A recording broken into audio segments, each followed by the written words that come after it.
Park Hyun-soo wakes up from a nightmare. He dreams of everyone hating him and calling him totally useless. Then there is the horrific memory of his mother's death. It haunts him even now in his tiny rented room. He gasps for air, drenched in sweat. He is sick and tired of living this miserable life every single day. 2 years ago, mysterious gates connecting our world to another dimension suddenly appeared all across the entire planet. Monsters swarmed out, slaughtering everything. Humanity fought back with the best modern weapons they could possibly find, but guns were useless against them. Just as extinction seemed certain, some humans began to awaken incredible powers. S-rank hunters emerged, the elite of the elite. Their high-level abilities were the only thing stopping the monsters. Their strength grew until an S-rank hunter became as powerful as an entire nation. But there is a catch. 1% of people never awaken anything. Sadly, Park Hyun-soo is one of those powerless losers. Right now, he is desperate. He cannot pay his brother Hyunji's hospital bills. The doctors are sending the poor kid home to certain death. Sending him home means the end. Desperate and broken, Hyun-soo picks up a rope to end it all. He thinks he is better off dead. Shaking, he holds the rope, unable to watch another loved one die. If he is gone, the government takes the kid. He breaks down, sobbing at the cruelty of his fate. He apologizes to Hyunji, having given up hope. Suddenly, a mysterious black hole tears open right in his room. As Park Hyun-soo screams for help, an old man with flowing white hair comes flying out of the portal. The old man crashes right into him. This is the Heavenly Demon, supreme leader of the Heavenly Demon Temple. He united the 9 sects, making the entire martial world kneel. But during his meditation, his soul left his body. He became a ghost, untouchable and invisible to everyone. He was a wandering spirit with no place to go. By pure accident, that black hole sucked him into our world. This is where their strange journey begins. The Heavenly Demon looms over him, releasing a terrifying pressure that pins Hyun-soo to the floor, unable to move. He glares with fierce eyes and demands to know, can this boy actually see him? Hyun-soo is paralyzed with fear, dripping with cold sweat. He tries to crawl away on all fours in pure panic. He hits the wall, eyes wide with pain. The Heavenly Demon looks absolutely furious as he closes the distance. Hyun-soo holds up his hands, begging him to stay back. He stammers, terrified of what comes next. He tells the old man that if he is a thief, he is wasting his time. He has nothing left. The old man stands tall, floating in midair with his hands behind his back, looking around with dignity. Where am I? He asks. Hyun-soo shrinks into a ball, terrified by the old man's floating feet. He covers his mouth, trying not to make a sound. He cannot believe his eyes. He is actually floating. Are you from a portal? He stammers. Are you some kind of hunter? He asks the old man. That gets the old man's attention. Hunter? He asks. Is that something you eat? Suddenly, he notices the computer on the desk. He stares at it, thinking this strange object is quite fascinating. He reaches out, but his hand passes right through the screen. He realizes he still cannot touch physical objects. Watching from his bed, Hyun-soo is nearly scared to death by the ghost floating in his room. His hair stands on end.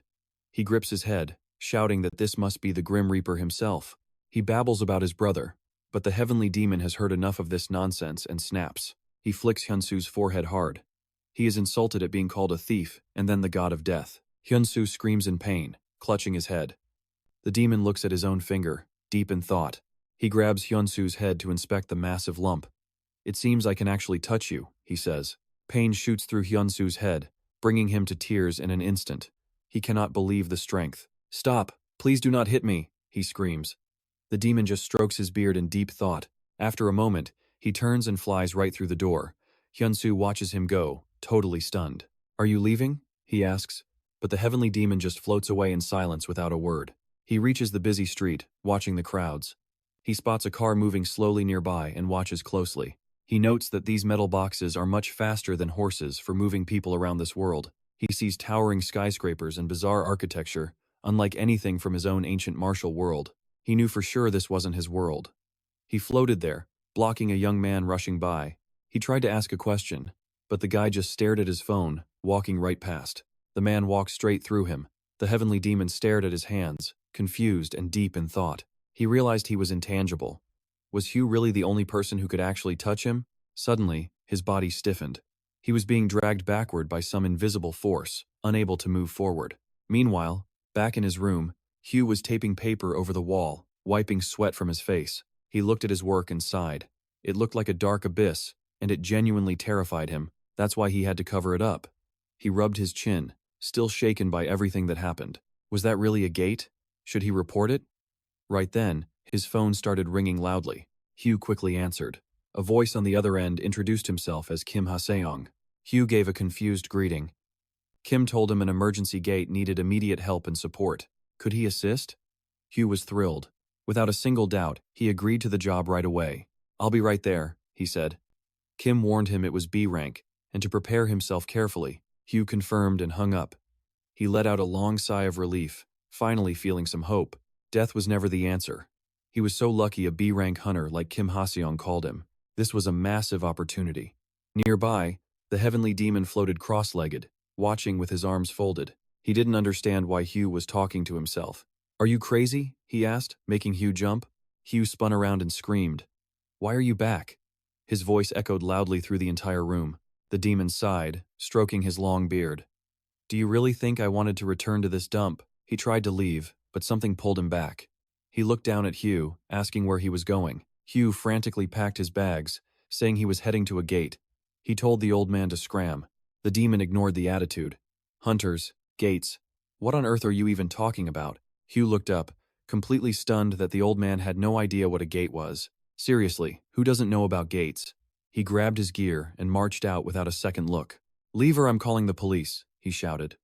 The demon poked his head through the door, watching. Suddenly, he grabbed Hugh's collar. At that slow pace, you won't get there before the sun sets. Hugh froze in absolute terror. His eyes went wide as he slowly looked back at the old man. The demon didn't say another word. His eyes glowed red as he lifted Hugh straight off the ground. He used his powers to launch them into the sky at insane speeds, leaving Hugh speechless with fear. People on the ground pointed in shock. Hugh was being dragged through the air, screaming his lungs out. No one could see the demon. To them, Hugh was flying alone. Is he some kind of awakened? Hugh desperately begged the demon to put him down. He was both mortified and scared to death. Everyone is watching, he cried out. But the demon ignored him, flying forward while gripping his shirt. Hugh spotted a red bus below and yelled that they'd arrived. The demon instantly let go of him. Hugh tumbled through the air, feeling incredibly nauseous. He was drenched in cold sweat from the shock. Tears streamed down his face as he doubled over, dry heaving. The demon just watched, totally confused. The red bus eventually pulled away. Hugh sat in a corner, looking like a total, exhausted mess. He thought about the B-rank mission ahead. Honestly, gates of that level were still pretty terrifying. At least the pay would cover his long-overdue medical bills. Suddenly, the demon phased through the roof. Hanging from the ceiling, he asked where they were going next. Hugh nearly jumped out of his skin. He screamed, drawing stares from everyone on the bus. What's his problem? Someone muttered nearby. Others glared at him. Hugh whispered to the upside-down demon, asking why he was still there. The demon sighed. Leave, I told you. I'm being sucked towards you whether I like it or not. Hugh was trembling uncontrollably. What is happening to my life? He screamed in his own head. Why was this old spirit haunting him out of nowhere? The demon just flipped himself right side up. The old man crossed his arms, poked his head through the sunroof, and tried to reassure himself about the situation. After all, having a talking brat around might be a good way to kill time. Hyun-soo seethed with resentment. He tried to scream, to tell the old man he wasn't interested. Meanwhile, at Mount Yogya in Gangdong district, a huge crowd was waiting. A young man, one hand on his hip, held a megaphone, announcing that a gate had opened at the mountain's peak. He told the hunters to proceed first, while the support staff should wait for their names to be called to receive their gear. A little later, the support team, including Hyun-soo, started heading up the mountain with their newly distributed supplies and equipment. They gathered and stopped at the rendezvous point. 3 hunters were already there, one of whom was Kim Ha-seong. At 22 years old, he was a B-rank hunter. He took the megaphone and introduced himself as Kim Ha-seong. As the leader for this raid, he instructed everyone to form groups of 1 B-rank hunter, 4 C-rank hunters, and 5 support members. Once the teams were set, he asked if there were any questions. Iron, another 22-year-old B-rank hunter, then picked up a megaphone to add a reminder for everyone. She warned them this was a B-rank gate, making it extremely dangerous, and asked the veterans to protect the rookies. Someone else on the megaphone told everyone to do a final check of their personal gear. Hyun-soo was already focused on his. As he adjusted his equipment, the young man beside him was excitedly telling a friend that he was assigned to be Iron's support, gushing about how beautiful she was. His friend, however, just turned back and snapped at him irritably. He shot back that he couldn't care less about some girl named Iron. Just then, Someone called out to Hui-soo, making him freeze up. A voice said, "Long time no see." Hui-soo whipped his head around and instantly recoiled in fear at who he saw. It was Choi Young-seong, a 28-year-old B-rank hunter. He clasped his hands behind his head, putting on a show of mock surprise that Hui-soo was still just support staff. He then asked, "So how'd that little incident you caused last time turn out?" Hui-soo's eyes widened, a cold sweat breaking out. He couldn't believe Choi Young-seong was here. He remembered all of it, the slaps, the kicks, every single beating from him. The man was a crude, violent monster who'd start a fight over nothing and then laugh it off like it was all a big joke. One of those jokes had put Hui-soo in the hospital for a whole month. Now, Choi Young-seong just grinned sadistically, asking why he looked so surprised. "It's been a while. We should at least say hello," he sneered, raising his hand as if he was about to strike him. Hui-soo flinched back out of pure instinct, throwing his hands up to shield himself as he stammered out, "A greeting." Choi Young-seong's face darkened instantly. He got right in Hui-soo's face and demanded, "Who called you here?" Terrified and close to tears, Hui-soo stammered that it was Hunter Kim Ha-seong. "Oh, is that so?"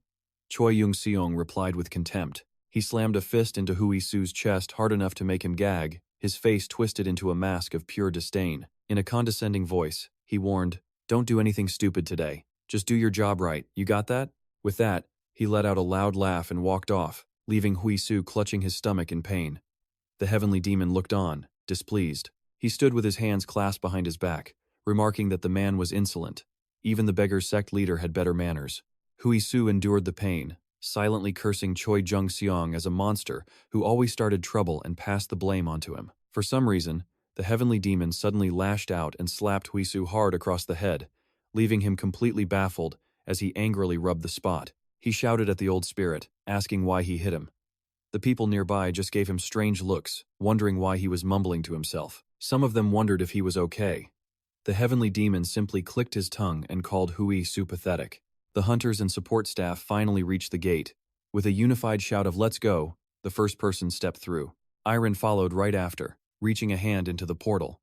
The support team eagerly pushed forward. Soon, everyone was inside. Hui-soo entered as well, wrapping his arms around himself as that familiar, unpleasant sensation washed over his body. No matter how many times he did this, he could never get used to it. He screamed internally as the heavenly demon followed him. The old master's face was thoughtful. He felt this sensation of passing through the gate was just like when Hui-soo first pulled him along. A moment later, Hui-soo stumbled out into a completely strange place. His teammates were already gathered ahead of him. He looked around the area with a mix of surprise and curiosity. Before them was nothing but a barren wasteland. What kind of concept is this? He wondered.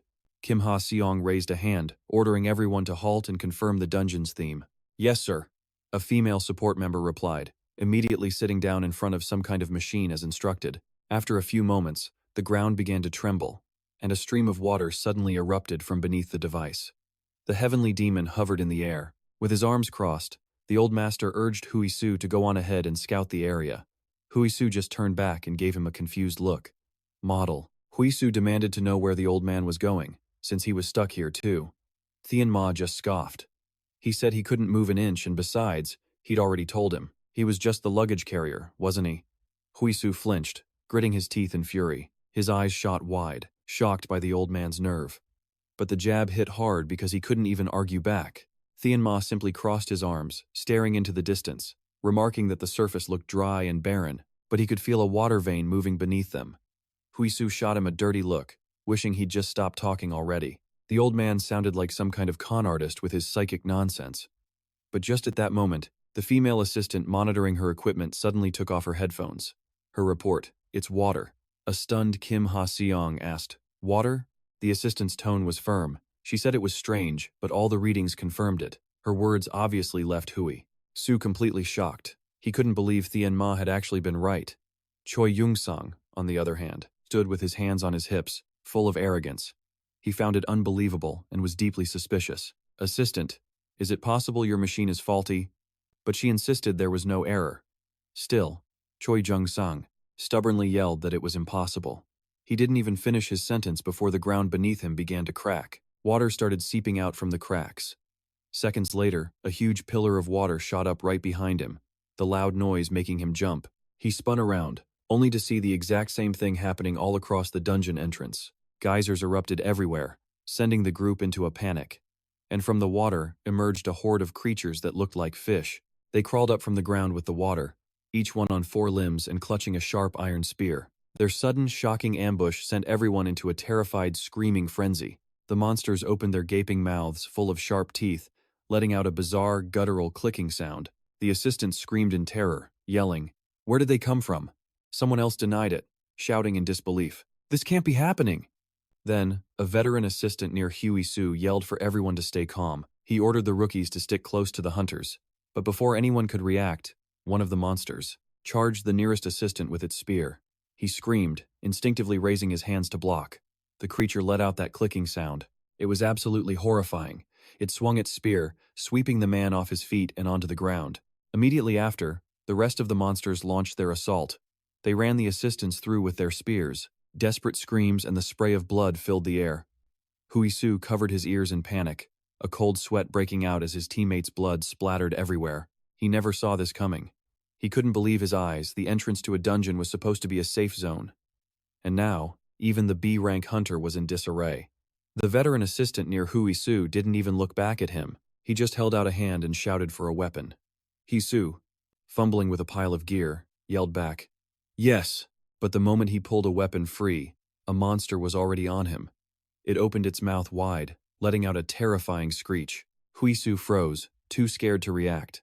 The monster slammed into his gut, sending him flying backward. The weapon was knocked from his grasp. The veteran assistant watched as 2 monsters now stood before him. They were ready to attack. Losing his cool, he turned and urged Hyun-soo to give him the weapon. Seeing he was in no condition to help, he whipped back around to face the monsters and cursed, "Damn it!" Hyun-soo sat on the ground, a huge gash torn through his armor, a bloody wound revealed on his stomach. He was stunned. Even his reinforced armor had been completely useless. Suddenly, his face went pale as his eyes widened in terror. A giant monster stood before him. It held a massive club, baring its sharp teeth and making that clicking noise like a demon there to claim his soul. Hyun-soo was petrified, sweat pouring down his face as he bit his lip. He stammered, "How is it so big? Was this thing a minotaur?" The monster swung the huge club high over its head. Hyun-soo's eyes bulged with fear as he screamed. On pure instinct, he threw an arm up to shield himself. As the beast prepared to smash him, a brilliant light flashed in front of it. A loud bang echoed as water splashed everywhere. A split second later, a bloody hole appeared in the monster's neck. Blood gushed from the wound, spraying all over Hyun-soo's outstretched arm. He could only stare, wide-eyed, at the scene. He was drenched in a cold sweat, frozen in fear. That's when he noticed Hyun-ma, pointing a single finger at the creature, a faint blue aura swirling at its tip. The old man spoke, his voice calm. The power of the demonic Psy was 10 times stronger than the divine Earth Psy. Hearing this, Hyun-soo looked up, his face pale, his jaw dropped in utter, fearful astonishment. Hyun-ma stood on a rock, his eyes glowing intensely, his robes whipping in the wind. He stood perfectly still, yet radiated an aura so powerful it was suffocating. He spoke again, completely unfazed. Still, these monsters radiated a fraction of Hyun-ma's own demonic power. An absolutely terrifying aura exploded from the old master, thick with battle lust and killing intent. He growled that it had been a while since he'd had a good warm-up, telling everyone to just sit back and watch. Just then, a horde of monsters poured out from a pillar of water. They immediately launched an all-out assault on the assistants, their mouths gaping open with a horrible screeching sound. One of them broke off and charged straight for Hyun-ma. The old master just casually leaned aside, dodging with absolute ease. Before the monster could even recover, he calmly made a quick motion with his hand. A brilliant white light flashed for just a second.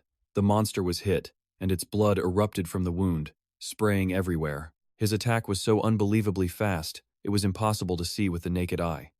Another monster immediately rushed forward. This one tried to attack Hyun-ma from behind, but he sensed it instantly, turning his head to glare as he raised his arm. He was suddenly enveloped in a layer of red energy. He shouted, "You dare to touch me," before extending 4 fingers like a blade and swinging down. And just like that, the monster was effortlessly sliced in 2. He then added, "Try again in 10,000 years." As one fell, another took its place. It opened its mouth wide, letting out a deafening shriek as it charged. Hyun-ma raised a hand, slowly curling his fingers into a claw. A blinding silver light shone from his palm. He taunted the beast. "Are you trying to get revenge for your little friends? Trying to imitate humans? How pathetic." Hyun-ma raised his hand high, and the power inside him simply erupted. Blue light radiated out from his body, flooding the entire area. The pressure from his presence was suffocating. The charging monster actually hesitated, looking at him with doubt. Tianma clenched his hand into a fist, aimed it at the monster, and shouted the name of his technique, Ranjin Ghost, 50 palms of destruction, and with just a single palm strike, he unleashed his power. An intense wave of light blasted forward. The monster in its path was instantly incinerated, turning to nothing but ash. But the force of that one palm didn't stop there. It tore right through the creature and wiped out every single monster standing behind it. The blast only ended when it slammed into a distant cliffside. Everyone who saw it was just frozen, their jaws hanging wide open in complete shock. Hui-soo, who was standing right beside one of the beasts, could only bite his lip and stare in absolute terror. Tianma hadn't even moved. He simply clasped his hands behind his back, standing tall and unwavering. That last attack had completely destroyed the ground at his feet. It carved a massive trench that stretched far into the distance. And yet, Hui-soo had been standing right inside the blast zone. But he was completely unharmed, without a single scratch. It was proof of the old master's insane level of control. Choi Jung-song was sweating bullets. "Who in the world launched that attack?" he asked in shock. Iron looked toward the blast's origin and asked in disbelief. "Don't tell me, that was Hui-soo." Choi Jung-song immediately shut that idea down. To him, Hui-soo was nothing more than a useless idiot of an assistant. So what Iron said was completely ridiculous. From below, a monster's hand burst through the ground, pulling its body up from the earth. It let out a savage growl. Tianma just looked at it like he'd found something amusing. "Oh," he said, a hint of fun in his voice. The monster stood right at the edge of the abyss. Tianma faced it and asked, "So, you're the leader?" The monster, of course, was silent. It's not like it could speak human. Tianma raised a hand, slowly clenching it into a fist as he prepared to punch. He laughed coldly. "You should feel honored to be ended by my own hand." But the mindless beast felt no fear. It just opened its mouth, let out a ferocious roar, and charged him. Tianma swung his fist, ready to meet the attack head-on. But unbelievably, his fist passed right through the monster, completely unable to touch its body. He could only stare, his eyes wide in disbelief. He had no idea what was happening. His own energy had suddenly become unstable, and apparently, it worked both ways. Another monster lunged at him, but its arm passed right through his spiritual form, not even leaving a single scratch. The monsters paused. Tianma looked at his own hand, holding it up in front of his face, and he finally understood. Because his own energy was scattered, he couldn't touch them. At that moment, another monster appeared, baring its fangs and roaring. Hui-soo heard the growl and whipped his head around. On the very rock he was leaning against, a giant monster was getting ready to attack him. It swung its massive fist and charged right at Hui-soo. He had no time to dodge, taking the full punch to his gut and getting sent flying backward. His back slammed hard against the rock face. Hui-soo groaned in agony, feeling like all of his internal organs had just been shattered. Hui-soo collapsed to his knees, clutching his stomach and coughing in despair. He thought this was the end, and he couldn't bear to imagine what was next. Tianma, standing right next to him, suddenly called his name. He warned him that if he just lay there, he'd be meeting his ancestors very soon. The words had barely left his mouth when a monster dove down from the water pillar to attack. Hui-soo was helpless, his eyes wide and his mouth open in terror. Tianma quickly stepped in front of him and delivered a sharp kick, making Hui-soo scream in pain, but that kick also knocked him back a few feet. It was just enough to get out of the way of the monster's punch. Hui-soo's eyes went wide with fear as he looked at the fist. The monster's blow had completely shattered the rock where he had just been standing. He broke out in a cold sweat, his screams turning into terrified stutters. Having missed its first strike, the monster raised its knee, getting ready to attack again. Hui-soo was completely frozen in fear. The heavenly demon grabs him, dodging just in time. Losing patience, he snaps at Hui-soo, asking if he's ever going to get up. He tells him to look at the creature's bodies. Hui-soo, gasping in shock, can only stammer out, "Old man?" The monster sees its prey escape and immediately wheels around to chase Hui-soo. But the heavenly demon is focused on explaining. He points out that their legs look muscular, but in reality, they're incredibly fragile and thin. He asks if he can see the bone jutting out, telling him it's a critical weak point, all while the monster closes in fast, especially the collarbone, he adds helpfully. Then, the heavenly demon kicks him square in the butt, shouting for him to get moving. "Go break it!" Hui-soo lets out a terrified scream, completely caught off guard by the sudden shove. The monster is right in his face now, snarling with its fangs bared, a truly terrifying sight. He's face to face with a killer. Hui-soo flails his arms in panic, stammering a stream of useless words like, "Hey buddy, it's not like I wanted this." He even tries to pass the blame, yelling, "It's that old guy's fault, he pushed me." The monster obviously doesn't care. It just opens its massive jaw to attack. The heavenly demon, out of patience, sends his instructions telepathically. When you're this close, the voice commands, use your elbow and shatter its bones." Hui-soo clearly doesn't believe a word of it. He tries to turn away and dodge, screaming with tears of pure fear. He can't do it. How could he possibly pull that off? The voice in his head commands him to look straight ahead. Hui-soo struggles to compose himself. He bites his lip hard, his hands balling into fists. In this life or death moment, his gaze sharpens with resolve. He can't help but curse under his breath. Damn it. He has to risk it all. He shuts his eyes tight. He throws his fist right into the monster's jawbone. The creature is actually knocked backward by the blow. But he's not finished yet. Seizing the opportunity, Hui-soo drives his elbow into its chest, striking the collarbone, its most vulnerable spot. The monster lets out a roar of agony. The heavenly demon's voice praises him. "That's it, you hit the collarbone." For a creature that looked so huge and powerful, it went down easily after just 2 hits. Hui-soo stands there, gasping for breath. Sweat pours down his face in disbelief. He wonders, did I just beat a monster? With my bare hands? Me? The heavenly demon just watches. The old man's voice cuts in. "Are you just going to daydream?" Hui-soo snaps out of it and turns around. His weapon lies on the ground. The heavenly demon reminds him to finish it. Hui-soo picks up the weapon, his face pale as he grips it tight. He knows what the old man wants him to do to kill it.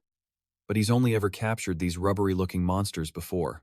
The weapon trembles in his hand, aimed at the downed monster's chest. He grinds his teeth, doubting he can actually kill it. The heavenly demon speaks up, his voice sharp. "If you let that thing wake up, it will hunt you down and kill you. So what are you waiting for?" he presses.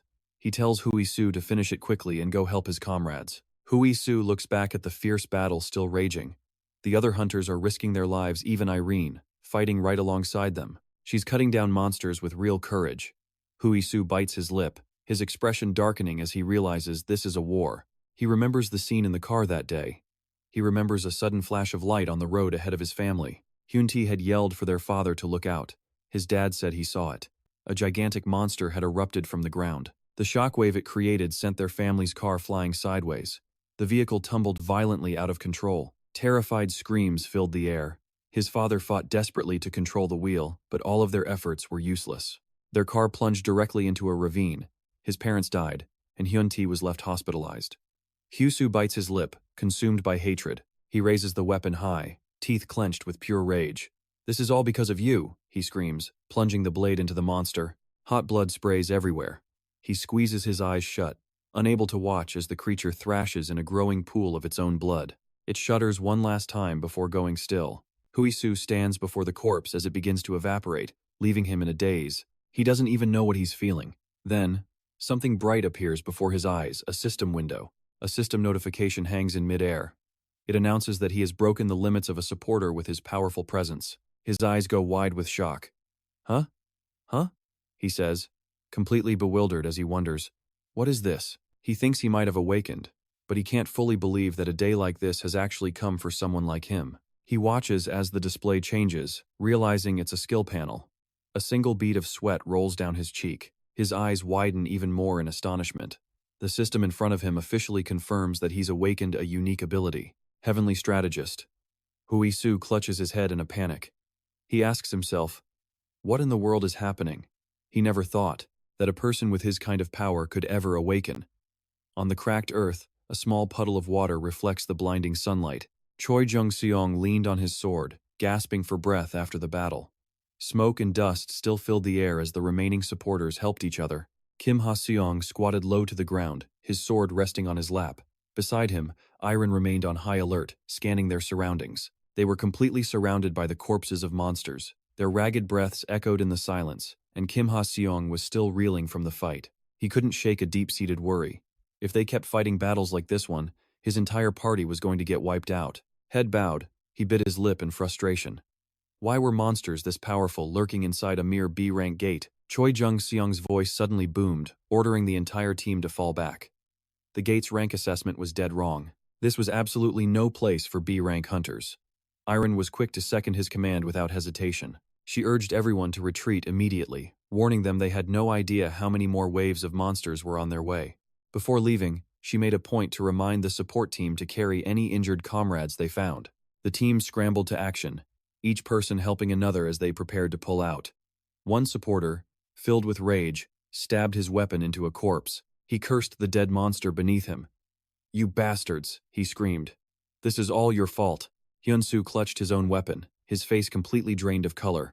The poor guy just couldn't calm down. After all, it was his first time ever facing an enemy this terrifying. Nearby, the heavenly demon watched everyone clean up the battlefield. Hyun-soo knew that if it weren't for that old man, he would have died for sure. Just then, Kim Ha-seong called out his name. He wanted to have a word with him.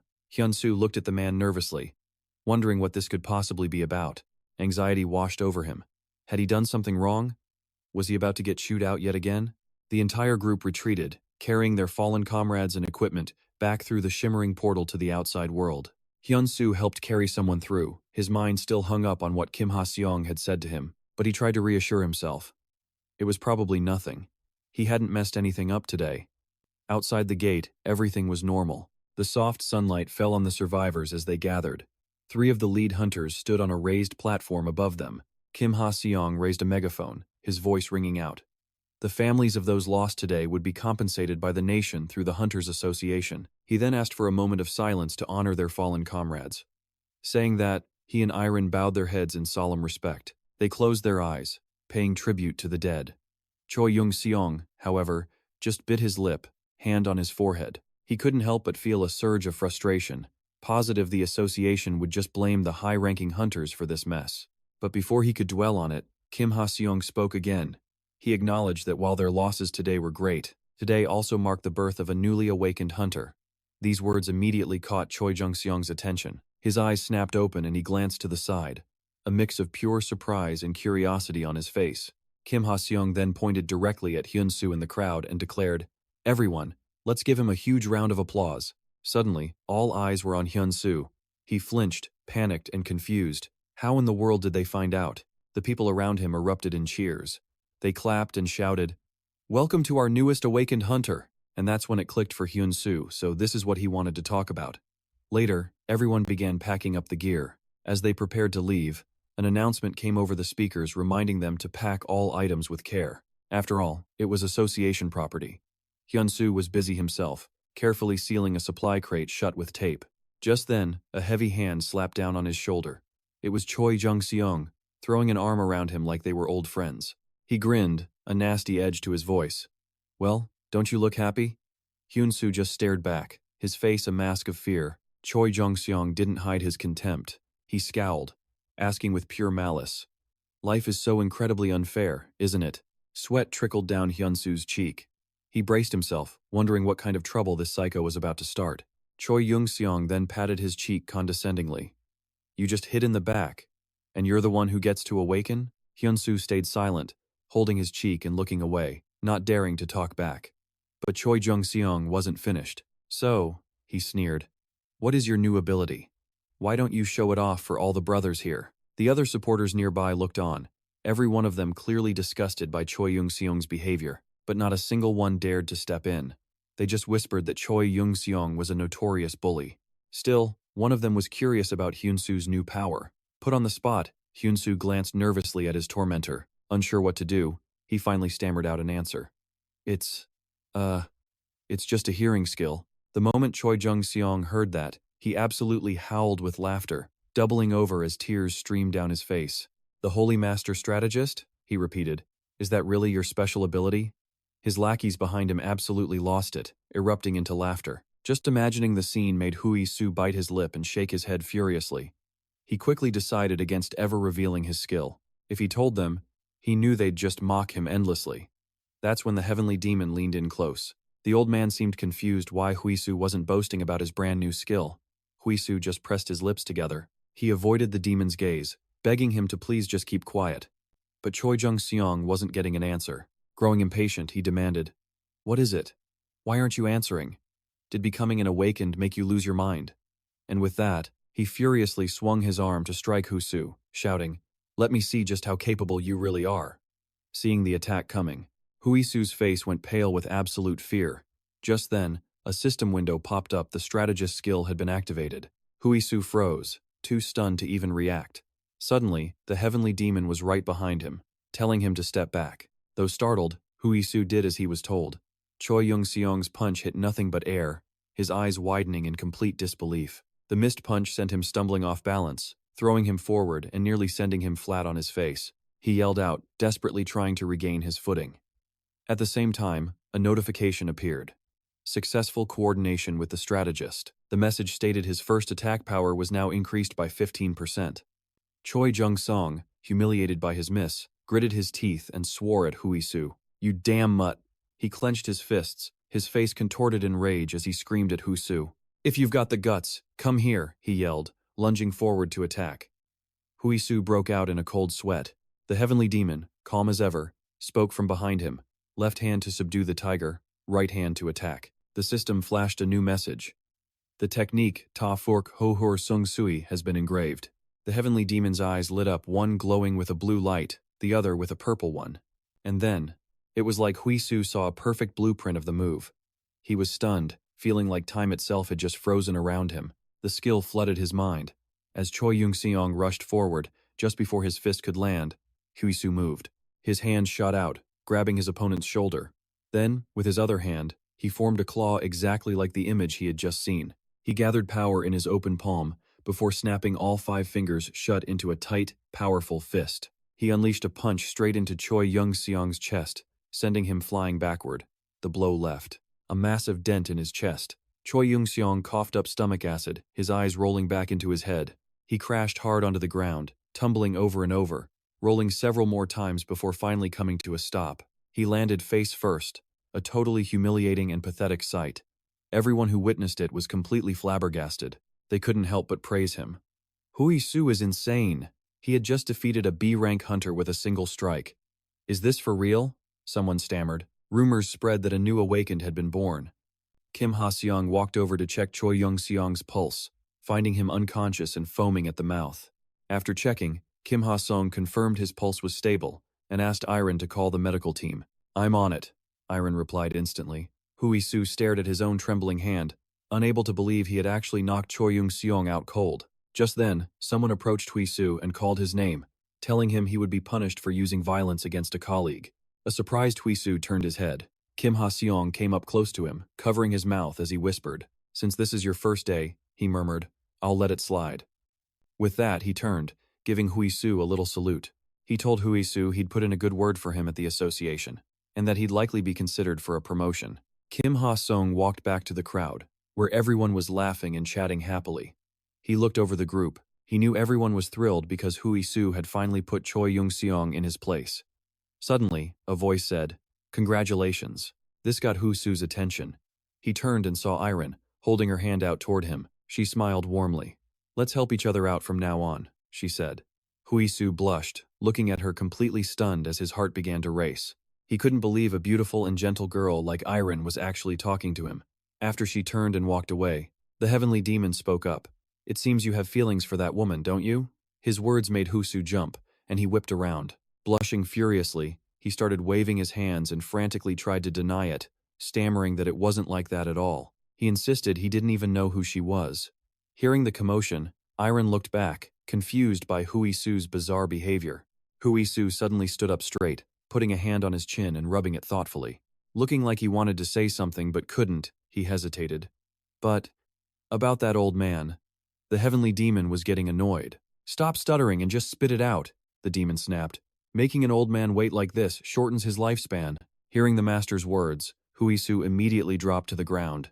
He clasped his hands with a look of pure sincerity, begging to be his disciple. Kneeling at the man's feet, Hui-soo pleaded to be taught martial arts, his eyes squeezed shut in sheer desperation. He cried out to the heavenly demon, "Please, accept me as your student."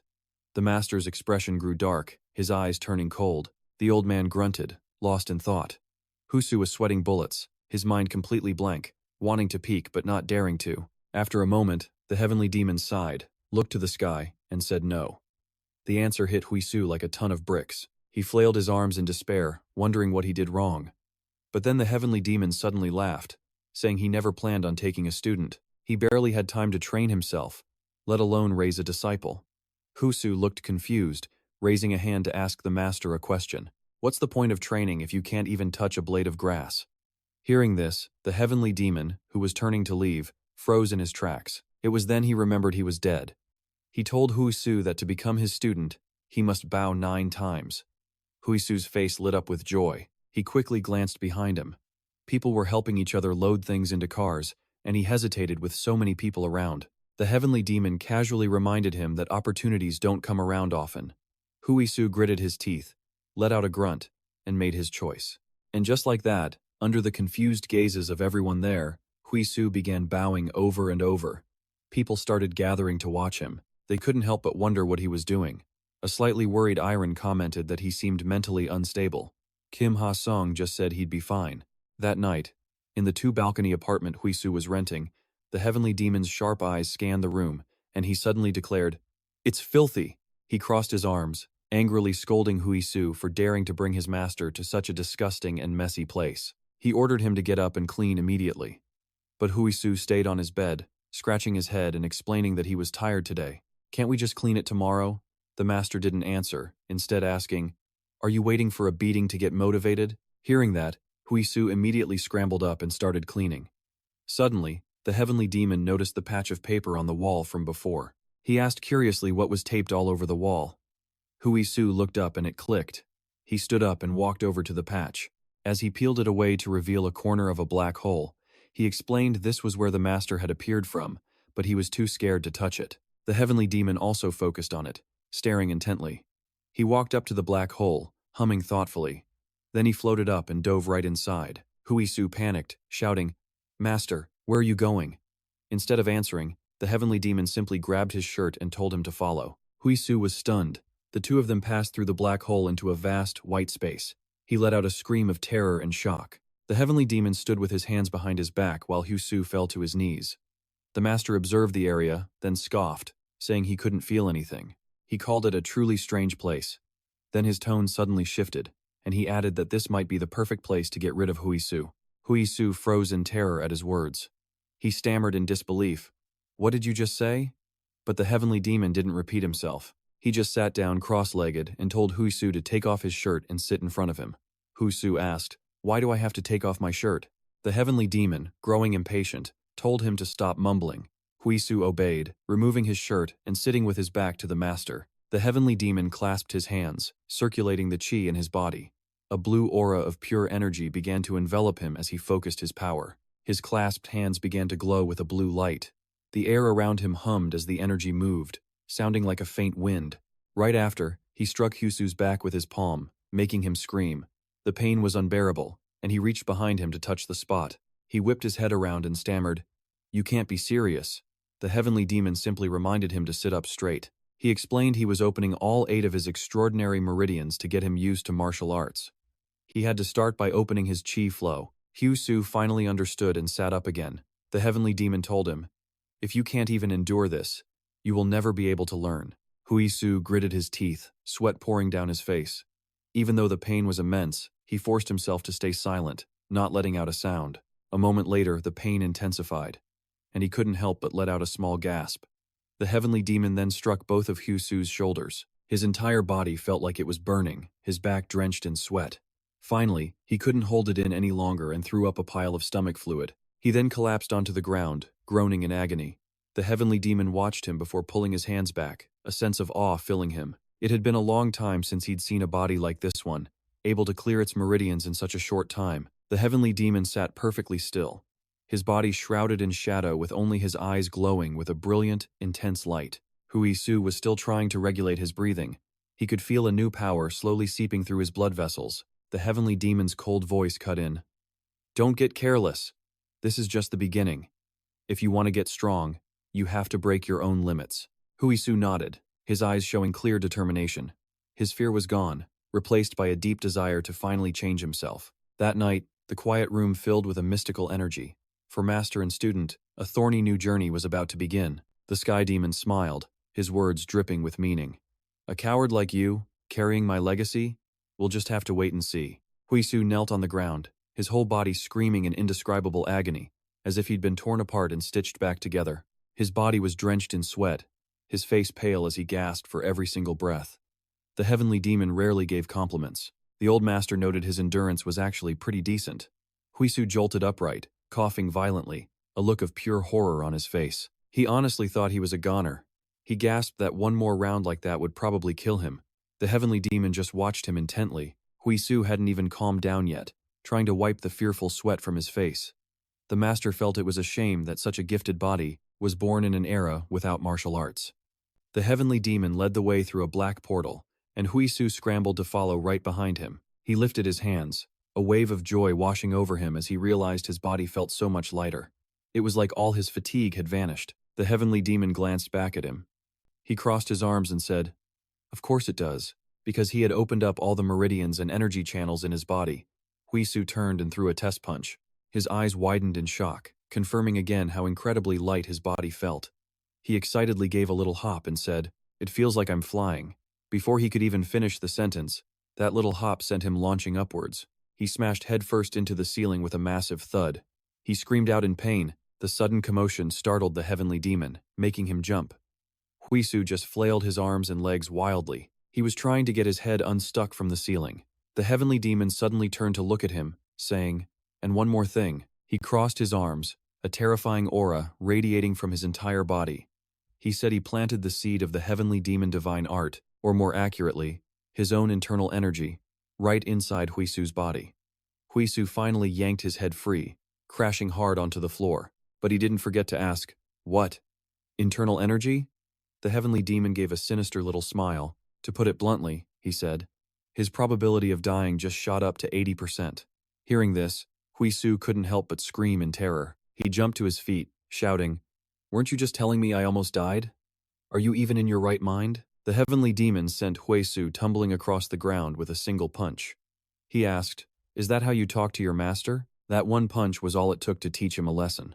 Huisu immediately clutched his chest protectively and asked, "What would happen to you if I died?" The heavenly demon glanced back at him and said, "But you're alive and kicking, aren't you?" In Huisu's somewhat empty room, the heavenly demon's monotone voice echoed. He explained, "If you don't accept this internal energy, you'll never be able to absorb martial arts." Huisu couldn't help but ask, "Weren't the martial arts those guys used yesterday the best there is?"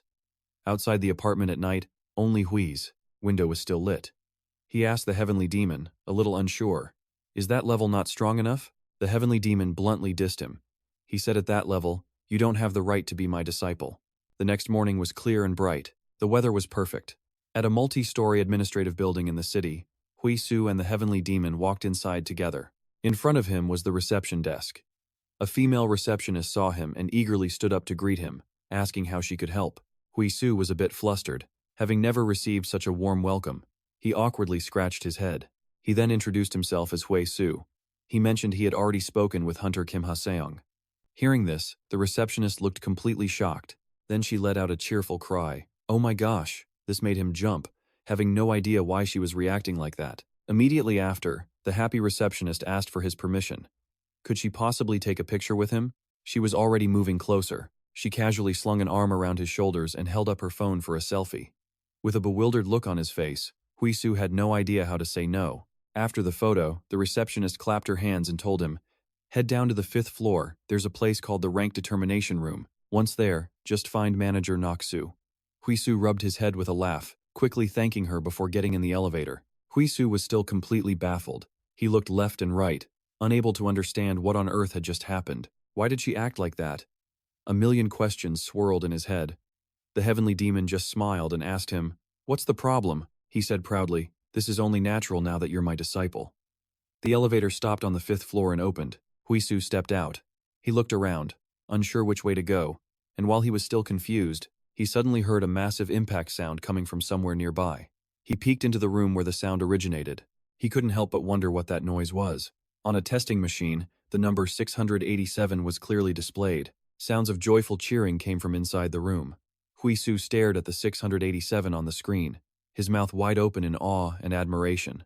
After throwing a lightning-fast punch into the power tester, Han-eun held her follow-through pose, not pulling her hand back just yet. Her face was glistening with a bit of sweat, proof that her hand was probably still numb from the impact. Kim Gang-eun watched from behind, and he was even more excited than she was. He cheered loudly, his face lit up with pure exhilaration. She rushes over to Han-un, who's just standing there, cool as ever. 687, that's seriously impressive. Han-un finally reacts, giving her hand a cool-down flex. With a cocky smirk, she starts bragging, "That's nothing. Just watch me do it again." The chairman of Nosu Academy, who's also the rank examiner, has been watching her entire test from outside the room. Through the specialized observation glass, his voice comes through clear. "No need. With that score, you're already a solid B rank." He explains that over 900 is A rank, so pushing for more won't change the outcome. She's instantly embarrassed, and frankly, a little ticked off. But he's right, so she can't argue back. Annoyed, she just puts her hands on her hips, lets out a huff, and clicks her tongue. Hearing approaching footsteps, Chairman John Nosu turns to see who it is, peeking his head around the doorway. When he spots our main character, his whole attitude flips 180. A huge smile breaks out as he asks, "Is that Park Hyun-soo?" Hyun-soo immediately gives a polite and respectful bow. John Nosu is thrilled.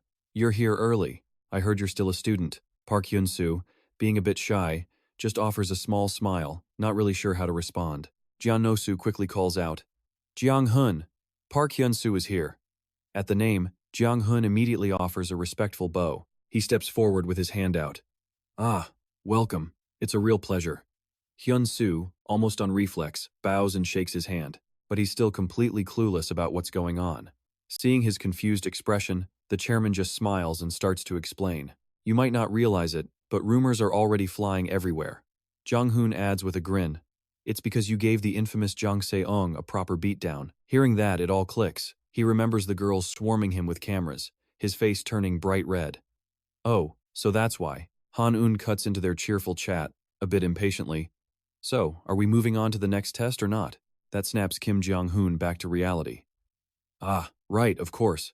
He then announces to them, "Okay, I'll now check Han-un's rank." The chairman tells his assistant to go ahead with Han-un's test. Park Hyun-soo gives them a friendly goodbye. "I got it, you guys go on ahead." As Han-un walks past, Hyun-soo manages a polite nod before continuing on. It seems the guy has a natural weakness when it comes to girls. He gets flustered all over again just greeting her back. Blushing, he can't help but think to himself, "We made eye contact."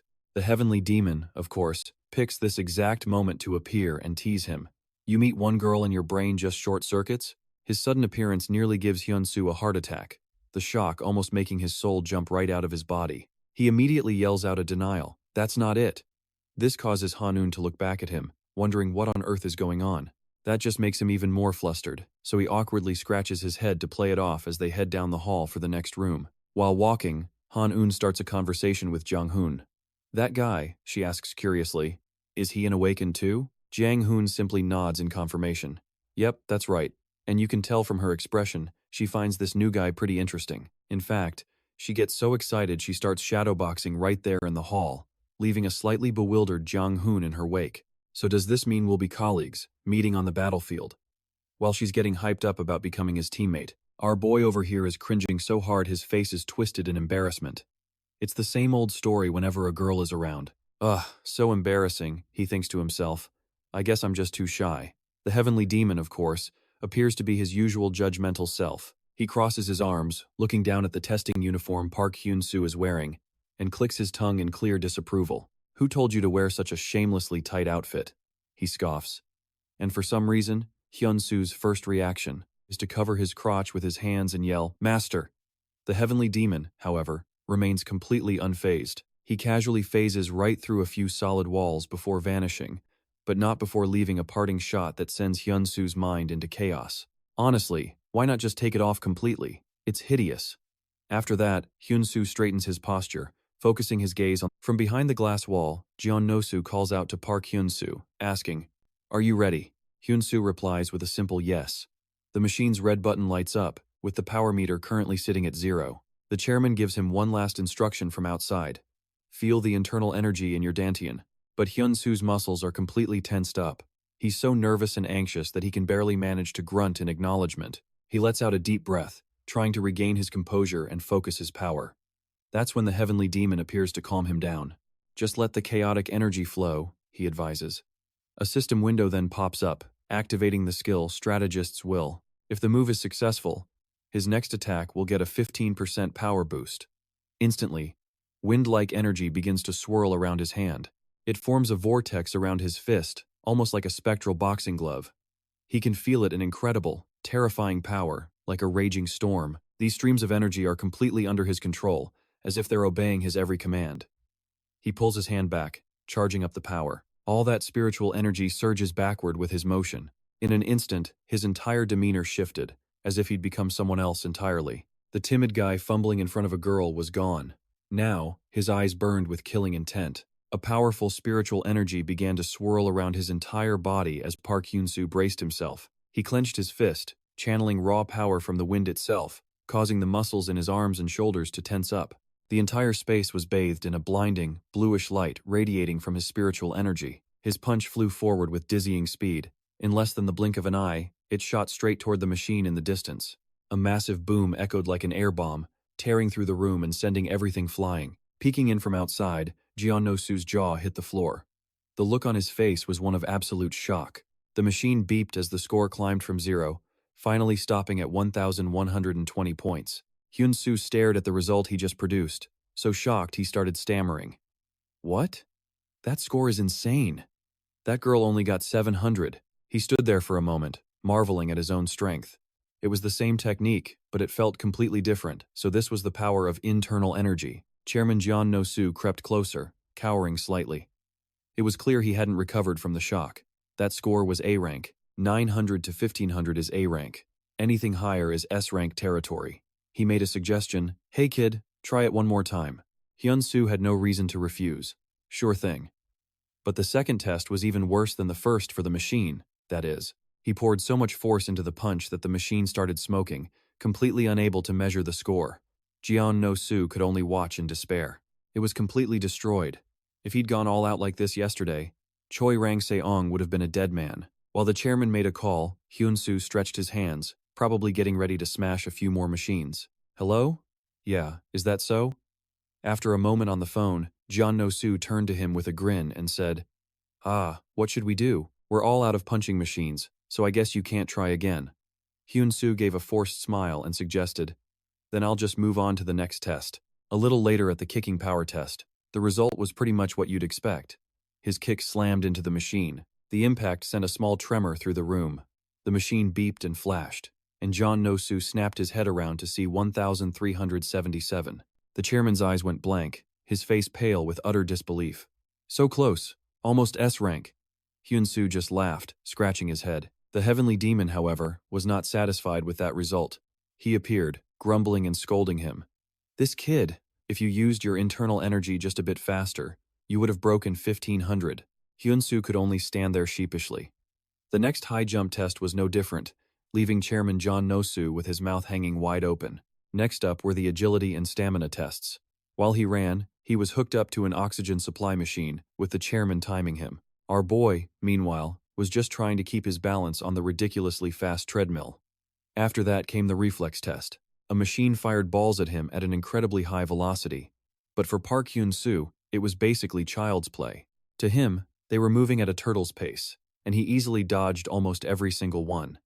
You couldn't tell if Chairman Hyun-soo was overjoyed or just completely overwhelmed, because tears were welling up in his eyes. Everything was A rank. At this point, there was no need to continue. The rest are confirmed A rank as well.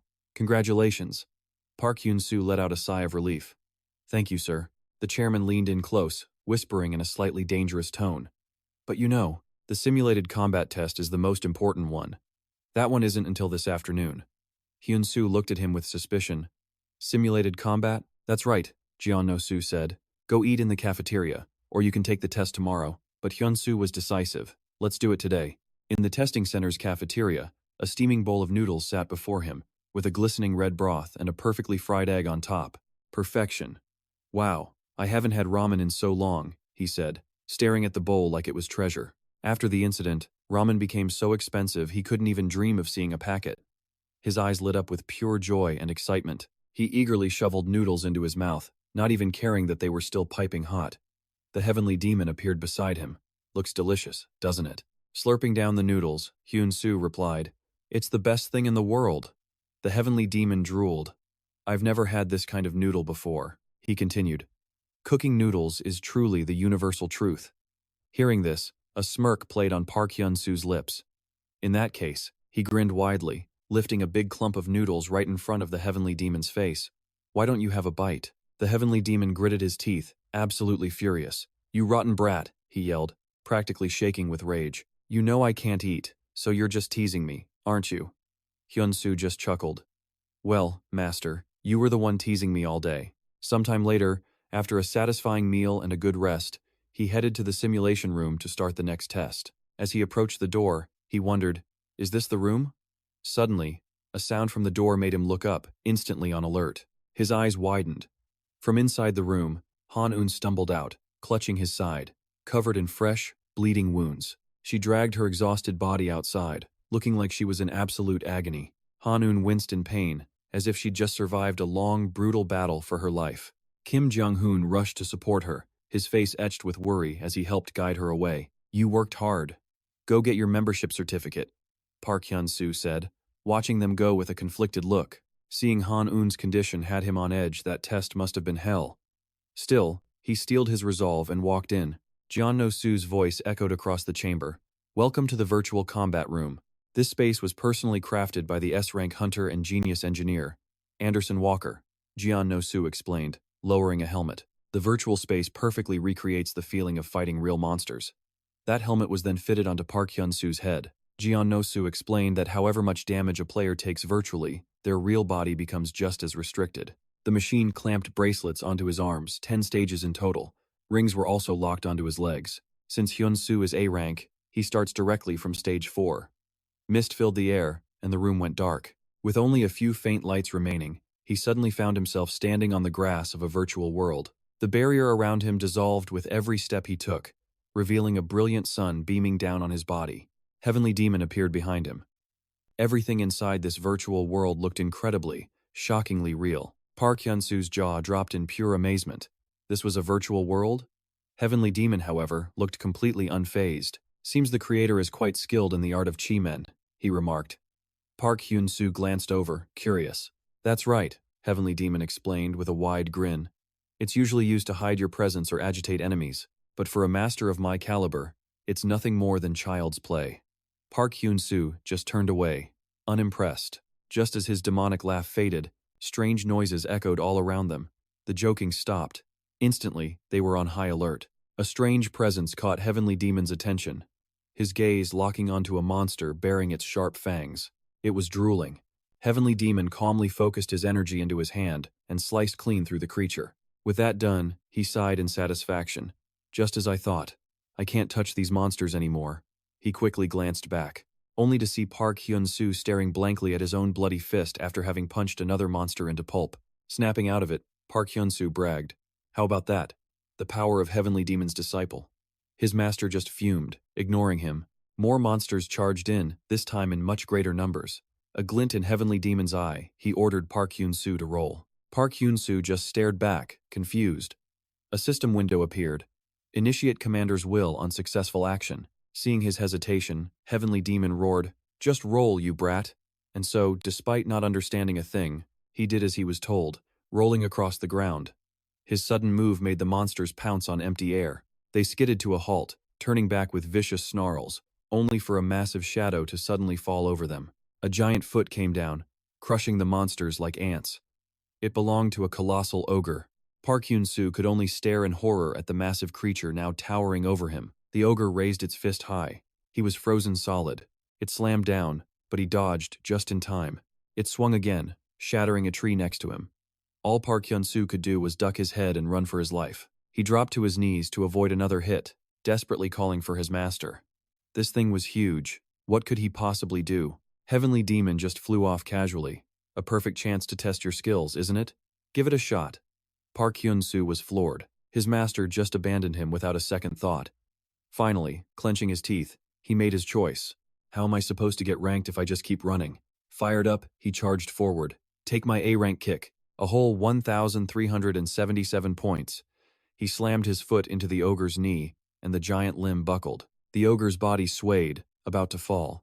Park Hyun-soo thought he'd won. Bad move. His attack just made it angrier. The enraged ogre glared daggers at him. Park Hyun-soo looked down at the leg he'd just kicked. It already healed?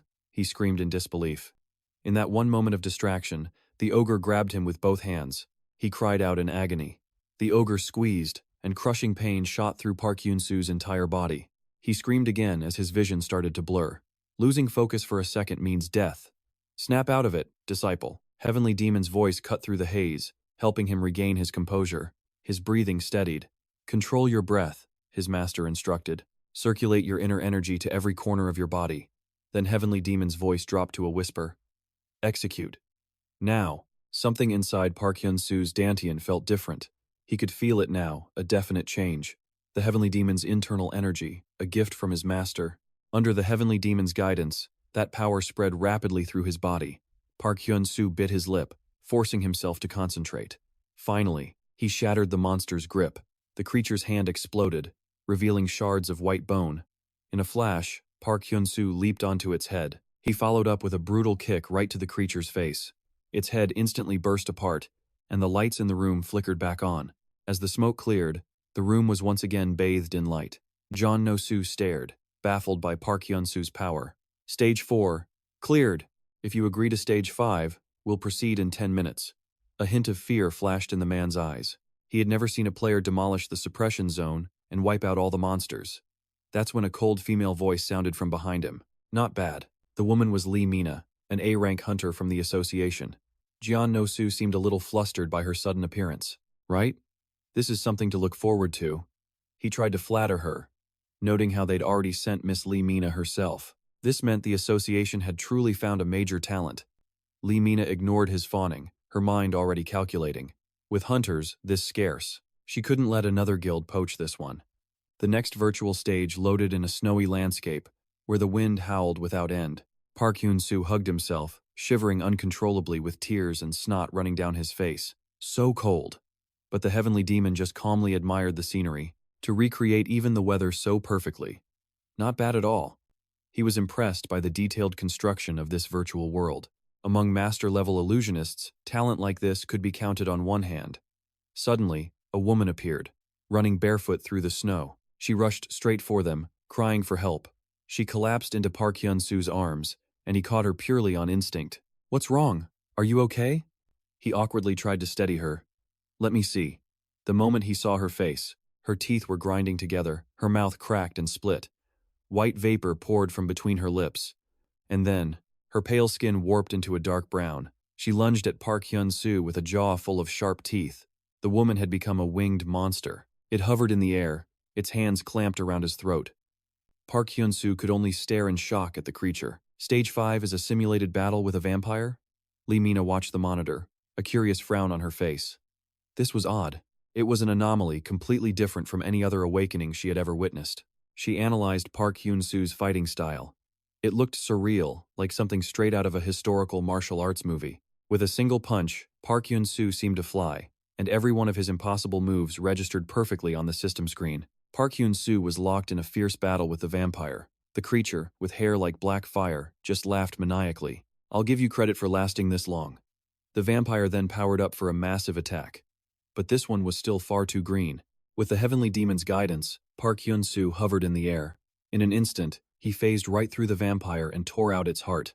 Without its heart, the vampire's power plummeted. Its eyes turned blood red as it snarled. The Heavenly Demon watched Park Hyun-soo, a hint of pride in his voice. The kid actually has some talent. Watching the monitor, Jeon-no-soo couldn't hide his excitement. 5 stages cleared. That's incredible. He turned to Park Hyun-soo, still connected to the machine, and asked, Are you going to stage 6? The rest period is 30 minutes. By the time Park Hyun-soo finally disconnected, the sun was already setting. He emerged from the test room looking utterly exhausted, drenched in sweat. But he was still blaming himself, thinking he could have done better. Jeon-no-soo sensed his frustration and offered some encouragement. There is nothing to be disappointed about. You're the first A rank to ever make it to stage 6, Hyun-soo. Now, head over to my office for your rank certificate. Hyun-soo simply replied, Yes. After receiving the certificate, Hyun-soo gave a polite bow and turned to leave. Jeon-no-soo replied in kind. See you again. Hyun-soo thanked him for his hard work and headed out, only to find Lee Mina waiting for him. Park Hyun-soo, she called out, making him jump in surprise. Lee Mina took the opportunity to introduce herself. She extended her hand for a handshake. It's a pleasure to meet you. I'm Lee Mina, from the association. Park Hyun-soo's eyes went wide as he stood frozen to the spot. He shyly shook her hand while the heavenly demon chuckled inside his head. What's this? My disciple already has women lining up for him. Lee Mina slid a file toward Hyun-soo, explaining, this is based on the association's standard contract. As he took it, she began outlining the terms, conditions that would satisfy any A-rank hunter. He slowly read through the pages, not believing his own eyes. A wave of pure joy washed over him. He was finally a hunter. Looking at the contract details and the salary, Hyun-soo was ecstatic. Getting a fixed salary like this felt like a dream. There was even a bonus for clearing gates. He remembered his old days as a low-level porter.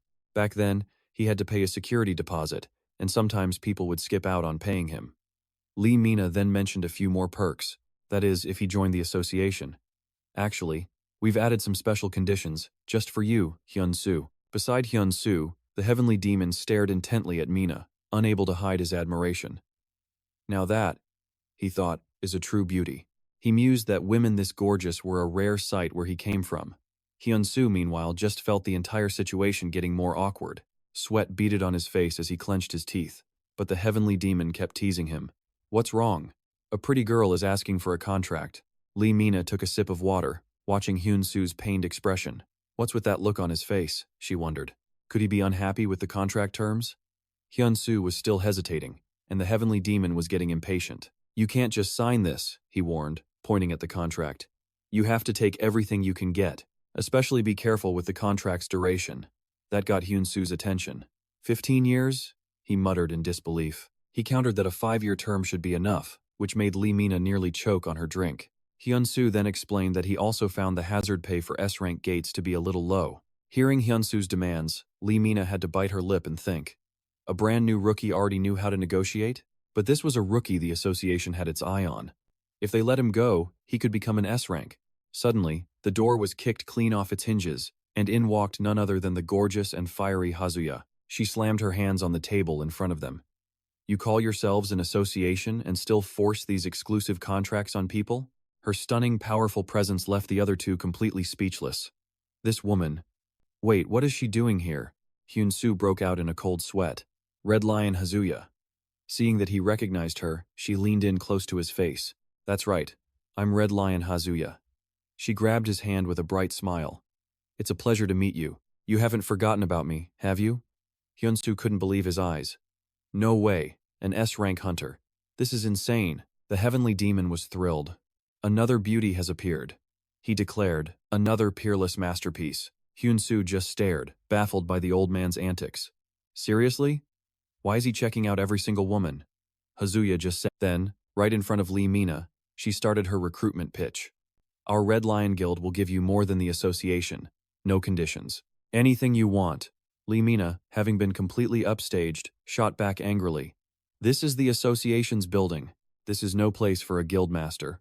Hazuya then snatched Lee Mina's drink and casually took a sip. Well, technically, I'm registered with the association too. The heavenly demon sat with his arms crossed, silently judging the scene. That girl is strong, he thought. Stronger than anyone I've met in this place. Hyun-soo's mind was racing. Hazuya, the S-rank hunter, and the master of Red Lion, the strongest guild in the country. Hazuya then twirled her finger, her eyes turning sharp. The more you think about it, the clearer the answer becomes. A guild can offer you far more than this restrictive association. That's why so many people are leaving. Lee Mina tried to counter. Hey Sunbi Min, the association has priority access to gates. Hazuya just smirked, ready to shut her down. Your information is a bit outdated. We now have the exact same priority rights. It was officially approved by the committee, though it's still being kept under wraps from the public. Lee Mina couldn't believe what she was hearing. Is that true? I need to confirm this. Hazuya looked completely triumphant. Park Hyun-soo, watching from the side, was deeply impressed. Incredible.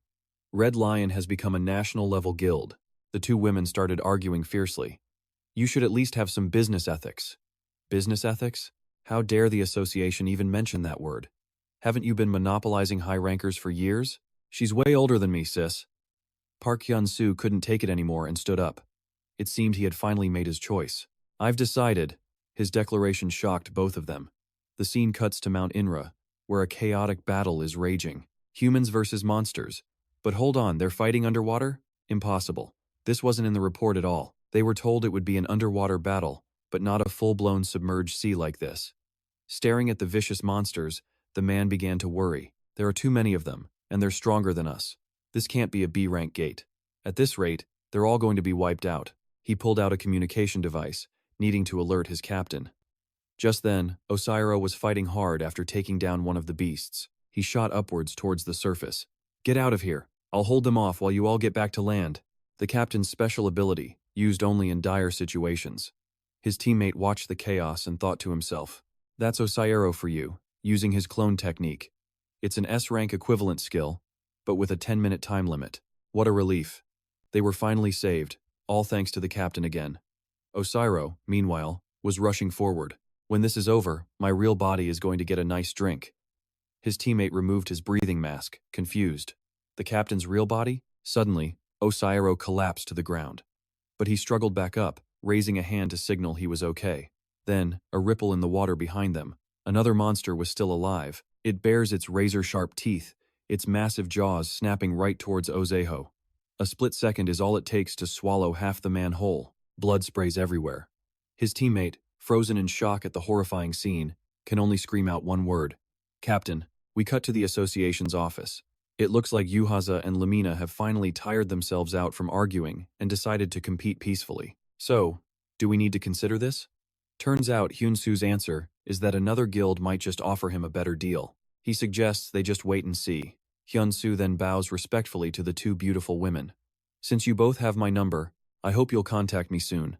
With that, Hyun-soo turns and walks away. Hazuya is fuming. All that sweet talk, and not a single new recruit to show for it. She lets out a heavy sigh.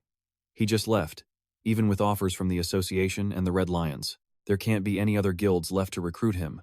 Hazuya's anger literally ignites, scaring the daylights out of Mina next to her. In a flash, Hazuya uses her high-speed movement and vanishes from the association building. Mina is still shaken, sweating bullets from the pure terror. Man, she's as hot-headed as ever. Back at Hyun-soo's apartment, the system chimes in with an alert. Transcendent skill, Heavenly Demon Steps. Hyun-soo is taken aback. A transcendent skill? Skills normally only have 5 stages. The Heavenly Demon, hands behind his back, speaks. "From now on, I will teach you the Heavenly Demon Steps. You can only master this technique by killing special monsters, or collecting 10 treasures." Hyun-soo is stunned, having never heard of the Heavenly Demon Steps before. The Heavenly Demon looks at him and explains, "Footwork is the most basic requirement for learning martial arts. Before you learn to fight, you must first master the Heavenly Demon Steps." Then he speaks slowly. "Watch carefully. With your talent, you should be able to remember it after seeing it just once." Hyun-soo humbly bows low. "I will listen to your teachings, master." The Heavenly Demon extends one hand to the side and announces, "The first form of the Heavenly Demon Steps." Then, he suddenly unleashes the Heavenly Demon Emergence. Hyun-soo breaks out in a sweat just watching. The Heavenly Demon demonstrates each part of the technique, step by step. The first foot placement is light and effortless. Hyun-soo watches intently, amazed. He's moving as if he's not moving at all. The Heavenly Demon looks impossibly cool in his stance. After finishing, he says, "That was the Heavenly Demon Emergence. The rest is just basic footwork." Hyun-soo is absolutely shocked. "What? Can a human even move like that?" A system notification pops up. Comprehension level decreased. Acquisition has failed. Perception rate, 38%. The Heavenly Demon's gaze sharpens as he scolds him. "Even with talent, you can't understand it in one look. Observe more. You will have to practice and fail many, many times." He then begins the second form. Technique number 2, Heavenly Demon Ascension. This move launches the user high into the air. Hyun-soo is impressed. He can fly? The Heavenly Demon boasts, "Ride the wind and tread the clouds. See your enemy's blind spots while eliminating your own." What follows is another spectacular display. He then lands. That is Heavenly Demon Ascension. Hyun-soo's eyes can barely keep up. He's too fast when he flies around like that. There's no way to compare to that kind of speed. The system again announces a drop in comprehension. Acquisition failed. Perception rate, 31%. A cold sweat drips down Hyun-soo's face. The Heavenly Demon declares loudly, "After you've mastered both of these forms, you can use the first 6 techniques of the poisonous Heavenly Demon Annihilation Hand." The system immediately sends a notification. "You have learned the transcendent skill, Poisonous Heavenly Demon Hand." Hyun-soo's eyes widen in disbelief. Another transcendent skill, The heavenly demon stands with his arms crossed, chin held high, while Hyun-soo just looks completely lost next to him. But then, the master gets serious. Wipe that stupid look off your face and watch closely. You might not understand this third part at all. The heavenly demon stands right in front of Hyun-soo and then seems to vanish right before his eyes, leaving him completely baffled. This time, Hyun-soo is genuinely scared. The system reports that the practitioner has given up entirely, incapable of understanding. Perception rate exhausted. Acquisition failed. Perception rate 0%. Staring at the empty space, Hyun-soo can't believe what he's seeing or not seeing. He was right there, but now he's gone. Suddenly, the master reappears behind him. This is called the Heavenly Demon Soul Snatch. Hyun-soo jumps. Since when were you there? The heavenly demon calmly replies. It's a special step used to assassinate enemies in secret. Before Hyun-soo can recover, his master prepares the next move. Form 4. Heavenly Demon Soul Escape. Without warning, Hyun-soo is thrown backward, forced to shield his face with his hands. Hyun-soo looks up, surprised to see the heavenly demon is still standing in the same spot. The master looks proud. This technique is about understanding yourself, moving as fast as a soul leaving its body while simultaneously snatching the enemy's soul. It's my favorite counterattack. Hyun-soo is flustered all over again. What the hell? He can't even follow the movements, let alone understand them. The heavenly demon's eyes are firm. If you master both soul escape and soul snatch, you can use the fifth technique of the poisonous heavenly. The second half? Hyun-soo asks. So there are 11 techniques in total? The heavenly demon says no, placing a powerful hand behind his back.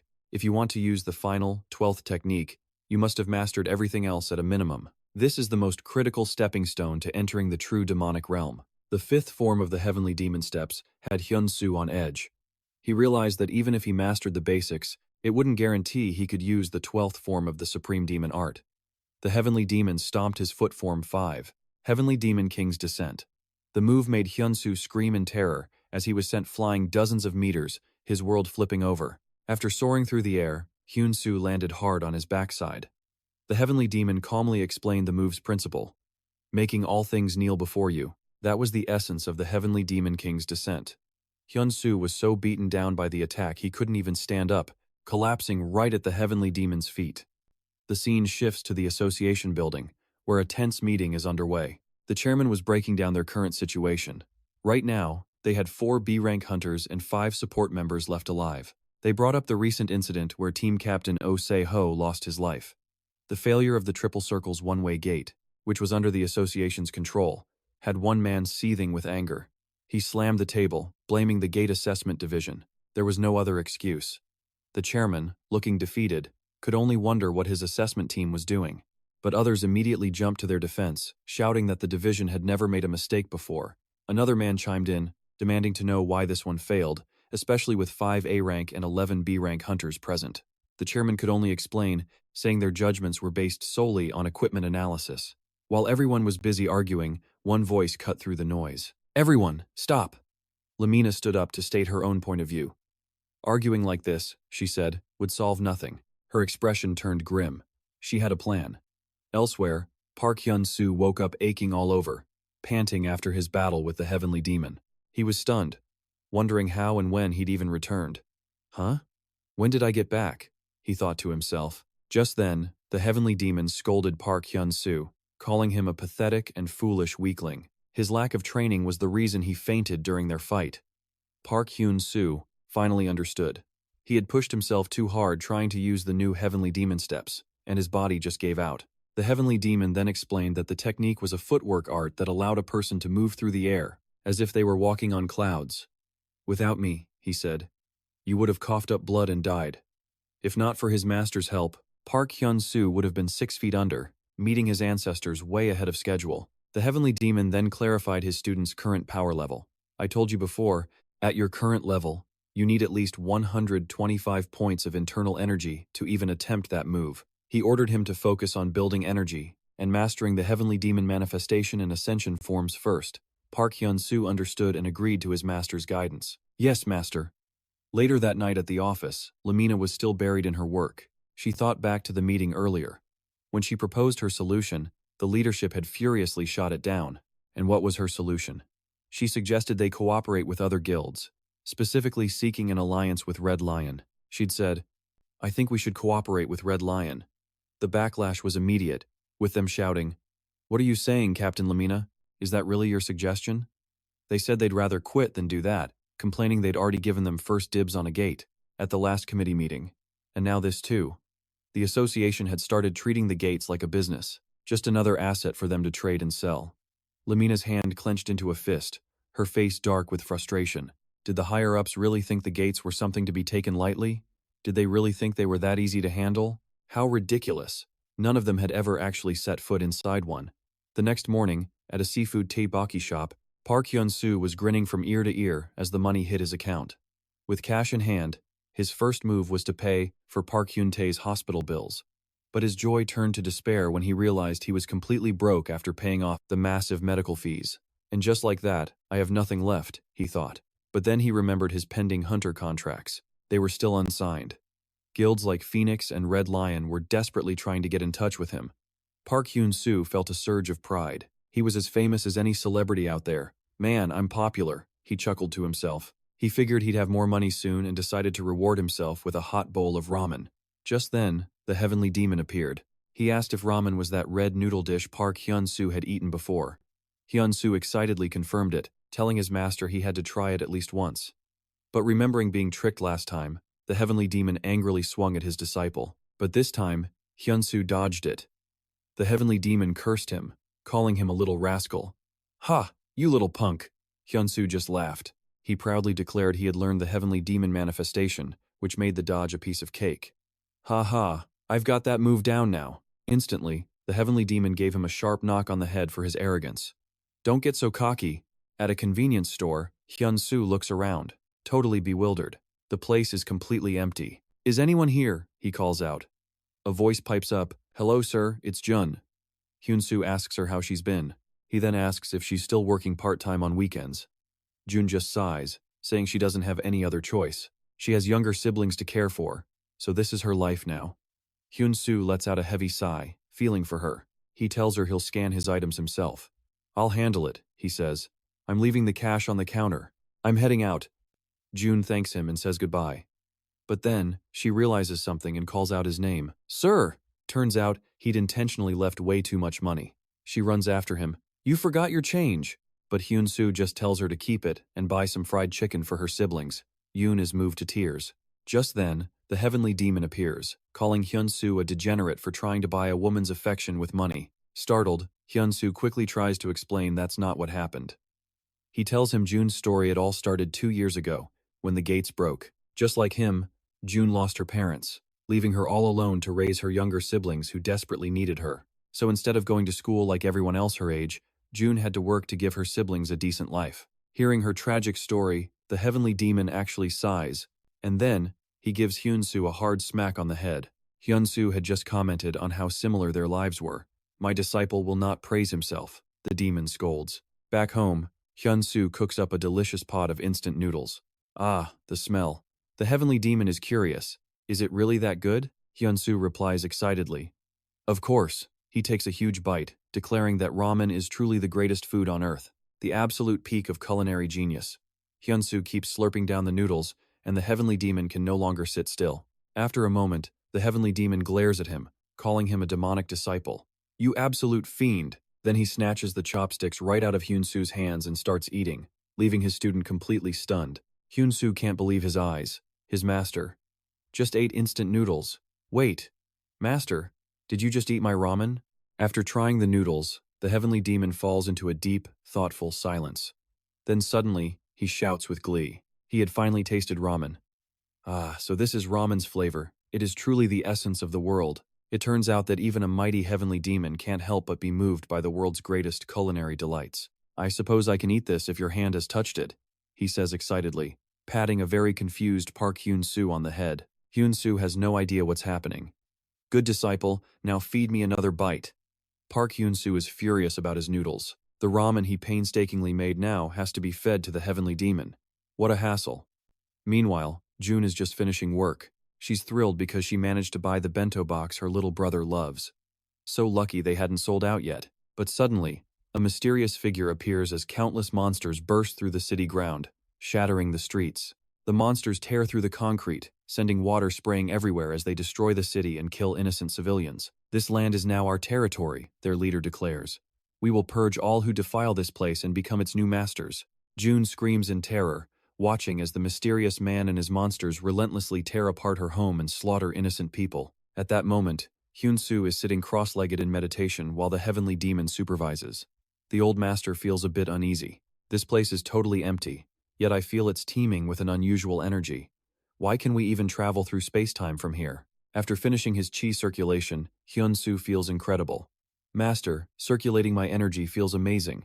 I'm completely refreshed, though at first, I felt so stressed out I thought I was going to lose my mind." The heavenly demon slowly replies, "Of course you did. That's because chi circulation not only increases your internal energy, but it also purges the impurities from your body." Hyun-soo laughs. "If I keep training properly, I won't have to go to the hospital anymore, right?" The heavenly demon keeps his serious expression. He speaks slowly. "Stop with the idle chatter. Get back into position and prepare for the heavenly demon's emergence and ascension." Hyun-soo feels lucky about everything that's happened recently, thinking to himself that his own comprehension has been slipping. "But thanks to my master's guidance, I can still grasp some of it." His feet suddenly become unbelievably fast and nimble. "I'll try to copy the movements as perfectly as I can." Watching Hyun-soo learn the techniques, nearly mastering them already, the heavenly demon can't help but offer a little praise. "This kid has real talent. I barely explained it, and he's already got it." The heavenly demon then continues to the next lesson, teaching him the heavenly demon's ascension skill. Hyun-soo answers politely, "Yes." The lesson continues. Hyun-soo follows every command as the scene cuts to the Hunters Association headquarters. A red warning light flashed and an alarm blared. Everyone was scrambling. "This was an emergency. Were they cleared for departure?" Someone shouted back. "Yes. In Gangdong District, right now. The Inza Mountain Gate has collapsed." Lee Mina's expression was grim. She knew this would happen. They should have partnered with the Red Lion Guild. If it's Gangdong, it must be them. Isaac, the guild leader, was the one reporting to Choi Hoon-gu. At that moment, Lee Mina, her face a mask of resolve, screamed out, "That's not good enough. I'm going there myself. Mobilize as many people as you can." Her manager immediately replied, "Got it." As she rushed out, Lee Mina worried. She knew Isaac's guild would have a hard time handling this situation alone. The scene shifts to Park Hyun-soo's apartment.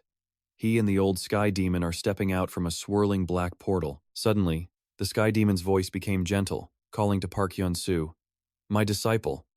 The sweet tone made him think to himself, "Why is Master suddenly calling me so gently?" He realized it was all a ploy. The old man just wanted him to cook noodles. He really got hooked after just one taste. "Now that your training is done, make me some more ramen." Park Hyun-soo knew it, letting out a long sigh. "Ugh." Park Hyun-soo's face soured. The Sky Demon, lying on his side, didn't miss a beat before adding another command. "Oh, and that other thing. The news? Turn that on, too. I need to learn about this world." Park Hyun-soo cursed him under his breath. He was already acting like he was a part of this world. Park Hyun-soo could only turn on the TV for his master to catch up on current events. A news program was on the television. The reporter was giving the latest update. Gangdong District currently looked like an underwater prison. Merfolk were appearing everywhere, attacking civilians. Park Hyun-soo was shocked by the news. The Inra Mountain Gate had actually collapsed. How could the triple barrier not have stopped it? The Sky Demon, watching the broadcast, found the place name familiar. He asked, "Inra, isn't that where we went?" Park Hyun-soo replied, "Yes, master." And then it hit him. Jun's house was there. The thought alone sent him sprinting for the stairs.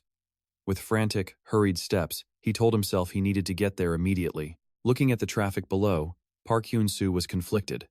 A car would be far too slow. Running straight there would take about 20 minutes, though it seemed impossible with so many skyscrapers in the way. Suddenly, an idea struck him. But now, he could use the Sky Demon's ascent. He immediately activated the new skill, traveling several hundred meters in a single second. He leaped from building to building, as light as a feather. The way he used the Sky Demon's ascent, he looked just like a superhero. High in the sky, the Sky Demon watched his students' heroic practice session. At that moment, water monsters were rampaging across the ground below. They captured and killed innocent people. Their screams mixed with the beasts' terrible howls. Elsewhere, Choi Hoon-gu was in the middle of a fierce battle. Die! The Black Leopard warrior had joined the fray. His claws made quick work of a few of the monsters. People inside the nearby buildings were looking out their windows. They shouted to each other that it was the Black Leopard, Choi Hoon-gu. They all started cheering, hoping to give him strength. "Don't panic. Just stay calm and fight. Bamboo Gum was speeding in on a motorboat, carrying a sword as huge as an elephant. I know, Captain. He raised his blade, his eyes ready for battle. Bamboo Gum of the Gangdong district was here. Just a few slashes took out several of the beautiful but deadly water monsters. One monster took advantage of an opening, aiming to attack Bamboo Gum from behind. Bamboo Gum glanced back quickly. Damn it! The monster bared its fangs, about to swallow him whole. Suddenly, a girl's nimble hand appeared. Boom! An arrow took down another monster, saving Bamboo Gum in the nick of time. A blonde girl with a bow and arrow was speeding forward on a motorboat. Could that tiny boat really be effective, though? You should at least have a weapon like mine. The monster hit by the arrow roared in fury and retreated. It was a super impressive display. The whole scene looked like something out of a movie. The blonde girl introduced herself. I am the female warrior of Gangdong District. Bamboo Gum thought she was awesome and was about to give her a thumbs up. But before he could even finish the gesture, the monster attacked again, and it sent him straight to his grave. The archer girl couldn't believe her eyes. Seeing the tragic sight, her eyes filled with tears. No way, Bamboo Gum's been hit. In an instant, she was filled with hatred. She wanted to avenge her comrade. She drew her bow, aiming at the monster. Die, you bastard. Just then, Black Leopard appeared, grabbing her from behind. No, she screamed, telling Black Leopard to change direction. Go the other way. I can't let you die with me. The monster's eyes suddenly glowed brightly as it chased after them. The beast was hundreds of meters long, slithering in waves across the water. It bared its fangs and opened its terrifying mouth. Above them, a woman was watching, clearly amused by the chase. Hunters are the best nutrients. With a sinister face, she burst into maniacal laughter. The more powerful hunters showed up, the more grateful he felt.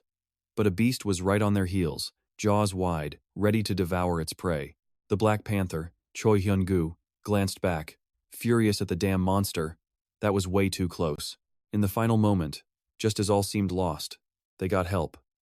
A young man appeared mid-air, taking down the monster with martial arts. It may look like standard martial arts, but when he channels his internal energy into a palm strike, aimed right at the monster's head, it becomes a transcendent technique.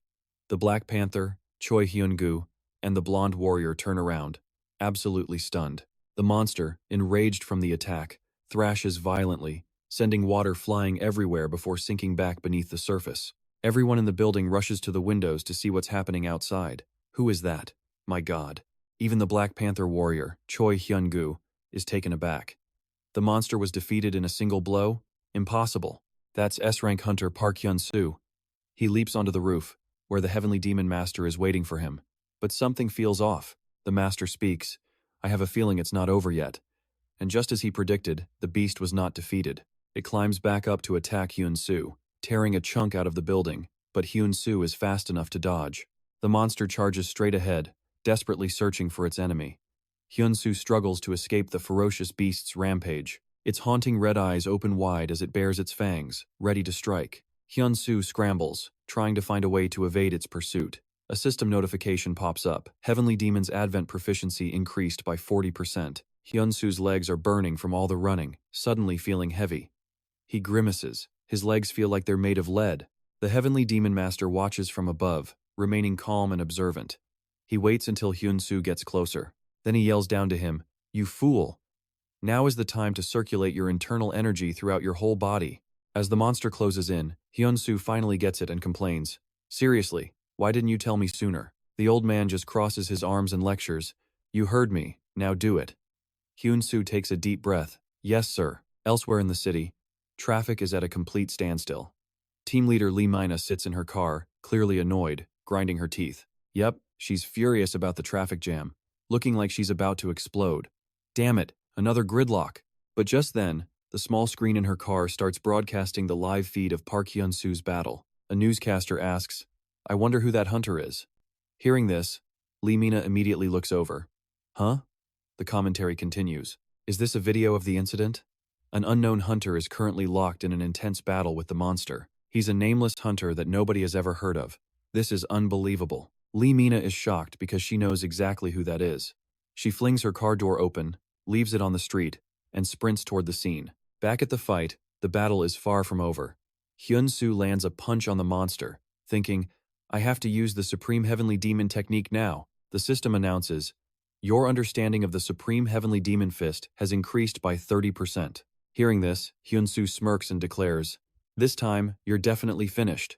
It turns out he's figured out the monster's weakest point is right under its chin. Its weak spot is the lower jaw. The heavenly demon, flying above, instructs him, "Get in close and attack it there now." Hyun-soo obeys instantly, rushing forward. "Right." A witch raises her hands high, channeling power into the beast. "Receive my strength," she screams, her eyes glowing blood red. She lets out a roar, "Destroy that cursed hunter." The beast feels the surge of power. It opens its eyes, now glowing with a ferocious red light. Park Hyun-soo aims right for its chin, throwing a punch meant to end it all. But the monster unexpectedly whips its massive tail around, using it to attack him. It seems to be stronger than ever before. A single flick of its tail destroys part of a nearby building. The witch stands atop a towering pillar of water. She commands her creature, "Keep attacking him." The monster's tail smacks Hyun-soo so hard he's slammed right into a wall. The creature becomes absolutely furious, baring its teeth as steam rises, its red eyes fixed on Hyun-soo with a cold glare. High above, the heavenly demon crosses his arms.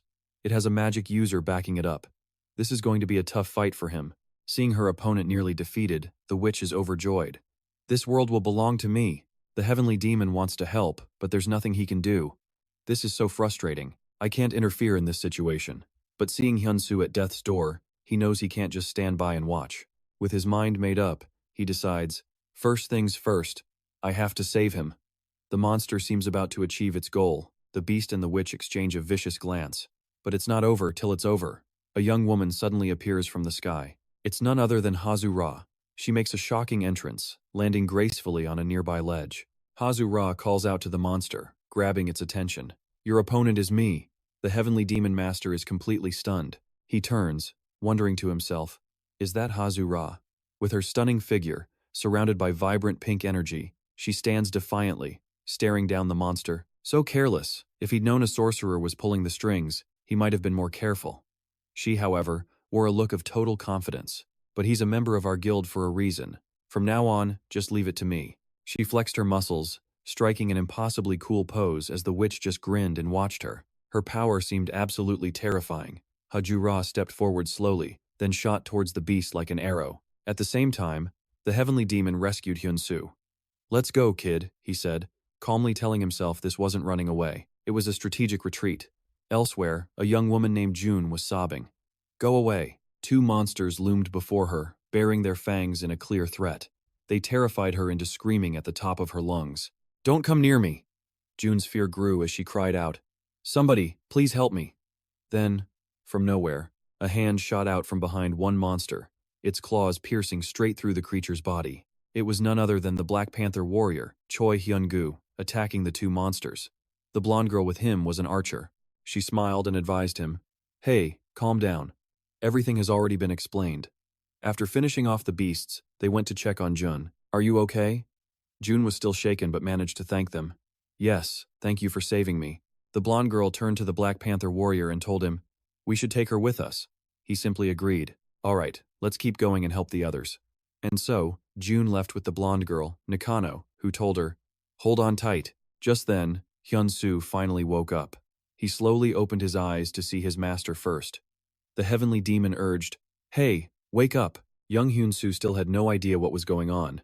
He couldn't help asking, how could something like this even happen?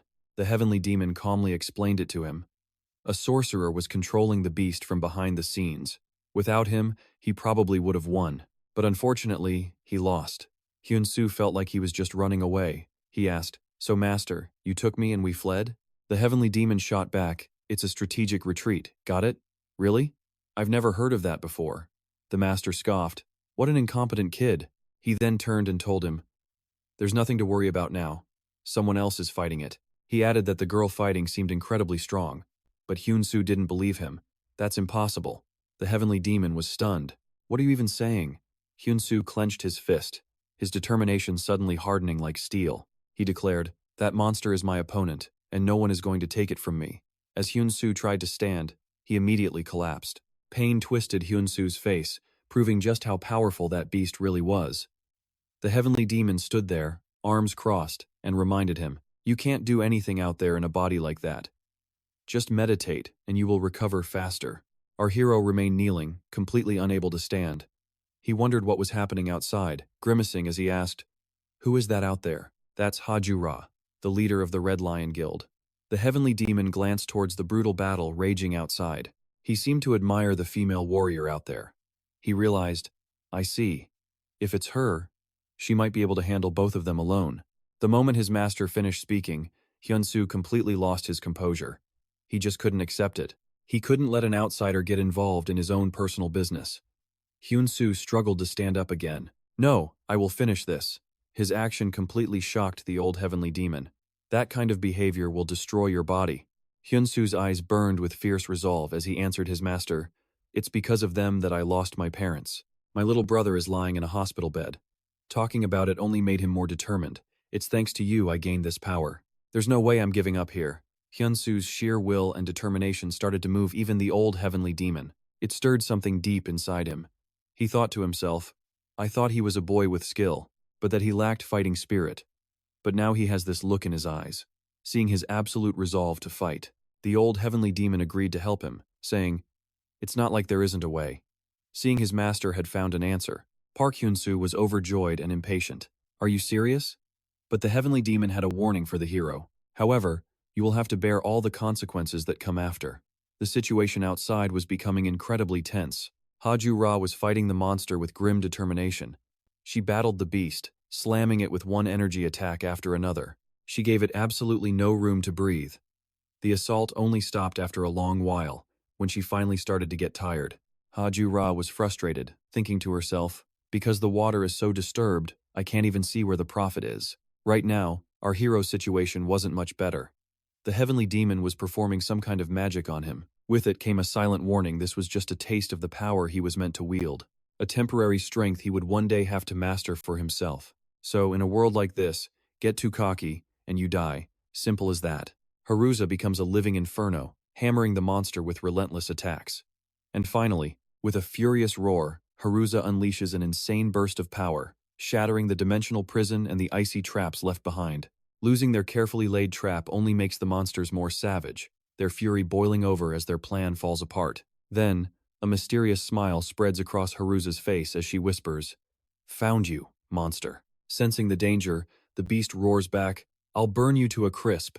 Meanwhile, we cut back to Hyun-soo, who's in absolute agony. He's absorbing a colossal amount of energy, gritting his teeth just to withstand the sheer strain. And the other monsters? They're barely holding on against the spatial attack when a massive explosion erupts from one of the monster's followers. It looks on in panic. Seeing its master in this state is like staring down a natural predator at the top of the food chain. The creature channels its energy, raising its hands to the sky and crying out, "Master!" And Haruza just smiles. "No, it can't be." The snake, now in grave danger, reveals its true form. Haruza's grin just gets wider. "I've been waiting for this exact moment," she declares, unleashing her full power in a direct assault against the follower. The creature watches in terror as the inferno closes in. The moment it hits, space itself erupts in a devastating explosion. It screams in pure agony, completely unable to process what's happening. Impossible. As the follower falls, the main snake lets out a pained roar, and the very space around Hyun-soo begins to violently tremble. After a long moment, things finally stabilize. A system window pops up, celestial lineage temporarily awakened. Outside, Haruza is all confidence, taunting the monster, "Having a little trouble recovering, are we? You filthy snake." The creature, seething with rage, summons an even bigger tidal wave in response. Haruza sizes up the situation, then calmly slips off her shoes. "Can't ruin these expensive shoes," she says, then simply steps forward. Barefoot, she advances straight towards the snake, then dashes forward with a shout. "No more wasting time. Let's end this." She closes in for the final blow, but something unexpected happens that catches her completely off guard. Before anyone can react, the monster lets out a massive roar, and the very air twists into a raging vortex. The force is absolutely overwhelming. Even with her power, Haruza is blown away, thrown helplessly into the distance. She crashes right into the ocean. Just then, a helicopter approaches her position. It's from the military. The pilot struggles to get a message through. "Leader," the comms crackle, "we've evacuated every last civilian from the area. The surrounding buildings are completely empty." Submerged in the water, Haruza realizes the perfect moment has finally arrived. She extends her senses, pouring out her energy to confirm their safety. After a moment, She lets out a triumphant yell. I am Haruza, one of only 9 S-class hunters in the entire world. Outside, the seawater itself begins to evaporate. The monster is exposed, all the water around it, gone. There's nowhere left to hide. Haruza flashes a triumphant grin. The monster, realizing the shift, lets out an angry growl, still dangerously confident. But just as she raises her hand to end it all, another hand suddenly grabs her wrist. Wait a moment. Startled, she whips her head around to see who dared interfere. It's Hyun-soo, who somehow appeared by her side without her even noticing. Meanwhile, Han-ul is still rushing forward at top speed, thinking about how much she's invested in protecting her friend. She can't just let him fight by himself. Worry is etched all over her face. He just doesn't have enough experience yet. A little further on, Han-ul spots a small shop, and something inside immediately catches her eye, stopping her in her tracks. She can't just walk past it. Han-ul pauses, staring at the object for a long moment, not quite grasping what it is. The shape. It looks just like 4 bombs. Without hesitating, she grabs the item and takes it straight to the counter. The shopkeeper smiles happily. 15,001, please. But Han-ul doesn't even react to the price. She just calmly pays the man. Stepping outside the store, she stops to test her new purchase, placing 1 bomb on the ground. Han-ul walks away with a cold expression. The owner calls after her, Hey miss, your change. But she doesn't bother to stop. She couldn't care less. Without a single glance back, she begins manipulating the bomb with just 2 of her fingertips. Drawing on her skills and experience, Han-ul effortlessly makes the devices float and circle all around her body. Then Han-ul grabs the head of a bomb and uses it to launch herself high into the sky, leaving everyone watching completely stunned. Even the shopkeeper is staring, his eyes filled with pure admiration. Meanwhile, back at a certain safe house, Haruza stands face to face with Hyun-soo, now decked out in a mysterious, all-black combat suit, on model. She looks stunning in that color, but Park Hyun-soo's presence was just as powerful. She eyed him with total confidence, asking how in the world he got here. But Park Hyun-soo wasted no time. He turned to her and simply said, Thanks for your help. I'll finish this monster from here. He placed a hand on Hazura's arm, and she felt a wave of reassurance. She looked at his gesture and just smirked. Huh, is that so? I was planning to end this fight right here myself. It's my ticket into the guild, after all. Think you can handle it? Hearing this, Park Hyun-soo simply lowered his arm, his expression calm as ever. Both of them glanced down at the monster still rampaging below. Hazura felt its immense pressure and wondered, this pressure, he's gotten way stronger. Just then, a blinding light erupted, and Hazura reflexively yelled out in alarm. Hey, you need to be careful. The massive beast opened its jaws wide, its body coiling as if to swallow them whole. Park Hyun-soo channeled all his power into his arm, shouting Supreme Demon Fist. First form. He launched himself into the air, his ripped six-pack on full display as he used the momentum for his attack. Flying toward the monster, Park Hyun-soo landed a devastating blow that sent blood flying from its mouth, its tail slamming hard into the ground. You'd think it was over, but no. This thing was relentless. It powered up, its eyes glowing a furious red. It bared a terrifying set of teeth, grinding them together. Seeing this, Park Hyun-soo paused, preparing his next move. Supreme Demon Fist, second form. Without a moment's hesitation, he shot forward and slammed into the beast once again. Looking at its battered state, Park Hyun-soo felt a flash of victory. Yeah, that one definitely did some damage. Watching from the sidelines, the heavenly demon judged the situation. The beast's life force was still strong, but his disciple possessed a heavenly gift. I hope he can pull this off. After taking 2 direct hits from Park Hyun-soo, the beast was clearly in agony. It let out a desperate roar, its eyes filled with hatred as its long tongue shot out, aimed straight for Park Hyun-soo. Seeing its ferocious counterattack, he had no choice but to charge in, shouting Heavenly Demon Flight. An intense battle exploded between them, the shockwaves shaking the very sky. He was out of options. To fight back now, Park Hyun-soo had to soar into the air one more time and unleash the Supreme Demon Fist, third form. And this time, he landed the finishing blow right on its face. The impact ravaged the monster's body, leaving it broken and mangled. Hazura watched the whole thing from a distance, completely speechless. She screamed out in utter, horrified disbelief. Her face was a mask of pure admiration. And in that moment, she turned around to see someone else. Another girl had appeared holding a bomb. It was none other than Han-un. She'd been searching for him this whole time. Seeing her here, Hazura couldn't help but ask, Whoa, how did you get here? But Han-un didn't even notice her question. Her eyes were glued to Park Hyun-soo as she shouted in pure awe. Oh my god, is that really Hyun-soo? Seeing her greeting completely ignored, Hazura was annoyed, but answered anyway. Yeah, that's him all right. Just then, a system notification popped up, warning. Stamina critically low. Be advised. Park Hyun-soo heard the alert, and a flicker of worry crossed his face. Critically low? And just like that, he doubled over, coughing up blood. He lost his balance and began to fall from the sky. Seeing this, both women panicked and rushed toward him without a second thought. Hazura screaming his name at the top of her lungs. Not to be outdone, Hanun also cried out, Hyun-soo. But watching his disciple fall, the heavenly demon just stood there. He crossed his arms, coldly observing. Looks like my disciple finally pushed himself too far. Water flooded the destroyed landscape. A hand reached up, gripping a rock. Everything was in ruins from the fight. Suddenly, two terrified kids were seen running for their lives. They cried out, Sister, sister! A young woman reached out and pulled the two children into her arms. She burst into tears of relief. My little siblings. She stroked their heads gently, whispering that it was okay. But for some reason, both the boy and girl just kept crying hysterically. Meanwhile, somewhere else, the charming woman named Turng happily answered a call, reporting some good news. Yes, she was brought home safely. How are things on your end? The voice on the other line belonged to a strange-looking monster. Things are stable over here. The mage was taken out by Hazura, leader of the Red Lion Guild. For some reason, hearing this news caused Turng to react. Strangely, and the serpent was killed by Park Hyun-soo. That last piece of information, she couldn't hold back her reaction any longer. With no other choice, he mounted his warhorse and charged ahead. It seemed this area was finally secure. The other zones would be cleared out soon enough. Meanwhile, a young woman pats two children on the head, offering them comfort. The battle was over, but the terror lingered. It seemed the recent fight had truly terrified the two children, who were still coping with the shock. High above, a girl stood on a rooftop. She held her hand out to a statue, yelling, thank you, and be careful. Meanwhile, at a certain hospital, the atmosphere was heavy. Park Hyun-soo lay on the bed, the destruction from the battle leaving him completely wrecked. He was drained of all his strength.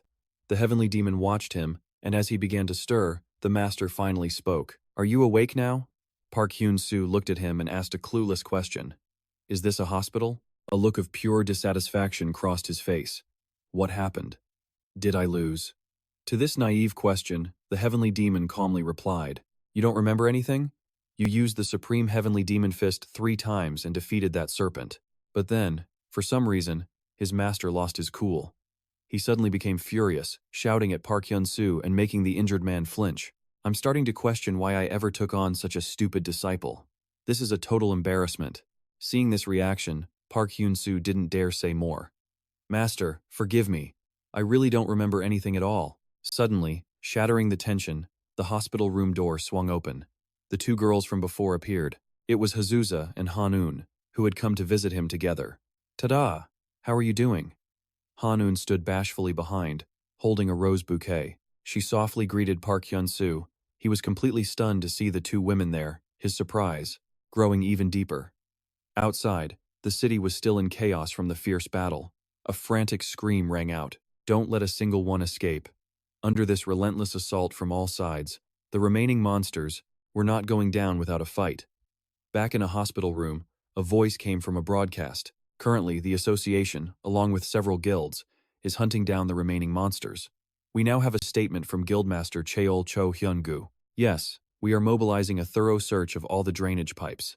The surrounding scenery was completely shattered and cracked. I'm doing my best to make sure not one is left, so the people can please rest easy. At an apartment complex, the atmosphere was peaceful, with a car parked just below. Deep inside, a bathroom was neat and tidy. At the hospital, 2 men were pacing in the waiting area. Back at the hospital bed, likely Park Hyun-soo's, he was enjoying some bright red apples thanks to the devoted care of the 2 young women. First up was none other than Hanun. She skewered an apple slice on a fork and offered it to him. For my dear Park Hyun-soo. Seeing this, Hazura fumed in her seat, her eyes burning with jealousy. I'm the one who peeled those apples, Hanun. Hanun was completely unfazed. Oh my, do you want to peel with one hand and feed him with the other? If you want, I'll let you. Hearing this, Hazura gripped the peeling knife tightly, absolutely furious. What did you just say? Seriously. Hanun stood up to face her and said, Mina, why don't you bring that out? Mina heard her and brought out a box. She closed her eyes in anticipation. Yes, I was planning on it, even if you hadn't said anything. Inside the mysterious black box, it was opened, revealing a brilliant gem that glittered and shone. Seeing it, all three of them were captivated by its beauty. But the most surprised of all was Park Hyun-soo. He saw it and yelled, "What is that thing?" Mina answered with confidence and grace, "It's a monster's heart, a spoil of war." However, only the heavenly demon knew what it truly was. He shouted, "It's an inner core." Moving closer to inspect it, he said, "This is the first time I have ever seen an inner core so filled with energy." Han-eun turned to Park Hyun-soo and explained, "Monster hearts usually belong to a boss monster or a very ancient one. That's why they're overflowing with such powerful energy." Han-eun continued, "If you eat it, you'll gain its latent power. For a low-level hunter, it might even be enough to jump up an entire rank." It seemed the snake wasn't actually that big. A monster core of this quality likely just meant it was incredibly old. The heavenly demon stared at the inner core, practically drooling. He couldn't stop himself from licking his lips in desire. A 500-year-old inner core. Han-eun couldn't help but place her hand on Park Hyun-soo's forehead. He looked at her and asked, "Why would you give me such a precious treasure?" Han-eun spoke up, "Just think of it as my own personal gift." Hearing those words, Hazusa was furious. "Was it a gift from you alone? How arrogant." The two began to bicker back and forth. "Hey, I contributed over 30% of the effort to get that thing." Although, Park Hyun-soo was the one who captured it. She had no comeback for that last part, so she turned back to him, embarrassed, and said, "Anyway, you can't just eat it as it is. After you're discharged, come to the association, and I'll show you how to use it." Han-eun's jealousy flared up at her words. What is she talking about? I'm standing right here. My S-rank status is far superior to the association. She tells her the absorption rate is over 25%, but the promise was 35. Was she just guessing? But it was true. The heavenly demon sighed, annoyed by the two women. If he were teaching, the rate would be 70%. Han-eun and Hazura were practically butting heads, ready to throw down. "You're S-class, but what have you even done?" she challenged. "Shots fired from someone who isn't even S-class?" The heavenly demon watched them bicker, secretly amused by the drama. He thought their little rivalry was pretty entertaining. He then leaned in close to Park Hyun-soo and whispered, "So, which side are you on?" Feeling sick and stuck in bed while his own master teased him, Hyun-soo shouted out, completely fed up, "Master!" That desperate cry caught the attention of the two women. Han-eun stepped out and peeked through the crack in the door. She saw Hazura handing Hyun-soo a piece of paper, telling him he'd never get a contract with an option like this again. What did he think? He was about to hit S-rank, so they absolutely had to recruit him to restore the association's reputation. Park Hyun-soo stared at the contract, his face a mess of anxiety and indecision. And just then, she realized Han-eun was watching. Seeing that she'd been spotted, Hazura invited her in to see for herself. The two women locked eyes for a moment. Han-eun walked into Hyun-soo's room, took a seat, and asked, "So, you're satisfied with the association's offer?" Standing nearby, the heavenly demon chimed in, saying it sounded interesting. Hyun-soo, however, remained completely silent. Han-eun leaned closer and pressed on. "A special privilege of immunity, right? You won't be charged, even if you kill someone." Hearing this, Hyun-soo was stunned and yelled out, "What? How did you know that?" Criminal immunity was on the table. She explained that it wouldn't be long before he hit S-rank, and for an S-rank awakened, that kind of immunity means nothing. A sinister smile spread across her face. "The world runs on power," she explained, "but not nuclear or economic power. It all depends on whether or not you have S-rank hunters. Giving them immunity? Ridiculous," she scoffed. After hearing her argument, Hyun-soo had to admit it made sense. Seeing his reaction, Han-eun knew she had him. What he needed most right now, she explained, was a shield to protect him until he became a true S-rank hunter, and then he would be just like Hazura of her Red Lion Guild. Having said her piece, she stepped outside and faced Hazura. "You've worked hard, Captain Lai." Seeing Hazura's smug expression, a dangerous glint appeared in her eyes. "Feeling pleased with yourself?" Captain Lai then walked back into the room. "Oh, it's you," Hyun-soo said, noticing her return. "I'm sorry," she said softly. "There's nothing to be done. I can't force a personal choice. Please, get well soon." But just as she was about to leave, Park Hyun-soo called out, "Wait, could I ask you for a favor?" "I know I have no right to ask," he said, "but I can't move right now. I think it'd be better if the association helped." The heavenly demon, hearing this, immediately jumped in to scold him. "You truly are an immature disciple," he snapped. Meanwhile, in a different apartment, the three siblings who had been saved finally knew who their benefactor was. The older sister opened a door, With a bright smile, she called out, "Hey you two, time to wake up, brush your teeth and come eat breakfast." The two kids were still half asleep. It was the weekend, so she had to go to her part-time job. But the little ones just wanted to sleep. "More sleep," they whined. "You can sleep after you eat, okay?" With that, the two kids dragged themselves to the bathroom to get ready for the day. "Can't you just bring the food here so I can sleep more?" "Nope." Defeated, the two kids looked down with a pout. "You want to die, sis?" one of them joked. As their sister was preparing a delicious breakfast, a sudden noise came from outside. The girl looked out the window and couldn't believe her eyes. A monster had appeared, shattering the morning's peace. Seeing the horrific sight, the oldest sister screamed in terror, shouting for her siblings, "Get back, both of you!" In a flash, the monster was on them, grabbing the little girl in its claws. Panicked for her sister's safety, she didn't think twice. She just grabbed the nearest kitchen knife and charged straight at the monster, screaming at the top of her lungs, "Die!" This girl was tiny, but with her siblings in mortal danger, she pushed past her own fear, thinking only of protecting them. She lunged forward with the knife, her courage overriding her terror as she drove the blade into the beast. The knife sank into its side, causing the monster to turn with a roar of pure rage. The girl froze, her entire body trembling with fear.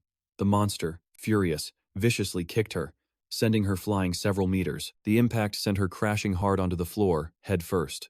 With the older sister out of the way, the monster grabbed the little girl by the head and lifted her into the air. It let out a triumphant hiss, its face a mask of pure evil. In a situation this desperate, a new figure appeared, none other than Captain Lai. She charged forward, using her own bomb to stop the creature's advance as Captain Lai unleashed one of her skills. She hit the beast with a single palm strike, forcing it to drop the child, who immediately tumbled to the floor. The monster instantly switched its focus to Captain Lai, but even facing its terrifying attack, she calmly pressed forward. All the monster could do was let out a few angry hisses, its face twisted in frustration as her blows scratched and tore at its body. Captain Lai looked at it and declared, "I'll send you back to your kind." With that, she planted her feet into a solid stance, gathering her spiritual energy with a look of pure confidence. She then glanced back at the three siblings, as the oldest called out, "Cha-jun, are you okay?" Realizing she was finally safe, the older sister looked at the captain with a mix of fear and confusion. She turned to ask, "Thank you, but why are you here?" Captain Lai looked at them and replied, "I came because I need a favor." And thankfully, she added, "I wasn't too late." Meanwhile, at a hospital, Park Hyun-soo was recovering in his bed. A doctor and two nurses walked in. "Wait, you're already healed?" Their expressions were a mix of shock and total bewilderment. Seeing them so stunned by his rapid recovery, Park Hyun-soo was quick to cheerfully answer them. "Yep, I can move just fine. My body's a bit heavy, but there's no pain anywhere." Hearing this, the doctor immediately began to caution him. Even for a hunter, this rate of recovery is simply impossible. And as the nurse began to remove the cast from his arm, the doctor stuttered, "Ah, my mistake. We have to take that off, of course." While he was distracted, Park Hyun-soo couldn't help but ask, "Am I the type that just heals incredibly fast?" The doctor laughed. "Haha, this is the first time I've ever seen anyone recover this quickly." A little later, he made his way out to the reception desk, where the staff member saw him coming and greeted him with a warm smile. "The Red Lion Guild has already covered all your expenses, so you're free to leave." To hear that the Red Lion Guild had paid his entire bill left him a little stunned. He stepped out of the stuffy hospital, taking a deep breath of fresh air. Park Hyun-soo strolled along with the Heavenly Demon, saying, "Well, look at that. They're actually pretty useful." The Heavenly Demon then added his own 2 cents. "It seems that woman, Ha-ju Ra, knows how to take care of her people." Just then, a notification suddenly lit up his phone, grabbing his attention.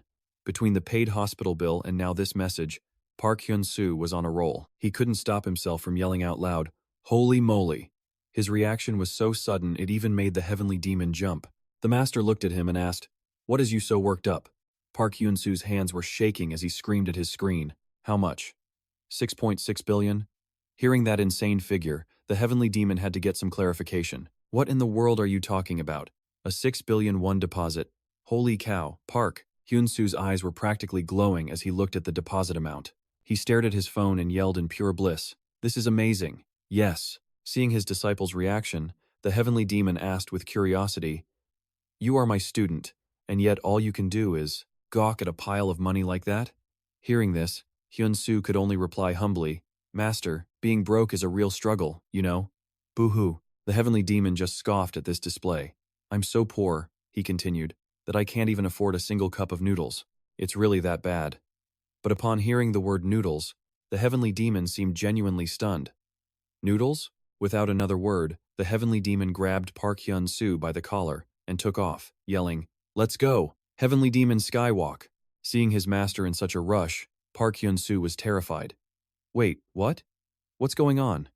The heavenly demon just flashed a wicked grin. Hurry up and make me a package of those noodles. Park Hyun-soo was left completely speechless. Meanwhile, in an apartment somewhere in the city, a black hole hovered near the ceiling. As master and disciple sat below it, the heavenly demon spoke. You've already absorbed 25% of my power. Hyun-soo was shocked. 25%? Seeing his student's surprise, the master continued. If you follow my teachings, you will attain up to 145% of my internal energy soon enough. Hearing these words, Park Hyun-soo could only sit in silence and listen. The heavenly demon then asked him, once you have that power, what will you do with it? Park Hyun-soo thought for a long moment before answering. The impact of the gate from 2 years ago. The heavenly demon looked confused. Park Hyun-soo simply lowered his head. The first time the gates erupted, so many people died. My parents and Cha Jun's parents, they were all killed then. Hearing this, the heavenly demon fell silent, listening intently. As he spoke, Park Hyun-soo couldn't stay still, his body tensing with emotion. Clenching his fist, he declared with absolute conviction, now that I'm a hunter, I will prevent that kind of disaster from happening. I will never let anyone suffer through that again. His eyes fell on the internal core resting on the ground, as he summoned all his courage to make that vow. Hearing this, the heavenly demon quietly muttered, don't tell me these gates are the enemy that he mentioned? Park Hyun-soo himself was taken aback by those words. Huh? An enemy? Seeing his reaction, his master continued. Hadn't he used 3 basic forms before, even without being taught?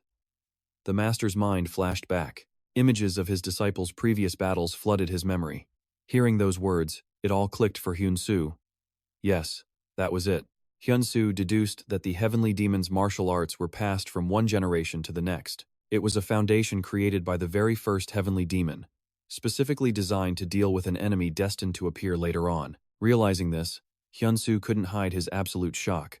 He stared at the inner core, a thought racing through his mind, but this was a completely different world than his master's. Hearing that, something snapped into focus for the heavenly demon. So that was it. He now had another reason to return quickly. Meanwhile, Captain Lee had just destroyed the monster. She made her way to the building, landed softly, and studied the door while holding a slip of paper. According to the guild's intel, this had to be the place. Captain Lee pulled out her phone, staring at it silently. The hospital said he'd already been discharged, but he wasn't picking up his phone. Elsewhere, on a desk next to a computer, a lone smartphone was vibrating on the table. Its ringing shattered the quiet stillness of the room. Since calling him was impossible, Captain Lee had no choice but to go straight to his front door. She stared at it, worried. What now? She had to get this information to him. At that moment, the master yelled at his disciple. He commanded him, "Bite it!" Park Hyun-soo didn't dare hesitate, holding the stone. He looked at the sparkling object with an awkward expression. How was he supposed to swallow something so huge? Hearing that silly question, the heavenly demon couldn't resist flicking him squarely on the forehead to snap him out of it. He shouted at him, "I said bite it, not swallow it." After that solid thump to the head, Hyun-soo finally understood. He had to bite it piece by piece. Hyun-soo, however, was still hesitating a little. He held it in his hand, just staring at it, still unsure what to do even after being told. He finally placed the stone in his mouth to feel its power. Whoa! At that exact moment, Captain Lee was standing right outside his door. She put her hand on the doorknob, gently pushed it open, and peeked her head inside, shyly calling out his name. Hyun-soo! Stepping into the apartment, she looked around and called out again. Is Hyun-soo not here? Then, something suddenly caught her attention. She turned her head and saw a strange black hole on the ceiling. Who in the world put that there? Back with Hyun-soo, the moment he bit down on the stone, he immediately wanted to spit it out. Good grief. Seeing his disciple's impatience, the heavenly demon stopped him. Calm down and listen to my instructions first. He turned away, muttering, Damn it, I'm already getting tired of this fool's face. But even so, despite his annoyance, he still began to teach him carefully. If you use this incorrectly, you'll suffer from chi deviation, and you'll be beyond saving. Look, don't think of that core as some kind of pill. Think of it as a part of your own body. Feel it, slowly. After hearing this advice, he held it in his mouth again. this time closing his eyes and slowly feeling its power. He allowed the energy to flow from his dantian throughout his body. Following his master's guidance, Hyun-soo sat down to concentrate. As he absorbed its power, he clasped his hands together. A warmth began to build in his core. The energy was absorbing slowly. Feeling this steady state, he closed his eyes and reminded himself not to rush. Back in Park Hyun-soo's room, Captain Lee was still standing there, staring up at the black hole and wondering. This thing was seriously weird. Its shape was so bizarre that she couldn't bring herself to look at it for long. She finally turned away. Ugh, that's disgusting. This place needs to be cleaned up. With that, she got right to work, heading to the bathroom to get a bucket of soapy water and putting on cleaning gloves. She dipped a cloth in the water, wringing it out completely. But just as she was about to start, her phone suddenly began to ring. She picked it up to answer. Hello? Director, did you need me for something? The moment she realized who was calling, she immediately dropped the cleaning supplies. I'm a little busy, but I'll be there right away. After she left, she couldn't help but glance back one last time. So annoying. The cleaning will just have to wait. With that, she quickly used her gear and sped off. Meanwhile, the master and student continued their training. The heavenly demon watched his disciples' intense focus. He was pleased. Slowly, the energy would spread through his body and gather in his dantian. Just then, a system notification appeared. Internal energy is increasing. Hyun-soo's expression was completely serene. The heavenly demon observed him and spoke. The serpent's inner core seemed incredibly potent. He would need to watch the boy carefully in case anything went wrong. But it appeared everything was progressing smoothly. The heavenly demon divine art was an overwhelmingly powerful technique, he thought, watching his young disciple. If he can fully absorb this inner core, it will give him a massive boost on his martial path. Just then, another system notification appears. You have absorbed 32% of the inner core. Tianma watches this and thinks to himself, once the core is completely absorbed, its medicinal energy will flow through the main channels, finally gathering in his dantian. He tells Hyun-soo to guide the flow in the correct sequence. Hyun-soo sits motionless, his internal energy steadily rising. The system alert flashes again. You have absorbed 32% of the inner core. Suddenly, for some unknown reason, Hyun-soo lets out a piercing scream.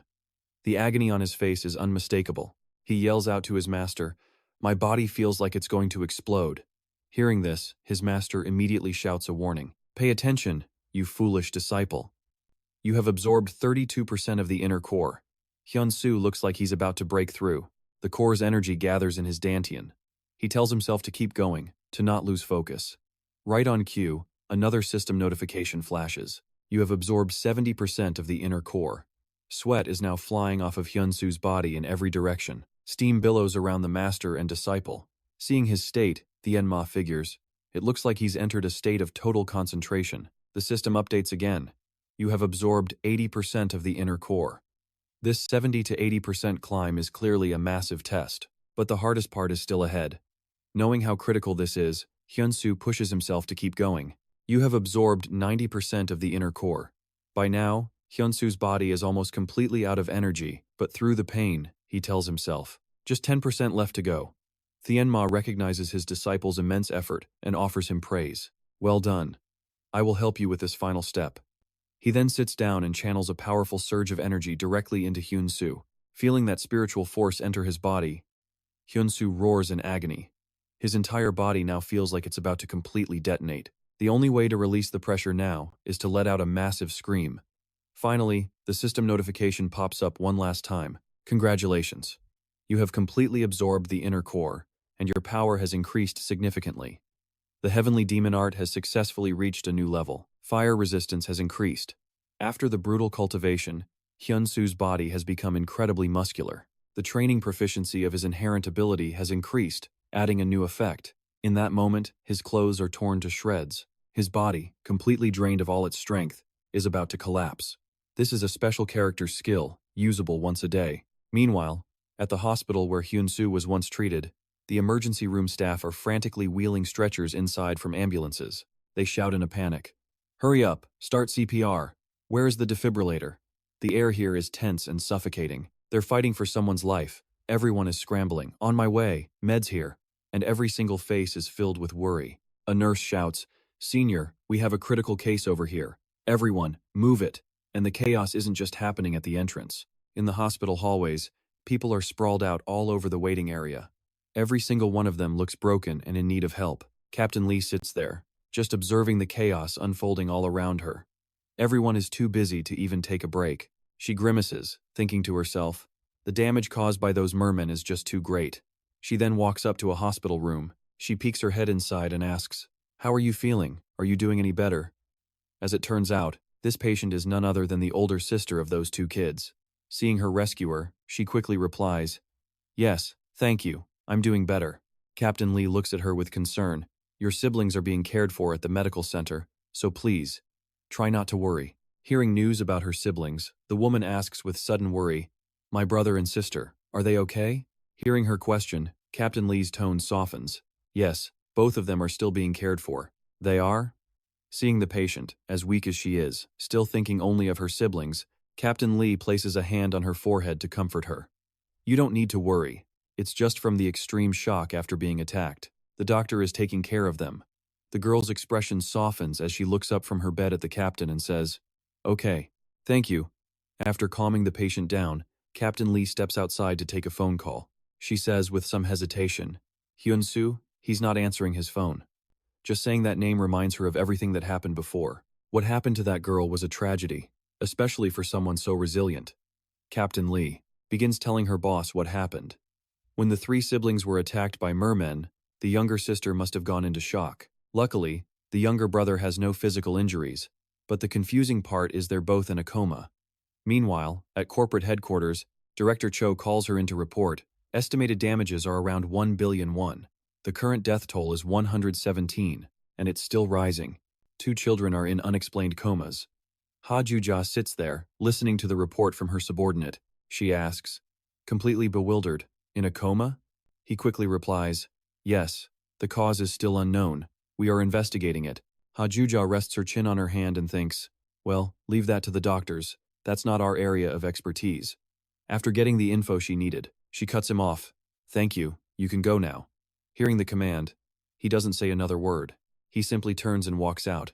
But now, feeling a surge of anxiety, Ha Ju-ra picks up her phone. She starts to dial, but then stops, lowering the phone with a frustrated and worried expression. He's not even taking her calls. In an instant, her worry twists into pure rage. She paid him 6 billion won up front, and he has the nerve to ghost her? The next morning, under a clear blue sky, the scene shifts to a restaurant. 2 men are sitting and talking, one of them cracking open a beer, ready to drink. A voice cuts through the air. It belongs to the S-rank hunter Ha-seon Banju, the leader of the Night Shadow Guild.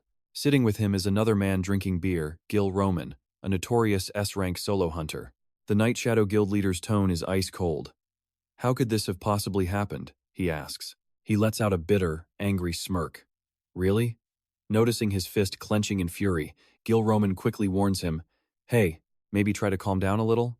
But this advice only seems to make him more agitated. "I'd rather destroy it with my own 2 hands. Cut to a golden, sandy beach where Park Hyun-soo is enjoying the sun. He's showing off a seriously muscular physique when a woman's voice calls out to him. "Hyun-soo, you look pretty tired, don't you?" It's Lee Min-ae smiling at him. But then, Ha Ju-ra's voice cuts in. "How long are you going to sleep?" Ha Ju-ra laughs. "Did you forget we decided to play some volleyball? Loser has to buy dinner." With that, the pink-haired girl serves the ball straight at Park Hyun-soo. Unfortunately for our hero, the ball smacks him square in the face, sending the 2 girls into a fit of laughter. "This is my first time playing volleyball," Hyun-soo whines, clutching his face as the ball bounces off him and into the water. Hyun-soo goes to retrieve it, muttering, "How'd it fly all the way out here?" He reaches out his hand, just about to grab it, when the ball is suddenly sucked underwater, leaving behind a deep, swirling vortex of bubbles. When he looks up, a massive, green monster is staring right back at him. The creature dives back into the sea. "Return my core to me." Suddenly, Hyun-soo feels an intense heat, like an undersea volcano. Why is it so hot? He feels himself sinking deeper into the abyss, unable to wake up. And then suddenly his eyes snap open. He gasps, drenched in a cold sweat. But the old heavenly demon couldn't care less about what just happened to him. Seeing that he's awake, the old man simply says, "If your eyes are open, go make some instant noodles." Our hero is dazed. "Huh, did I fall asleep?" Heavenly demon points an angry finger at the clock. "While you are drooling, the number 12 has passed by 5 times. Our hero stammers in shock. 2.5 days? Meanwhile, at the association headquarters, Lee Min-ae gets a frantic phone call. What? What did you just say? She panics, then screams into the phone. You ate the core directly. I told you you would die if you did it wrong. Hyun-soo, who's in the middle of cooking, has to hold the phone far away from his ear to stop Lee Min-ae's voice from destroying his eardrum. Back at the Red Lion Guild, it's Ha-ju-ra's turn to freak out. What? He ate that thing and was asleep for 2 whole days? You are absolutely impossible. I get it. You're just lucky you didn't die. Hyun-soo just smirks to himself. She's calmer than I expected. He juggles calls with the beautiful women, all while trying to feed the heavenly demon noodles, repeating, yes, yes, I'll just wait and see then. The heavenly demon still has his mouth open, waiting for a bite that never comes. Completely distracted, Hyun-soo misses his mouth and pokes the old master right in the cheek with the chopsticks. Furious at his lack of focus, the heavenly demon smacks him so hard his head swells up. Level up, the system announces. Special ability unlocked. Soul Master's guidance. The notification pops up, and he cheers. Oh, I leveled up. A blue screen appears, detailing the brand new skill. By listening to the Soul Master's advice, the corresponding effect will increase by 9 to 30%. The percentage increases steadily. As he levels up, the advice given will be recorded in his mind, depending on his teacher's proficiency. The more skilled the master, the higher the memory retention. He can designate one specific person as his soul master. Even if he levels up, he can't have more than one master. He can also imitate the special character's skills, once per day. As the heavenly demon reads the notification, Hyun-soo can barely hold back his excitement. He's practically bouncing off the walls. Master, I got a new ability by leveling up, but the old heavenly demon just sits there calmly. What's all the noise? Let me watch the news in peace. The blue screen continues. You can imitate the skills of a special character, once per day. New special character designated. Heavenly Demon. I can copy my master's skills once a day. Isn't that awesome? Hyun-soo boasted proudly. Hyun-soo wore a smug grin. But the heavenly demon just sighed. What? That sounds like a total scam. An ability like that can't be real. Hyun-soo just scoffed. Oh, the ability's real, master. The old demon decided to test that theory himself. His master tried to flick him, yelling, You little brat. But shockingly, Hyun-soo managed to dodge the attack. The heavenly demon crossed his arms, annoyed. Are you just going to keep dodging? Hyun-soo cried. If you keep trying to kill me, I'm gonna die for real. His master turned away, thinking, did he really dodge that so easily? The scene then shifts to a hospital to see Cha-jun. Hyun-soo finally understood what was happening. Overwhelmed with worry, Cha-jun buried her face in her hands and sobbed. If the children don't wake up, what am I supposed to do? Hyun-soo watched her, his expression full of concern. He placed a warm hand on her shoulder. They'll wake up, he said, trying his best to reassure her. You know, we're a lot alike, he says, leading Cha-jun towards a hospital room as they both step inside. Inside, a young boy lay motionless on the bed. This is my brother, Hyun-tae, Hyun-soo explained. He's still in the hospital. He stared at his brother, lost in thought for a moment. He hasn't woken up since the accident. The doctors don't know why. Cha-jun looked down at the boy on the bed, her own eyes starting to fill with tears. She felt a deep sense of empathy for him. Taking his hand, she whispered, Oh, no. Tears began streaming down her face. Shaking slightly, Cha-jun introduced herself. Hello, I'm Cha-jun. Your brother is taking very good care of me. I don't know if you can hear me, but Hyun-soo is waiting for you. You absolutely have to wake up, okay? Just then, the heavenly demon appeared. Kid, he told Hyun-soo, I'm sensing a strange energy from your brother. He explained it was like a curse, sealing his brother away. Hyun-soo was stunned. A seal, he thought? But it's not impossible to break, the old master added. Later that day, an auction was underway in a large building. The announcer presented the next item for sale, the Scotland Spear, with a starting price of 70 million won. A well-dressed man in a wine-red vest with flowing black hair, almost looking like a woman, raised his hand. He held up 2 fingers to signal his bid. The auctioneer called out, Sir Choi Ra-hook for 70 million. The price now rises to 80 million won. The crowd below began to murmur as Choi Ra-hyuk smiled, satisfied. A sharp voice called out, Sir Jin Se-hyuk, 80 million. Choi Ra-hyuk's face darkened as he muttered, That damn bastard. The auction finally drew to a close. Everyone headed down to the parking garage to collect their expensive new prizes. The winner excitedly wrapped his newly acquired item, carefully placing it in his car. He couldn't hide his pure delight. Jin Se-hyuk thought, Ha ha, what a meaningful day. But before he could even put the spear in his car, he heard a voice call out, Hey, Jin Se-hyuk. Choi Ra-hyuk walked over with a sneer. Are you crazy? The price was 70 million, and you raised it to 200? Clutching the Scotland spear tightly, Jin Se-hyuk retorted. I would have paid 300 million for this thing, easy. Getting into his car, Jin Se-hyuk called back. A pathetic punk like you is really shaking. Over a 200 million bid? Go home and eat some ramen. The insult worked. Choi Ra-hyuk furiously charged the car. Choi Ra-hyuk got right in his face, making him tremble. You want to take that back? But it appeared Jin Se-hyuk wasn't the least bit intimidated by Choi Ra-hyuk's aggressive approach. All right, you started this. With that, Jin Se-hyuk ripped his new weapon from its sheath. He swung it with a smirk. Meanwhile, Choi Ra-hyuk had already prepared his iron fists, hiding them behind his back. Let me show you that thing is only worth 70 million won. No more time for talk. Jin Se-hyuk charged with his new weapon, yelling, You're the one about to die, you arrogant fool, as he swung the spear down hard. But he didn't expect the hidden iron fist.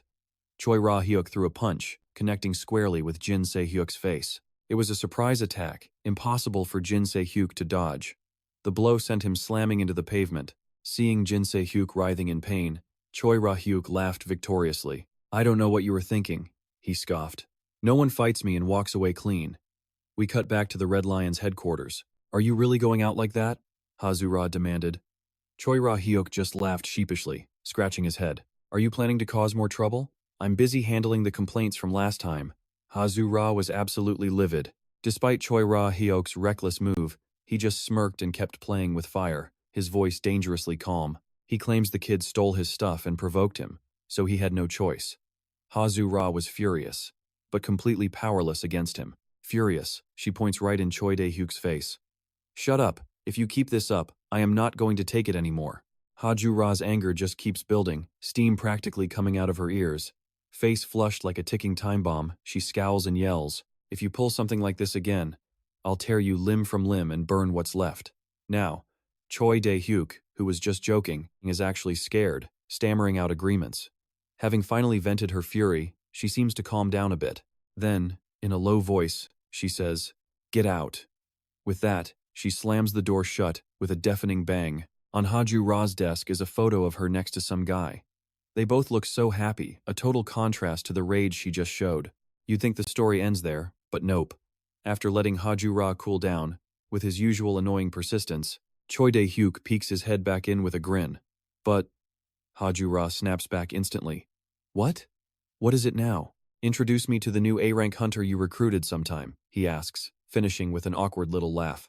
In response to his sheepish request, Hajura coldly replies, Don't bother. Oh yeah, she is definitely still mad at him, so Dae-hyuk adds with a sly grin. I'm not trying to provoke you, you know? But this little comment from him only makes her even more furious. Raising a fist that's practically glowing with rage, she screams, Just get out! You can't say anything right. This time, Choi Dae-hyuk actually leaves, and out in the hallway, he can't help but let out a dramatic sigh. But he walks off cheerfully, hands in his pockets, thinking, We'll meet soon enough. It seems our guy is really eager to meet that A-rank hunter. The scene shifts, taking us to a hospital. Inside, June is with our protagonist. Her eyes sparkle as she looks up at him and asks, So you're a hunter too? Our hero just scratches his head awkwardly. Yeah, Awakening doesn't really follow a set schedule. June can't hide her excitement.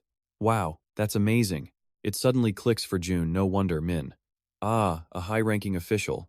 Actually listened to a request from him. Our protagonist just gives an embarrassed laugh, placing a hand on her shoulder. I'm going to see Hyun-tae again. I'll see you all, so don't worry and get some rest. The sweet girl listens obediently and heads back to her room to recover.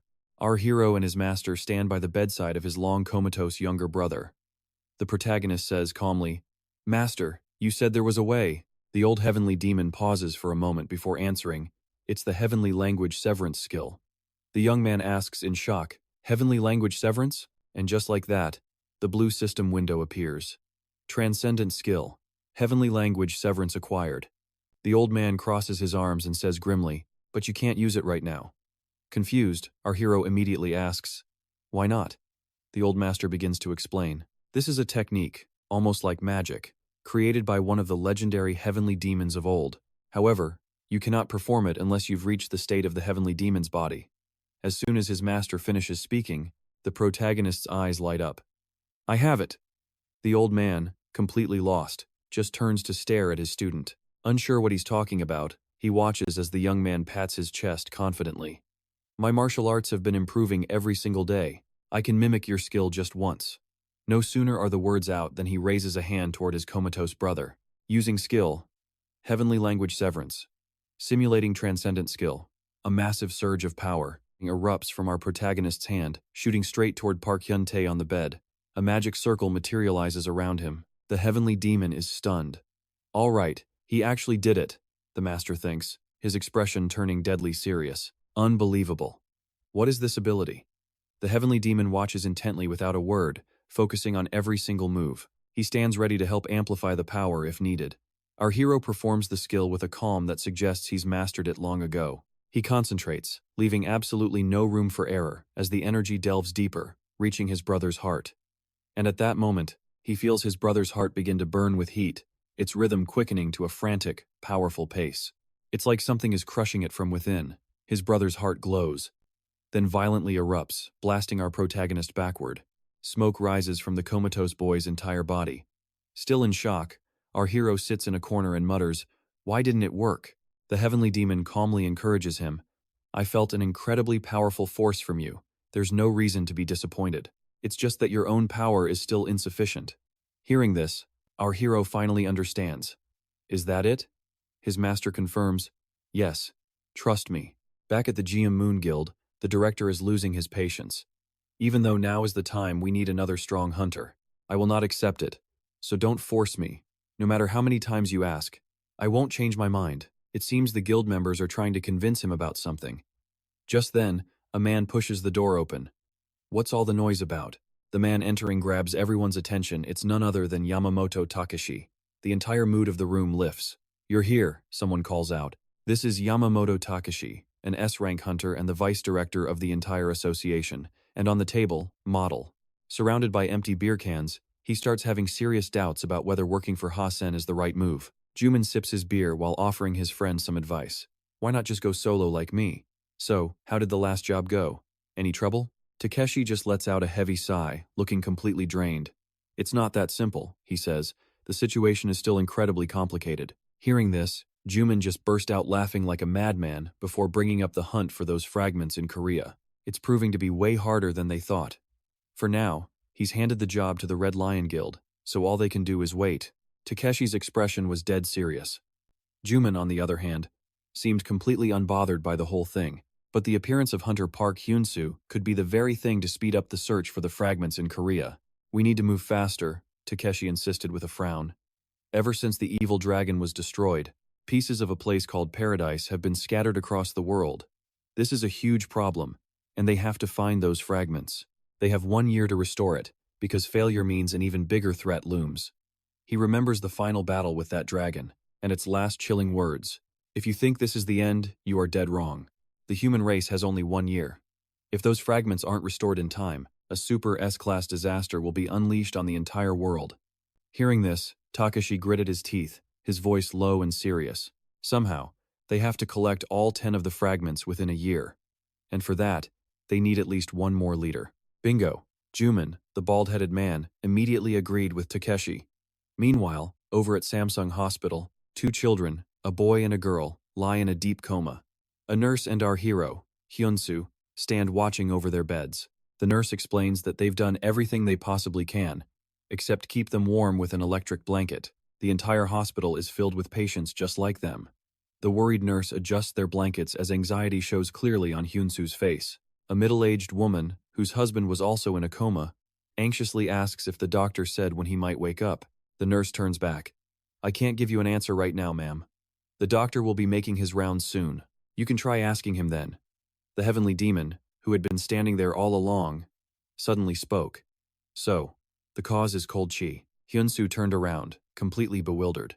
The old master explained, "Didn't all of them say they encountered a mermaid? Everything that lives in water possesses yin energy, but mermaids have an especially potent kind.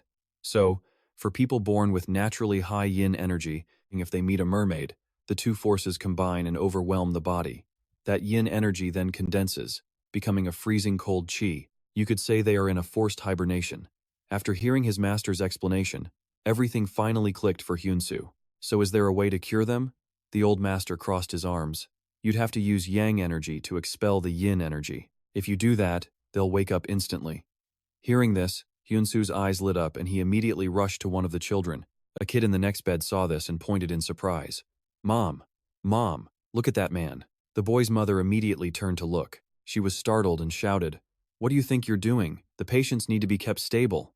Hyun-soo heard her, but ignored the plea, determinedly helping one of the children sit up. He was about to transfer his yang energy into the boy when the other kid yelled, Mom, I know him! He's the guy from that video. She looked at the screen. Then both of them stared, as Hyun-soo channeled his energy into the boy. A stream of black gas began to rise from the boy's head, the yin energy. The moment it appeared, his master pointed and yelled out, Now is the time, burn that yin energy away. But Hyun-soo completely ignored his master, raising his hand to absorb the dark power himself. The old master could only watch, absolutely furious but completely helpless. This stubborn, reckless brat. Stubborn as ever, Hyun-soo followed his instincts, condensing the dark energy into the palm of his hand. A system window appeared. You have completely absorbed the power of the yin object. The supreme yang body has transformed into yin-yang harmony. And then, right above Hyun-soo's head, 3 golden flowers suddenly bloomed into existence. What are those flowers? The 3 flowers gathering at the summit? The old man asked in sheer disbelief. This is a state where one's essence, chi, and spirit all merge as one in the upper dantian. It's a fleeting state of immense power that only lasts for a moment. That's definitely the 3 flowers gathering at the summit. Hyun-soo then asked his master, What's a yin-yang harmony body? The heavenly demon crossed his arms, thinking, Yin-yang harmony body. A perfect balance between yin and yang? After a long moment, he just grinned. It's probably just some nonsense. The newly awakened boy looked on, completely confused as he opened his eyes. Where are we, Mom? The boy's mother suddenly lets out a scream, unable to believe what she's seeing. But our hero? He just stands there, smiling to himself. The kid turns to the stranger before him, asking, who are you? The main character just questions him back. So you recognize me? The mother immediately sprints out of the room, yelling, Doctor, nurse, over here. In an instant, a crowd swarms around the 2 children.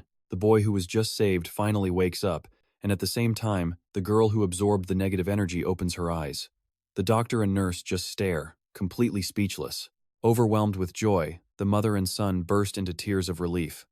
When Miss Ju gets the news, she breaks down completely, crying uncontrollably. Thank you, everyone. Thank you so much, she says through her sobs. I really can't thank you enough. This was a moment of tears of pure joy are streaming down everyone's faces.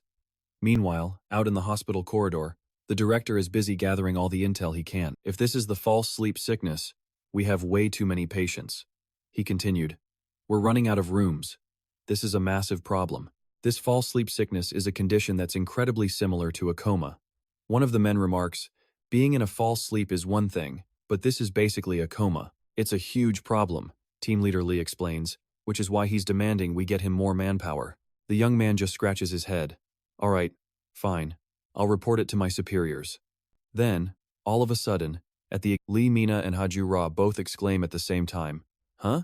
Hyun-soo? What? It's about Hyun-soo? No one has a clue what's got Team Leader Lee looking so worried. Haju Ra wasn't left out. She got the exact same call. What do you mean? Hyun-soo has to heal all those patients now, too? At that very moment, our hero is busy healing patients one by one.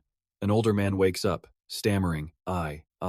But before he can even finish his sentence, his wife and son cry out, Honey, Dad. They're so overjoyed they start crying, rushing in to hug him tightly. And then, the system screen appears once more. The system announces, You have achieved level 1 of the yin-yang harmony body. This occurs when yin and yang become one. The yin-yang harmony body will now manifest. The thought of leveling up this fast gives our hero a huge surge of motivation. The wife from before, still overcome with emotion, grabs his hand and thanks the hunter through her tears. Are you an angel, she asks, sent by God to save us? Hearing this, the nearby doctor and nurse can't help but chuckle. Our hero, however, just looks a bit awkward. He just replies, I'm only doing what needs to be done. Then he eagerly turns to the doctor. All right then. Shall we move on to the next patient? The doctor smiles back. Of course. He even opens the door for him, a clear sign of newfound respect. Together, they head to the other rooms. A huge number of people were suffering from this disease. so the hospital was filled with those who were suddenly cured. But the initial cause of it all was still a complete mystery, making it impossible to find a real cure. But now that they were healed, everyone was simply ecstatic. They were starting to see the main character as an angel sent by God himself. The crowd following him down the hall just kept growing, all of them singing his praises. This is unbelievable. A power like this actually exists? Do you think we can get a picture with him? The crowd was absolutely buzzing with excitement. Seeing all this, his old master praises him. You're doing great. Though our hero doesn't look too happy about it, he just replies, yes. The old man proudly crosses his arms, smiling even more than his student. He can't help but brag, that's my disciple for you. He has to be this good, or he wouldn't be worthy of being the heavenly demon's student. Hearing that, our hero breaks out in a cold sweat, his expression changing instantly. Even though it's late, the number of patients is still overwhelming. He and a nurse are treating an old man with pure white hair when suddenly, a cell phone begins to ring. He pauses to answer the call. Yes, Guildmaster, I'm at Sasseong Hospital. The voice on the other end responds immediately. I know, she says. The association sent a request down. They're asking us to help them treat their patients over there, too. Ha-ju-ra sounds absolutely delighted as she says this. Hearing her tone, our hero can only assume the number of patients must be massive. Ha-ju-ra adds, and there's a hefty fee, this isn't free, so go for it. You can even keep all the money for yourself. The second he hears the word money, our hero's attitude completely flips. He scratches his head awkwardly. Huh? It comes off as a little fake, but we'll let it slide. Huh? How could I possibly do that? I'm a member of this guild. After all, Ju-ra cuts him off. This has nothing to do with the guild. This is a private job, just for you. It was all in the contract you signed. But since our hero is pretty shameless, he just agrees on the spot. Well, in that case, as soon as I'm done here, I'll head straight to the association. Ha-ju-ra replies cheerfully. Perfect. Great work, Hunter Park. Inwardly, she's absolutely ecstatic. She finally managed to make that arrogant association bend the knee and beg for help. So satisfying. In the dead of night, the leader of the Night Shadow Guild sits on his bed, watching the moon. The sudden ringing of his phone makes him jump. This seems to be an important call. The voice on the other end reports, Boss, I've found where Park Hyun-soo is living. Hearing this, Ha-sen looks like he's just struck gold. He leaps to his feet with a cunning grin. Excellent work, everyone. Send me the location right away. Roman is still passed out, sleeping like a log. It looks like he's completely drunk. The leader grabs a jacket and steps out into the courtyard. He begins to channel his power and then launches himself into the night sky. He zips through a series of portals, moving too fast for the eye to even track. The next morning at the main character's house. This again? Park groans, his face completely deadpan. Don't you ever get tired of instant noodles? His master just shoots back. You were just bragging about this meal the other day. The best food in the world. Hearing this, he just trudges towards the kitchen, sighing the whole way. Whatever, he'll just deal with it. But then, his phone suddenly rings. It's a call from the guildmaster. Why are you calling now? He asks his guildmaster. The reply is a furious shout. What's your location, right now? Completely oblivious, the main character just answers casually. I'm at home. About to have dinner. Why? But his leader's tone is dead serious. Get outside now, hurry. Huh? What's going on? Just then, an overwhelming power is felt approaching from above. Sensing the danger, Park Hyun-soo bursts out the door and into the street. He looks up to see a pink streak of light tearing down from the sky. As it passes, manhole covers blast into the air. Emerging from the smoke is his very own guildmaster. He's got a smug grin as he calls out Park Hyun-soo by name. Before Park Hyun-soo can even process what's happening, the man hurls an orb of pure energy right at him. In that moment of chaos, he barely has time to react. The orb is insanely powerful, blowing up an entire city block on impact. Back at guild headquarters, Captain Lee Mina watches the monitor intently, her arms crossed.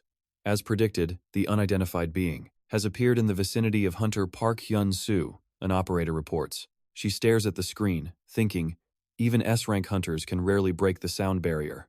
This must be something else entirely. Meanwhile, Guildmaster Hazusa is on the phone, looking deeply concerned. That's right. I doubt it. That kid absolutely despises me. Thank you for the information. It's unclear who she was talking to, but as she spoke, she slips off her high heels right there on the floor.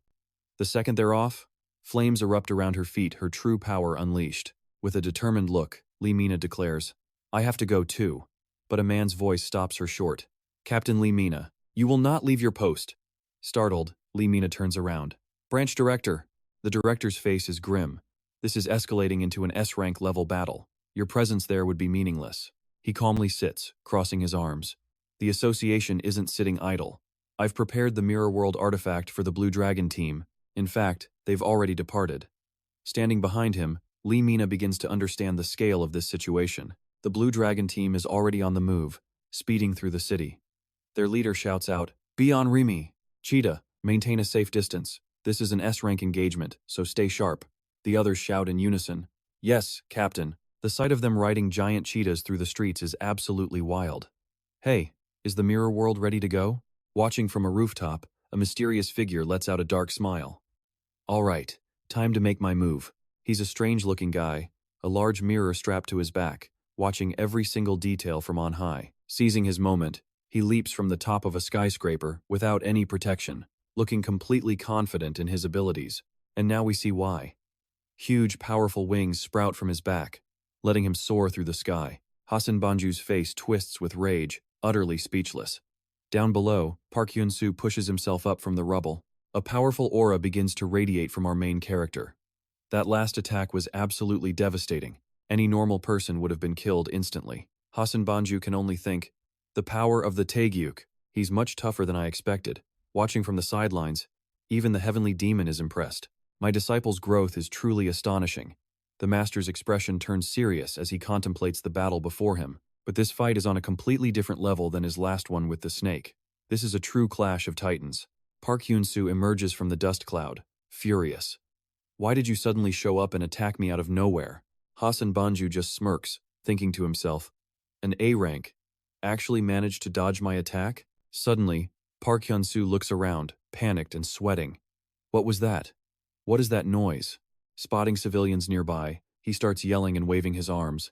Get back! It's dangerous here. As the people run for cover, the heavenly demon shouts a warning to the distracted Park Hyun-soo. Focus, you idiot. You're in a battle. The words snap him to his senses, but Hassan Banju uses that opening to summon a purple energy. A massive blast rockets straight toward Park Hyun-soo. He dodges it cleanly with a triumphant smirk. Still using the same old tricks? You think I can't dodge that? But the attack was just a diversion while he was distracted. Luckily, Park Hyun-soo blocks the real attack, but in an instant, his opponent is behind him. Foolish. Hassan Banju sneers. Park Hyun-soo is stunned by his opponent's incredible speed. And wait, is Hassan Banju's body turning into metal? Even so, the man is impossibly agile. Just what are the limits to his power? The more Park Hyun-soo thinks, the less he understands. But there's no more time to think. Hassan Banju charges forward, raising his metallic fist. He moves at Mach 3. He barrels toward Park Hyun-soo with a smug grin, unleashing an impossibly powerful punch. A gleaming steel arrow shot towards Hyun-soo, who reacted instantly, crossing his arms to block Hassan Banju's attack. But the force behind it was overwhelming, creating a massive explosion that rocked the entire city block. Hyun-soo was slammed back to the ground. He was in serious pain now, dragged into a brawl before he could even finish his noodles. Without a moment to recover, Hyun-soo was badly injured. His knees felt like lead, refusing to lift. His hands went completely numb. Even using his internal energy to block wasn't enough to prevent the damage. The more he thought, the worse the situation seemed. He was thrown back, slamming into a thick wall. Hassan Banju leaped in to taunt him. But in that critical moment, his master's voice cut through the chaos. Kid, use the heavenly demon steps and close the distance. Hearing that, our hero summoned every last bit of his strength. He unleashed the second form of the heavenly demon art, the heavenly demon steps, moving with blindingly fast speed. In a split second, Hyun-soo was right in front of Hassan Banju. He clenched his fists, and another massive explosion erupted. A figure in black was sent flying, but it was unclear who.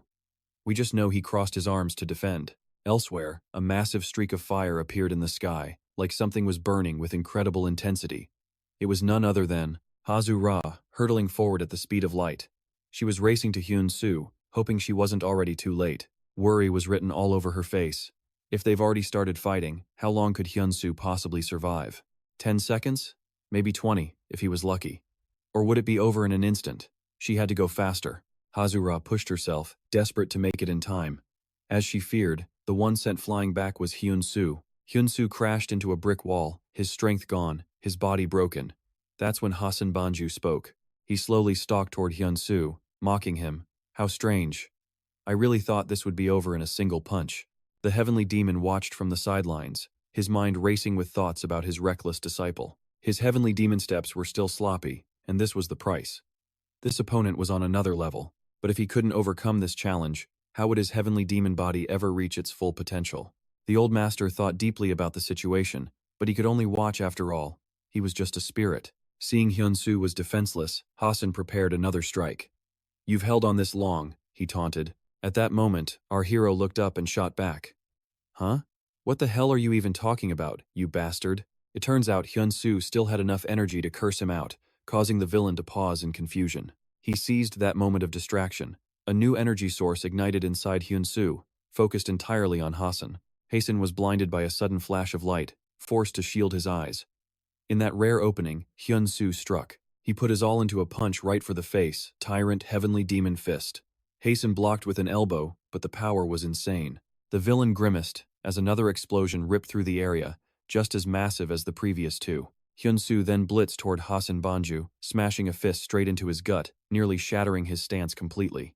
Hasan Banju played dirty, summoning his iron arm to block Hyun-soo's relentless assault. A wicked smile spread across Hasan Banju's face, but Hyun-soo's punch was far too powerful to withstand. He was sent flying backwards, the impact shattering the ground and sending debris flying absolutely everywhere. The force of Hyun-soo's blow was so intense that sparks flew from Hasan Banju's legs due to the insane friction. Under the immense pressure, the ground continued to break apart as a thick cloud of dust enveloped Hasan Banju. His face was pure disbelief. Damn it.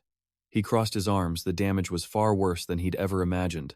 Hasan Banju glared furiously at his own steel arm, gritting his teeth while sweat poured down his face. The arm he had forged for so long was now cracking and crumbling. He couldn't believe his eyes, muttering in shock. An A-ranker destroyed my reinforced arm? The clouds of dust and smoke around him began to grow thicker. As Hasan Banju started to regenerate his arm, Hyun-soo could only watch from a distance in absolute horror. Impossible.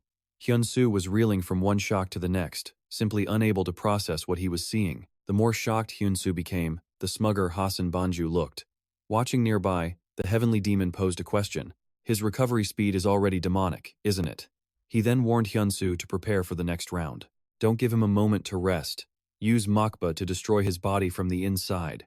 Hyun-soo immediately fell back into a fighting stance. Following his master's order, he channeled power into both his hands. With those words, Hyun-soo shot like an arrow towards the smug Hasan Banju, using Mub's power to pin him down. It seems Hyun-soo used too much strength, leaving him gasping for air, but his will to fight remained unbroken.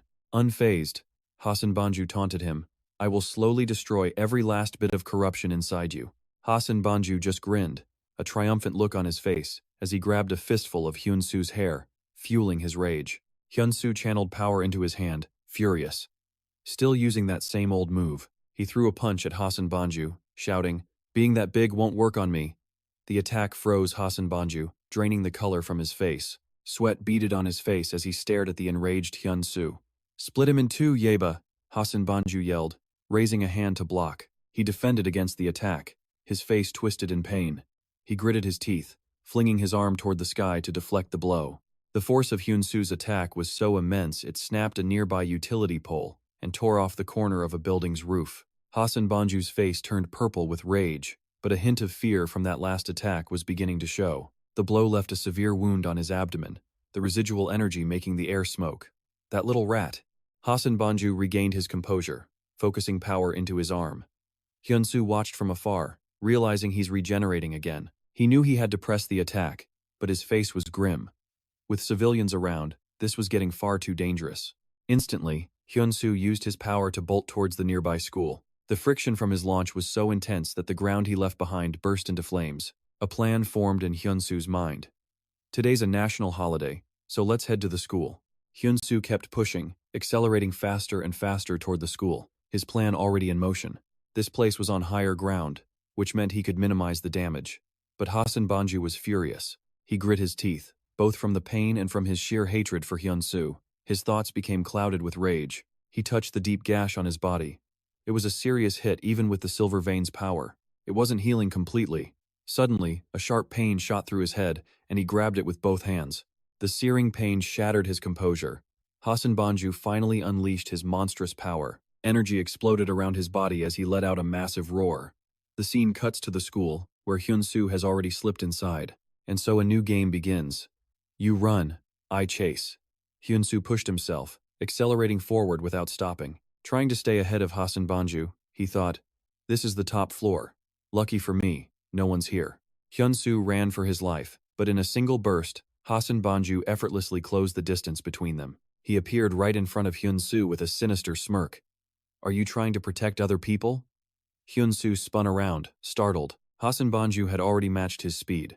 Without giving him a moment's rest, he launched a powerful attack straight at Hyun-soo. The impact sent Hyun-soo flying backward amid the sound of shattering stone. Hasan Banju's strength was on another level. The shockwave threw everything around them into chaos, causing massive collateral damage. Hyun-soo was caught completely by surprise and couldn't react in time, taking the full force of Hasan Banju's attack. He leaned against a wall to recover his strength. The kind of person who would still fight in a residential area like this. His rage exploded. Hyun-soo unleashed his own power and charged directly at Hasan Banju, his eyes burning with pure killing intent. He wasn't going to waste a single second ending this. You don't deserve to be a hunter. But no matter how prepared Hyun-soo was, he couldn't evade the surprise attack from the hunter, Hasan Banju. He had barely started his charge when Hasan Banju's counterattack slammed him straight into the ground. Hasan Banju's confidence in his own power swelled. He seized the opportunity while Hyun-soo was still recovering from the last hit. Hasan Banju unleashed a technique meant to utterly obliterate everything in front of Hyun-soo. His power tore through the top floor, sending stone and debris raining down everywhere. It was like he wanted to send the place back to the Stone Age. The power radiating from Hasan Banju grew stronger and stronger, feeding directly off his own excitement. The more thrilled he got, the more power he used. A massive wave of energy ripped from the highest floor to the lowest, annihilating everything in its destructive path. Desks and chunks of concrete were instantly pulverized as they fell, and standing high above the chaos was Hasan Banju. He admired his handiwork like it was some grand masterpiece, a deep, bottomless chasm still glowing an angry red. I'm starting to think it'd be a real waste to go easy on you, Hasan Banju said, still admiring his creation. For him to have lasted this long, there had to be something more than just his own massive strength, some other ingredient in the mix. Hyun-soo was on the ground, barely breathing after that last devastating hit. Hasan Banju didn't make him wait. With a wicked grin, he unleashes a massive wave of power, aiming to completely obliterate Hyun-soo. If you want to blame someone, blame your boss. And with that, Hasan Banju unleashes a devastating strike. It was his own handiwork, with Hyun-soo lying helpless at the bottom. The moment that energy hit the ground, a massive explosion erupted. The blast shook the entire campus, the school buildings looking like they were about to collapse from the sheer force. The explosions just kept coming, sending debris flying in every direction as the school was engulfed in a sea of fire. A raging inferno. Anyone caught inside that blaze would have zero chance of surviving a disaster like this. But from within the roaring flames, a familiar black figure soars into the air, landing safely back on the ground. Standing before the fiery wreckage, a massive aura of power now surrounds him, right in front of Hasan Banju. What he sees is pure devastation. The once beautiful school is now nothing more than a pile of smoldering ruins. But Hasan Banju sees this and remains completely calm. This country is absolutely terrible at gauging a person's real power. He wasn't A rank. He was an S ranker all along. Hyun-soo speaks slowly. So, should I be heading back now? Hearing that gives Hasan Banju a splitting headache as his face darkens. He clutches his head, unable to shake this uneasy feeling. He was worried Hyun-soo wasn't dead, since he hadn't seen him breathe his last. Then from the ruins, Hyun-soo rises, shocking Hasan Banju. Hasan Banju is utterly stunned by Hyun-soo's return. But instead of fear, his confidence only seems to grow stronger. He just smirks smugly. Hyun-soo has been revived, and an incredible power is now radiating from his body. Hasan Banju smiles slyly. You're full of surprises. Meanwhile, Hyun-soo is slowly, deliberately, advancing towards him. Not about to let him get any closer, Hasan Banju takes the chance to use his old trick again. He summons his power, laughing out loud. I'll burn you until you're nothing but dust. But his celebration is cut short. His attack is suddenly neutralized by some unseen force. He's completely baffled, with no idea what just happened. Sweat pours down Hasan Banju's face as he thinks, my mana cannon was just cancelled? That's never happened before. Hasan Banju can't do a thing, just standing there frozen solid while Hyun-soo keeps getting closer. He's furious. It doesn't matter, my body can still move perfectly fine. Hyun-soo is now standing right in front of him, his gaze as sharp as a blade. But Hasan Banju shows no fear. He roars, channeling power into his arm, trying to strike down the man standing right before him. Hassan Banju throws a lightning-fast punch, but too bad for him, Hyun-soo dodges it with ease. A flicker of fear finally crosses his face. Damn it. Hyun-soo instantly counters, sending Hassan Banju flying. Hyun-soo puts all his strength into one arm, knocking Hassan Banju clear across the battlefield. He lets out a scream of pure agony.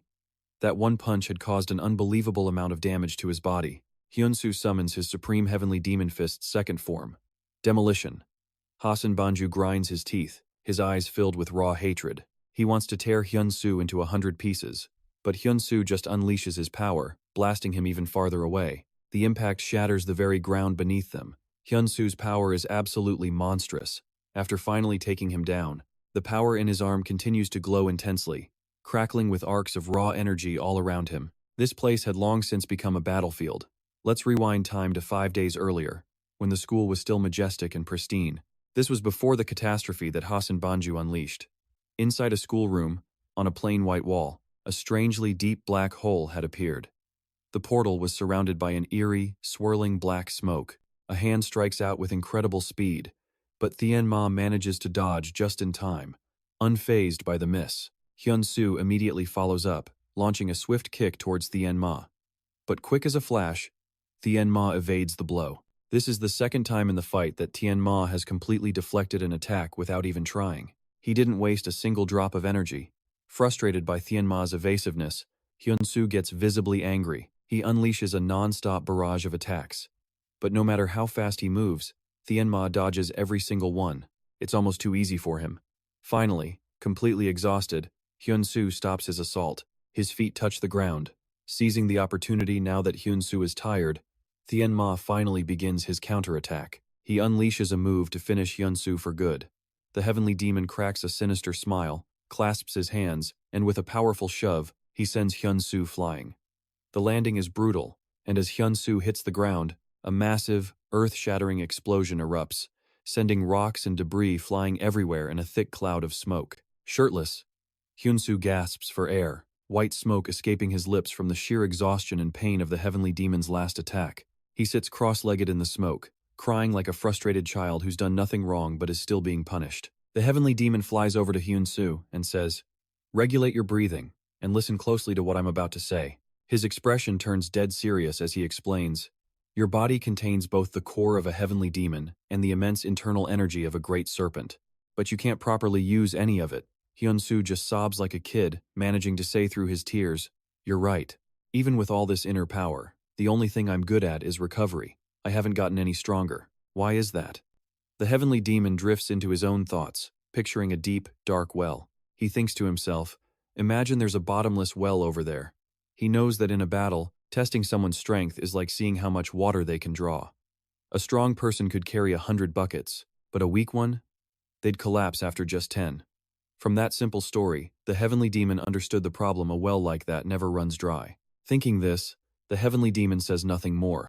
Nearby, Hyun-soo seriously considers his master's words. He asks himself, does master mean I have to cultivate my power?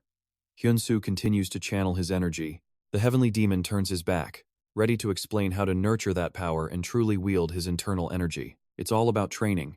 Hearing this, Hyun-soo's head drops. But the heavenly demon isn't finished, and beyond training, you need real combat experience. Hyun-soo stays silent, so the heavenly demon turns back to face him. He clenches his fist, veins popping on his hand, showing the raw determination he wants to pass on to his student. Defeating one powerful opponent is better than training 100 times over. At those words, Hyun-soo snaps back to reality, to the apocalyptic battlefield where he faces Hassan Banju. The heavenly demon's voice echoes in his ears. This is the first truly strong enemy he's ever faced, and he stands frozen amidst the ruins. Hyun-soo's face is filled with dread as he prepares for the next brutal round. Hassan Banju's hand snakes through the rubble. Smoke billows everywhere as the arm stretches longer and longer, slithering across the ground. He's trying to escape the darkness and lunge straight for Hyun-soo, aiming to kill him on the spot. Hassan Banju endures the pain from Hyun-soo's last attack and forces himself to his feet. His power absolutely explodes. It radiates outwards, coating his body in metal. He's upgraded himself, encased in a layer of gleaming steel. He struggles to stand, his power surging stronger and more violently than ever before. Lightning crackles in his hand, making him look like a terrifying war god. Half of Hassan Banju's body is now pure metal. He rises slowly, his grip tight on the lightning that flashes like a faulty wire. From this moment on, he won't underestimate Hyun-soo again. The pressure radiating from Hassan Banju is overwhelming. Hassan Banju thinks to himself, he took 2 direct hits and he's still standing. Is this guy a monster? Meanwhile, just defending against his last attack has left my whole body screaming. He then flashes a victor's cocky smile. He bares his sharp fangs and claws. To push me this far. I have to admit, you're not half bad. Hyun-soo holds his combat stance, never underestimating his opponent. Hassan Banju forms a ball of magic in his palm. He wonders if it's time yet. He then crouches down, taking the posture of a starving tiger stalking its prey. Ready to pounce at any second, he says. They may call me Astro Izan. He then uses the strength in his legs, bracing his foot against a rock behind him to build momentum. He screams as he charges Hyun-soo like a rabid animal. Hassan Banju roars. Fighting on land is no problem for me. He then accelerates to Mach 5, determined to rip Hyun-soo to shreds. He gives Hyun-soo 0 chance to fight back. Witnessing that insane speed, Hyun-soo's jaw drops in utter disbelief. He never imagined Hassan Banju was this monstrously powerful. But he quickly shoves the shock down and calms himself. Hyun-soo summons a wave of power, trying desperately to block Hassan Banju's attack from reaching him. However, the sheer force of the enemy's attack is too overwhelming. Hyun-soo fails to block the blow and is quickly, painfully knocked backwards. But Hassan Banju doesn't stop there. This was only the opening move. He continues his relentless assault on Hyun-soo, unleashing a vicious attack with his signature crescent-shaped weapon. A razor-sharp blade flips through the air as Hassan Banju goes for the kill, seeing Hyun-soo in a vulnerable position. Confident his opponent can't fight back, he lets out a wicked grin. Nowhere left to run now. He flips through the air, screaming, "I'm going to snap your neck right now." Hyun-soo is trapped, seconds away from being killed by the blade of Hassan Banju. Watching from afar, the heavenly demon yells at his student, "Wake up, he's going to kill you." The furious heavenly demon roars his advice to Hyun-soo. Use heavenly demon soul escape now. At that exact moment, the system kicks in. Hyun-soo's life is in critical danger. Activating heavenly demon soul escape. A blue notification screen pops up. Mastery of heavenly demon soul escape is at 65%. Hyun-soo grits his teeth. His master, the heavenly demon, watches on, his heart racing with anxiety. His mind screams, praying for a miracle. Succeed. You have to succeed. Hyun-soo's memory flashes back 5 days, to a lesson from his master, the heavenly demon. Hyun-soo stood below, laughing sheepishly. "Master," he said, "this heavenly demon soul escape is impossible." The heavenly demon, arms crossed, simply replied, "If it's hard to understand, then just think." His master's expression turned serious, his gaze razor-sharp as he held up a single finger. He commanded, "1 step back. Exactly 1 step. Execute the skill the instant you teleport." Hyun-soo's face was grim, burning his master's lesson into his mind. 1 step, right after the teleport. Back in the present, Hassan Banju's blade is now just inches away from Hyun-soo's throat. The villain somersaults through the air with a sinister grin, taunting, "Have a nice trip." At the very edge of death, Hyun-soo finally succeeds in using heavenly demon soul escape for the first time. Success. He dodged death by a hair's breadth. Hassan Banju had thought the fight was already over. Believing he had an easy kill, he swung down with even more force, aiming to end it for good. But when the attack landed, Hyun-soo was gone. Hassan Banju froze, completely and utterly stunned. What? How? He thought to himself. I was flying at supersonic speed. Then, right before his eyes, a blinding light erupted, completely washing out his vision as it started to rapidly expand. The light exploded outward, swallowing everything around it, even pulling Hassan Banju into its core. As the light continued to expand, Hassan Banju slowly managed to force his eyes open again. He was surrounded by thick, swirling dust and smoke, with no idea what just happened. What is this? Out of the chaos, Hyun-soo suddenly appeared, launching a powerful punch straight at Hassan Banju. An explosion. Hassan Banju gritted his teeth, cursing internally. Damn it, I can't even dodge this. Hyun-soo thrust both hands forward, blasting a wave of blue energy directly towards his enemy. The surprise attack caught Hassan Banju completely off guard, giving him no time to react or defend. The blast slammed into him, triggering a cataclysmic explosion that completely obliterated the mountain behind him. The power he unleashed was terrifying, but it didn't come without a serious cost to his own body. In fact, Hyun-soo was now severely injured, despite giving the attack everything he had. He managed to push Hassan Banju back, but it was ultimately useless. His opponent was just too strong. After a few more brutal exchanges, Hyun-soo's body was at its limit, sweat pouring down his face. He gasped for breath, thinking to himself, "My stamina, it's completely running on empty." Hassan Banju emerged from the smoke and stood before him with a mocking smile. "It's over." With that, Hassan Banju lunged forward, unleashing a powerful flurry of kicks and strikes at Hyun-soo. Our hero was too exhausted to even fight back.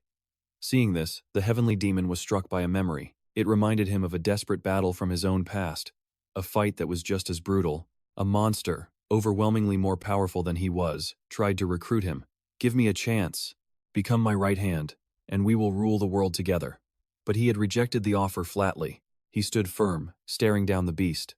"Shut your mouth," he had declared, unwavering. The monster was baffled by his resolve. Shouldn't his internal energy be completely drained by now? But the young heavenly demon stood his ground and scoffed. "Who needs internal energy to use my martial arts?" His master's face grew enraged. He must be drawing on nature itself. Back in the present, chaos erupts as the Blue Dragon Squad races their motorcycles toward the school grounds. A man in yellow he slams on the brakes with a sharp turn, telling his team the entire area has been completely wiped out. Stay sharp and approach with caution.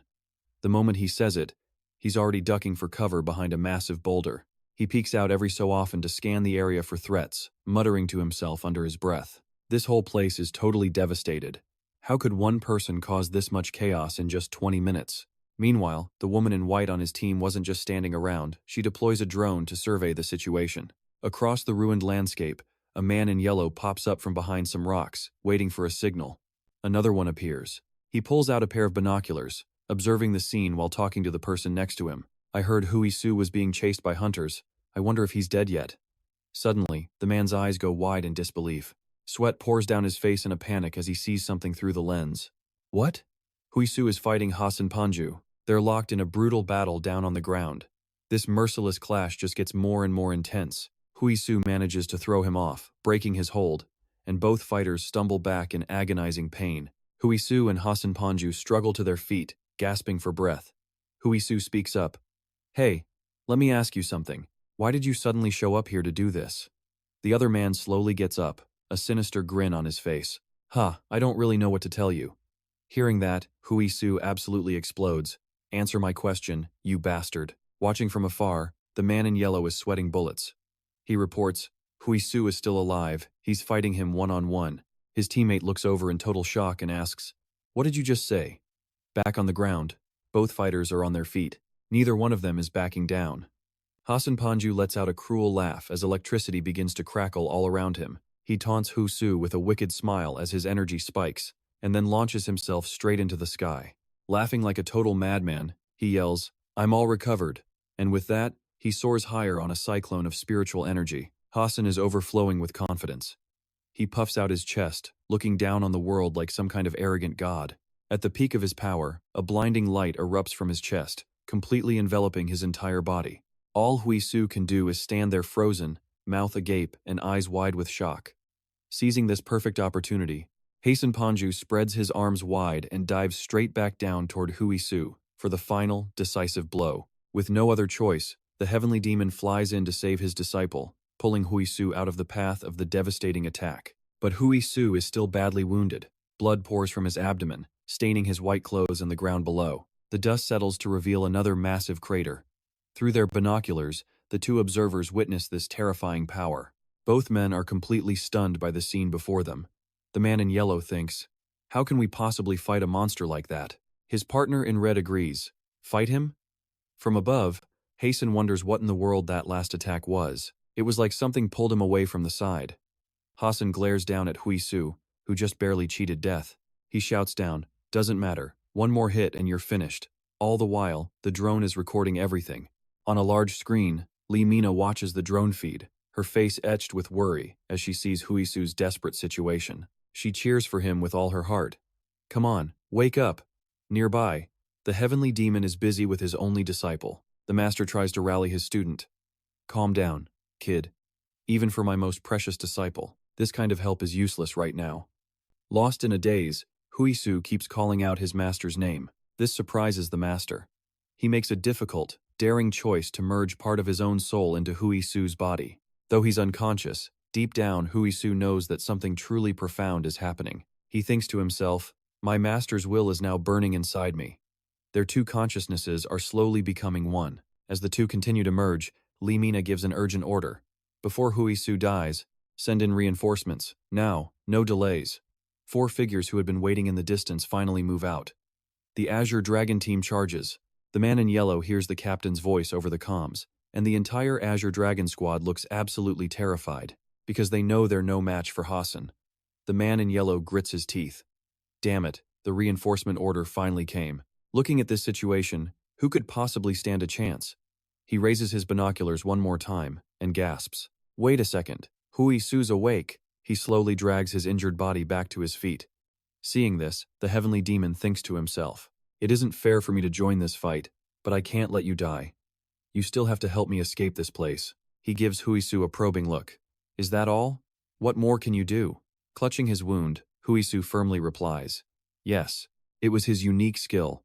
Comatose awakening. A power unlocked at level 30 by copying his master's technique once per day." Just then, Captain Lee Min-A sent a new message to the Blue Dragon team, calling off the order for backup. She told the entire team to wait.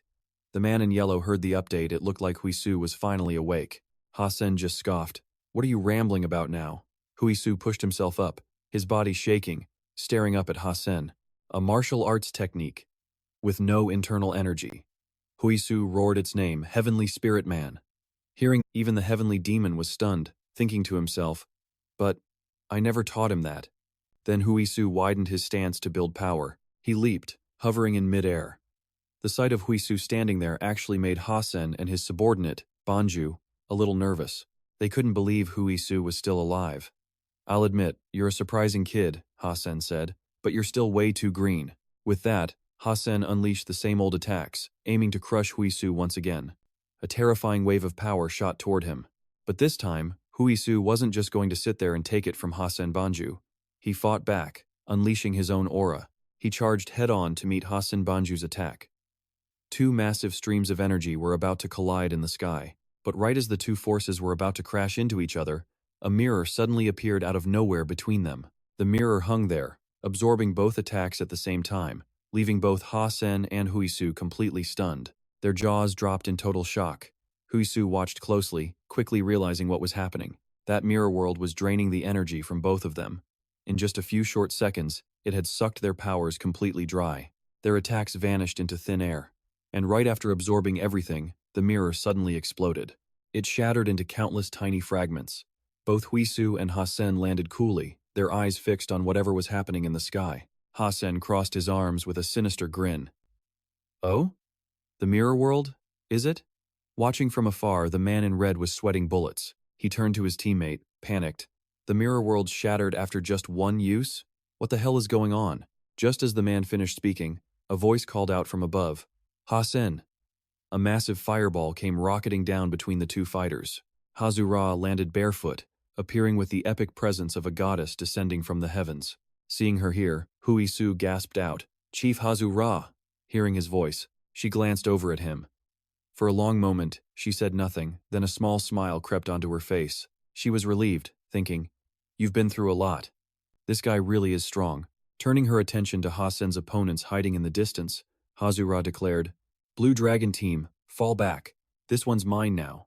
As she spoke, Hazura's killing intent flared, her fists igniting with blazing power.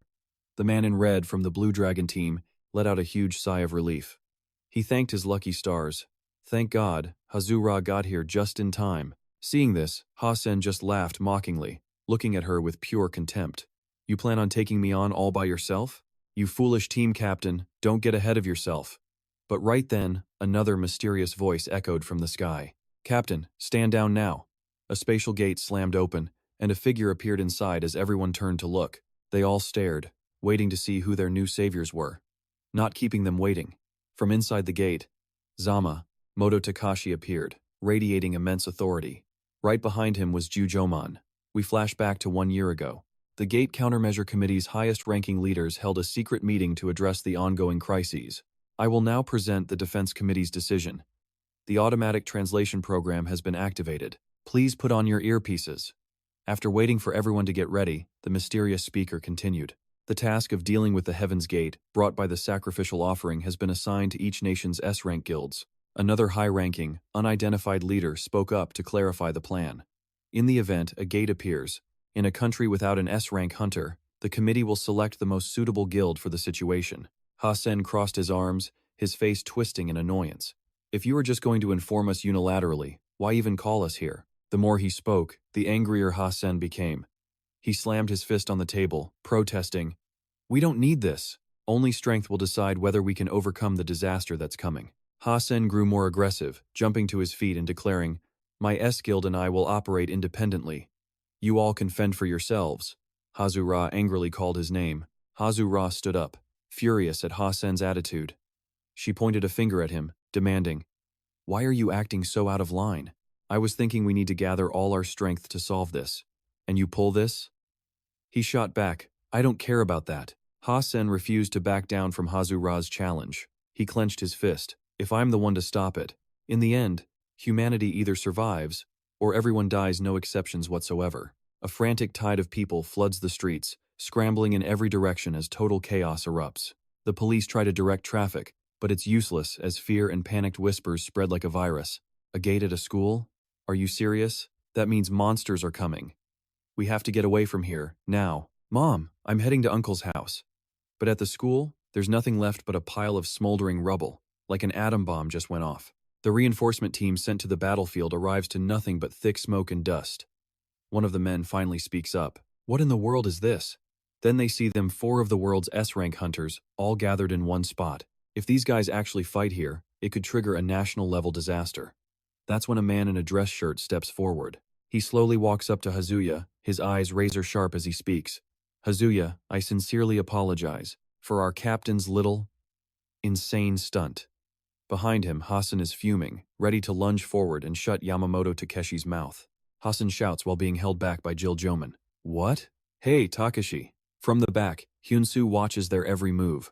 A thought clicks in his mind. He's seen that man's face before, in a magazine. He's the 8th-ranked S-class hunter in the world, the sword god himself, Yamamoto Takeshi. Jill Joman tries his best to calm his furious captain, pleading, "Just look at what you've done. What the hell is this commotion in someone else's country?" Then Hyun-soo recognizes the other man, the space magician, Jill Joman, the one ranked 9th. Hyun-soo's gaze then shifts over to the man with the white hair. "So that's the guy who started this whole mess?" Jill Joman continues pleading with Hasan. "Can you please stop these sudden rampages?" The realization hits Hyun-soo like a truck, his eyes widening. Hasan, the German hunter ranked number 2, Hasan Banju? Hyun-soo remembers reading about him. Hasan's face was unknown since he never dealt with the media. He only knew the man had a reputation for being incredibly violent. Yamamoto Takeshi continues his negotiations with Lamina, explaining the S-Guild's apology, and he promises full compensation for all the victims. "I'd be eternally grateful if you could see it in your heart to let this go." The moment Hyun-soo hears Yamamoto Takeshi's words, he shoots to his feet, his hands clenched in rage. "I can't forgive you." All the fury that Hyun-soo had been bottling up this whole time finally erupts. He just couldn't hold it in anymore.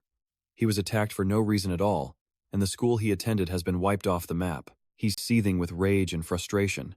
On top of that, innocent civilians were hurt because of their little downtown brawl. Before Hyun-soo can finish, Jill Joman's voice cuts in.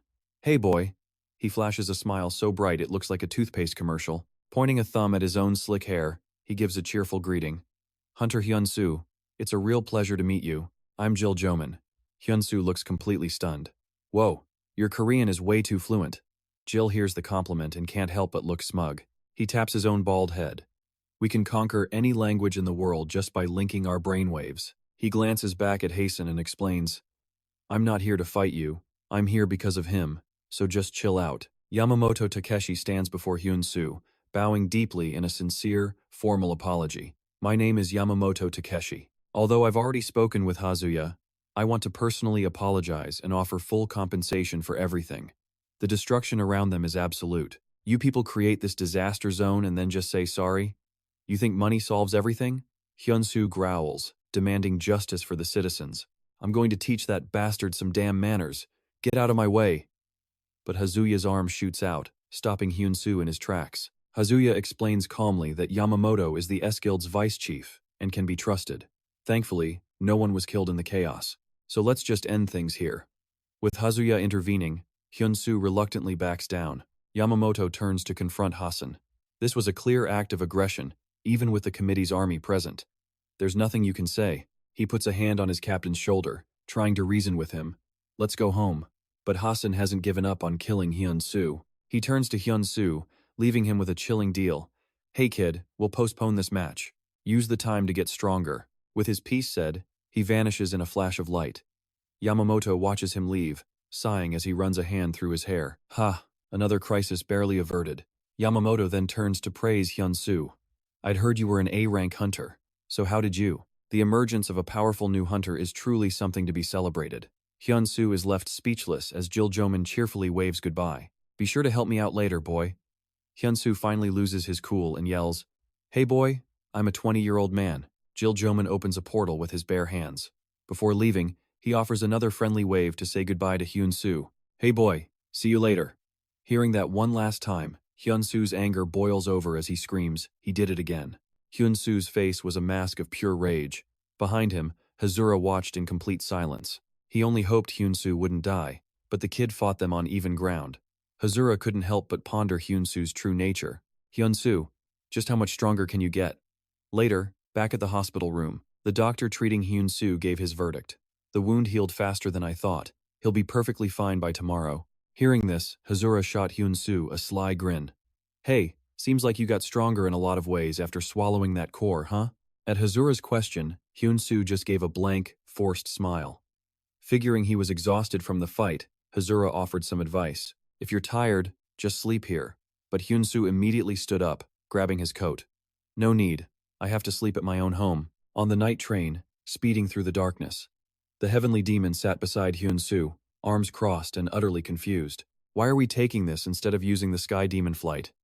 Hyun-soo leaned back, completely drained of all energy. What a draining day. Tonight, I'm taking the subway. He couldn't help but let out a long, tired sigh. Ugh. Thinking about today's brutal battle made him want to just pass out. Deep down, Hyun-soo felt incredibly troubled. Fighting in a place where normal people live is just too dangerous. At the thought, Hyun-soo's expression darkened. His lips, just today, people were almost seriously injured. He worried. Ugh, what are they all going to think of me now? It was late as Hyun-soo dragged his exhausted body home. All along the way, he couldn't stop blaming himself. It's probably all just rubble and chaos by now. But what he saw made him freeze in disbelief. The school that had been completely destroyed in the fight this morning now looked pristine. The sight, unchanged from before, completely shocked. How is this possible? He screamed in his head. A voice from behind caught his attention. Hyun-soo, you worked hard. Lee Mina gave him a gentle smile. I was so worried about you. Flustered, Hyun-soo immediately asked, Captain, what are you doing here? Lee Mina cleared up his confusion. The association has a special team with restoration abilities. She explained they were the ones who fixed the area. Oh, Hyun-soo gasped in understanding. Then he suddenly pulled Lee Mina into a hug. Thank you so much. You have no idea how worried I was walking over here. Startled by the sudden embrace, Lee Mina froze as he realized what he just did. He jumped back, apologizing repeatedly. I'm so sorry. But Lee Mina didn't seem to mind, her face blushing as she looked down. A voice from a nearby building made Hyun-soo jump. Hey, Hyun-soo! A group of students were leaning out of a classroom window. Go Hunter Hyun-soo. You saved us, thank you so much. Seeing this, Hyun-soo scratched his head sheepishly. Haha, it was nothing. The scene changes to a place of pure opulence, the interior design screaming of immense wealth. A mysterious man holding a pipe spoke in a low voice. King has expressed his displeasure. The mermaid plan had some undesirable flaws. A figure named Satan, kneeling below, gave his assurance. Please do not worry, my lord. Those tests were merely the beginning. The mysterious man took a drag from his pipe. And the plan itself is well prepared, I assume? Satan reported it was 72% complete. If need be, the Dark Knights will descend themselves, and it will all be over. The man seemed satisfied. Now that's what I like to hear. It seems everything is proceeding smoothly.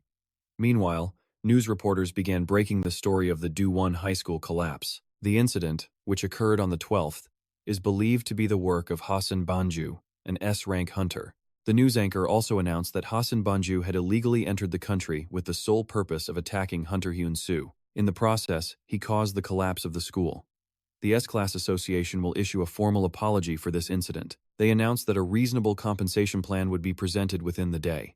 Elsewhere, a man in a black hood let out a cackle. Perfect. This is perfect. Ha ha ha ha. He threw his hands up, laughing maniacally as a strange power surged from his body. His arm morphed into a metallic limb as he sneered. To think an A-rank hunter actually survived. Just what in the world are you? Like a rabid dog, he clenched his iron fist. I wonder how she would look at me after I snapped your neck. He slammed his hands together with a deranged smile. Huh? Just you wait, Hyun-soo. We'll be meeting very soon. The next morning, the sky was clear over Hyun-soo's home. The arrogant heavenly demon sat with his arms crossed, nagging him non-stop. If you're done with your bath, hurry up and bring me some food. Hyun-soo's voice echoed from the bathroom.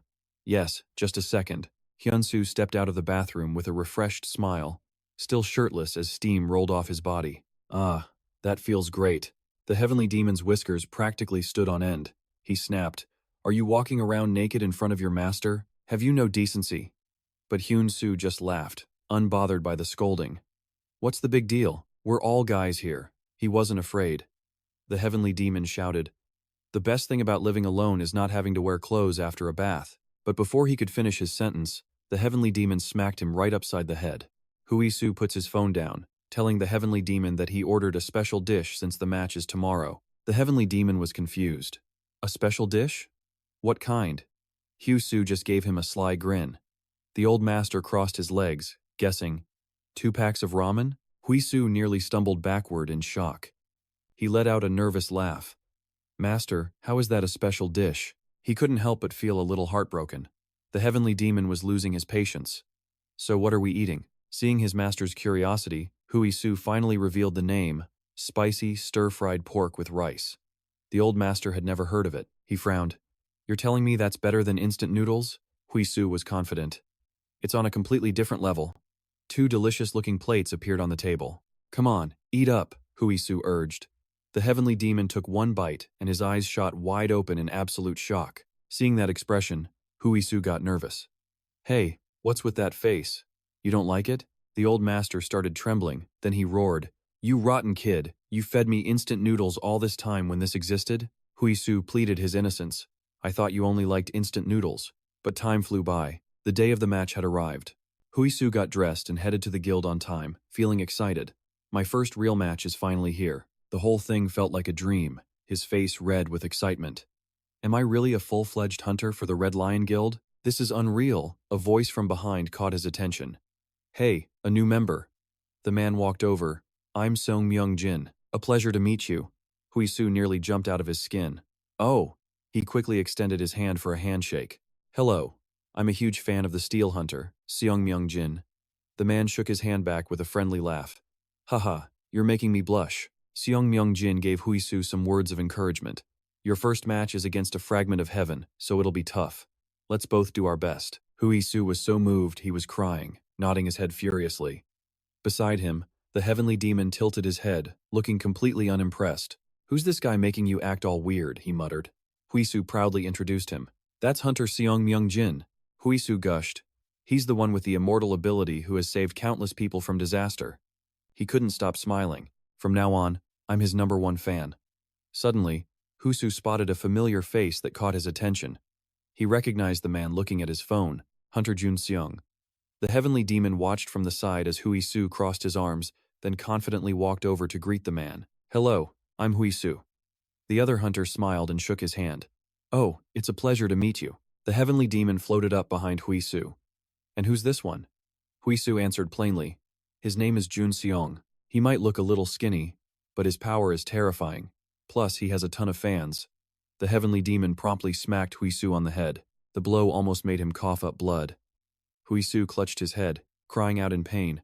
Ow! Why did you suddenly hit me? The heavenly demon growled at him. Do you want to be their servant? Why are you acting so subservient? Hyun-soo shot back. I'm just a fan. And why are you so angry about it? The master began to lecture him. You are the successor to the heavenly demon. You must not bow your head to anyone. This might not be the age of martial arts, but you are still the heavenly demon's heir, the divine cult. Always remember that and act accordingly. Hearing those words, Hyun-soo broke out in a cold sweat. His gaze turned resolute. I will remember. A photograph showed a smiling Ha-ju-ra with a middle-aged man. She stared silently at the person in the frame. Hyun-soo peeked his head in. I heard the guildmaster was looking for me. Ha-ju-ra nodded. That's right. She walked closer, needing to ask him something. Hyun-soo was instantly mesmerized by her glittering armor. Whoa, is that battle armor? He asked. Ha-ju-ra pulled his attention back. There isn't much time, so I'll ask you directly. Though he was confused, Hyun-soo still agreed. Ha-ju-ra slowly asked, will you continue to fight alongside me? Hyun-soo asked her to clarify. Yes. What do you mean? She smiled. You survived the fight against Hassan. She began pacing the room with her hand on her hip. I don't know why you were only rated A rank. No, even if you were an A rank back then. She suddenly spun around and pointed at him. It's obvious now that your ability is that of an S rank hunter. Hyun-soo still couldn't believe what he was hearing. S rank? Me? He stammered. Ha-ju-ra mentioned with regret, I did promise I would train you until you reached S rank, but that's no longer necessary, so we can consider that contract void. Hyun-soo's expression immediately darkened. So, what will you do? She asked him. He bit his lip, then said with determination, Of course, I'm staying. At his words, Ha-ju-ra's entire face lit up. Hyun-soo pointed to himself. I haven't contributed anything to this place yet. Besides, I already took that huge sum of money. I'm not that shameless. Ha-ju-ra covered her mouth, trying to stifle a giggle. She patted his shoulder, praising him. Good answer, member Hyun-soo. Perform well in your first match. Lee Min-ae, go get his battle armor. Yes, ma'am, Hyun-soo replied brightly. He gave a slight bow at the door. I'll be on my way then. Ha-ju-ra simply nodded. The moment Hyun-soo closed the door, he was startled by his master's voice. The heavenly demon was looking at him with genuine surprise. What? Afraid I'll see something I shouldn't? Hyun-soo just scratches his head and makes an excuse. No, it's just that I bowed my head. The old heavenly demon slaps him straight across the head. You trying to disrespect your boss? Hyun-soo cries out. Master! The heavenly demon comments to Hyun-soo. That boss over there is pretty decent. Hearing this, Hyun-soo laughs. You even know the word boss? The heavenly demon crosses his arms with a smug grin. I watch movies and read the news. Of course I know it. Hyun-soo just laughs behind him. A powerful voice rings out. All squad members, attention. Everyone immediately falls into neat and orderly ranks. Ha-ju-ra, her face sharp with determination, speaks up. Everyone. The time has finally come to attack the fragment of paradise. Ha-ju-ra stares at it for a long moment, her expression a mix of sorrow and deep thought. Attacking a piece of paradise is easy enough. One of the members in the group speaks up, his face just as tense. Of course, we're going to need high-level items and recovery potions. Hearing this, the massive crowd below erupts in angry discussion. They don't seem to agree with the plan, but above all else, the spirit of protecting their comrades is what truly matters most. And that one simple fact is more than enough. The atmosphere in the hall becomes absolutely electric with energy. Joining the rising chorus, the heavenly demon speaks up, his tone serious as he crosses his arms and offers his own opinion. He always thought the girl was just a beauty, but today he sees a true heroine. That was his genuine praise for Ha-ju-ra. Hearing these words, Hyun-soo's face shows a hint of fear and nervousness. The young woman faces down the rows of soldiers below. Ha-ju-ra remains on the stage, commanding everyone. Now, look at the comrade standing right next to you. Do you have the confidence to protect them? Her reassuring words seem to ignite a fire in everyone. Every single person turns to their partner with a bright, confident smile on their face. Then they slap hands, a clear sign of their unbreakable bond. Once everything is settled, Ha-ju-ra shows her resolve by raising her hand. She clenches her fist tight and lets out a massive battle cry, a sound that steals the resolve of every single person there. Onward to paradise. After the meeting, they arrive at a vast, sprawling palace. It's enormous, sparkling, and bright. Inside, elegant footsteps echo as someone walks along a brilliant red carpet. He kneels before a figure known as Lord Nye, bowing his head to report. My Lord Nye, the Red Lion Guild's expeditionary force has arrived at the Western Sea Gate. Upon hearing this news from his subordinate, the man seems incredibly interested. In his eyes, a brilliant light flashes as he smirks. He asks again, their entire force? Faced with Lord Nye's question, the man gives a calm, faint smile and replies, aside from the S-rank Ha-ju-ra, the other 30 are all A-rank. Hearing this, the man shoots to his feet in pure surprise. All of them are A-rank? They must be on edge. Before his subordinate can even answer, he raises a hand. His next move is pure, unadulterated rage. He furiously throws the hem of his robe into the man's face and screams, even if they bring their full strength. Today will be the day the Red Lion Guild is completely annihilated. Ha ha. The man simply sits there, an ecstatic look on his face. A scene unfolds in Lord Nye's imagination, sparking a thought.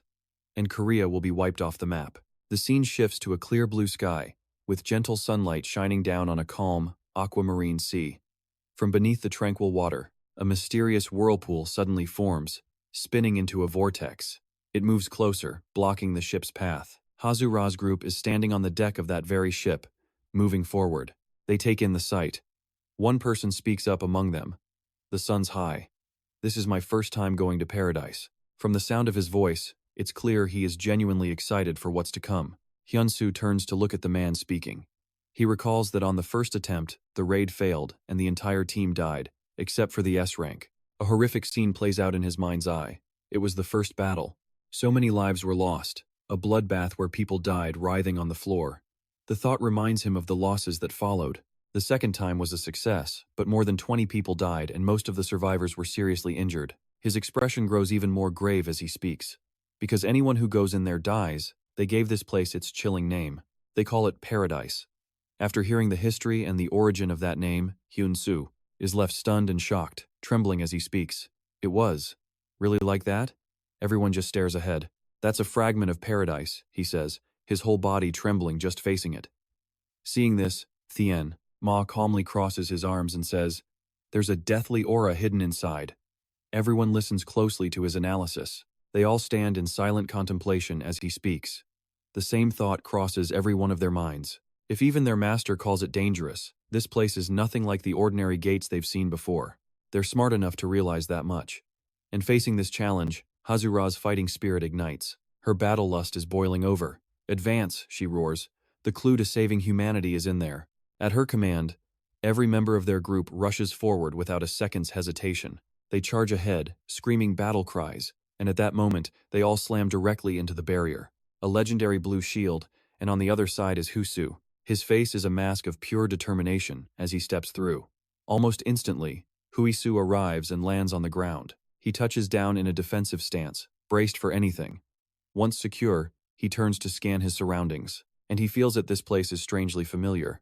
As he takes in the scenery, Thien Ma appears beside him. The two of them stand together, observing everything one more time. Thien Ma's face is dead serious as he speaks. This illusion is massive.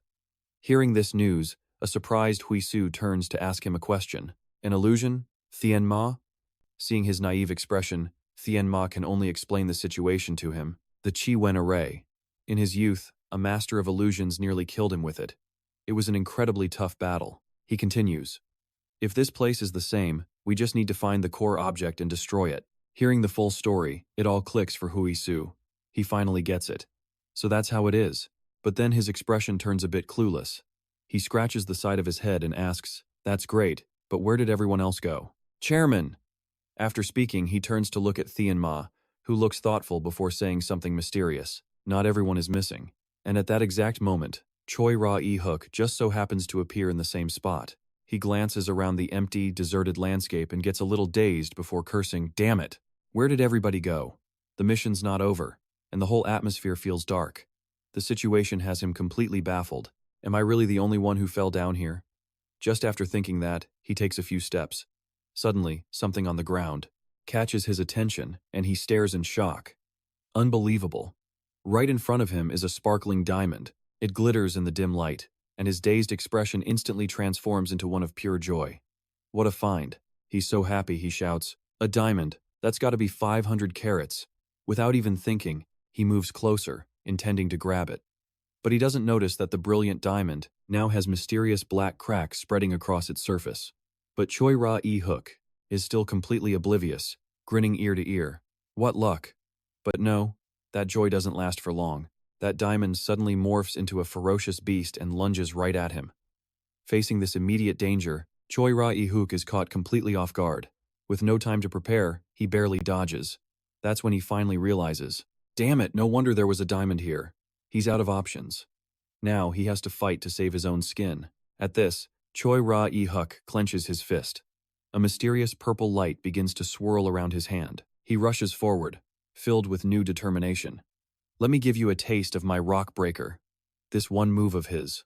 goes straight for the monster. He gets right in its face and throws a powerful punch at its head. But it's useless. The attack does absolutely nothing against its skin, which is like a suit of iron armor. Since that wasn't enough, he has to use his next skill, Spartan Shield. And at this point, he says something out loud. It's true, having more items in a fight is always an advantage. After holding it off for a while, he remembers something. Oh, right, there's no support on this mission. Realizing the gravity of it all, Choi Ra-e-hook knows he has to get tougher. He digs his feet in. Then take this rock breaker. He really thought that his last punch could have taken it down, but it wasn't even close. He freezes, completely baffled, a dazed look on his face. It had no effect at all. His hope is nearly extinguished now. The ferocious monster opens its mouth wide. It's unbelievably scary and huge. When he sees the monster's face up close, Choi Ra-e-hook is stunned. What?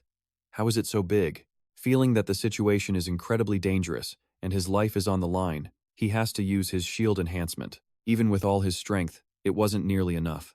Choi Ra-e-hook is swatted aside by the monster, sent flying across the ground. Choi Ra-e-hook winces in pain, thinking this is the end. But no, in this desperate moment, something inside him finally breaks through. As he begins to push past his limits, Hui-soo's expression turns ferocious as he grits his teeth through the pain. He fights to break through, instinctively charging at the monster head-on. Just then, something stirs in the vast ocean below. A brilliant light erupts from the depths, and from within it emerges none other than the beautiful Hazuya. As she hovers, she wonders aloud, is this a gate inside another gate? No matter where she looks, there's only ocean. She suddenly pauses mid-flight, taking everything in. Hazuya realizes she can't just keep flying aimlessly forever. She has to find out what's hiding in this sea. Without a second thought, she flies up as mystical golden circles appear in the air. Outlined by striking red lines, they flare to life. Suddenly, something is launched down, causing a massive, crimson explosion. Finally, the sun begins to rise, and waves start to appear. But their formation is incredibly strange. The water parts, creating a path for Hazuya to fly into. Inside, it's total chaos, shrouded in thick black smoke. In this hellish landscape, everyone is locked in a desperate battle against the swarm of monsters before them. They're sacrificing themselves, falling one by one to the ground as their comrades watch in horror. But Seong Myung-jin shows no fear. He's utterly defiant, refusing to yield as he roars. Don't give up. With that, he charges forward to fight every monster in sight. The moment we give up is when our comrades die. Fueled by this resolve, he throws everything he has into the battle. Elsewhere, a blonde-haired hunter fights with a feral scream. For our honor! His clothes are torn to ribbons, but he stares the monster down, clashing with it head-on. He grabs the beast's snout, shouting, "We never give up. When we get back, we'll get a bonus for this." Of course, that's just wishful thinking. But right now, every single one of them is fired up to fight. "I will destroy you," he roars. "Don't you dare underestimate an A-rank hunter." Just as he says it, the monster lunges, its jaws snapping shut. Luckily, he's just agile enough to dodge out of the way, but its massive hand won't be denied, swiping for him. He turns and sees his teammate is in mortal danger. Ambushed by two monsters at once, he's about to be killed. Without a second thought, Seong Myung-jin rushes to save his comrade. Seeing him approach, the blonde hunter struggles and yells, "Don't come over here, stay back," but he completely ignores the warning. Seeing his teammate about to die, he knows he has to intervene. He can't take it anymore, heaving a massive boulder over his head with both hands and making his introduction. "I am Seong Myung-jin, the Steel Hunter, and I will not lose to you." His battle stance is ferocious, absolutely brutal. Facing the giant monster, he wields the massive rock and fights back with savage force. In the distance, seeing him risk it all for his sake, the blonde hunter screams out in disbelief. "No way!" Myung-jin, even pinned down with a monster right behind him, he stands firm, declaring, "We didn't come here to die." He grabs the strange creature by its tail, lets out a massive roar, and dives back into the attack. As the incredibly fierce battle finally winds down, a figure watches from afar. The heavenly demon seems amused.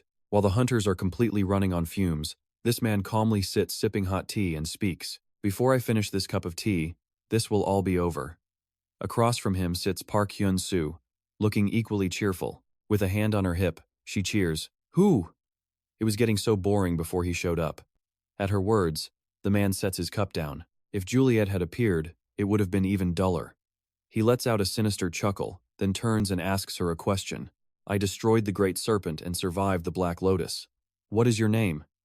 After hearing this, she turns to face him directly. She replies with an incredibly confident smile. I'm Park Hyun-soo. It's the third time he's asked her that exact question. She sits back down, raising a pair of clown-like binoculars to her eyes and looking ahead. If it were just Hui-soo alone, he'd probably be no match for the Demon King and Chopi.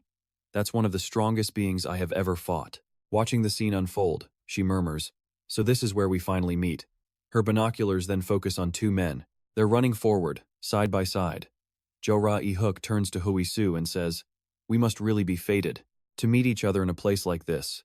He has a goofy, almost naive expression on his face as he talks. I thought I was the only one who fell down here. I almost started crying. Hearing this, Hui-soo can only let out an awkward laugh. Jo Ra-e-hook is so overjoyed he throws his hands up and continues. The archdemon, Aegis. Turns out Jo Ra-e-hook has always been this much of a talker. The moment he handled that giant serpent, I knew the greatest hunter of all time had appeared. Is that all? Hyuk-sen and Cheonma watched this unfold, then turned to Hyun-soo and said, go make that kid shut his mouth.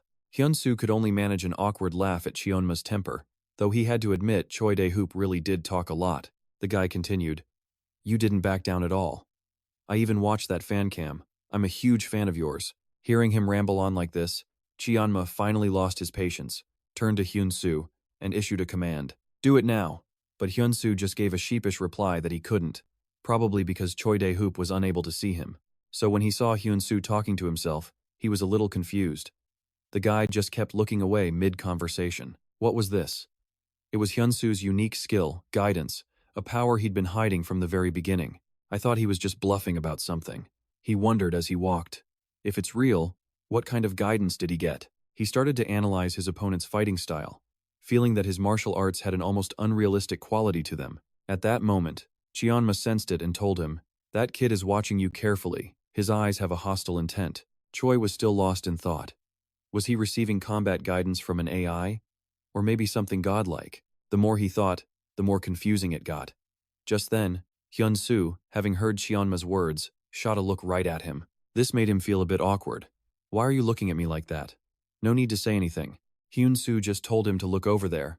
As he said it, they both turned to see a blue barrier materialize before them. A fleet of warships was approaching across the choppy sea, and standing there with her army was none other than Lim Mina. With an incredibly serious expression, she stood at the forefront, before a shimmering blue shield, and began to speak. Currently, the Red Lion Association and the S-Guild have entered the portal.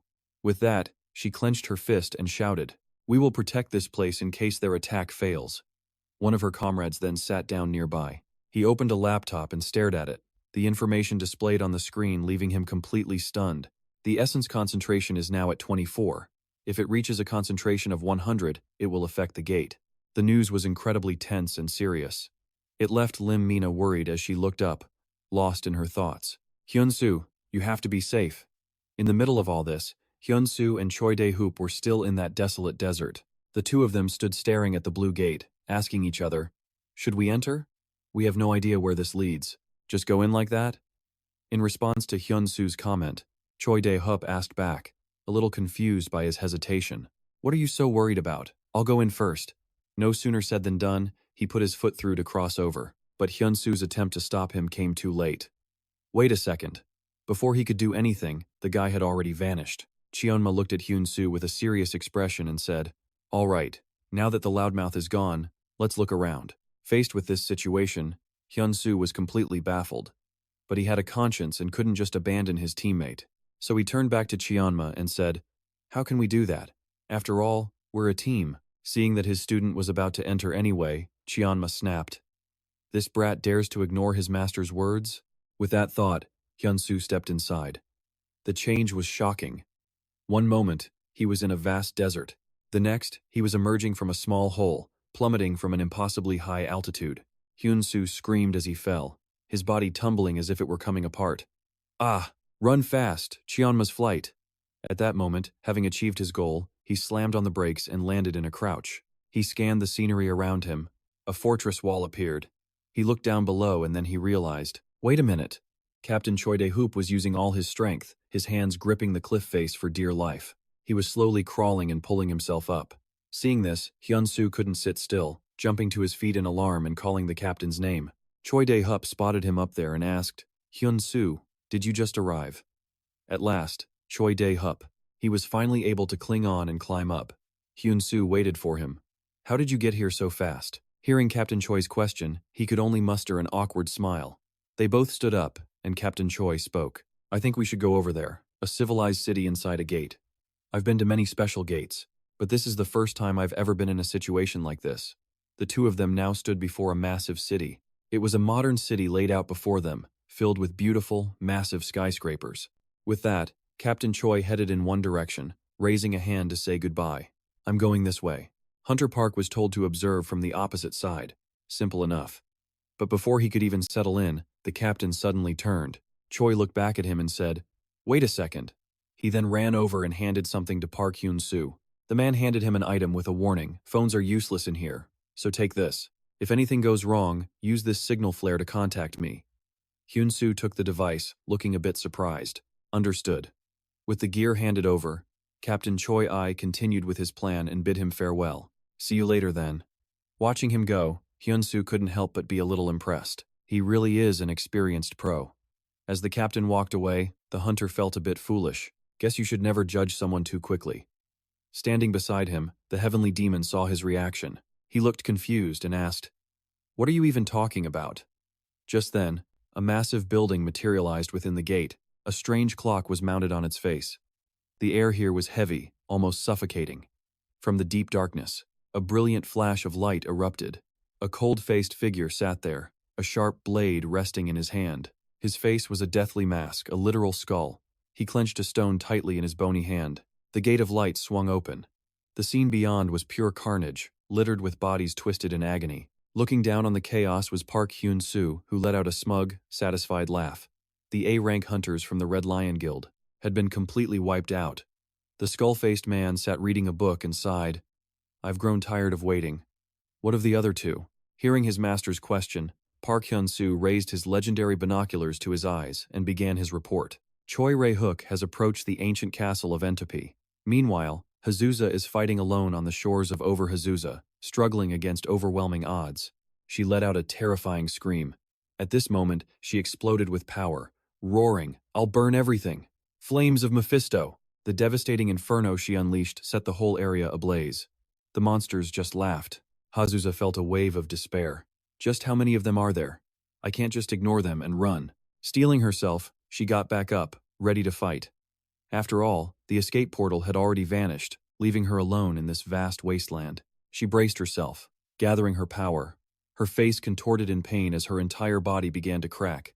Hazusa then shot into the air, unleashing a fire fist. The ferocious beasts roared back, ready for battle. They lunged forward, tearing and clawing at each other in a frenzy. Hazusa was being swallowed by the sheer destructive force of the monster horde. She looked up, dazed. Meanwhile, Choi Rae-hook just kept on walking, but the path seemed endless, like he wasn't getting anywhere at all.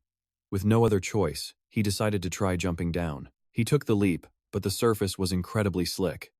In this treacherous environment, he was forced to dig his fingers deep into the wall.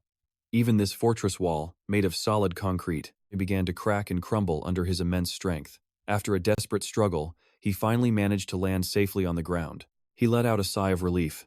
This is a mystical area. Something good has to show up here, right? He raised his hand and commanded, "Appear." A shimmering, circular light materialized, and he gave it an order. "Lead me to this place's treasure." His mind then flashed back to 2946, floating in the air. He thought to himself, "I became a rule breaker because of this." And sure enough, Choi Rae-hook arrived at his destination, taking in the incredible sight that unfolded before his eyes. Back with Park Hyun-soo, he stood for a moment, then glanced back. Seems like no one is here. Something must have happened. The heavenly demon suddenly pointed forward and warned, "Wait a second. I sense something absolutely terrifying." They both looked up. A horrific scene unfolded as the very ground at their coordinates exploded in a blinding flash. This sudden catastrophe left Park Hyun completely stunned. It was that skull-faced guy from before. "You have arrived at this place through the Gate of Light." Now, Hyun-soo and the heavenly demon stood before a massive citadel. He gazed at the scenery, a bit bewildered. After taking it all in, the two of them stepped inside. Up above, they saw the same cold-faced skull figure sitting on a throne. He spoke with a calm, unbothered posture. "Thank you for accepting my invitation. There is something I wish to ask you." But before he could finish, Hyun-soo cut him off. "If you mean the teleportation gate, then you're right."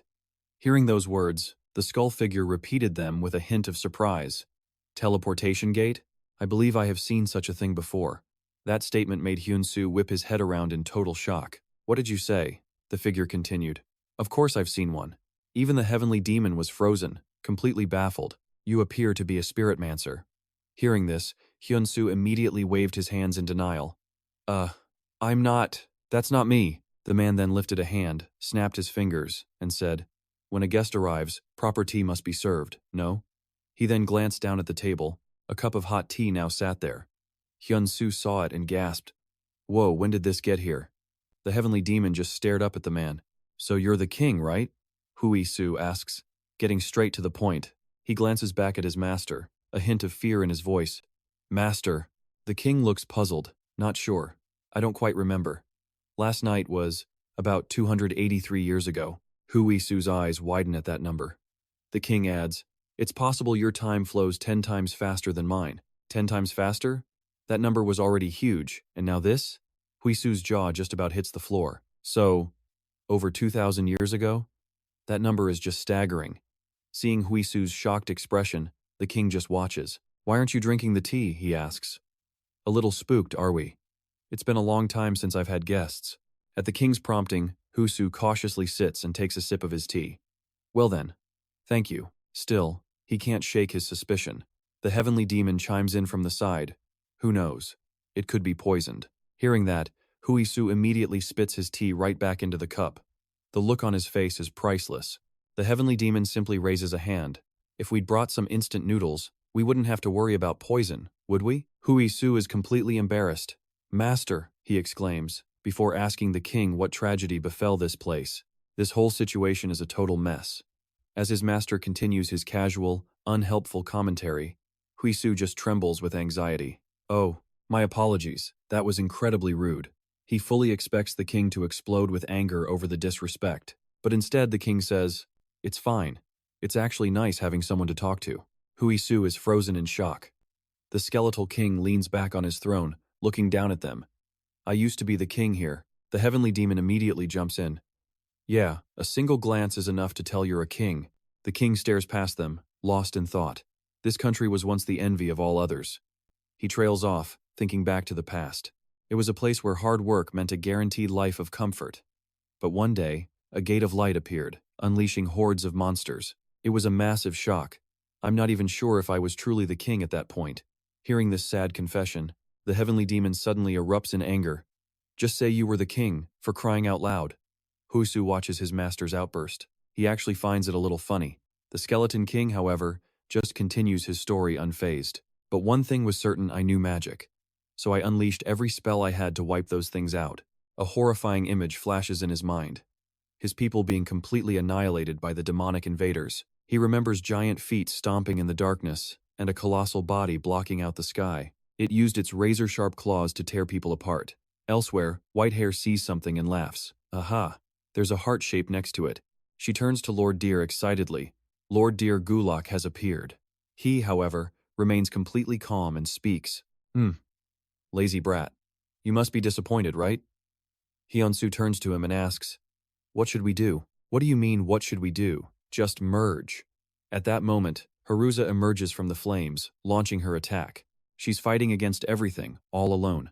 As she gets closer, she realizes this is going to be tough. He's following her every move. She rushes forward like the wind, but he arrives right behind her, confused. Haruza screams at the huge monster but keeps charging ahead. What is that?" She stares it down, confused. "What is going on? Is there another gate inside this one?" Suddenly, cracks spread across the sky, and the monster below watches as she simply vanishes into thin air. The creature is completely baffled, utterly confused. And from those shattered pieces of the sky, the monster charges frantically, searching for Haruza, but it's useless. Elsewhere, Hui-soo stands alone, lost in his thoughts. Even after using all his magic, he couldn't stop the creatures. He sits calmly and asks, "And then what happened?" The Skull King continues his story. "When I regained consciousness, I was already in this state." He clutches his head in sorrow. What in the world happened to my people? Seeing his anguish, Huisu feels a deep sense of sympathy for the fallen king. I don't know what to say. That's a tragedy. At this, the former king's eyes become sharp. You must have a reason for coming here. He suddenly screams, startling both of them. Kill me. Hearing this, the heavenly demon shows no reaction at all. He just asks, you want us to kill you? There's no reward in it for us. Meanwhile, out on the vast ocean, Haruza is swimming for her life, desperately trying to escape through the endless water. She stops and thinks about the monster. Could it really be two gates nested inside each other? Just as she finishes the thought, she looks ahead and suddenly screams. The water is filled with the bloody, mangled corpses of her squad mates. My squad! At that exact moment, the monster finally catches up to her, riding on top of a massive wave. Hajura stared at the monstrous shadow before her, a truly terrifying sight. Its body was covered in patches of pitch-black scales. Watching from above was Park Hyun-soo. She stood atop a massive hill, laughing wildly. Ah-ha-ha, so they finally met. Who did you place your bet on? Unfazed by her reaction, her companion calmly covered his face with a book. On Gulak, obviously. But as Hajura gazed at the monster, a familiar hatred began to boil in her blood as she clenched her fists. Gathering all her strength, she prepared to attack, screaming, "This is all your fault. Firepower mode, activate. Now get lost, you overgrown fish." Her ferocious battle stance made it clear she was absolutely furious. Facing off against her deadly aura, the monster was no pushover. It spread its massive bat-like wings, readying its own assault. The two forces clashed a storm of light against a tempest of darkness in a brutal, desperate battle. The monster focused all of its power, unleashing a blinding beam of light straight from its chest. Hajura was sent flying by the blast, but her own brilliant aura refused to be extinguished. She was wounded from the brutal exchange, but her will remained utterly unshaken. With the lesser minions vaporized, she stood surrounded by the overwhelming light of her own power. She shot toward the monster, a crazed fire in her eyes, roaring, "Now it's your turn. Just die already." Elsewhere, the heavenly demon gazed upon a defeated king. "It seems you can't kill yourself, can you?" Seeing his master's blunt questions, Hyun-soo tried to intervene, but it was no use. Master." The king simply observed the pair and continued speaking. "So, you're a master and disciple. I must say, I'm shocked a soulkeeper would even take on a student." Hearing this, Hyun-soo bowed his head slightly. "It's a very complicated matter." Then, without any warning, the king planted his blade in the ground and sliced clean through his own neck. The act left both the heavenly demon and Hyun-soo speechless, their jaws on the floor. Did he just destroy his own head? It was a gruesome scene. The head rolled away, its crown clattering to the ground right after. But then, impossibly, a new head sprouted from the stump, and the king just kept on talking. "I've tried suicide many times, but I simply cannot die." This sight left Hyun-soo completely and utterly stunned. He let out a loud gasp. Noticing his shock, the king continued, "By now, I can't even remember what curse did this to me. Can you please help me end the suffering of this lonely existence?" When the heavenly demon heard the king's desperate plea, he simply said, "Of course, I will kill you." Hajura let out a roar. The heavenly demon then stepped closer to the king and said, "However, I have one condition." Suddenly, a portal as bright as the full moon tore open, and a man named Ehuk burst out, desperately seeking escape. He finally reached a massive citadel, standing before its gates with suspicion in his eyes. Where is this place?" He looked up at the towering gate. What's inside? Deciding, he clenched his fist. If that's the case, he focused all his strength, intending to shatter the door. "I guess I'll just have to force my way in." With his incredible power, the massive doors were quickly reduced to splinters. Successfully stepping inside, he found himself in a colossal city hidden within the walls. He couldn't help but gasp in amazement. Whoa! So all of the great emperor's architectural works are here? This is absurd. Just then, his eyes landed on some terrifying wolf statues, and he suddenly cried out, "What the? Unbelievable!" A second ago, they were just stone, but now the wolves had leaped from their pedestals to attack him. Back inside, the king continued his conversation. "You want to know how to leave this place?" At this, Hyun-soo's face lit up completely. He raised his hand eagerly, looking to his master with a grin. "Master, if that's the case, we just have to go back to the teleportation gate we used to get here." Hearing this painfully naive suggestion, the heavenly demon couldn't help but flick him hard on the forehead. A huge lump instantly swelled on his head from the painful blow, and he yelped in shock. With tears streaming down his face, he cried, "Ow, master, that hurt, you idiot. That portal disappeared long ago." Hearing this new information, Hyun-soo let out a huge cry. Ah. So when we go somewhere, we need to find the exit first. Activating listen to instructions mode. Got it. The king, sitting on his throne, simply said, "A way out? I honestly have no idea. If I knew, I would have left here ages ago." He paused. "But I do know of one thing that might be able to help you." The old man gets up, walking toward them before turning to lead the way upstairs. Tian-ma remains perfectly still, warning his disciple to stay on guard for a potential trap. But Hyun-soo is thinking more simply. He figures the old man probably doesn't mean them any harm. With that thought, he follows him up. The man brings them before a large door and roars, "Open! The power of mana." He raises his blade, chanting an incantation. "Open sesame." Both master and disciple are completely stunned by the display.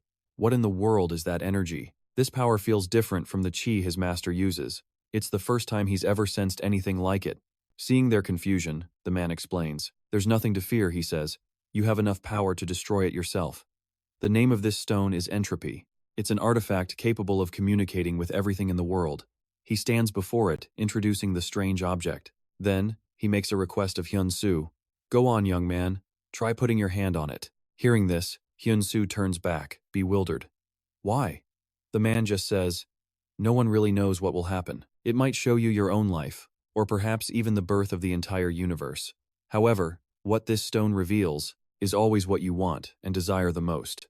Seeing his hesitation, Tian-ma speaks up, telling him not to falter now. "But this is different from what you said earlier. Who said you could lower your guard?" With that, Hyun-soo rushes forward to touch the stone. "So, how is it?" Tian-ma steps closer, urging him to just try it and see what happens. Following his master's orders, he places both of his hands firmly upon the stone. It immediately begins to react to his touch. Suddenly, something feels wrong, and he screams out, "Master, I think this thing is trying to suck me in.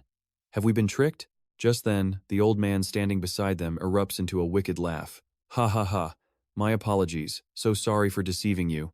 His treachery is unbelievable." Faced with this sudden betrayal, Hyun-soo begins to scream in a desperate frenzy. "Master, I can't pull my hands away."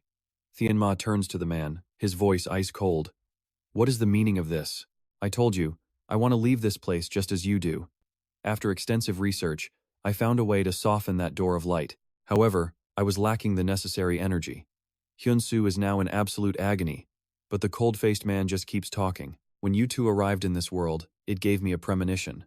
The moment I was waiting for had finally come." With his plan finally realized, he lets out a huge laugh. Hyun-soo screams, "You bastard, you tricked us. I've absorbed all the souls here, and I defeated all the monsters. But after that, I was alone, with no more energy left to gather." He looks over at Hyun-soo, his eyes filled with pure greed. "Then you appeared a being who possesses the energy of thousands." Finally, understanding the depths of his betrayal, Hyun-soo lets out a huge roar of absolute rage. "You scum," he screams. "I won't ask how you managed to obtain such a massive amount of energy, because either way, it's about to become mine." As he laughs, Tian-ma calmly steps toward him. "I've heard everything I needed to, you monster." The man looks confused by these words. Tian-ma then turns to his disciple. "Hey, you worthless disciple, calm yourself. Do you really think the martial arts I taught you can't get you out of this? Execute the heavenly demon's advent steps. Activate the guidance." Hearing that, Hyun-soo calms down, realizing his master is right. He was panicking only because he couldn't pull his hands away. Before the heavenly demon, all devils must kneel. He looks to his master and shouts, "Heavenly demon's advent steps." At his command, the very ground around them begins to crack and shatter. The skeletal-faced man stares in absolute shock and confusion, asking, "What? What is this?" He can only watch as Hyun-soo's power forces the creature known as Laokat down to its knees. He sees Hyun-soo plant his foot directly on top of the magic orb. The man looks on, furious. "How dare you put your foot on my stone?" Tian-ma chimes in from the side. "That is the proper posture when facing the heavenly demon." The man's face twists with rage as he screams back, "What kind of nonsense is that?" But before he can finish, Hyun-soo can't hold back any longer and launches himself into the air. He rockets toward the Corpse King, radiating a power that could destroy absolutely everything. He leaps up and grabs the head of the Corpse King himself. Laokat is seething with rage, gritting his teeth and wondering to himself, since when? But there's no time for questions. Hyun-soo immediately focuses all of his strength and chi. He's preparing to unleash a devastating attack. He grabs the king's wrist, and using all of his might, he slams a brutal punch straight into the corpse king's face. The impact is absolutely incredible. The destructive force of that blow forces the man to rise up, his body changing. It seems a beastly form was awakened to protect him, ready to fight back against Hyun-soo. It charges forward in a mad frenzy. Model. Fortunately, Hyun-soo managed to use his Spartan shield, but that didn't stop the creature's relentless assault. It kept coming, determined to kill him, forcing him onto the back foot. The monster brandished its razor-sharp claws. He prepared for its lunge. The two were locked in a fierce stalemate, with neither side gaining an inch. Growing impatient, Hyun-soo felt a flash of annoyance. Damn it, this is taking forever. At first, there was only one, but now every terrifying monster in the palace had risen up to torture him. Suddenly, his path was blocked, and for some reason, a pit of absolute despair had opened up in the ground. He plummeted, his back slamming into the concrete. The pain was sharp, but he had to get up. He saw nothing but sharp spikes ahead of him. There was no other way. He was forced to cling to the wall, digging his hands in to haul his body up, inch by painful inch. After a brutal struggle, he finally saw the floor and gasped in relief. Crap, I really thought I was dead. Choi Ra-e-hook was the one who finally managed to pull himself up over the ledge. At that moment, his eyes shot open at the incredible sight before him. A massive, almost magical chunk of ice had just appeared. Having just escaped that pack of monsters, Choi Ra-e-hook was now staring right at the very thing he came here to find. I found it. This is it, right? He lost his cool and charged straight for it, kicking up a storm of chaos. At that very moment, the crown on the corpse king's head tipped over and clattered to the floor. And of course, when the crown fell, the king's entire head fell with it. As they watched this unfold, the heavenly demon turned to look at Hyun-soo. He said one thing to him, "It's not over yet." Hearing this confident declaration from the heavenly demon, Hyun-soo was left completely stunned and confused. He stared at his master, and just as the heavenly demon had predicted, the king's head began to regenerate. The situation grew even more intense as spiritual energy erupted around the corpse king. Watching this unbelievable scene, Hyun-soo thought to himself, I used Mokba, and it still didn't do a thing. In a flash, the head was brand new. The king looked at him, picked up the crown and said, "You're pretty good, for a little brat." He placed the crown back on his head and continued, "But you're far too inexperienced to touch the stone." It looked like he was genuinely furious now. He unleashed his power with a roar. "You'd need someone at your master's level for a chance." Seeing this attack unfold, the heavenly demon looked at his disciple and gave a sharp warning, "Watch your back." His eyes followed Hyun-soo's every move. His presence was overwhelmingly powerful, holding an iron staff that was topped with a ring of pure spiritual energy. Hyun-soo stood his ground, facing him head-on. Surrounded by the king's power, he fought the urge to panic. The heavenly demon attacked, creating an opening. Hyun-soo dug his heels in, launched himself forward, and charged the king. But against this counterattack, the cold-faced king simply raised his staff and unleashed his own technique. His arrogance was off the charts. "Pathetic is as pathetic does," he sneered. That attitude alone made Hyun-soo charge in, ready for a real fight. Hyun-soo unleashed the heavenly demon's flight. Thrown back by the powerful aura, he could only dig in his heels to ascend. While directing his minions, the strange king observed Hyun-soo's form and guessed, "That power of his can't last forever. Get up! You can definitely do this." His internal struggle was over. He pushed himself and got back on his feet. "How ridiculous! Where did you learn such pathetic little tricks?" Suddenly, a new voice boomed, "Shut your mouth." It was the heavenly demon. He turned to the king and shot back. "Your tricks are the pathetic ones. How dare you insult this master with such an inferior skill?" That was the final straw. The heavenly demon stepped forward to confront the king himself. He warned, "Don't get cocky." He glanced to the sky. "For a low rank like you, I am your heaven." Feeling so deeply insulted, the king, who was no pushover, shot back with his own brand of arrogance. "You are nothing but a spirit. You can't do a single thing." Faced with such dismissive words, the heavenly demon's calm reply only made the king even more furious. "And yet, I am still your heaven, no? Come on. This stone will completely erase your disciple's soul, and I will show you that there is always a heaven beyond heaven." At that moment, he transformed into a terrifying demon, swallowing all the darkness in the area as he unleashed his attack. To counter it, against this overwhelming destruction, Park Hyun-soo had an idea. The ground is shattered, but the pillars are still standing. He had found his next target. His sights were set on the pillar directly ahead. Hyun-soo let out a roar. He used every ounce of his strength to smash right through it. The king could only stare at this scene, completely bewildered. It was perfect timing. On the other side, Choi Ra-e-hook saw a brilliant light as the giant ice block shattered. He breathed a sigh of relief, pure joy on his face. It's finally revealed. Now from inside that enormous stone, as it broke apart, a dazzling diamond at its core was revealed, mounted on top of a clan scepter. Choi Ra-e-hook lunges forward to grab it, absorbing that wretched king's power. Feeling utterly disrespected, the king roars in fury. "Are you kidding me?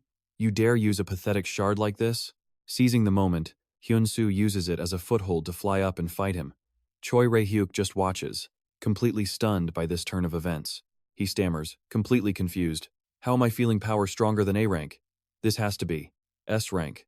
That bizarre king can't believe what he's seeing, and just screams out in pure frustration, "Give me back my lifeline." But Hyun-soo ignores him, relentlessly charging forward. The Tyrant Sky Demonic Fist's sixth form and Heavenly Spirit Flame. These two moves force the king to react fast. He throws up his staff, desperately trying to defend himself. Both of them are already exhausted from this fight. Their eyes lock in this clash of overwhelming power. Hyun-soo lets out a huge scream of pure agony. Ah, the look on his face says that all the pain he's enduring is off the charts. The king's power is so immense his body feels like it's about to explode, but Hyun-soo isn't one to give up. He pushes forward, unleashing the heavenly dragon. The king is furious watching him press the attack. He's forced to counterattack. Both fighters unleash an even more terrifying wave of destruction. The king screams, "Did you touch the core of life? Damn it. If it wasn't for that, you'd already be dead." Just then, a mysterious circle appears, pulling everything in like a void of despair. Hyun-soo and the heavenly demon are frozen solid. They can only stare as Choi Ra-e-hook appears from inside that massive block of ice. His shirt is gone, his face planted in the dirt. But from out of the chaos, he rises, lifting his hands. He looks down and sees his hands coursing with some kind of incredible power. Choi Ra-e-hook realizes what's happened. He clenches his fists, gathering his strength for an attack. He powers up, emerging from the clouds of smoke. He looks like a true god of war. Suddenly, the rocks all around him just explode. Now, two giant beasts stand before him, and of course, his power level has gone up significantly. Staring down the two creatures, he thinks, well, things are a little different now, huh?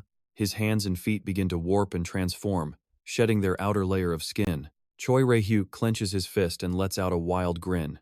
"I am absolutely overflowing with energy. Those spirit beasts are ferocious. But against him, it's not even a fight." Choi Ra-e-hook clenches his fist and unleashes a single technique. In one move, he sends all the savage creatures flying. A huge explosion rocks the area, and the monsters are blown away, utterly defeated. After destroying them, Choi Ra-e-hook stands there in a daze. So this is the feeling. A sinister look starts to form on his face. "From now on, I'm invincible." Suddenly a chime rings out. What was that? It seems to be coming from inside the orb as Hyun-soo stares at it. "The first time I touched this marble, I felt it spread through my body. There are countless other souls crying out inside. They're begging to be saved, to be freed." He looks at his master and continues, "I have to go in alone, master. Please, just stay here." The heavenly demon sees his confidence and feels proud, but he's still worried about him. "What will you do if you go in and you can't get out?" With a resolute look, Hyun-soo turns to his master. "Even so, I still have to go." He then kneels before the heavenly demon, who can only let out a sigh. "You stubborn little brat." Offering one final farewell, he says, "I'm going now." His decision made, he sits down in front of the sphere. He prepares to touch the stone, but suddenly, before he gets the chance, a hand comes down and rests on his shoulder. Hyun-soo turns around to see the heavenly demon and calls out, "Master." His master simply looks at him and speaks. "You punk, are you saying that if you can't get out, I have to wait here until the end of time?" Hyun-soo finally gets it. "Oh, right. We're of one mind and body, after all." His master just scoffs, so troublesome, and with that, they come to a decision. "All right, let's go together." As soon as they both place their hands on the orb, it begins to radiate. A blinding light washes over them, pulling them deep inside. It feels like they're being warped through space-time. Stepping through is absolutely stunning. The scene that materializes before them is one of towering skyscrapers. A completely modern city stands right in front of them. What is this? So this is what this place looked like before it was destroyed. Life here is vibrant, and everyone looks happy. Taking everything in, Hyun-soo quickly pieces it together. This is the Skeleton King's memory. Everything here is perfect from the streets to the people, who are all friendly and open. This whole atmosphere. It doesn't last long. Suddenly, a gate tears open in the sky, and all the citizens begin to scream in absolute panic. A gate of light, they yell in fear and confusion. Report to the king, quickly. From within that gate, thousands of monsters begin to pour out and attack the city below. They're destroying this place. The scene turns horrific as a massive beast lunges down, sinking its teeth into a girl's leg. Model. Screaming in agony, she begged for her life in utter despair, but no one could do a thing. Everyone was going to die. No, all the soldiers here tried to raise their weapons to fight back, but it was completely hopeless. They screamed with defiance, "Do not run, we must fight. We are the soldiers of the kingdom of Lair." In the face of this absolute crisis, the king appeared. His heart ached seeing his people suffering like this. He declared, "Soldiers, fall back. Your king is here." He ordered everyone to stay far away from the monster. "By the glory of Mori and the spirit of Bugapuru, you have reached the pinnacle." He rode a truly majestic warhorse. With a single heavenly kick, the great battle was over. From the sky, the shape of a colossal bird descended. Down below, all the soldiers stood and cheered in unison. The city returned to its original, beautiful state. The king finally sat down, letting out a sigh of relief. He picked up a glass of wine, his body heavy with fatigue. He knew he would die if this continued. He just didn't have the strength. And if he dies, what good is this world anyway? He was now almost completely powerless. Looking down, he thought, besides me, no one can stop these monsters. Stepping out from a gate of light, does that mean I alone am the nation? He looked up, his thoughts spiraling. The only option left, the death command. A forbidden magic that gathered human souls to achieve immense power. A war raged in his mind, the king versus his own greed. He thought, damn it, I must be going insane. What is a country without its people? He slammed his hand down on his throne, thinking furiously, no, if I am the only one left, I can rebuild a new country. His mind then split in two, one side pure evil, the other side was good. The demonic half of his mind thought, I must use the death command. This place will disappear. Should he really kill his own people? Once he had the power, he could just gather new subjects. No, this is crazy. Who would follow a king that slaughtered his own people?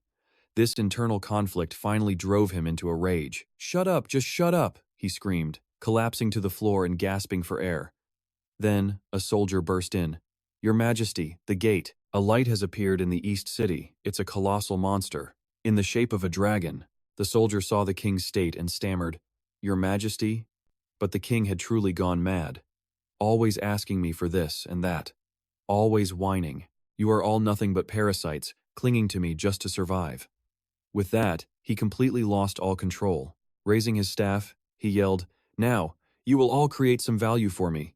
Even he seemed shocked by his own words. One strike, blood splattered across the room. In his final moments, the soldier couldn't even comprehend how he had just died, and the king spoke coldly.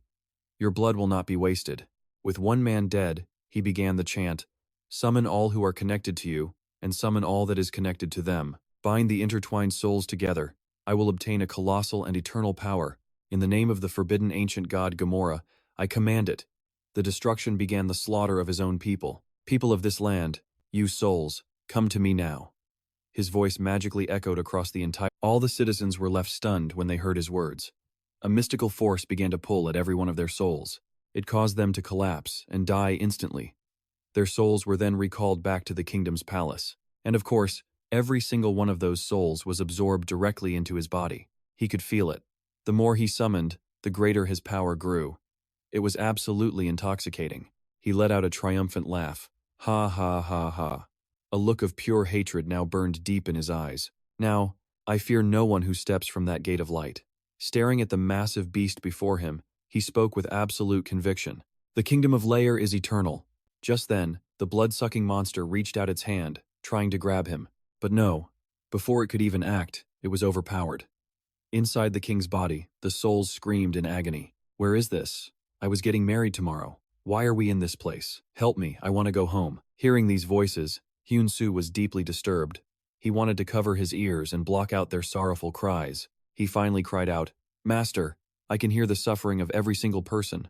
What am I supposed to do? Looking at his disciple, the heavenly demon said, This is exactly why I told you not to enter. You ugly brat, just endure it.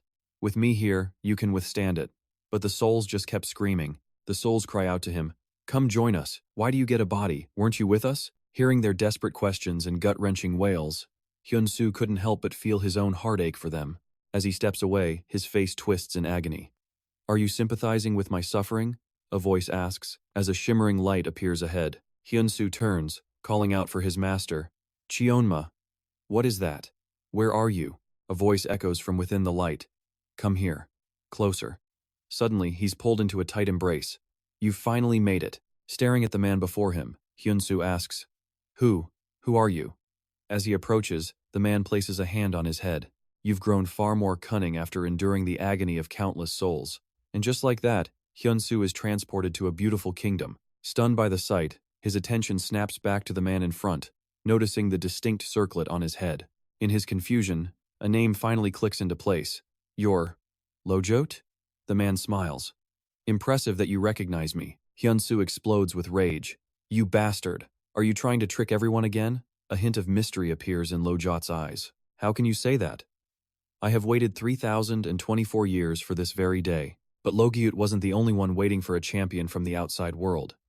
Hyun-soo, however, just screams back in pure fury. He remembers Cheonma's warning. That damn Lojot said 2,000 years? Only an idiot would trust him. He gave up halfway. Still furious and confused, Hyun-soo demands answers. Then who is the real Lojot, and who are you? Are you the same person? The man simply answers, yes and no. He continues, the moment I used the soul-calling ritual, I cast away my evil half. It was absorbed into a human. Or more accurately, I was expelled from my own body. This is where I found peace and created a new world in another dimension. Hearing this, Hyun-soo is left completely stunned and bewildered. He wonders if that's even possible. I rescued some souls that humanity absorbed, the man adds, and helped them live here. They live the same day over and over, but at least they're free from pain. His gaze suddenly becomes distant. Noticing the intense stare, Hyun-soo gets weirded out and asks, Why are you looking at me like that? It's kind of creepy. The ability, listen to the teachings, in over 3,000 years, I have never encountered a power quite like it. Hyun-soo is completely floored by this revelation. How do you know about that? Lojot just offers a friendly smile and keeps talking. Don't be upset. We don't have the time. Hyun-soo snaps back. I am upset. What does that have to do with time? Hyun-soo yells out, Master Cheonma, what should I do? Should I just punch this guy? He shouts again, but there is only silence. Master? Lojot states plainly, I did not summon your master here. Hyun-soo is shocked. Is that even possible? Listen to the teachings is exactly the power we need. Hyun-soo yells, Stop talking in riddles that only you understand. My evil half separated our life source from our body to achieve a near-immortal existence. But you and the other humans from the outside have taken over the vessel containing that life source. Hyun-soo freezes, realizing, wait, Jo Rae-hyuk. He's looking for you now. He has become a new incarnation of that devil. Hyun-soo is stunned. What? He is no longer the human you once knew. He will try to kill you. Hyun-soo curses under his breath. Damn it. Of all the times for this to happen now. I get it now, Hyun-soo says, his eyes firm. Let's go. Lojot smiles. That's the spirit. Now, choose me as your guru. Wait, how does he know that? A screen pops up before him. Unique ability. Listen to the teachings. Level 3. You can listen to the teachings from another person. If you succeed, the effectiveness of the related skill will increase by 9 to 70%. The higher your level, the greater the percentage. The information transferred will also differ depending on the guru. A more experienced guru gives a better chance for more information. You can only choose one guru. Designated. King. Outside the Gate of Light, 2 ships rest on a calm sea. Lamina stands watching the gate. Anderson's intensity reading is up to 63 now. She hates that the only thing she can do right now is wait. She clenches her fist with determination. If anything happens to that gate, she's ready to risk her life to stop it. Hang in there, Hyun-soo. At that moment, the Firebird appears. Hazura sees it and screams, the Hell Knight. The battle erupts as she lets out a roar. I will finish you, no matter what it takes. Arg! After a brutal clash, the area explodes violently. From inside the smoke, Hazura appears, charging the beast before her. She thinks, I put everything into that attack. What is this monster? Meanwhile, back in the other realm, Lojot is explaining something. I used all my strength to create this world. Therefore, you must learn to use mana to set these people free. Hearing this, Hyun-soo sits down, listening intently to Lojot's words. Is mana anything like ki? Hyun-soo asks. If the ki you're using is the essence of heaven and earth, then you can think of mana as the primordial energy of the universe. You absorb it in its rawest form. As the teachings took effect, streams of raw energy started rising within him. Was this really power? A notification popped up. You have recognized the essence of energy. Even Lau Kot was absolutely stunned by this scene. What? How could this be happening? Even the world's best martial artist took 3 whole hours to absorb his first taste of energy. Was it from listening to the teachings? Even if he gained the power, it would just make him an impossibly rare genius. How can he sense this energy? What should he do now? The old figure answered, "It's not that difficult." Well, actually, it is difficult, but he was certain Hyun-soo could pull it off easily. Impatient, Hyun-soo demanded, "Just teach me already." He had to control every soul in his body, and to do that, he had to feel the anguish of each one. Immediately, countless screams rang out. "Please, do something," another cried. "You should come over here. Is Song Ui the only one with a body? Didn't I tell you not to enter? Stay with us," they begged. Lokot looked at him and explained, "You just need to return their suffering to them." Holding the orb in his hand, Hyun-soo could feel its incredible power. Then, a sinister laugh suddenly erupted from the shadows. "Hey, Hunter Hyun-soo." The voice belonged to Choi Ra-e-hook. "I've been looking for you." He got closer to where Hyun-soo was meditating. Seeing him completely still, he taunted, "Are you sleeping? Seriously? What a pity. I wanted to see what you could do. Goodbye." Meanwhile, Hyun-soo was assessing his own internal state. His heart felt like it was about to explode. Was it the mana? What was his next move? He heard a warning, "Be careful, there is no second chance." He had to pour mana into every word. Right, the spell vanished. Vanish! Hyun-soo's physical body remained in its trance, but his mind was now commanding all of the souls, wanting to finally grant them their freedom. Just then, the heavenly demon appeared, watching the hateful spirits fade away. "What has my disciple done?" he wondered. Hyun-soo had to be a genius beyond compare. The heavenly demon turned to the skeletal figure and asked, "Are you that skeleton?" The figure looked at the heavenly demon and replied, "Your disciple has achieved a truly great victory. My people and I can finally rest and find our freedom." So, destruction meant disappearing together? The figure confirmed it was true. Lokot then added, "I would be grateful if you could tell Hyun-soo that we have finally been set free." At that exact moment, Hyun-soo was busy dealing with his very strange problem. His hand rested on the stone orb, and the red gem inside looked ready to shatter. Suddenly, a massive wave of power shot out straight towards the castle. It exploded in an instant, taking Choi Ra-e-hook along with it. Hyun-soo opened his eyes and saw a figure standing before him. It was Choi Ra-e-hook, grinning. "Awake, are you?" Hyun-soo saw him, and with a look of pure shock, screamed out, "Choi Ra-e-hook!"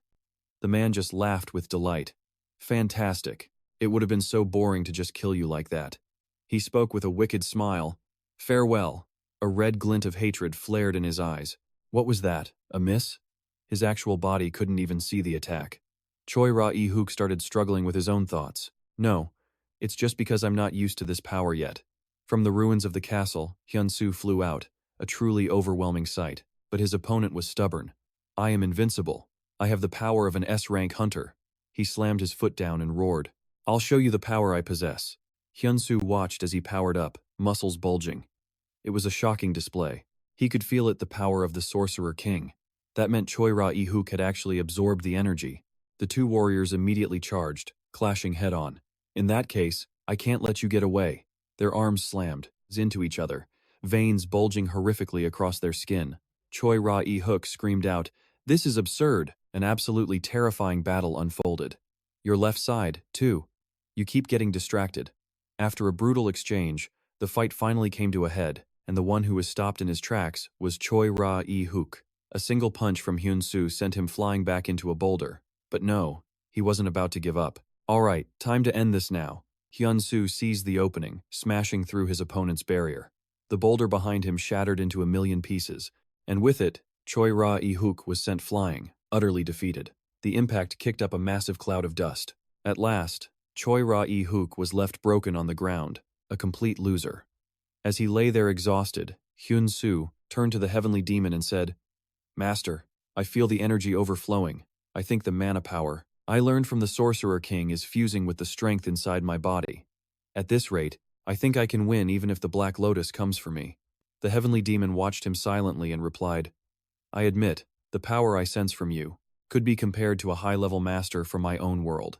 Hearing those words, Hyun-soo immediately whipped his head around to face his master. Seeing that look, the heavenly demon asked, What's with that expression? Hyun-soo, clearly annoyed, shot back, Why are you praising me so much? That's not like you at all. You're making a scene because I gave you a compliment. The heavenly demon rolled his eyes. Master, there's no need to shout, and whack! His master smacked him on the head before turning away. Fine then, I'll never praise you again. Hyun-soo suddenly realized, uh-oh, his mana was acting up. The master looked him over. Was he getting weak again? What was it? It seemed to be his mana. Unlike internal energy, mana can't be stored and used for long periods. Hearing this, Hyun-soo was a bit confused. He looked up to see a pink island floating before him, completely stunned, and blurted out, What is this? He spotted the figure of a woman and yelled out, Guild leader, why is she here? As he took in the situation, Park Hyun-soo arrived to make his report. So, the Sorcerer King was defeated, and he even unleashed entropy? That's right, Sir Knight. Wait, what? If that's the case, what happens if Gila loses too? Wouldn't the very place we fought to protect be completely overrun? Park Hyun-soo confirmed his fears. That's exactly right. Hearing those words, the knight snapped his book shut. There's no way Gila could lose. Not a chance. Even if the good and evil Sorcerer Kings teamed up, Gila still wouldn't be defeated, in his expert opinion. But if by some miracle he was, the fighting spirit within him roared to life as he grabbed his sword. Standing up, he declared, Let's go stop this from the start. He was lost in a bizarre wonderland. Guild leader, where the hell are we? Hyun-soo was totally baffled. He was stunned by the sight. What is this? The heavenly demon observed, then explained, It's like the first place we visited, isn't it? So there are multiple teleportation gates in the same location? His guess was spot on. That's right, I told you they overlap. His mana sensed footsteps approaching from behind. Hyun-soo reacted. Who is it? To his shock, the person who appeared was Park Hyun-soo. She spoke, You've completely ruined the knight's plan. The heavenly demon then chimed in, I can feel killing intent. In response, Park Hyun-soo simply raised a hand and blew him a heart. She looked back at Hyun-soo's position and realized an afterimage? He's fast enough to leave an afterimage? Even the heavenly demon was shocked. Oh, is this kid using that mana stuff for a temporary power boost? Just as the master predicted, Hyun-soo was now using mana breathing. He lunged at her, unleashing a powerful strike as a fierce battle was about to begin. But Park Hyun-soo simply floated into the air, not forgetting to blow him another heart on her way up. He was absolutely floored by this sight. She deflected his full-force attack? It was like she was just toying with him using her umbrella. Park Hyun-soo hovered above and taunted him. You're such a terrifying boy, treating a delicate girl like me as an enemy. Hyun-soo completely ignored her taunts. Heavenly demon flight. He leaped up, attacking her head-on. What's this? A special movement technique? Without wasting a word, Hyun-soo pressed his assault, demanding, Tell me why you attacked me. Park Hyun-soo remained infuriatingly calm. How could I possibly answer, when you're chasing me with such a scary face on? But Hyun-soo didn't slow down one bit. Instead he roared, Useless, wood smash. She zipped further away, still not forgetting to tease him. So far, still so far. But this time, his attack finally connected. In that critical moment, someone suddenly appeared. A figure materialized and caught her. It was the knight. Park Hyun-soo spoke to him. My apologies, Sir Knight. It seems I underestimated him. The knight looked at Hyun-soo and said, Your only mission was to exhaust the Sorcerer King. Exhaust him. Seeing the knight here, Hyun-soo was even more stunned and shouted, And who the hell are you? At least, that's what my calculations showed. All the intel I gathered pointed to your stats being at that level. Hyun-soo had no time for this nonsense. I asked who you are, the knight simply replied. No need to be curious, you'll be dead soon enough. With that, he lunged, attacking with such ferocity that Hyun-soo could only think, so fast, such insane power.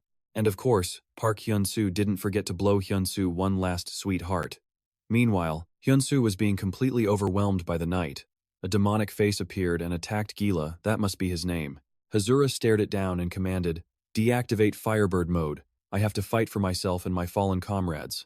Looking at Gila, she knew he was strong. Gila looked her over and asked, Who are you?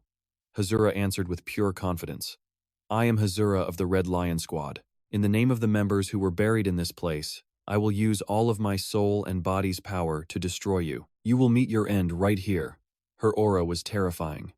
Phoenix heavenly break. Hundreds of tiny pinpricks of light suddenly appeared all over his body. Hazura then explained, most S-rankers possess techniques that require them to trade their own life force, a skill that barters with death itself, Hazura's. She roared, burn, plasma! Outside, the others realized the entropy level had hit 85%. It was burning wildly out of control. Lamina and everyone else could only watch from the outside. Her eyes were filled with pure dread. It looks like it's about to explode. If even the S-ranks can't stop it, then they're done for. But suddenly, the sound of a phone cuts through the chaos. Hajura picks up.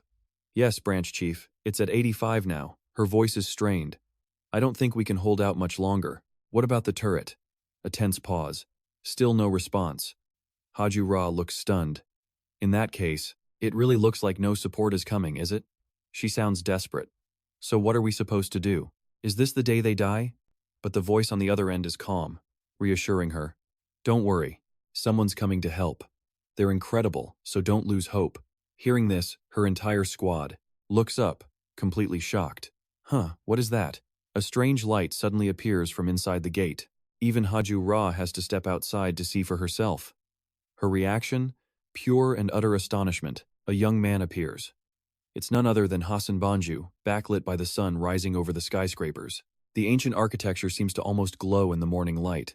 Breaking the silence, Gil Roman finally asks, are you going to accept South Korea's request? Right now? Are you serious? Roman's eyes dart toward Hassan Banju, completely bewildered. At that, Takeshi chimes in. Doesn't that mean you'll have to help Hajura, the one person you hate? Hassan Banju's brow furrows. He raises a single finger, calmly explaining. There's only one reason I left. I'll do this, even if I don't exactly want to. If someone else could handle it, I wouldn't have to be here. The fact that hunters exist to save people, that never changes. His words clearly make them uneasy. And just like that, Banju vanishes, launching forward with ground-shattering power. A trail of raw magic streaks across the sky. Watching his retreating figure, Takeshi can only let out a heavy sigh. We might not see him like that ever again. But Roman just grins, his eyes filled with anticipation. Then let's go too. A sleek yacht cuts across the ocean, heading straight for the spatial gate as Lamina's voice rings out. She's reporting on their current status. The Anderson concentration is at 89. If we maintain this speed for another 30 minutes, we will reach the teleportation gate. Lamina looks at Banju seriously. At the gate now are 30 A-rankers and Hajura, the leader of the Red Lion Guild. Without warning, a portal rips open right behind Hassan Banju. Stepping out of the gate are Takeshi and Gil Roman, much to Lamina's absolute shock. Wait, isn't that Takeshi?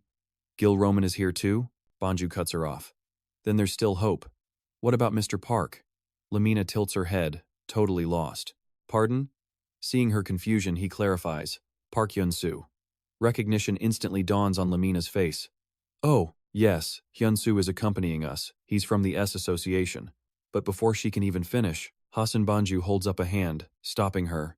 That's good enough. If he's with them, there's nothing to worry about, he says, turning toward the gate. His expression is one of pure determination, confidence flashing in his eyes. This guy has some kind of next-level power. The scene shifts. Hajura is pouring every ounce of her fire energy into her blade. The sword radiates a terrifying heat that warps the very air around her. Her Hellfire Phoenix sword is ready.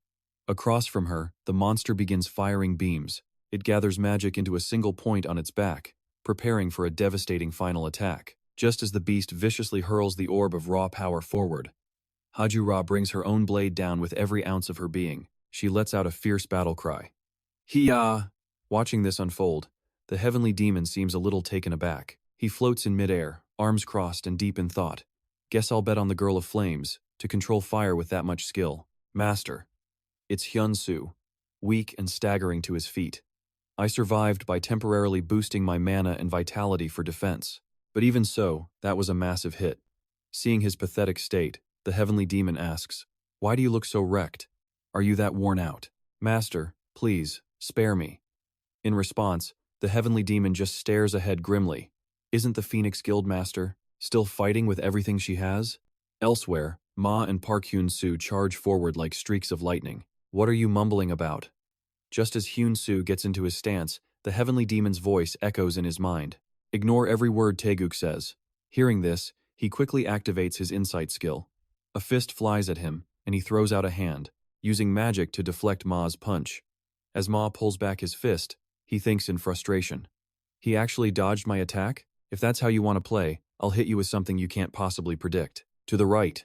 Once again, Hyun-soo's insight activates.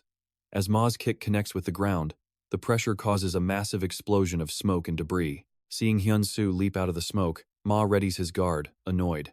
He predicted it again, and he's already attacking? Ma's eyes go wide in shock. Dangerous, I have to dodge. He instantly jumps back, avoiding a slash so powerful it tears a gash in the ground. But Ma doesn't even have a second to breathe a sigh of relief after landing. Hyun-soo has already struck him. The blade slices across his waist, leaving a deep wound. At that exact moment, empowered by her fire magic, Hajira charges head-on at the monster. Just a little longer, just a little further, Hazura told herself, trying to keep it together. As she pushed her speed, a massive trail of magic blazed behind her 95% of her absolute limit. She had to stop the energy surge, but the monster was already charging up a magic sphere of immense power. Focusing all his power into one final swing, Hyun-soo's eyes flashed with determination while the monster roared in fury. The magical blast rocketed toward Hazura. Their powers clashed, creating a blinding light and a sound that shook the entire area. The moment that light erupted, Hazura's strength gave out. She fell, wondering if this was the end of the fight. Her master remembered a massive explosion that once rocked a highway. A one-eyed monster appeared, its tongue lashing out to grab a car. Then it hurled the vehicle straight at Hazura. Luckily, she managed to dodge, completely stunned. A figure appeared from nowhere, delivering countless cuts to the monster before heroically bursting from its flesh. The one who landed so lightly was none other than her master. Recognizing him, Hazura called out his name with joy. He turned and gently patted her head. You fought hard. Am I late? He asked with a confident air. He told her, sooner or later you will reach S rank, and when you do, you'll follow me. Hazura gazed at her master fondly. But he wasn't finished. And if anything ever happens to me, then Jae-hook, my son, he's still a flawed kid. But please, you have to take care of him. Hazura immediately shot down the bad omen, saying, I don't know about that. Why would my master say that?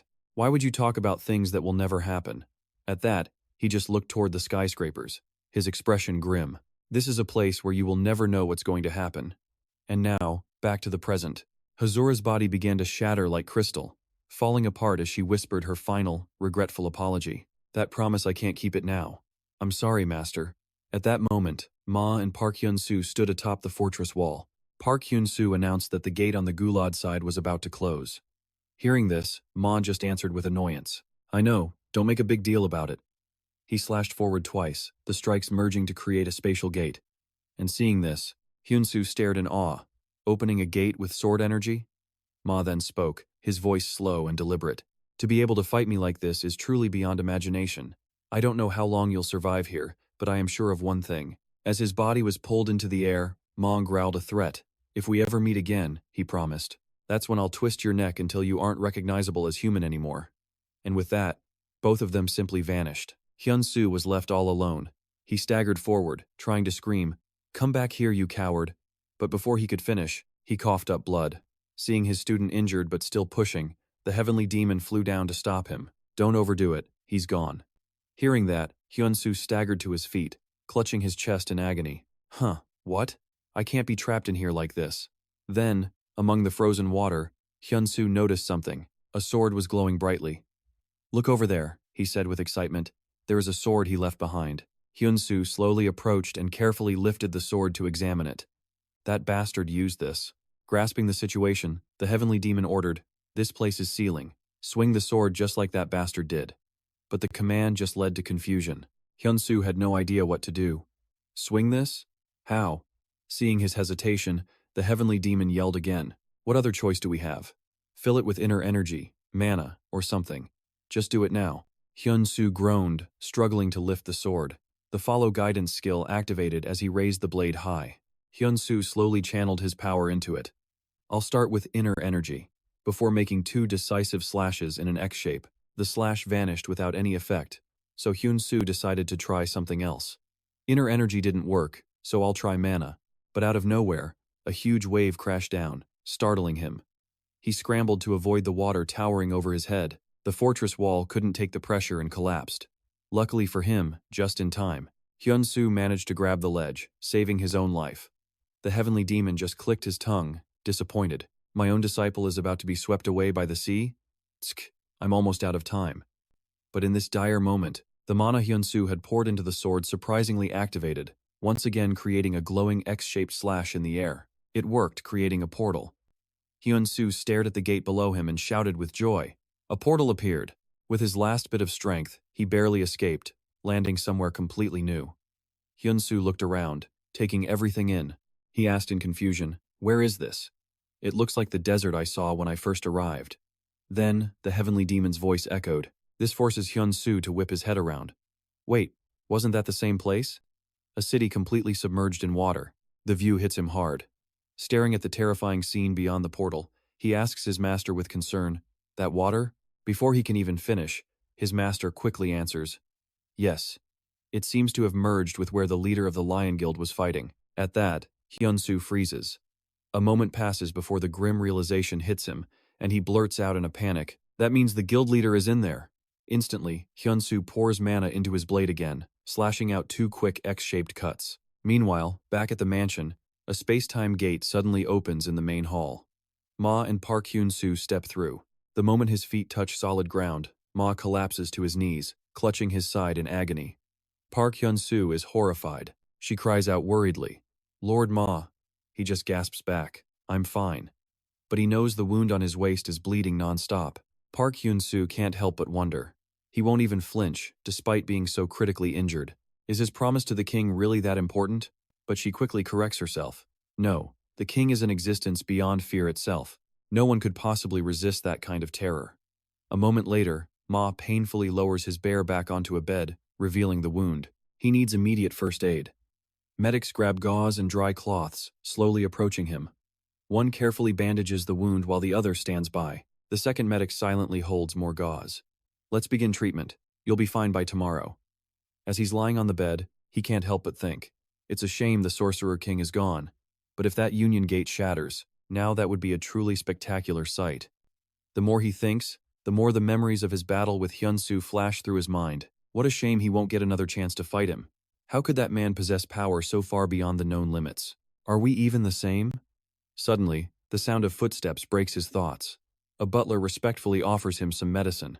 This is a healing tonic. Ma takes the glass, downs it in one go, and immediately asks, "Has the king contacted me?" Hearing this, the old butler replies, "No contact, sir, but Lord Z." Seeing him trail off, Ma instinctively presses, "Z, what about him?" At this, the butler's expression darkens as he speaks slowly. "I'm sorry to report this, but he said that if this plan fails, you will be punished by death." Those words make him snap. His eyes blaze with killing intent. Ma furiously crushes the glass in his hand. He curses under his breath, "Z, that damn bastard. How dare he speak to me like that?" Ma grinds his teeth and gestures for Park Hyun-soo to come closer. Seeing his signal, she obediently responds, "Yes, my lord." Ma glances over in her direction. He frowns and says, "The timing is perfect. I'm sure everyone is worried about the fragments." Park Hyun-soo immediately understands his hidden meaning. "You're talking about searching for it, aren't you?" Without a second of hesitation, Ma, barely treated, throws on his coat. He states firmly, "It doesn't matter. Whether we do this after the gate's influence fades or not, I will find it first and make Xe kneel." With that, Ma turns to leave. He gives her a final order. "Tell our best people to find the one thing." At that same moment, inside the city walls, every building is submerged. Only the very top of the clock tower remains above the water. From that high vantage point, a woman named Twong casually watches the scene below. Watching battles is always the most fun. Park Hyun-soo is quite strong. That idiot Ma can't believe he missed the one thing that was right in front of him. She says it with a mocking tone, filled with disdain for his foolishness. Twong crosses her arms, staring out the window. He doesn't even have a clue. And he's still out there searching like a madman. You might think your plan is working, but I think it'll be more fun to watch you fall. Right, Ma?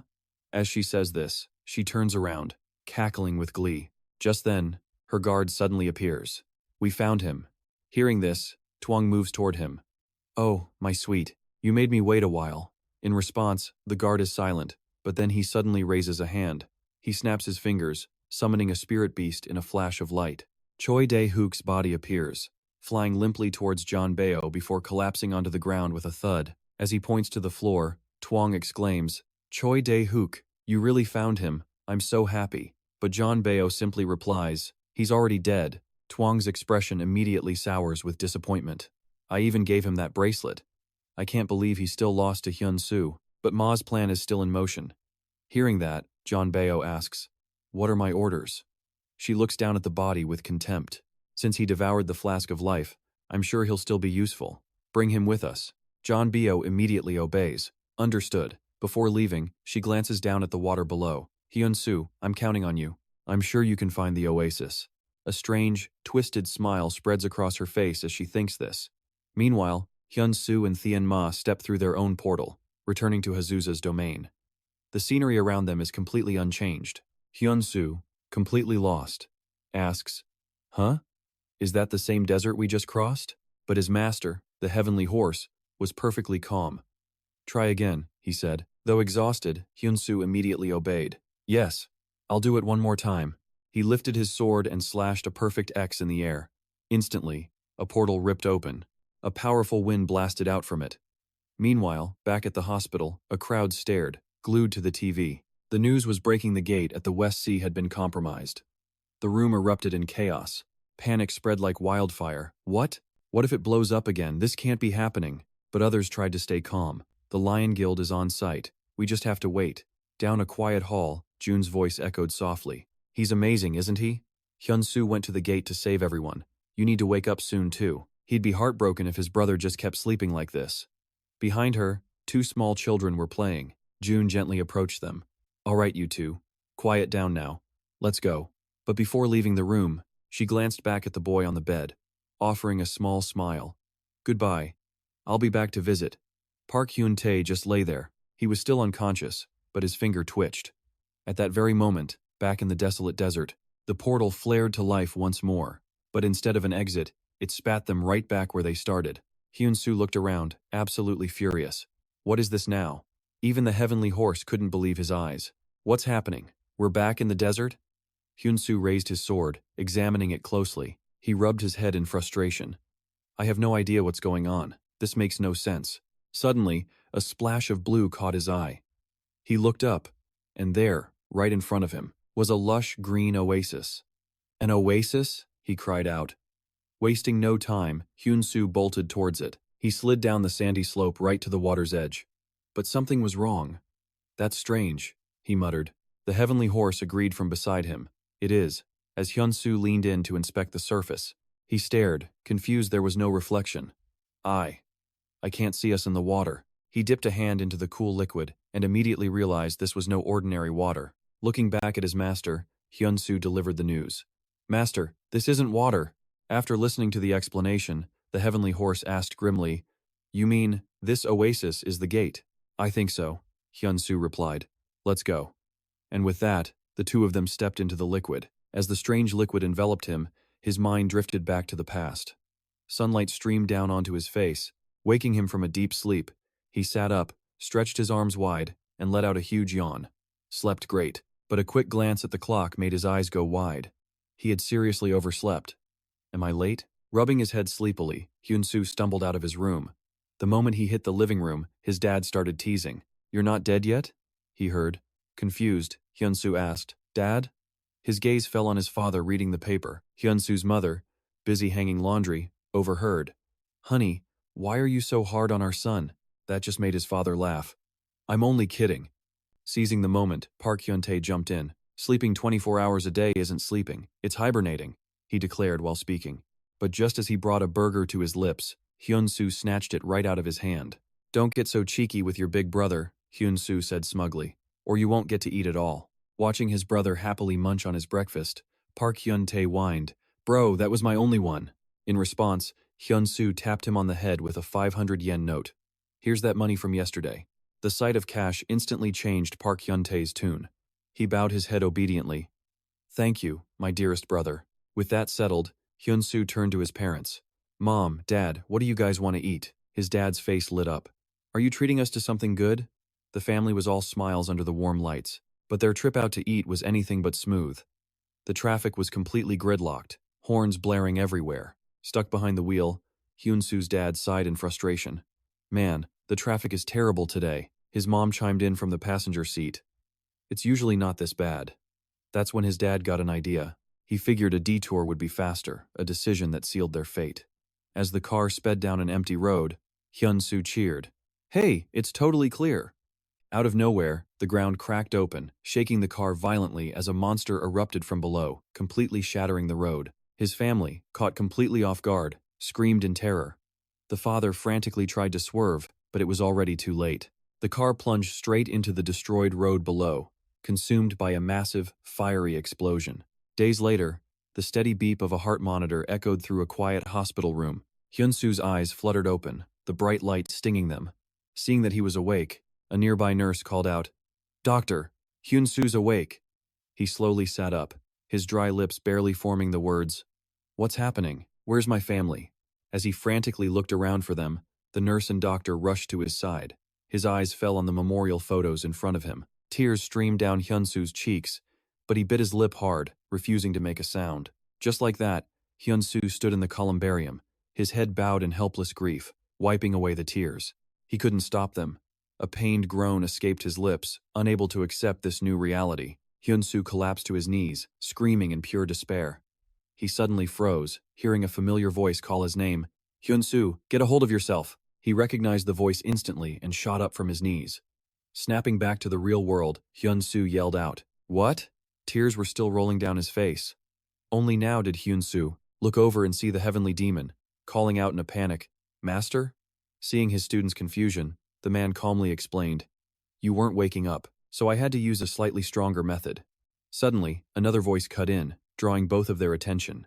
"Well, this is an unexpected development." Bolivian walked towards them, speaking slowly. "I never expected this surprise to be a transcendent being." A strange magical energy radiated from his entire body as Bolivian approached the two. His expression darkened. "I only summoned one person, so why is this happening?" The heavenly demon and Hyun-soo remained silent. After a moment, the master finally turned to scold his student. "You idiot disciple, what were you dreaming about that made you cry so much?" Hyun-soo's lips moved. "A dream? You're saying it was a dream?" "That's right, it hasn't even been 2 years." The man continued his lecture. "You dare cry in a dream? That's not fitting for the heavenly demon's disciple." Hearing the anger in his master's voice, Hyun-soo trembled. "Ah, master, I didn't mean to." Only Bolivian stood silently, observing their conversation. Finally, losing his patience, he spoke up. "If you two are going to deliberately ignore me like this," before he could even finish, the heavenly demon, now casually floating mid-air, pointed his finger right at the man's head. Focusing all his mana into that one fingertip, he fired a blast that tore straight through Bolivian's skull. The heavenly demon then simply sighed. "You are not allowed to do anything without my permission, or I will erase your very existence." Seeing this, Hyun-soo asked in disbelief, "Huh? Master, you can attack him?" The heavenly demon calmly replied, "That's right. From the moment we met, I knew I could affect him. I can't attack skeletons because they're creatures that have existed too long in the physical world. But the master of absolute law is different. He's a pure soul, just like me. I didn't attack him before because there was simply no reason to." Now, Hyun-soo finally understood, but Bolivian's face twisted in shock. "What? Erase me? I admit, you have the power to do it. I never thought I would meet such a powerful being." The hole in his head slowly regenerated as Bolivian's tone softened. "You are incredibly strong, but please forgive me for this situation." With a voice dripping with resentment, he said cheerfully, "It's been about a year since a human last hit me, and I'm still building and maintaining this world, so I can't use my own power." Dark energy suddenly swirled, enveloping his body. Chains shot out from nowhere, filling the room. A quick flash, he revealed Bolivian's pure rage at having to hold back. Hyun-soo finally exploded. "It was you, wasn't it? You made me relive that past nightmare." Bolivian slowly replied, "It seems I've touched a sore spot, haven't I?" Hyun-soo realized the man knew his name. Hyun-soo couldn't help but wonder, "He knows me? Can he read my mind too?" As if hearing his thoughts, Bolivian answered immediately, "Of course I can. Besides, this place was designed to make you dream that exact dream the moment you stepped inside. To live forever in the dreams of your happiest or most painful moments, a passionate love, a mother's touch, or a self-tormenting memory, or even a lust for power. Everything was arranged by me," he snarled. "That is how I claim your body as my vessel." Bolivian pointed a hand straight at Hyun-soo, making him flinch. He then retracted it. rubbing his head in annoyance. I was planning to summon Huabu, but you were the first one to enter the desert, completely messing up my plans. And on top of that, a powerful being suddenly appeared. Hearing Bali Vian complain as if it were no big deal, Hyun-soo's fists clenched in fury. Are you kidding me? Who are you to just steal someone's body? Faster than a blink, Hyun-soo lunged forward, his fist glowing with mana, and slammed it right into Bali Vian's face. But the man didn't even flinch. His fist punches straight through his head, causing Polyvian's spirit form to vanish like smoke. Your attack is useless. The heavenly demon, witnessing this from behind, yells out a warning. Stay away from him! That smoke from Polyvian's spirit. It suddenly reforms into a monstrous beast, baring its teeth as it lunges toward Hyun-soo. The attack instantly pins him down. Seizing the opportunity, Polyvian unleashes a barrage of strikes on Hyun-soo's body. The armor he wore cracks and shatters, falling apart onto the ground. Hyun-soo has been completely possessed. Realizing he no longer controlled his body, Hyun-soo's mind raced. Has this bastard actually taken over me? Polyvian, now inside him, lets out a triumphant laugh, his eyes glowing a sinister red. Kike, that's right, but we're not done yet. A weak soul, like you having a body this good, is such a waste, he says, then slightly bends his knees, pouring all his magic into the vessel. Then he unleashes all that stored energy, forcing Hyun-soo's soul right out of his own body. Hyun-soo is stunned by what just happened. He floats in the air, looking down in confusion at his stolen body below. Huh. What's this? Why am I outside? Only Polyvian is happy, a smirk playing on his lips as he finally gets his long-awaited wish. Waiting all those years was worth it. This truly is a perfect body. Bending down, Polyvian can't help but feel thrilled by its immense power. I can feel the traces of energy, and this body holds an amazing source of power, too. Polyvian once again releases energy, laughing with excitement. Ha ha ha, I will make good use of this body. Suddenly, Polyvian stops dead as a new figure flashes past him. The heavenly demon has appeared out of nowhere, moving as fast as lightning, preparing to launch a direct attack. A mage who steals other people's bodies? You better pray for the day I can no longer use martial arts, because I will always punish scum like you. With that, he hits Polyvian with a terrifyingly powerful blow, forcing his soul right out of Hyun-soo's body. Back in his original form, Polyvian stares in utter disbelief. I was forced out? How is that even possible? Hyun-soo then snaps back into his own body, his eyes wide with shock. I'm back. Only Polyvian is left seething with rage. How could this have happened? Aren't you supposed to be unable to affect another person's body? Hearing this, the heavenly demon becomes pensive, and after a moment, he slowly speaks. That is a mystery to me as well. I only came here to find an explanation for it. More importantly, you should prepare to disappear after daring to defy my warning. The warning I gave you. With that said, he enters a fighting stance, his eyes fixed angrily on Polyvian. Hearing this, Hyun-soo immediately raises a hand to stop him. Wait, master. If you make him disappear, the two of us will be trapped here forever. The heavenly demon replies calmly. He is the one who created this place, so if he dies, this world will simply disappear. Hyun-soo looks toward Polyvian and hesitantly asks, but what if it doesn't disappear? At this, the heavenly demon lets out a helpless sigh. Then you'll die, what else? And I won't be able to eat ramen anymore. Hyun-soo stares intently at the sword on the ground and speaks. This sword no longer listens to me. If he disappears, I'm not sure I can create a portal by myself. Hearing this, Polyvian cracks a smile. Noticing his strange expression, the heavenly demon immediately asks, why are you smiling? Only Hyun-soo below starts to worry. Polyvian turns and walks away, stroking his hair while confessing. This is just too amusing to me. He slowly walks to a wooden chair and sits down. His eyes look down on the two of them with contempt. Polyvian again runs a hand through his hair after calculating his options. I already knew the day would come when I would escape this place. I just didn't believe it would actually happen. Then he bows his head and slowly introduces himself. Let me reintroduce myself. My name is Polyvian. Ah, that's what people call me. As well as the ancestor of dragons. These words stun Hyun-soo, who shouts out in disbelief. What? The guildmaster said you were subdued a year ago. Hearing this, Polyvian admits it without a moment's hesitation. That's because I made them believe that was true, of course. All it takes is using soul magic on them. I was being overwhelmed, right on the brink of death. I planned very carefully for this difficult situation. I scattered the fragments of my body into hard-to-find places here, waiting for the day someone would find this place. Hyun-soo is startled by this, staring intently into Polyvian's cunning eyes. He wonders to himself, why is he telling me all this? Reading his thoughts, Polivian immediately answers, because I don't have to deceive you anymore. Hyun-soo thinks back, annoyed. He read my mind again. Slowly tilting his head, the villain smirks and says, my time limit is almost up. Tomorrow I will disappear, and the Fire Widow will come here. At that moment, I will take her body, and I will turn the outside world into a chaotic pile of rubble. That is the most ideal situation. Polivian lays out his plan and then suddenly stops. But you two suddenly appearing was an unknown variable in my calculations. He said this while tapping the armrest in frustration. Hearing this, the heavenly demon suddenly spoke up. Why? Why do you covet another's world so much? And so, Polivian begins to tell his past. The world I once lived in was completely destroyed. I didn't have enough energy to survive there, once I accepted that fate would make me disappear. They were the ones who gave me a choice. Two strangers descending on him like saviors from above. That image was burned forever into Volivian's mind. Hearing this, Hyun-soo immediately asked who they were, and Volivian slowly replied, they are known as the Kings. But the more he heard, the less sense it made. Hyun-soo growled, what in the world is a king? Seeing that he was totally clueless, Volivian asked him, you really don't know what's going to happen after you fight the knight? The name sounded familiar, and Hyun-soo couldn't help but crack a smile at their naming system. Their ranks are based on chess pieces? So what's next? The bishop and the pawn, maybe. He scoffed. Seeing his mocking attitude, Volivian shot back a warning.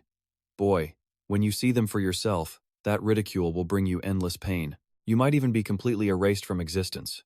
Because once the knight regains its true value, it will become more special than even the archmage right before his entire body was ripped to shreds. The tension in the air became electric. Volivian rose from his chair, his voice dripping with malice. But if you force those two pieces to fight each other at only half strength, then all it takes is one tiny mistake from you. His voice dropped to a whisper. Now, what else was there? When facing the king, your knight will die instantly, without leaving even a single trace behind. And he wasn't done. Volivian continued, describing what happened after he met the kings. From them, I learned to create a gate that could connect a part of my world to Earth. But it wasn't easy. With humanity in the way, a full connection seemed impossible. He kept talking, hinting at an ancient war between humans and dragons. And I made a plan for the exact moment you all thought you had finally killed me. I shattered the gate. He remembered the feeling of soaring through the air after breaking the gate with a stone hook. The image of the wall crumbling into a pile of rubble was something he could never forget. He rose from his seat. He spoke calmly. My time is up. What happened after is just as I said. Volivian slowly tilted his head up. It was an honor meeting you, Powerhouse. Hearing that, the heavenly demon announced his name. I am Seon-gyeong. Suddenly, chains began to appear. The space above them started to crack, smoke pouring out everywhere. Cheon-gyeong spoke. Though my plan failed, I'm sure there's a reason for everything. I have nothing more to say.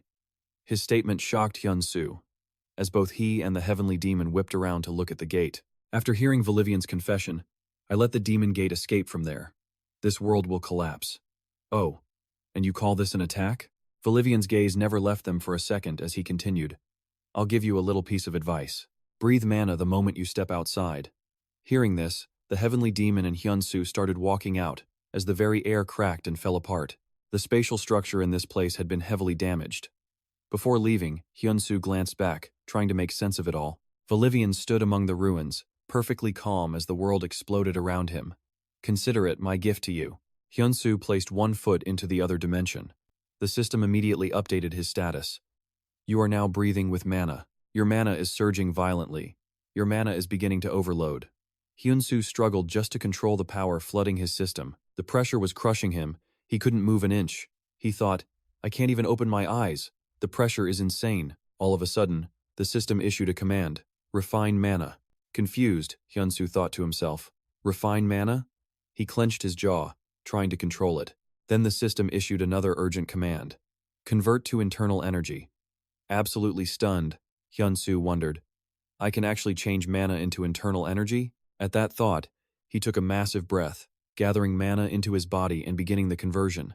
And guess what? It was working. Hyun-soo was overjoyed. Yes, it's accumulating. Suddenly, the system's voice chimed in, announcing his transformation status. Your body is evolving to adapt to the energy. The more he converted, the sharper the pain became in Hyun-soo's body. It was the same reaction he had when his master first opened his acupuncture points. Feeling his body tear apart, His eyes rolled white as he let out a massive scream. No, this was even worse. It was just like when he received the eternal heavenly demon's body. This isn't the first time I've been through this. I can handle it. His fingers contorted, veins bulging on his skin. This was the state the system was talking about. His body was adapting to the enormous energy. After a moment, Hyun-soo let out one final roar, releasing the power he'd been storing up. Petals began to fall from the sky.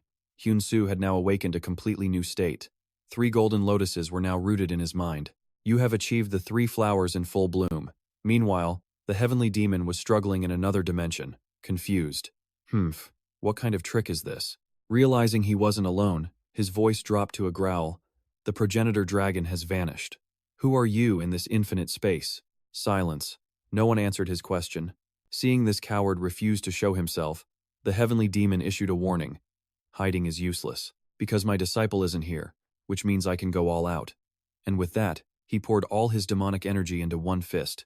He slammed his fist into an invisible wall, cracking it instantly before it exploded into a cloud of thick dust and smoke. Suddenly, a voice rang out.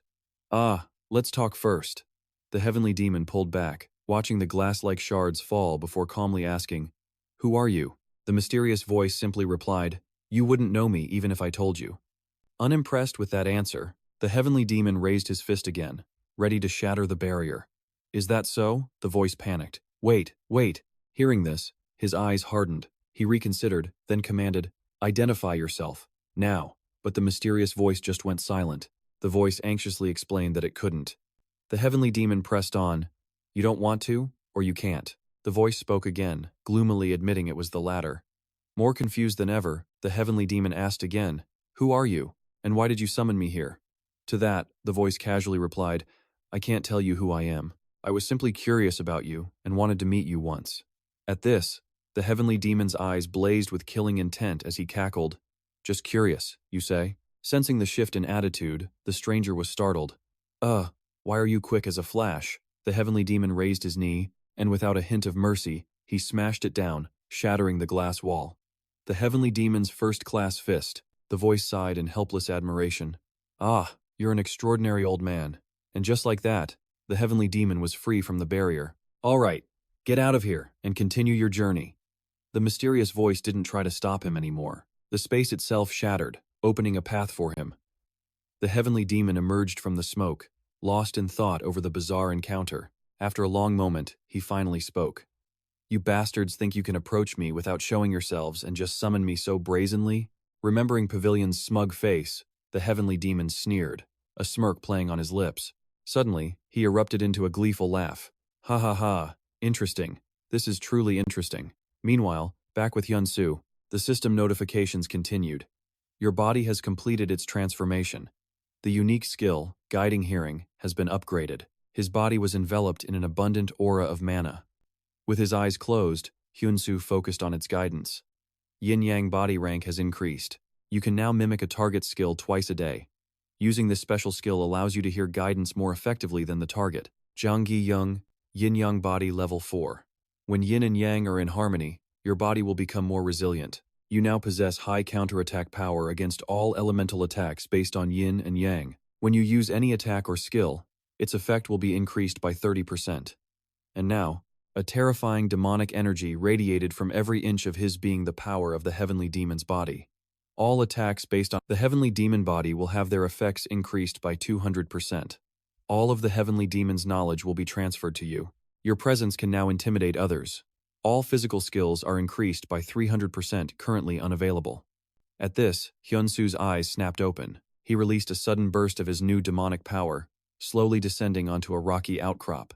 Standing there amidst the ocean, Hyun-soo stared ahead. Spotting a large tower in the sea, he wondered where he was. Suddenly, the heavenly demon flew in, calling out, Hey, disciple! Seeing him, Hyun-soo replied excitedly, Master! Looking at Hyun-soo's newly reinforced body, the heavenly demon teased him loudly. You've gotten stronger again in such a short time? Hyun-soo just laughed heartily. Ah ha ha. Then he suddenly went silent, remembering his purpose. He turned away anxiously, saying, We need to find the captain. Hearing this, the heavenly demon, standing on a nearby rock, replied, I can't sense the fire matriarch's presence anywhere in this area. Fly around and try to find her. Hyun-soo was stunned. I can fly now too? The heavenly demon shot back. Are you serious, you fool? Didn't you gain the ability to fly when you acquired the eternal heavenly demon body? Hearing that, Hyun-soo finally remembered, murmuring, "Oh, right." But the heavenly demon wasn't finished. To fly, the heavenly demon body must reduce the energy output from the Yongqian point on the soles of your feet. If you can decrease that energy and then release it in a large burst, you can fly. You should be able to do it now. These words got Hyun-soo excited. He wondered to himself, I can fly? With that thought, he focused all his internal energy, telling himself, I'll concentrate the energy at the Yongcheon point. Release and take off. With a powerful leap, his body shot straight into the air like a rocket. Meanwhile, in the city center, traffic was at a complete standstill. A morning news broadcast suddenly crackled to life. As of now, the Anderson intensity of the gate above the West Sea, also known as the Fragment of Heaven, has surpassed the 90 mark. Roads in the metropolitan area are gridlocked with cars trying to flee the city center. As previously mentioned, if the Anderson intensity exceeds 90, the gate effect is expected to manifest. Is that right? The reporter paused, then continued. Yes, this area is now in an extremely dangerous situation. We have just received word. In front of the gate, a massive crowd of S-rank hunters had gathered, led by their guild master, the same guy who attacked Hyun-soo. Back in the dimension where Hazura went missing, the sun was setting, casting a warm glow over the ocean. Hours had passed, but the heavenly demon and Hyun-soo were still soaring through the skies, searching for her. Hyun-soo was actually enjoying the feeling of flight. Hyun-soo grumbled that his master should have told him sooner, but the heavenly demon simply replied, Even if I had warned you, you were in no condition to do anything about it. Then, suddenly, Hyun-soo spotted a familiar figure in the distance. The guildmaster, he yelled, rocketing towards the body sprawled on the rocks. As he got closer, Hyun-soo turned to his master and asked, How do I land? The heavenly demon just pointed calmly. Just reduce the amount of energy you're releasing. Taking his advice, Hyun-soo immediately cut the flow of mana to his feet, but cutting the power so abruptly sent him tumbling out of control toward the sea. Whoa, I'm falling. Hyun-soo frantically tried to pull himself up. He splashed down hard, only to slam right into a giant nearby rock. Watching this, the heavenly demon just clicked his tongue. Did you just become a human-shaped meteor because you can't control your own power? But Hyun-soo immediately argued back. It's because I'm still not used to this power. He then turned back to Hazura, yelling, Guildmaster, and noticed her hair had changed color. Hyun-soo was visibly confused. Her hair? The heavenly demon observed and concluded, It looks like she was in one heck of a fight, but Hyun-soo was just furious, muttering, Damn it, under his breath. Meanwhile, back with Hassan Banju, their ship floated on the open sea. A naval officer stared intently at the readings on his monitor, before shouting, 95! It stopped at 95. Hearing that, a confused Takeshi said, That's strange. It should have exploded by now. And then, without warning, the dimensional gate began to waver. Realizing an object was heading for the deck, the entire team went on high alert. Something's coming. Everyone, prepare to engage. Roman raised his hands, ready for a fight. Takeshi was no different, drawing his sword while Hassan Banju channeled energy into his own hands. Lee Min-ae aimed her guided bullets straight at the portal. Just then, Hazura's limp body appeared, carried by Hyun-soo himself. He stepped out of the spatial gate, much to the absolute shock of Hassan Banju. Just like that, dozens of eyes were fixed on him. As the gate began to vanish, the crowd started yelling, The gate is disappearing! Hunter Hyun-soo has completed the raid. Only Lee Min-ae stood frozen for a moment before she bolted towards him without hesitation. Hyun-soo, she cried, throwing her arms around him and bursting into tears. Her sudden embrace clearly caught Hyun-soo completely off guard. She hugged him even tighter, sobbing as she said, Thank goodness. I was so worried, something terrible had happened to you. Hearing her words, Hyun-soo blushed and stammered, I need to get the guildmaster treated first. That's when she finally looked down. Shocked by Hazura's weakened state, she gasped. Is that Hazura? Hyun-soo simply confirmed. Yes. Lee Min-ae couldn't help but notice the changes. I almost didn't recognize her. Her hair color is totally different from before. Looking back up at him, Lee Min-ae suddenly added, Oh, you look different too, Hyun-soo. He just let out a small laugh.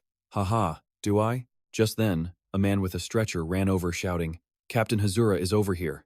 But Hyun-soo was lost in thought. He thought to himself, It's like I've become deeper.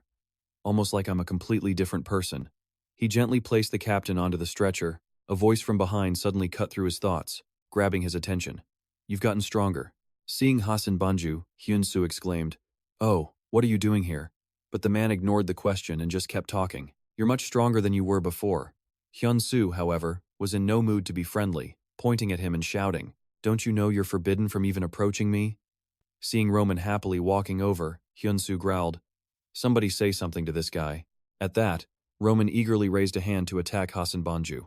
I'll take care of him for you. Unfortunately, Banju summoned a shield just in time to block the attack.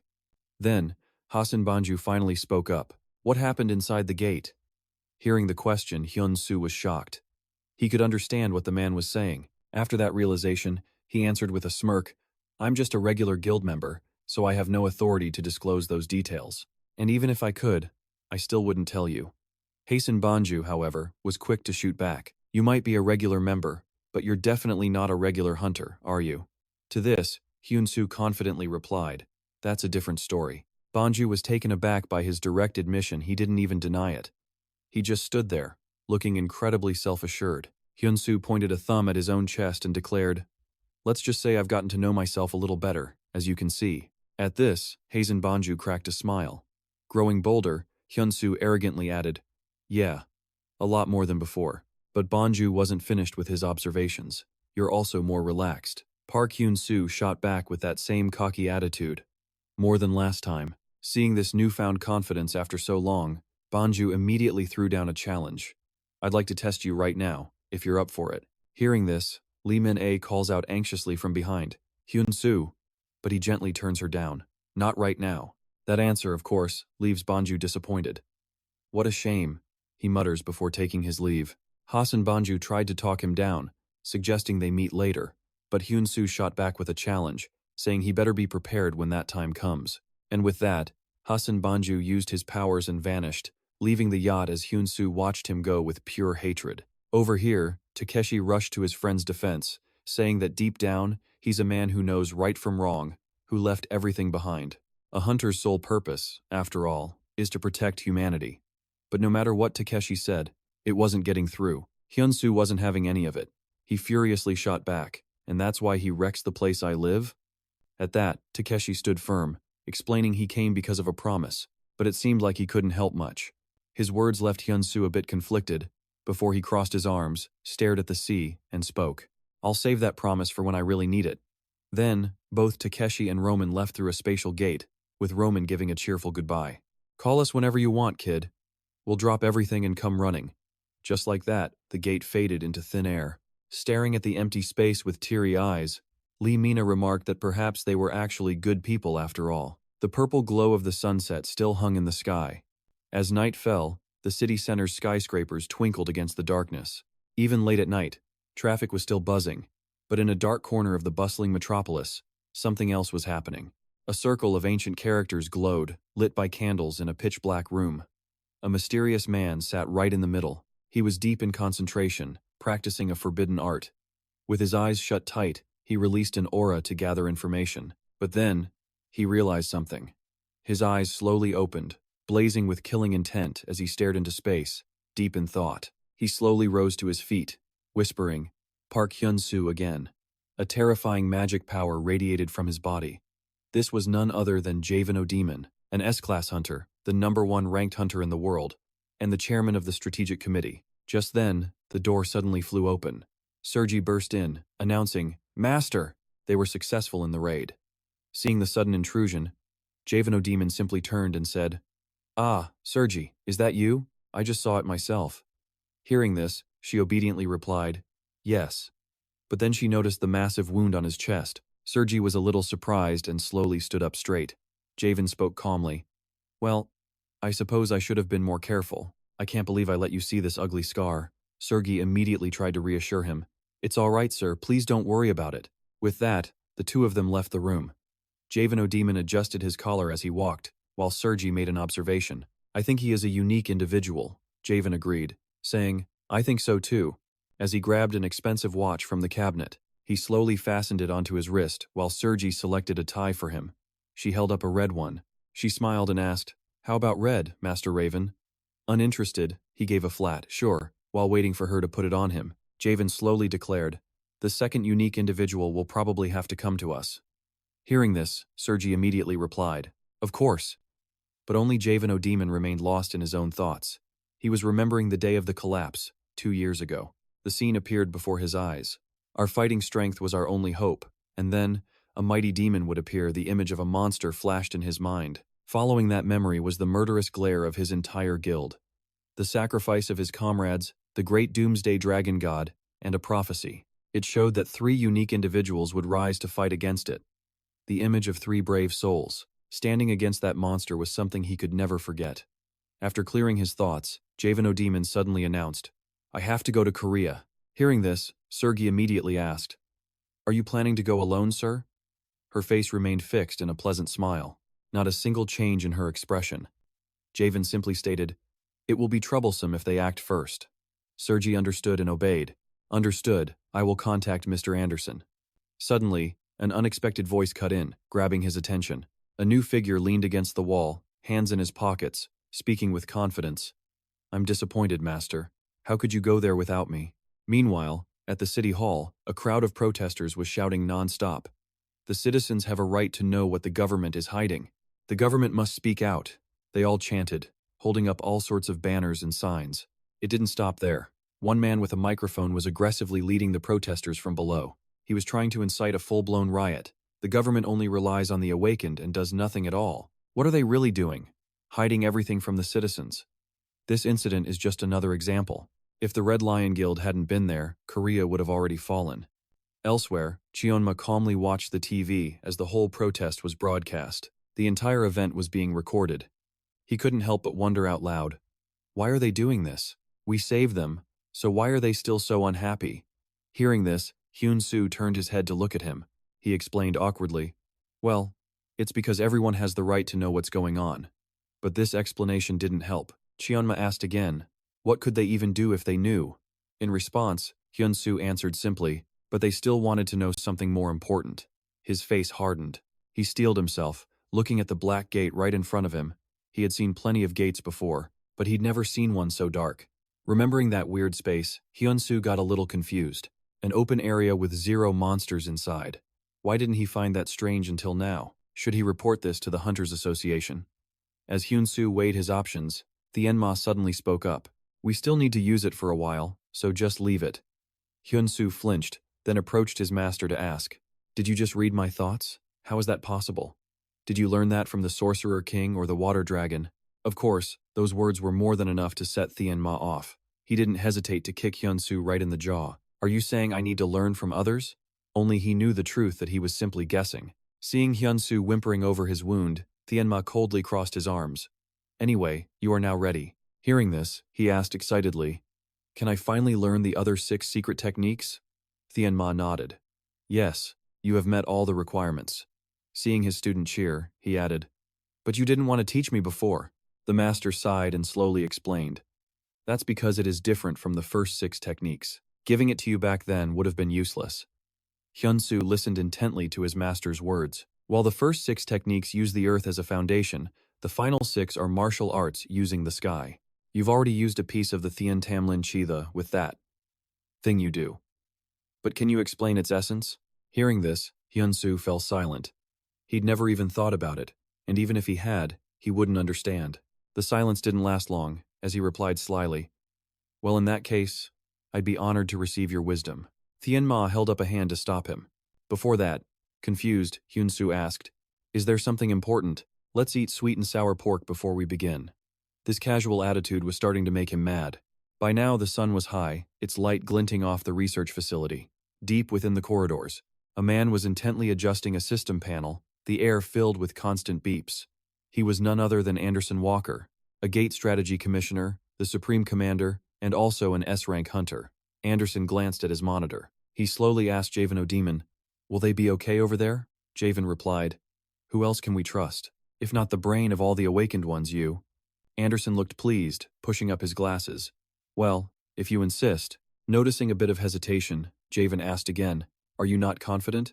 Anderson's voice boomed back, "I am. But it's still an experimental product, you can ask Lord Ismail." At that, Javan O'Demon calmly replied, "I'm trying not to run into him." If he finds out I'm trying to copy his technology, he will be furious. Anderson chuckled and teased. He'd probably sue you. Bouncing off the joke, O'Demon shrugged. He just might. Before he left, Anderson quickly reminded him, buy some Korean fried chicken when you get back. O'Demon grinned back. Huh, I definitely will. Then he raised his hand and said, please take good care of him. This made Anderson wonder. Isn't Sergi staying behind too? Knowing his student all too well, Javen replied, you know how he is. He only listens to those stronger than him. Pushing his glasses up, Anderson couldn't stop a small smile. What a pain in the neck. Suddenly, a voice cut in, grabbing both of their attention. Who's a pain? I already said I'm going too. Isaac's face was flushed with anger, his hands planted firmly on his hips. Sergi could only shrug beside him. She was clearly out of options. Looking up at Javen O'Demon, she explained why they had barged in. I'm sorry, he was causing a scene, so I suggested he talk to you one more time. Javen simply waved him off. It is still too early for you. This sent Isaac over the edge. What do you mean, too early? To be honest, the only person stronger than me is you, an S-rank hunter. Javen just smiled at that. I'm not talking about strength. Isaac's eyes burned with frustration. Is this about those stupid rules of conduct again? Seeing his chance, Anderson chimed in.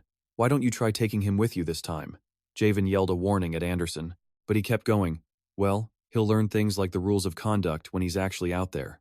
And isn't Korea pretty famous for its etiquette? Isaac completely agreed, giving Anderson a happy thumbs up. Seeing that he had an ally, Isaac started pleading again.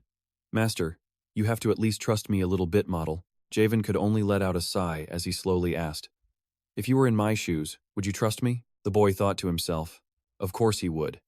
After a moment, Javen finally gave in, releasing a defeated breath. He then agreed. All right then, let's go. Having achieved his goal, the boy let out a triumphant shout. At that moment, Hyun-soo was calmly training under the heavenly demon's watchful eye. White smoke enveloped his body, and soon, he unleashed a massive amount of spiritual energy. Its blue hue filled the entire cave. Suddenly, Hyun-soo's eyes snapped open, blazing with pure killing intent. Seeing this abrupt change in his student, the heavenly demon was completely baffled.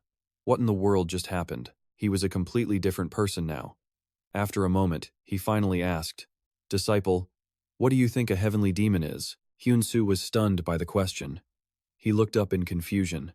Why would his master ask him that all of a sudden? Hyun-soo slowly rose to his feet and answered, I'm not certain, but according to the scriptures, it's a demon in heaven, a demon that has fallen from heaven. Hearing this, the heavenly demon slowly replied, half right, half wrong. He paused for a moment. He then continued, a heavenly demon is. But before he could finish, a black vortex suddenly appeared, materializing a spatial gate. Hyun-soo gasped in shock. Master, there's something outside. This is unbelievable. It's coming through the gate towards us. What an incredible energy. The magical power flowed effortlessly through the doorway. It pushed straight inside. One look was enough to tell its master was no ordinary person. Outside, Javen O'Demon and Isaac were waiting. They sat there, waiting patiently. Hyun-soo held the business card with Javen O'Demon's name on it, lost in thought for a long time. Sensing the powerful magic radiating from Hyun-soo, Javen couldn't help but feel suspicious. To meet him in person like this, he could feel an overwhelming energy signature from the boy. Could he really have been awakened for only 1 month? Meanwhile, Hyun-soo stared back thoughtfully. Javen O'Demon, the man at the peak of all hunters, the chairman of the Gate Strategy Committee. After a moment, Hyun-soo finally spoke. It's a pleasure to meet you. I'm Hyun-soo.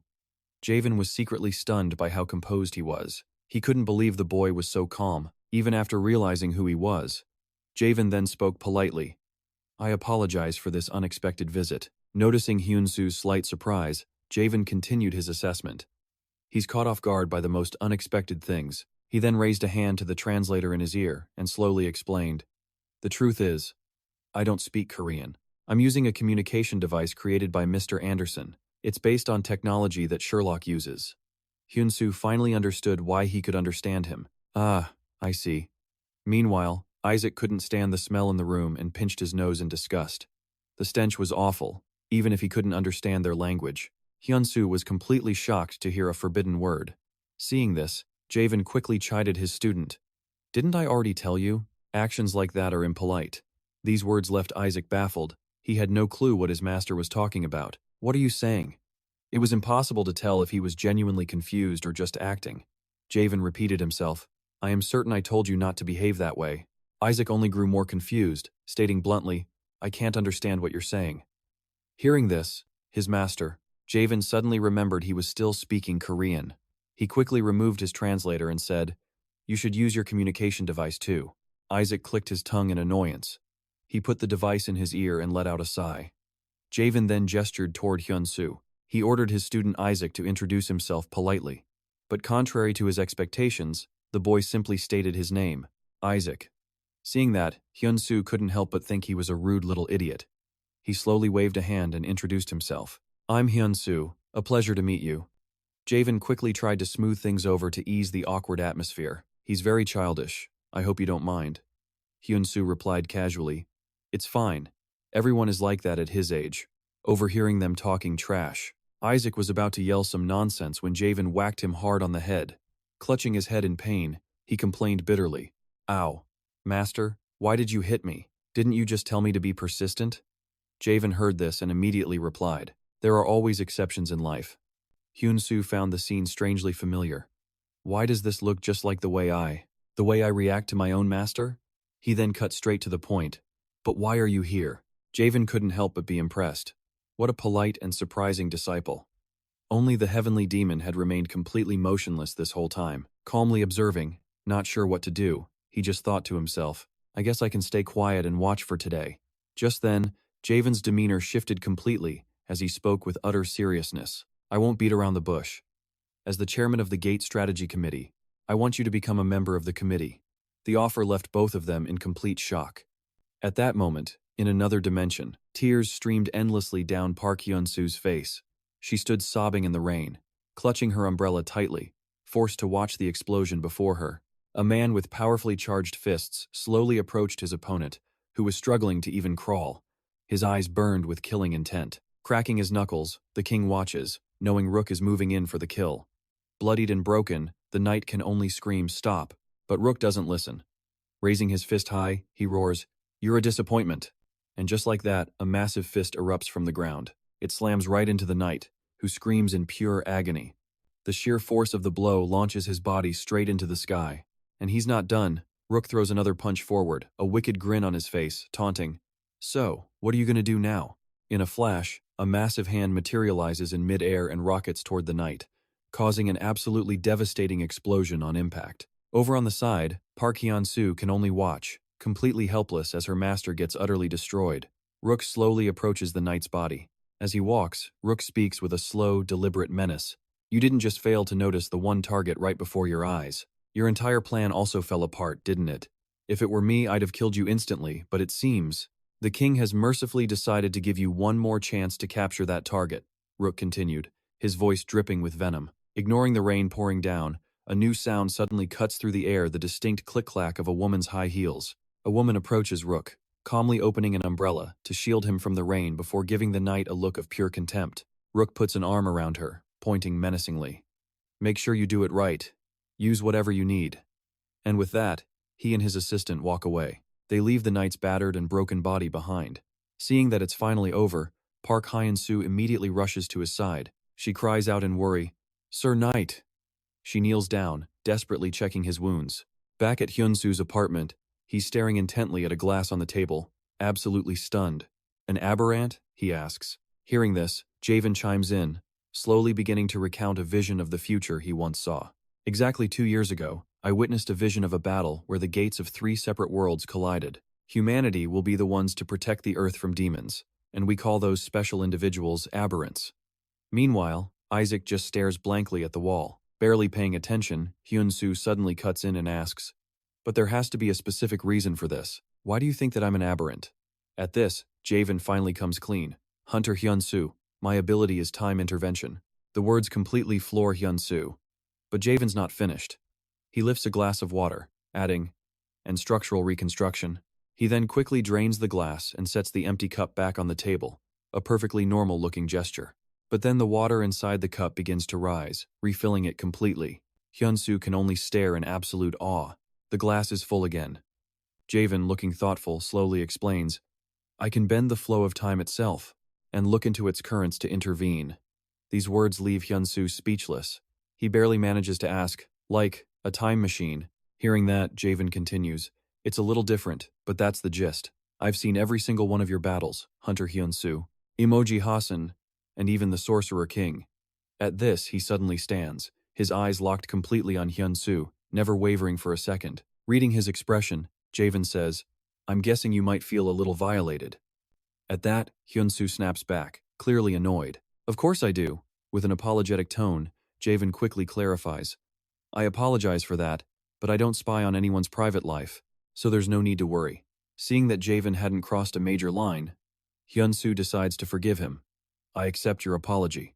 The heavenly demon, witnessing this, can't help but feel satisfied. He thinks to himself, "He's upholding the dignity of my successor." Recalling all of Hyun-soo's past fights, Javen says with absolute certainty, "After observing every single one of those battles, I am certain that you are an aberrant. Isaac here is one of 3 aberrants that the Gate Strategy Committee has already found." Looking at Isaac casually scrolling on his phone, Hyun-soo is shocked he's one of them. Javen then invites Hyun-soo to join their committee. "Hunter Hyun-soo, I'm begging you, please join the Gate Strategy Committee and help us save all of humanity." Faced with this monumental request, Hyun-soo is clearly hesitant. After a long pause, Hyun-soo finally answers, "I understand what you're saying, but I still belong to the Red Lion Guild, and you did say you already spoke with Guildmaster Hazu-Ra beforehand, correct?" To which Javen immediately replies, "Yes, it was the proper protocol." All the while, they're unaware that Isaac is hanging on their every word. Unsure of what to do, Hyun-soo asks for some time to think it over. "I need some more time, before I can give you my final answer." Hearing this, Javen simply nods and stands up. "Understood." Seeing him rise, Hyun-soo stands as well. His voice firm, he promises, "I'll call you at the number on your business card." He then moves to the door, politely seeing his guests out. But before leaving, Javen turns back. "I hope you'll decide to join us." "Let's go," Isaac says, as Javen opens a shimmering portal. Javen steps through, and Isaac follows, gently closing the door. Hyun-soo finally sighs in relief. He rubs the back of his head, muttering to himself, "Whew! I almost forgot to close that black hole. That was way too close." Unlike the heavenly demon, he simply looked into a corner of the room. "Not yet." Hearing this, Hyun-soo asked in confusion, "Excuse me?" The doorknob suddenly twisted. Isaac cautiously pushed the door open, but before he could even take a step inside, he was already discovered. Entering someone's home without permission is rude. You know that, right? Isaac simply smirked back. "How would I know? I completely concealed my presence before coming in." "Was it pure luck then?" Unwilling to lose, Hyun-soo shot back. "At my level, that's child's play." "Luck my ass." Isaac's blood began to boil. "I can't believe I just heard you say that." He poured all his energy into his fist and then, like a flash, lunged straight for Hyun-soo. Swinging his fist towards him, he yelled, "This just makes me want to fight you even more." On the other side, Hyun-soo responded instantly. He raised a hand, stopping Isaac's attack cold. Their powers collided, creating a massive explosion. The impact was so strong that the apartment's glass windows couldn't handle it and burst. Shards of broken glass rained down, creating a piercing sound. Inside, the two of them continued their standoff.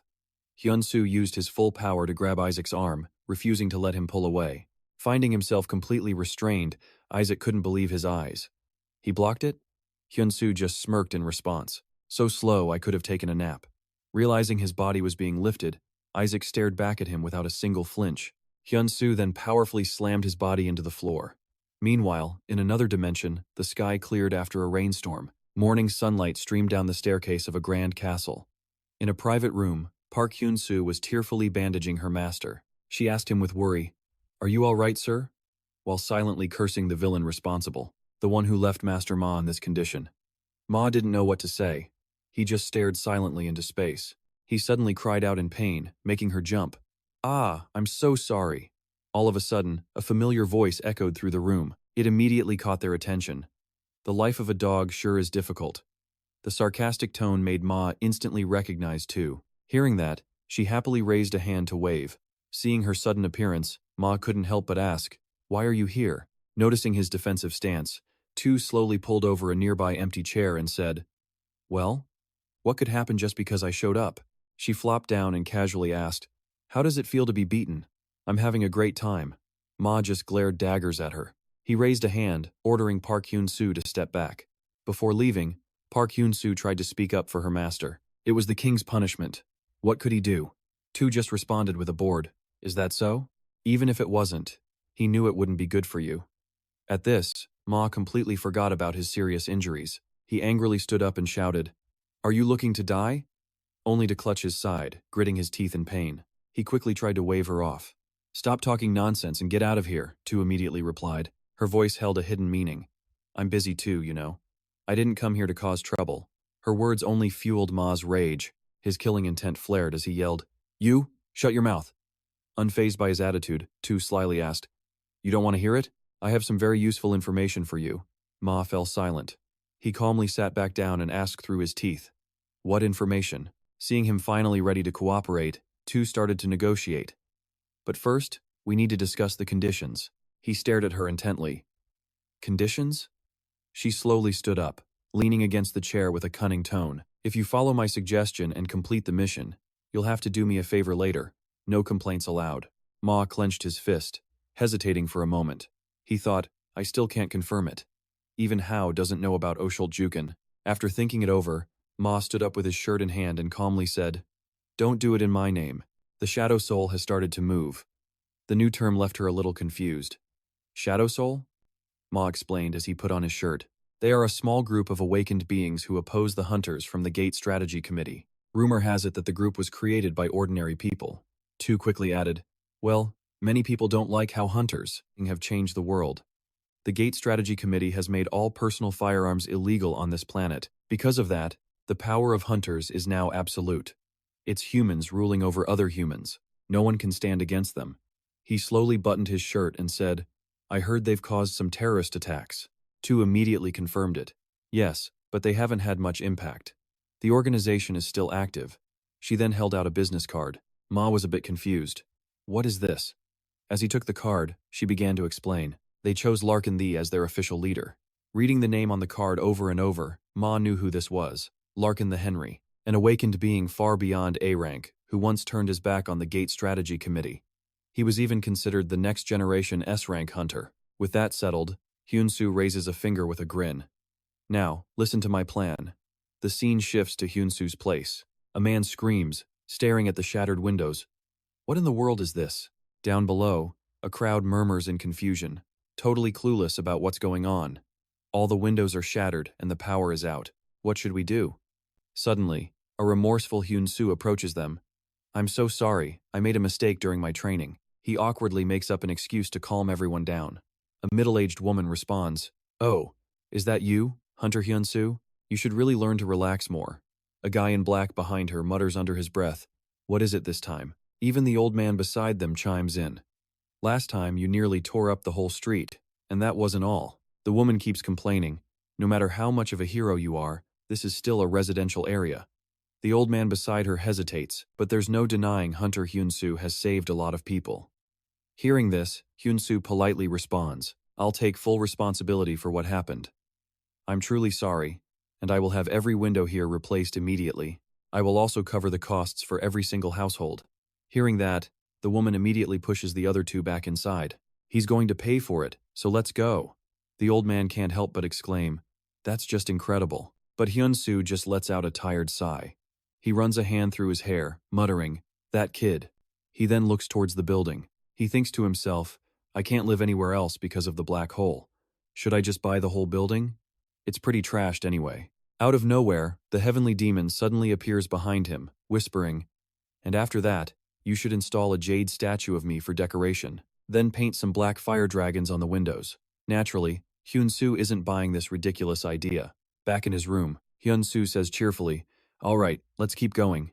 He pulls out a slice of pizza, stretching the cheese with his mouth. "Master, Staring at the pizza box, the heavenly demon is blown away by how good it is. "Oh, this is easily on par with Kira." Hyun-soo just chuckles. "Hey, Kira isn't all that great in this world." His disciple's words catch the master completely off guard. Before he can even swallow, he quickly asks, "What? How many other delicious foods are there?" Hyun-soo calmly raises a finger. "I'll let you try every single one." He then reaches for another slice, but the heavenly demon warns him, "If I catch you taking 2 pieces at once, you'll lose that hand of yours." Hyun-soo freezes. He glances over at Isaac, who's slowly waking up on the bed. He turns and asks, "You're awake?" Ignoring the question, Isaac asks in total shock, "Did I lose?" a stark contrast to Hyun-soo's casual mood. Hyun-soo just holds up the pizza box cheerfully. Why are you in such a rush and making a scene? You were really heated, have some pizza. With a dark expression, Isaac says bitterly, I can't lose. But Hyun-soo nonchalantly replies, no, you lost. Seeing Isaac deny reality, I couldn't have lost to you. Hyun-soo just sighs. That's when the heavenly demon speaks up. He must have some issues going on. Hyun-soo replies with a shrug. Who in this world doesn't have issues? Realizing Hyun-soo is talking to himself, Isaac snaps, What are you muttering about? Hyun-soo knows he slipped up. He quickly covers his mouth, waving his hands dismissively. I don't know either. Hearing this, Isaac stands up in a rage. The strange young man refuses to accept the outcome. He grinds his teeth and roars out a challenge. Let's fight again. Just then, Javen's voice rings out. Isaac! He bursts in, accidentally breaking the door. What the? Hyun-soo yells. Sir! Javen rushes to his disciple's side, bowing his head on his behalf. I am so incredibly sorry. Hyun-soo replies, a little embarrassed. It's fine. Please don't worry about it. Then Javen whips around, points at Isaac and commands, Apologize to him now. Isaac just stammers, completely speechless.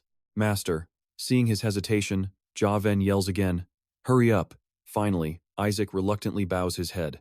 I sincerely apologize. Only Hyun-soo seems to be enjoying this whole spectacle. Turning to leave, Javen orders, Follow me. Isaac rubs his head, trailing behind. Giving him no chance to escape, Javen literally kicks him into the portal first, shouting, Get a move on. Before leaving himself, he turns back to Hyun-soo with a smile. We'll be waiting for you to contact us. Hyun-soo politely replies, Yes, sir, please go ahead. Just as he's about to head back, Javen makes an announcement. Oh, right.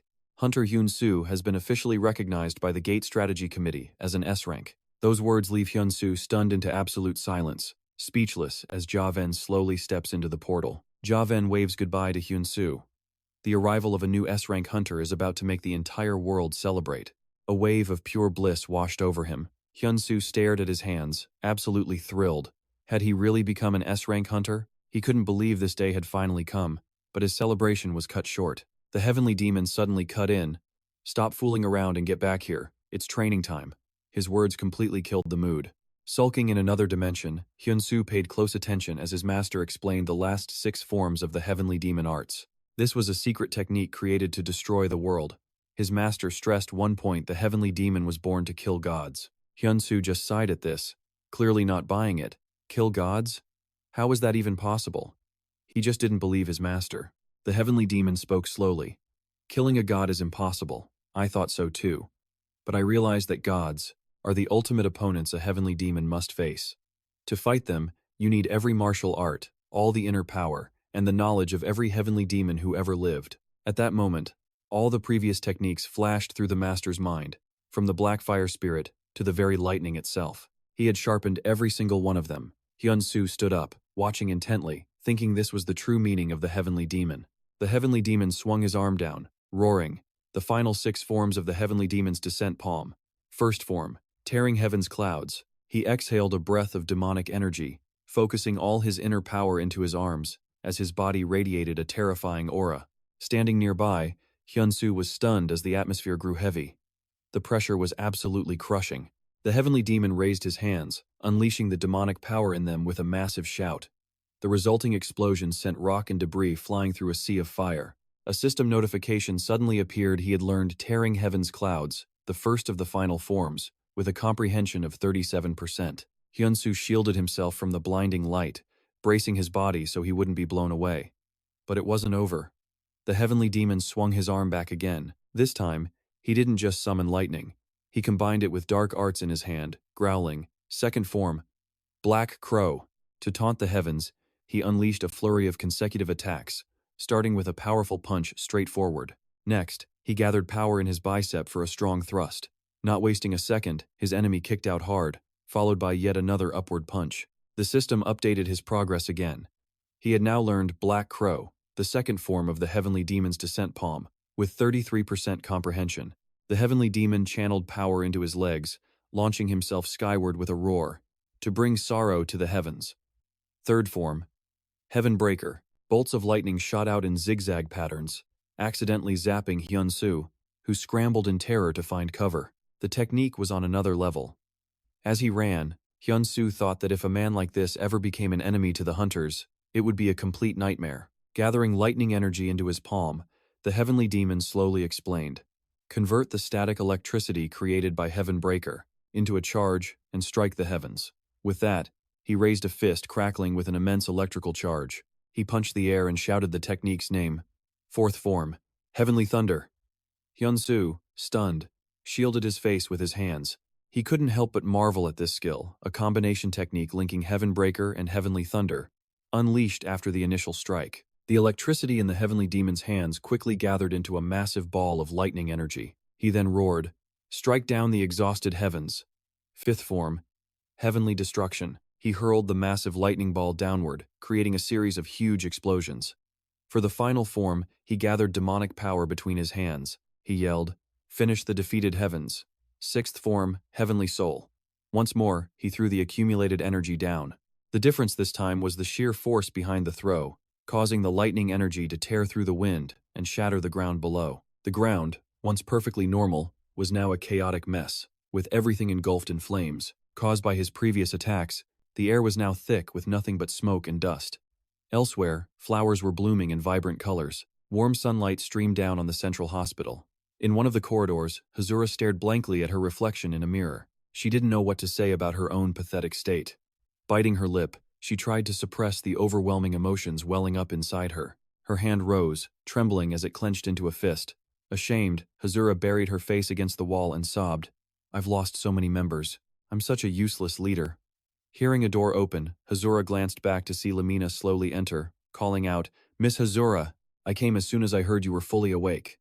Hazura quickly wiped away her tears and asked, "I'm your miss?" Realizing her slip, Lamina replied shyly, "I'm sorry. I was just so happy."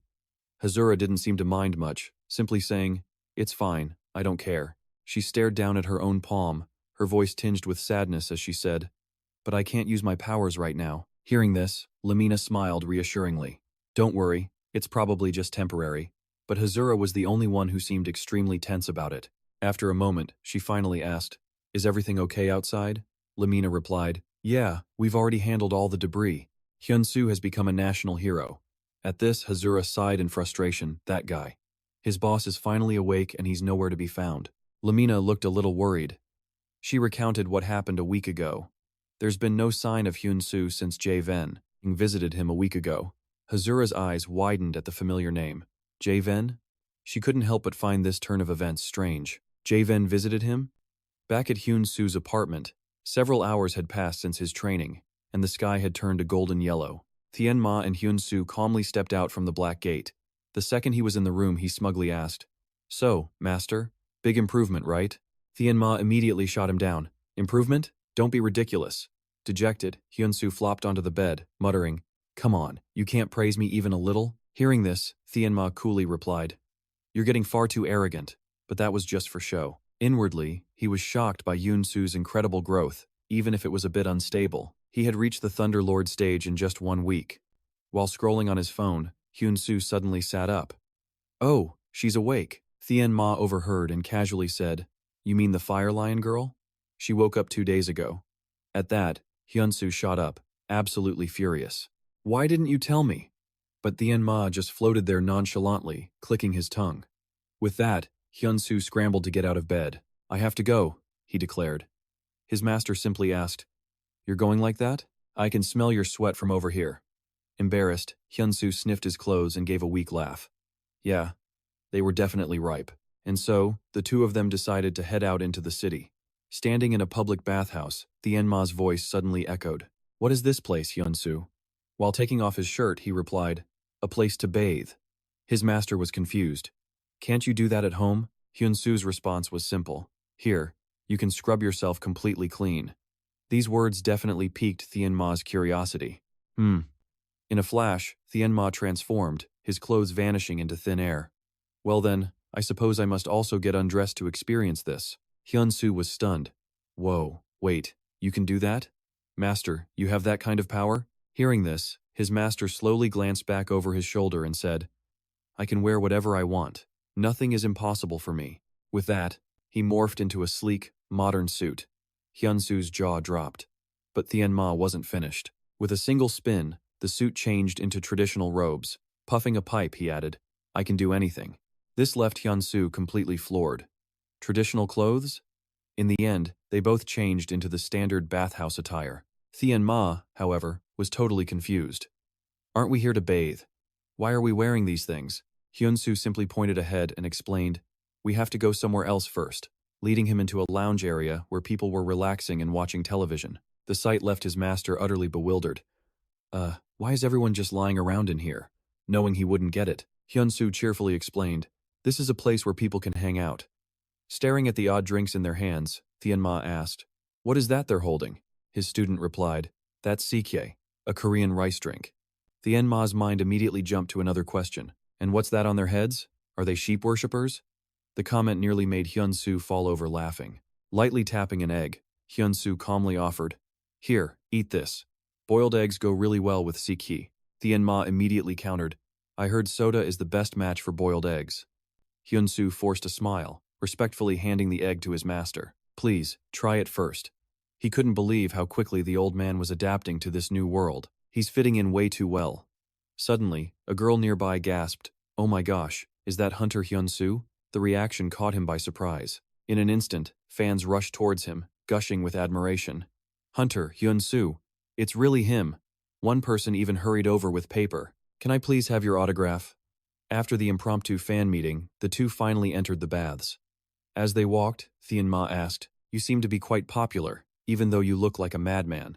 Hyun-soo confidently retorted, "Still better looking than you, master." Thien-ma gave him a light bonk on the head before happily flying over to the hot tub, leaving Hyun-soo behind to rub his sore head. Dipping his hand into the warm water, Hyun-soo let out a loud, refreshed sigh. "Yes, this is amazing." Thien-ma floated into the tub as well, asking curiously, "Is it that pleasant?" Hyun-soo nodded enthusiastically, causing his master to let out a frustrated sigh.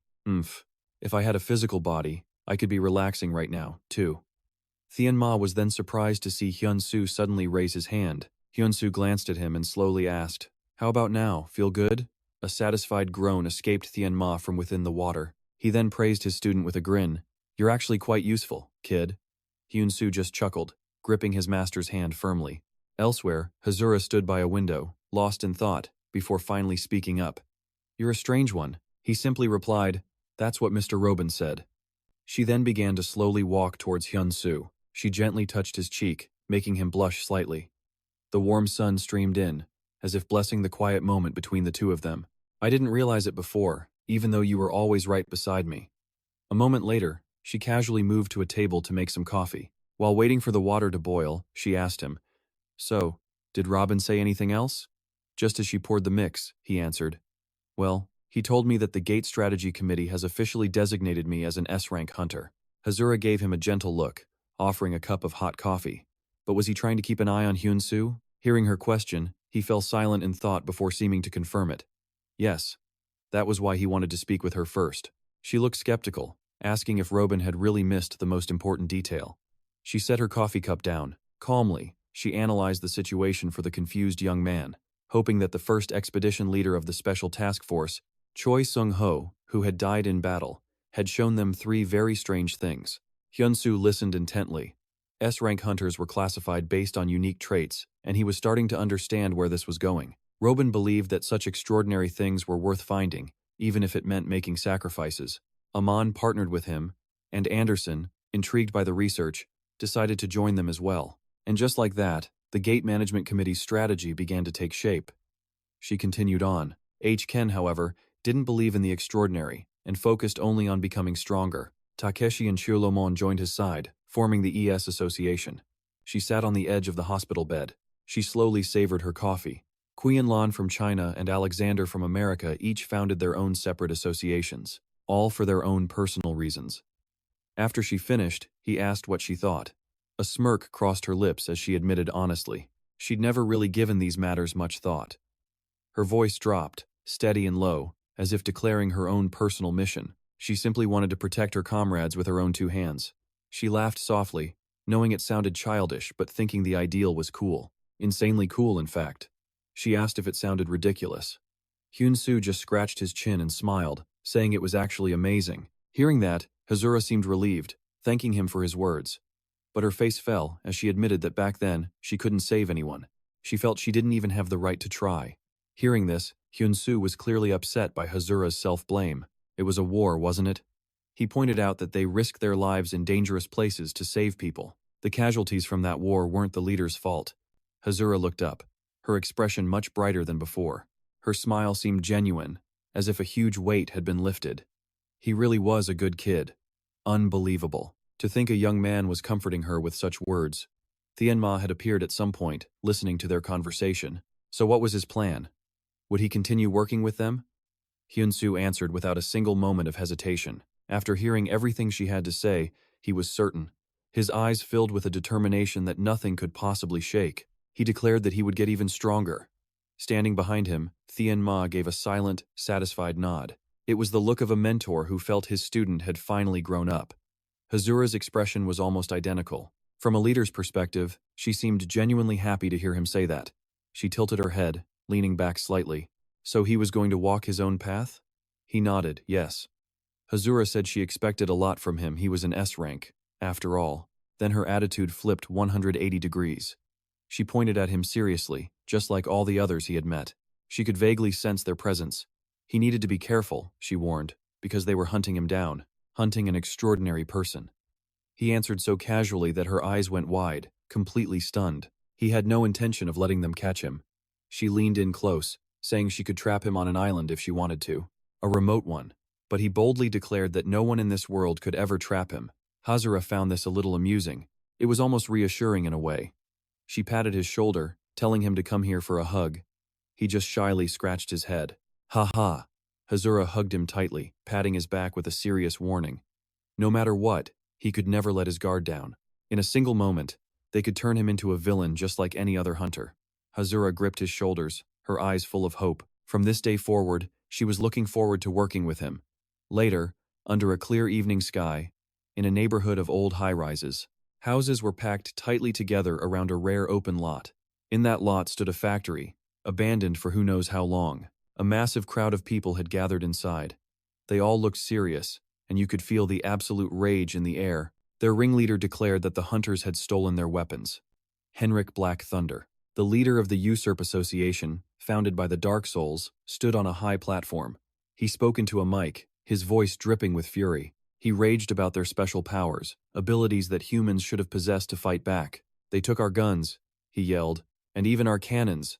He pointed to the sky, shouting for them to rise up and reclaim their human rights. The raw energy in the room was boiling over. Henrik roared that from this day forward, the Dark Souls are one. A bolt of lightning suddenly shot down from the sky, striking the very tip of his finger. His judgment, he declared, would now descend upon them, the organization's traitors. Lightning cracks across the sky, a jagged line with no visible beginning or end. After hyping up the crowd, he strolls out the back door with an arrogant swagger, not a care in the world. And just like that, a clown is standing right outside the door. He spots Henrik and begins to clap slowly, deliberately, and with a seriously sinister vibe. Henrik's voice is tight with anger as he demands, "Who the hell are you?" The clown just gives him a defiant smirk. A terrifying smile spreads across his face. "Henrik Abdo Hemiquick," he says. Also known as Black Thunder, the S-rank lightning hunter. Henrik remains silent, sizing him up. The clown presses on. "Even though you've seen the light, you now fight against the other hunters. You've become the leader of Usurp, a terrorist group that unites the lost souls." Henrik's patience is clearly wearing thin. He powers up in an instant, lightning crackling around his clenched fist. "You bastard! I'm asking who you are. I'm just a wandering minstrel." Henrik lets out a long sigh. Then, without a shred of mercy, he unleashes a powerful lightning bolt at the clown. "Go meet your maker." The bolt smashes directly into the clown's head, blowing a massive hole right through it. A deafening explosion rings out. He scoffs with absolute confidence. "Pathetic little tricks like that don't affect me." But from within the hazy smoke of the blast, the clown's voice rings out, followed by a chilling chuckle. "Ha ha!" As expected. A red light envelops the clown. He's completely unharmed, as if the wound was nothing but an illusion. The truth is, the clown is just a magical entity, a puppet being controlled from a distance.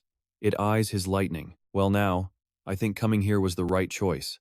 Henrik doesn't seem surprised in the slightest, just more irritated than before. He asks flatly, "An illusion?" The clown offers a sarcastic compliment. You've got sharp eyes. Henrik pulls out a cigar. He expertly cuts the tip, puts it to his lips, but pauses before lighting it. Why should I talk to someone who isn't even here? Henrik continues, his tone dripping with contempt. If the real you isn't present, then I can't actually attack you, can I? The clown cheerfully replies. That's right. Henrik finally calms down. So, what do you want? The clown's answer catches him completely off guard. I want to form an alliance with you. Smoke curls from his cigar as he exhales slowly. Why would I team up with some stranger for no reason? The clown's smile turns vicious. Oh, there are plenty of reasons. And with that, he completely flips the script on Henrik.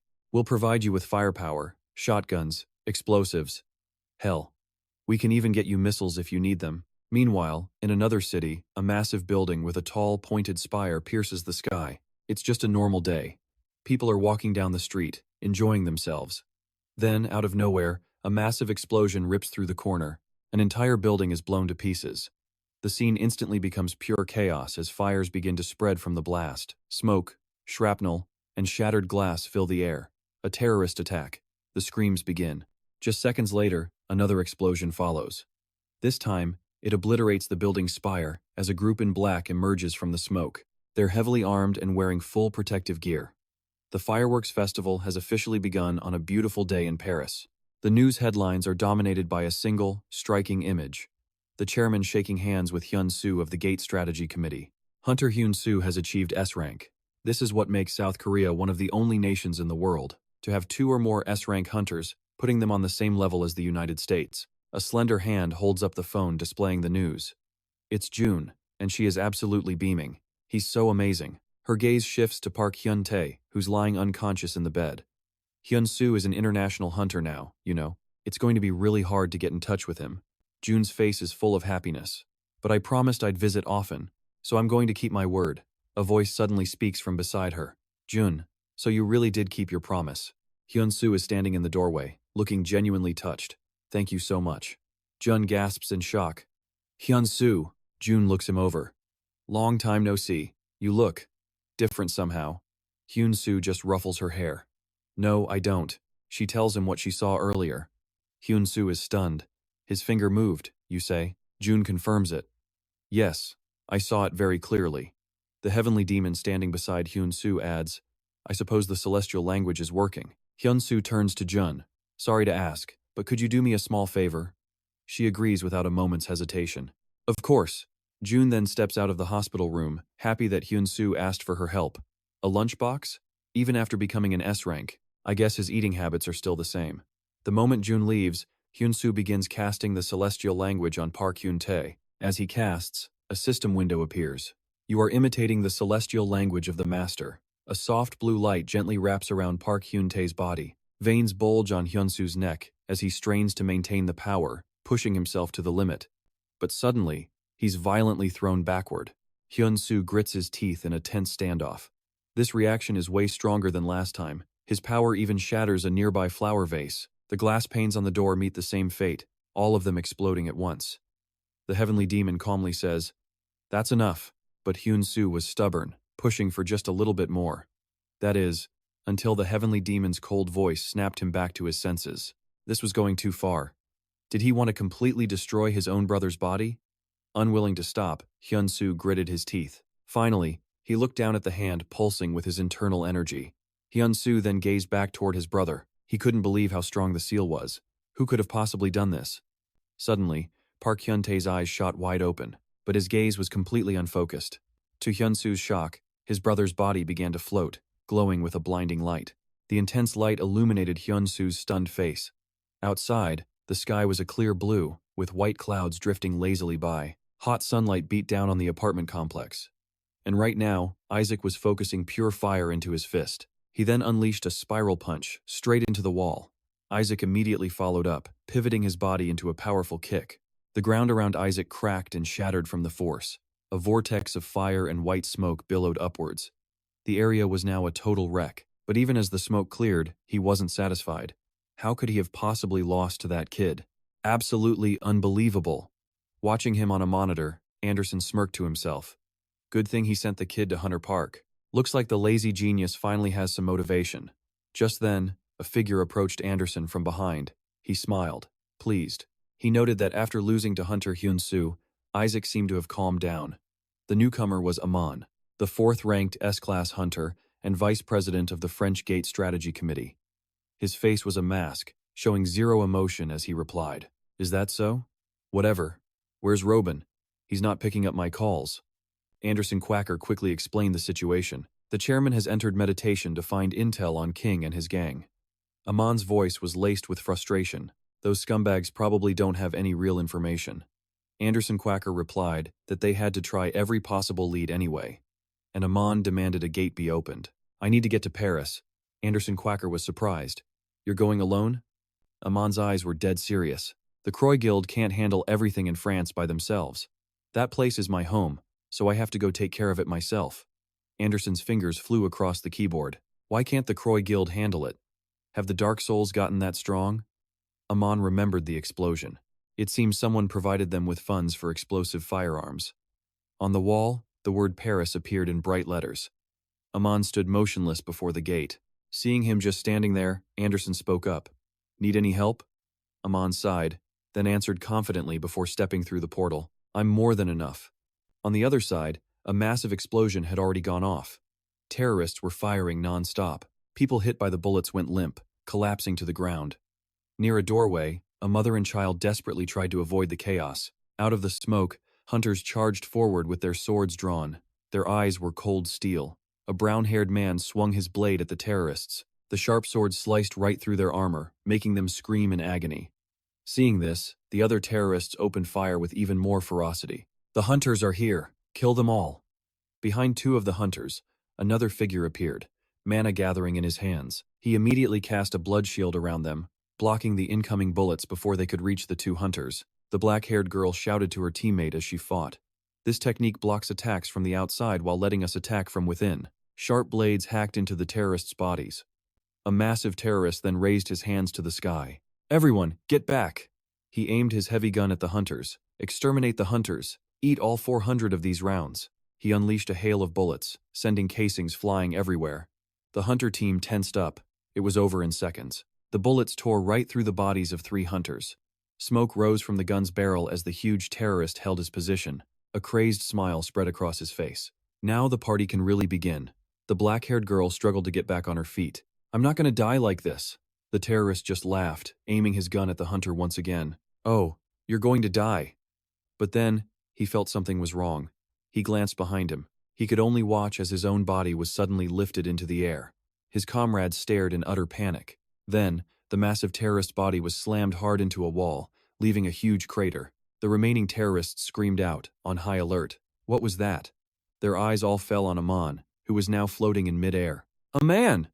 The hunters let out a collective sigh of relief. A man in a black hat stepped forward and ordered coldly, "Send him to his maker!" Immediately, they opened fire on Amon. He faced the barrage without a hint of fear, as a massive invisible force suddenly appeared. It deflected every single bullet off course. Amon's eyes glowed red. He raised a hand, controlling the flow of dark energy around him. He spoke with chilling calm.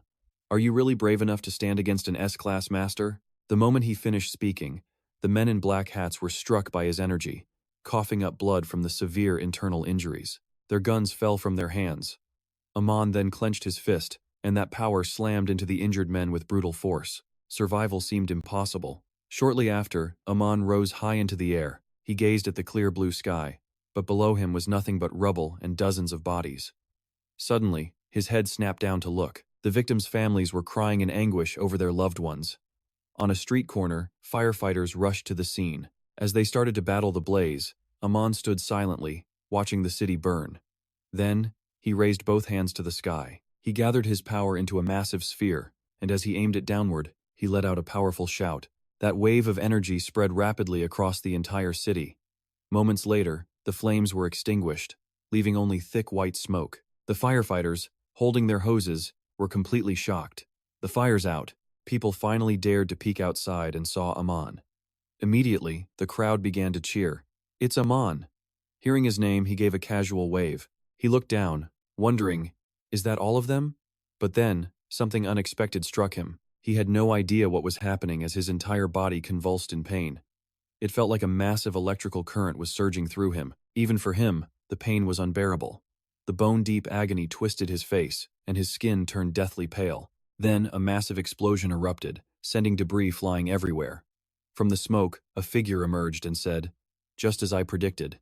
I can't believe you extinguished a fire that large so quickly." Aman, in too much pain, couldn't even stand up. All he could do was grit his teeth and glare at the man, spitting out a name, Henry. Henry just looked back with pure contempt. The man sneered. "And to think you're not even fazed by my lightning. That's impressive." Aman angrily shot back. "Don't you underestimate an S-rank hunter." But Henry's attitude didn't change as he taunted. "But I wonder what happens after a few more hits." "Will you be so calm then?" Aman retorted defiantly. "Don't you know you can't use the same move to attack an S-rank hunter twice?" "I get it. All you have are these pathetic lightning tricks." Henry just laughed. "Don't get too cocky." At that moment, a small yellow orb rolled to Aman's feet. Before he could even react, the sphere exploded. This was Henry's real move, and he raised his finger to the sky, shouting loudly, "Goodbye, Aman." At that, a dangerous glint appeared in Aman's eyes as he thought, such an obvious feint. Useless!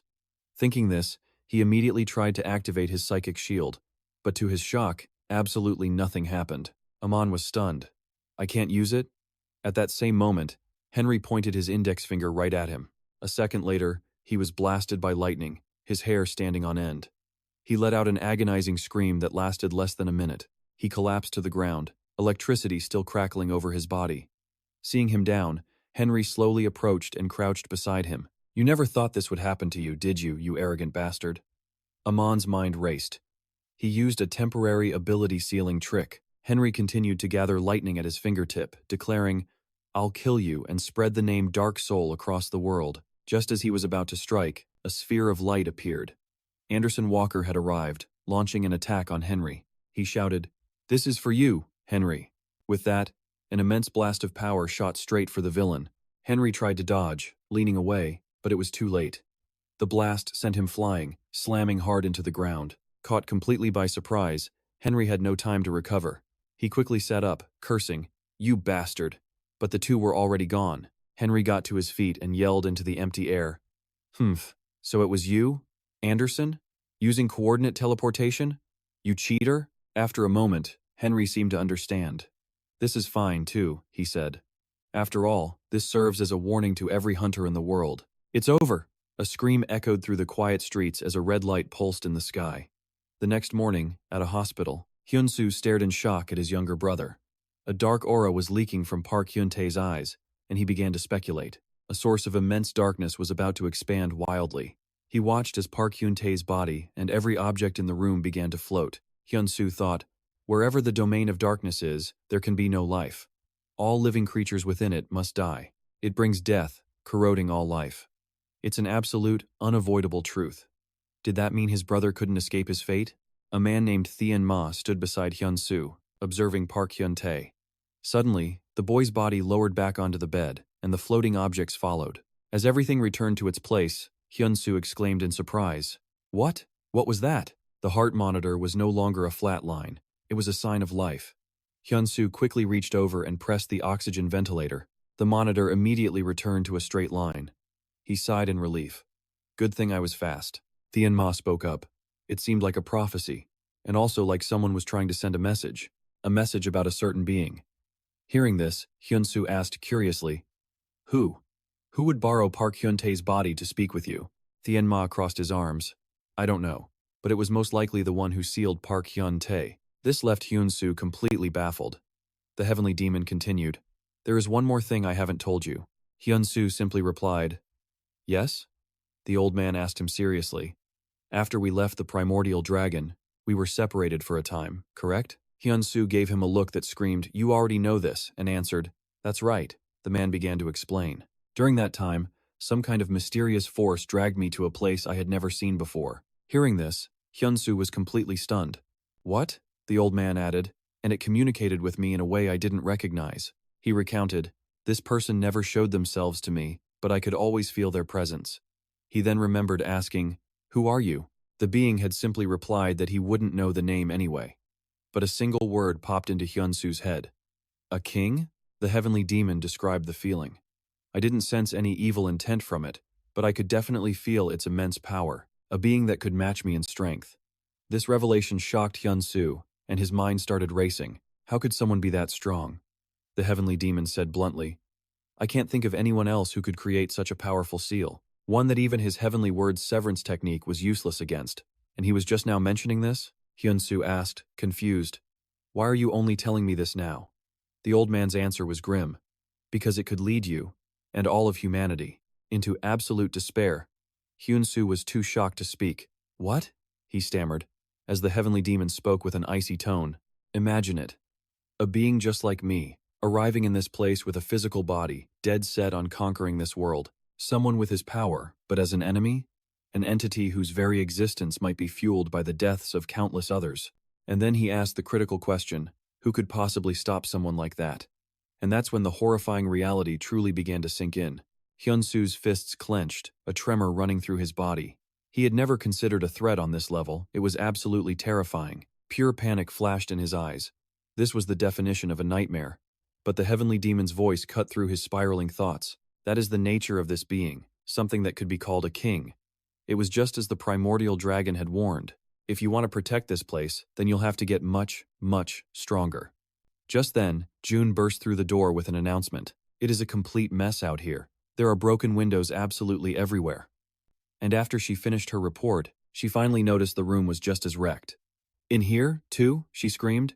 Hyun-soo just watched her, thinking she was overreacting a bit. While starting to clean up the mess, June asked him, Are you hurt? He just smiled and replied, Of course not, while watching her tidy up. He thought to himself that he couldn't believe she was worried about him, an S-rank hunter. A new resolve hardened in his eyes. Hyun-soo clenched his fist, silently vowing to protect them all. Moments later, he grit his teeth and charged forward, fist ready. The heavenly demon didn't even open his eyes, blocking the blow with one hand. And it didn't stop there. That single, casual motion sent Hyun-soo crashing hard into the ground. A pained groan escaped his throat as he slammed into the floor. A memory suddenly flashed in his mind. The image of a woman's hand placing a glass on a table. Hazura asked from across the table, Did you hear about the terror attack in France? From behind the rising steam, he just replied, Yeah, Captain Lee Mina told me. Hazura lifted her cup. It's chaos over there, she said, then took a small sip. An S-rank hunter had fallen. Back in the present, Hyun-soo and the heavenly demon clashed, flying through the air. Red lightning crackled around him. His eyes sharpened as he launched a decisive attack. Thunder Saint! But the powerful attack hit nothing but empty air. He scanned his surroundings, confused. The heavenly demon had completely vanished. Then, the heavenly demon appeared above him. His mocking voice made Hyun-soo's jaw drop. With that kind of speed, you're just like a fly. Hazura held out her hand, saying quietly, But my abilities still haven't come back after 2 weeks. He looked at her, offering some reassurance. Hazura nodded. Yeah, I'm glad you're here. Hyun-soo smiled gently. You'll recover soon. Meanwhile, the heavenly demon was just floating in the sky. He looked down at the destruction below, Hyun-soo included. He knew this place would bounce back quickly, even if it was completely destroyed. A thought hit him. Was he the one who transported me here? He recalled his question. Who are you and why did you bring me here? The being's response. I truly cannot tell you who I am. A guess formed from a memory. When he was sick and his soul was loose, a hand clutching its own neck. The heavenly demon clenched his hands behind his back. I will absolutely crush him when we meet again. Then, bright sunlight filled the scene. Hyun-soo stepped out of the bathroom, refreshed. That was a great shower. Now that he owned the whole building, his phone suddenly started ringing. He answered cheerfully. Oh, Lee Mina? The scene cuts to a clear sky, with sunlight beaming down on a large building. A tall man reached out his hand to greet him. A pleasure to meet you, Hunter Hyun-soo.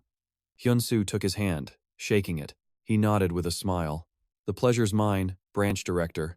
While he motioned for the man to sit, Lee Mina was on her device, messaging the waitstaff. Bring in the tea, the branch chief begins. Now for the real reason I called you here today. His hands were clasped together, resting sternly on his knees as he sat across from him, ready for business. We want to invite you to lead our special anti-terrorism task force. Hyun-soo simply takes a sip of tea. A loud slurp is the only answer the director gets, so he presses the issue once more. Meanwhile, Lee Min-ae looks on, her gaze fixed on Hyun-soo, pure anxiety in her eyes. You've heard about France, right? This time, Hyun-soo finally answers, Yes, I have. He gently places his cup on the table. He discusses the issue with that same careful pace. A stone capable of neutralizing abilities was supposedly used. The branch chief doesn't deny it. That's right, he confirms. And there's no guarantee those terrorist attacks won't happen here. That's why we need this team now. The director's voice grows more urgent. If you would just help us, but Hyun-soo cuts him off right there. I'm sorry. He finally gives his answer to the offer. I'm going to have to refuse. Lee Min-ae freezes when she hears this. She purses her lips tightly. She'd heard he left the Red Lions, so she was sure he'd help. But his next words completely shock the director. The director visibly startles. I can help, but as an individual, not as part of the team. A moment later, the office door opens. The branch chief and Hyun-soo shake hands, their cooperation now official. Well, we're looking forward to working with you. Hyun-soo laughs. Of course. With that, he turns around and walks away. Lee Min-ae's eyes follow his retreating back. She bites her lip, lost in thought. Will he only speak to me about work? Elsewhere, the heavenly demon asks, a bit surprised, why not become the captain? Hyun-soo just casually walks on, hands in his pockets. There's a saying those with power shouldn't serve others. The heavenly demon just clicks his tongue. Such a waste. He just laughs. I am the heavenly demon's heir. The comment earns a snort, and Hyun-soo quickly adds, but we should still visit them occasionally. The heavenly demon sees right through him. You just want their info, don't you? He gets flustered. Master, I'm not like that. But heavenly demon cuts him off. I saw everything, kid. On the streets below, the city comes alive as people pour out from work and school, beginning their nightlife as couples walk together. The marketplace buzzes with activity. Friends gather to catch up, while others get in an evening workout. A low voice sings, Peaceful night. The land of chicken and beer. He grins. A deeply unsettling sight. It's a deeply unsettling smile. Perfect. This is just perfect. He pulls out his phone and dials a number. When the call connects, he reports cheerfully, Captain, we've arrived safely. We're in Seoul. He adds in a mocking tone, so many people and tall buildings here. It'll be fun to watch it all burn. The voice on the other end belongs to Henry, who's also laughing smugly. I suppose that item will do just fine. On his end, the subordinate asks while spray painting a wall, but who the hell was that guy anyway? He quickly completes 2 purple circles on the wall. Who'd give us an incredible item like this one? Suddenly, a cop with a flashlight runs over shouting, Hey, no graffiti! The goon finishes his call with Henry. We'll be back soon, he says, then hangs up. The cop, completely oblivious to the danger, keeps on shouting his warnings. You can't paint here. Suddenly, the flashlight clatters to the ground. A look of agony twists the officer's face. His eyes roll white. He collapses, too shocked to react. One of the 2 thugs had made his move. Quick.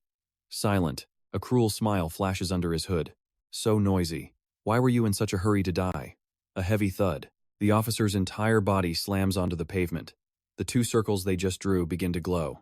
Awesome, the subordinate cheers. Unbelievable. The paint actually created a portal. They step through one after another, gleefully promising, We'll be back, Seoul. They leave the officer lying in a pool of blood. The portal zaps shut, but the thug's chilling words still echo in the air. Seoul will drown in a sea of fire in 3, 2. At a different skyscraper, the piercing sound of grinding teeth is heard, followed by a curse. Damn it. Amon's face is grim. Unbelievable, he snarls. They got a power-nullifying item. How did they manage to get their hands on that? Anderson Walker adjusts his glasses, thinking hard. They're barred from the teleport gates, so it didn't come from there. They must have created the item themselves, something beyond our wildest imagination. Amon glares, remembering being neutralized, his jaw tightening with rage. 10 seconds of neutralization, that's more than enough to kill a hunter. But now we know, and we can prepare. He smashes his fist on the table, his anger reaching its breaking point. I swear, I'll finish that guy with my own hands. Amon turns to the man beside him, asking what he thinks their next target will be. Anderson. Walker's deep voice fills the room. I've been thinking about it. The light casts his face in shadow. There's one place, he says, that's a very high probability. As he speaks, the image of a man appears, the hero of a newly emerged gate. A new hero appeared and conquered it immediately, instantly becoming an S-rank hunter. Amon seems to have a realization. What they want is worldwide recognition, and there's no better way to get it than by taking out a nation's S-rank hunter. After all, that's the one thing grabbing the most attention in the world right now. Both of them say the location at the same time, Seoul, South Korea. The scene shifts, the morning sun now shining brightly over the city streets. The dark corner from last night is now cordoned off with police tape as officers investigate the scene for clues. The body has already been removed, leaving only a chalk outline. The police have to admit they're at a total loss. No fingerprints, no clues whatsoever. A frustrated officer pulls at his hair, exclaiming, "Damn it, it's like a ghost did this." His partner offers a theory, wondering if it could be an awakened being killing ordinary people in their country. Just when they've hit a dead end, a voice cuts through the air like a saving grace. Even without clues, the energy of an awakened is still here. Behind them stands Lamina, observing the spot where the body was. The cops jump in surprise. "Who are you? You can't just walk onto a crime scene like that." She just tucks her hair behind her ear and looks up at them. Standing up, she presents her identification. "I'm Captain Lamina of the Hunters Association. We suspect an awakened is involved, so from now on, the association is taking over this case." The police don't argue with that. Instead, they quickly tell their team to pack it up. Suddenly, a dark figure leaps down from a nearby building. It turns out to be a young man from her team. Lamina turns to him. "You're here, Gaon?" He nods. "Yeah, Mina." She points up at the sky and hesitantly asks why he didn't just walk in like a normal person. Gaon's explanation is short and to the point. "I was just checking the roof." He then uses his earpiece to contact their teammate, Falcon. "Did you notice anything unusual in the area during your recon?" High up in the sky, a real falcon is circling, replying, reporting no suspicious movements. Gaon checks in with another member. Ong Ong, perched on a different rooftop, responds that everything is normal.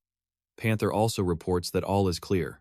The last member, a large man sitting in a car, confirms, "Ant, nothing strange here." Suddenly, another person appears beside Gaon, letting out a heavy sigh. "I didn't expect to meet you like this." It's Master Lim, with his perfectly shiny bald head.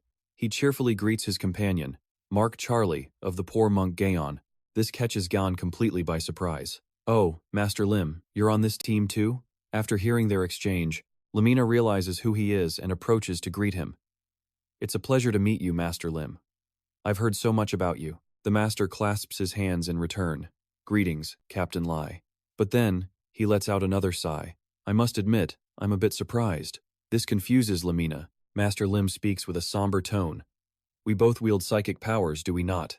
And one of the strongest psychics has already been taken down?" Lamina's mood darkens at that. "Yes." Gaon senses there's more. "You've read the fortunes, haven't you? What's going to happen to this country?" Lamina is taken aback. "What? Fortune-telling?" Gaon clarifies. His fortune-telling isn't on the same level as some neighborhood psychic. Master Lim slowly answers his question, each word landing like a thunderclap. "The result will be catastrophe." Seeing their confusion, Master Lim specifies this fate is for those present. He then gets serious, asking about the situation. "But I heard there would be countermeasures after the terrorist attack in Paris. Are our current members really going to be enough?"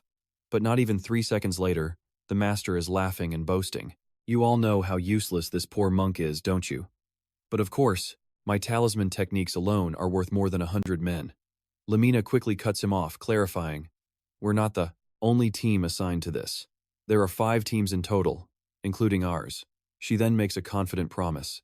"And we have someone incredible who will be our control tower." Master Lim perks up. "Oh? Who is it?" Before Lamina can answer, another voice calmly provides the answer. "I'm guessing the control tower, Aman from the Gate Strategy Committee, right?" It's unclear if it was Master Lim or Gaon who gasped at his appearance. "Hunter Hyun-soo." Lamina casually introduces him. "He'll be working with our team." And, yet another voice chimes in, an octave higher. "An S-rank is working with us?" Gon finally puts it together. "I guess you're the captain, then?" Hyun-soo immediately denies it. "No, I'm not the captain. I work alone. I'm just here to fill out the team." He even pats Gon on the shoulder, asking for his help. Seeing Hyun-soo chatting with Lee Min-ae, Gaon has to admit it, he's completely different from when they met during the Black Lotus incident. Although he can definitely sense that Hyun-soo is an S-rank, Monk Lim suddenly falls backward, screaming, "Damn it!" The monk stammers, "The Supreme Soul. No, a god is with you." A moment later, Monk Lim shouts again. "Wait, the Heavenly Demon?" Gaon rushes over to check on him. "Hey, Monk Lim." While the Heavenly Demon just chuckles, Hyun-soo freezes, completely unsure of what to do. Can that guy actually see souls? He slowly reaches out a hand. The terrified monk looks up at him, as he tries to speak as gently as possible. "Please, stand up." Monk Lim can't believe his own eyes, shocked that he could be so friendly, especially with a god at his side. Then Lee Min-a whispers to him, "Right, but she's wondering about something. Amon only got back to the association an hour ago, so how did you know that?" He just smiles and says it was a good hunch. Besides, he was the most suitable person anyway. Gaeon is still fixated on the leadership issue, thinking Hyun-soo would be a better captain. Hyun-soo immediately waves him off. "You do it." Gaon looks bewildered. "Huh? But you're an S-rank hunter." Hyun-soo carefully explains again.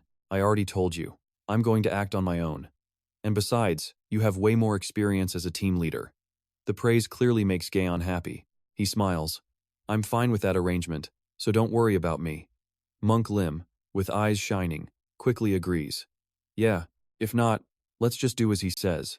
The monk's attitude has done a complete 180, his gaze locked onto Hyun-soo. We don't need to doubt a person who has a god by their side. This whole thing makes Hyun-soo a little embarrassed. "It's not like that." A piercing beep from the watch on everyone's wrist cuts through the conversation. A 3D hologram projects from the watch face. This is a message for all teams. Gaon recognizes it, that's Amon's channel. Anderson Walker is busy setting up the equipment. "We're connecting to Mr. Joven." Both Monk Lim and Gaon are stunned. "Joven from the Gate Strategy Committee?" In response, Joven's commanding voice comes through on the line. "I am Joven, chairman of the Gate Strategy Committee. The situation is extremely urgent, so I will get straight to the point." Joven, sitting in a strange circle, begins his report. After a thorough investigation of the terrorist attack in Paris, what he says next makes everyone tense. It appears the murders that took place in Seoul were committed by dark souls. First, consider scouting the surrounding area. But the next sentence is even worse. They will arrive in Seoul soon. Joven's eyes flash with deep concern. "Unfortunately, there's no way I can help you myself, but Amon and Anderson are there. I expect you all to handle them effectively." Then came the confirmation that nobody wanted to hear. Their invasion is confirmed. A terrifying explosion erupts right in the middle of a crowded street. The terrorists have arrived and are firing wildly everywhere. Die. One guy is even carrying a cannon, and he doesn't hesitate to blast a high-rise.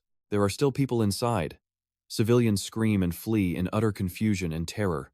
Terrorist attack. A terrifying bolt of lightning crashes down from the dark sky. Herrick hovers in midair, ecstatic. Now this is a country worth destroying. 3. Morning. Inside a massive building, the space is incredibly modern. A bald man is speaking, pouring water for two seated people as he addresses them. "I am very grateful that you've decided to join us, sir." Another man, pressing a small earpiece into his ear, answers him. "There's no need to be so formal." The bald man sits down and says, "Not entirely. After all, you are now the chairman of the Gate Strategy Committee." Ma, looking relaxed, raises his glass to drink. "Even so, I'm just one of the losers." The old bald man gives a forced smile. "Ha, no one could have known. I'm sure anyone would have done the same." Ma continues to sip his water without saying a word. The bald man picks up where he left off. "I told all my team members to remain on high alert. About that." Ma lets his sentence hang in the air and sets his glass down. Suddenly, he whips his powerful arm forward, striking toward the bald old man, whose eyes fly open in shock. A hand stops inches from his face, leaving him speechless with a question on his lips. Then a voice cuts in. "Obviously, you couldn't do anything. It's the man in glasses. He's been silent this whole time." He turns to the bald man and says, "Basically, the reflexes of an S rank are exceptionally higher than an ordinary person's. I'm sure we now understand what an S rank is capable of." The man in black pushes up his glasses and continues, "As A rankers like us, what should we do with them? They can't even dodge an attack they see coming." The old bald man stays silent, just staring, before hesitantly asking, "In that case?" The man in black's eyes are sharp as daggers. Lamb glanced over, explaining they had to monitor the situation before evacuating any British citizens. "But what if people get hurt?" a bald-headed official demanded. The man in black replied, "The S-rank hunters will arrive first, but as of now, the only Korean hunter ready for combat is Hyun-soo." Suddenly, another voice echoed through the tense room. "That's why I'm here. I never planned on just standing around doing nothing." But someone was about to object. A young staffer screamed out a frantic warning. "They're on their way!" The three men on the other side froze. Shaking himself from the shock, the bald man urgently asked, Where are they?" "Samseong Station," another staff member shouted in a panic, pointing at a monitor. "We've got a response in Myeongdong, too." The three men shot up from their seats and began moving quickly. The man in black asked grimly, "Are they moving in squads?" Outside, a modified car tore down the street, its engine roaring like a beast. Did they just switch to an all-out assault? In a flash, one vehicle slammed into another, sending it flying. A squad of bizarre attackers appeared on the scene. They opened fire wildly, forcing civilians to cower and shield their heads. Wherever their guns pointed, people fell. There was no defense, no way to fight back. Absolute panic erupted as people scrambled for their lives. In this chaos, only the fastest would survive. As they screamed for a hero, the strange attackers began charging up an even stronger attack. Boom! The blast hit before anyone could even think to move. The explosion sent shrapnel flying everywhere.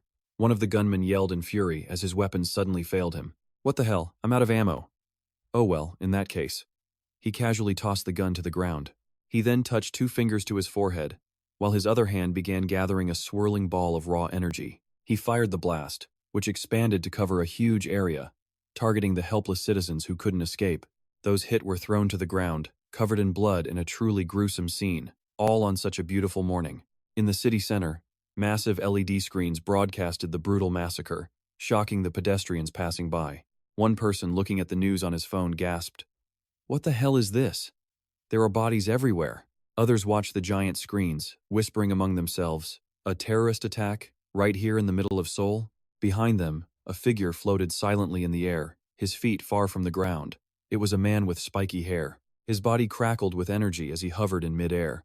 He began to speak, "The right to have one's dignity and body protected.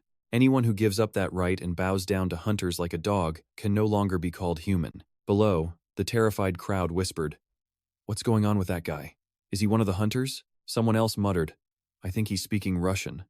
Suddenly, a brilliant light shone down from above, capturing everyone's gaze. As they stared up at the light, a massive bolt of lightning crashed down, completely obliterating people and cars in a huge explosion. The crowd panicked again, scattering in total chaos. The scene below was pure pandemonium. A single foot rested on a ledge high above. A gloating voice rang out, "Yes, more chaos." It was Ma, looking down on the mayhem with a delighted grin. "Get even angrier, Hyun-soo." Then Ma's face darkened. "If only that fool hadn't survived. If he hadn't come out of that unity gate, I wouldn't be stuck in this mess." Park Hyun-soo then appeared behind him, whispering in his ear, "They say personality is hereditary, Sir Ma." Meanwhile, back in the observation room, a certain man stood before a monitor, his hair practically standing on end with rage. "These bastards," he cursed.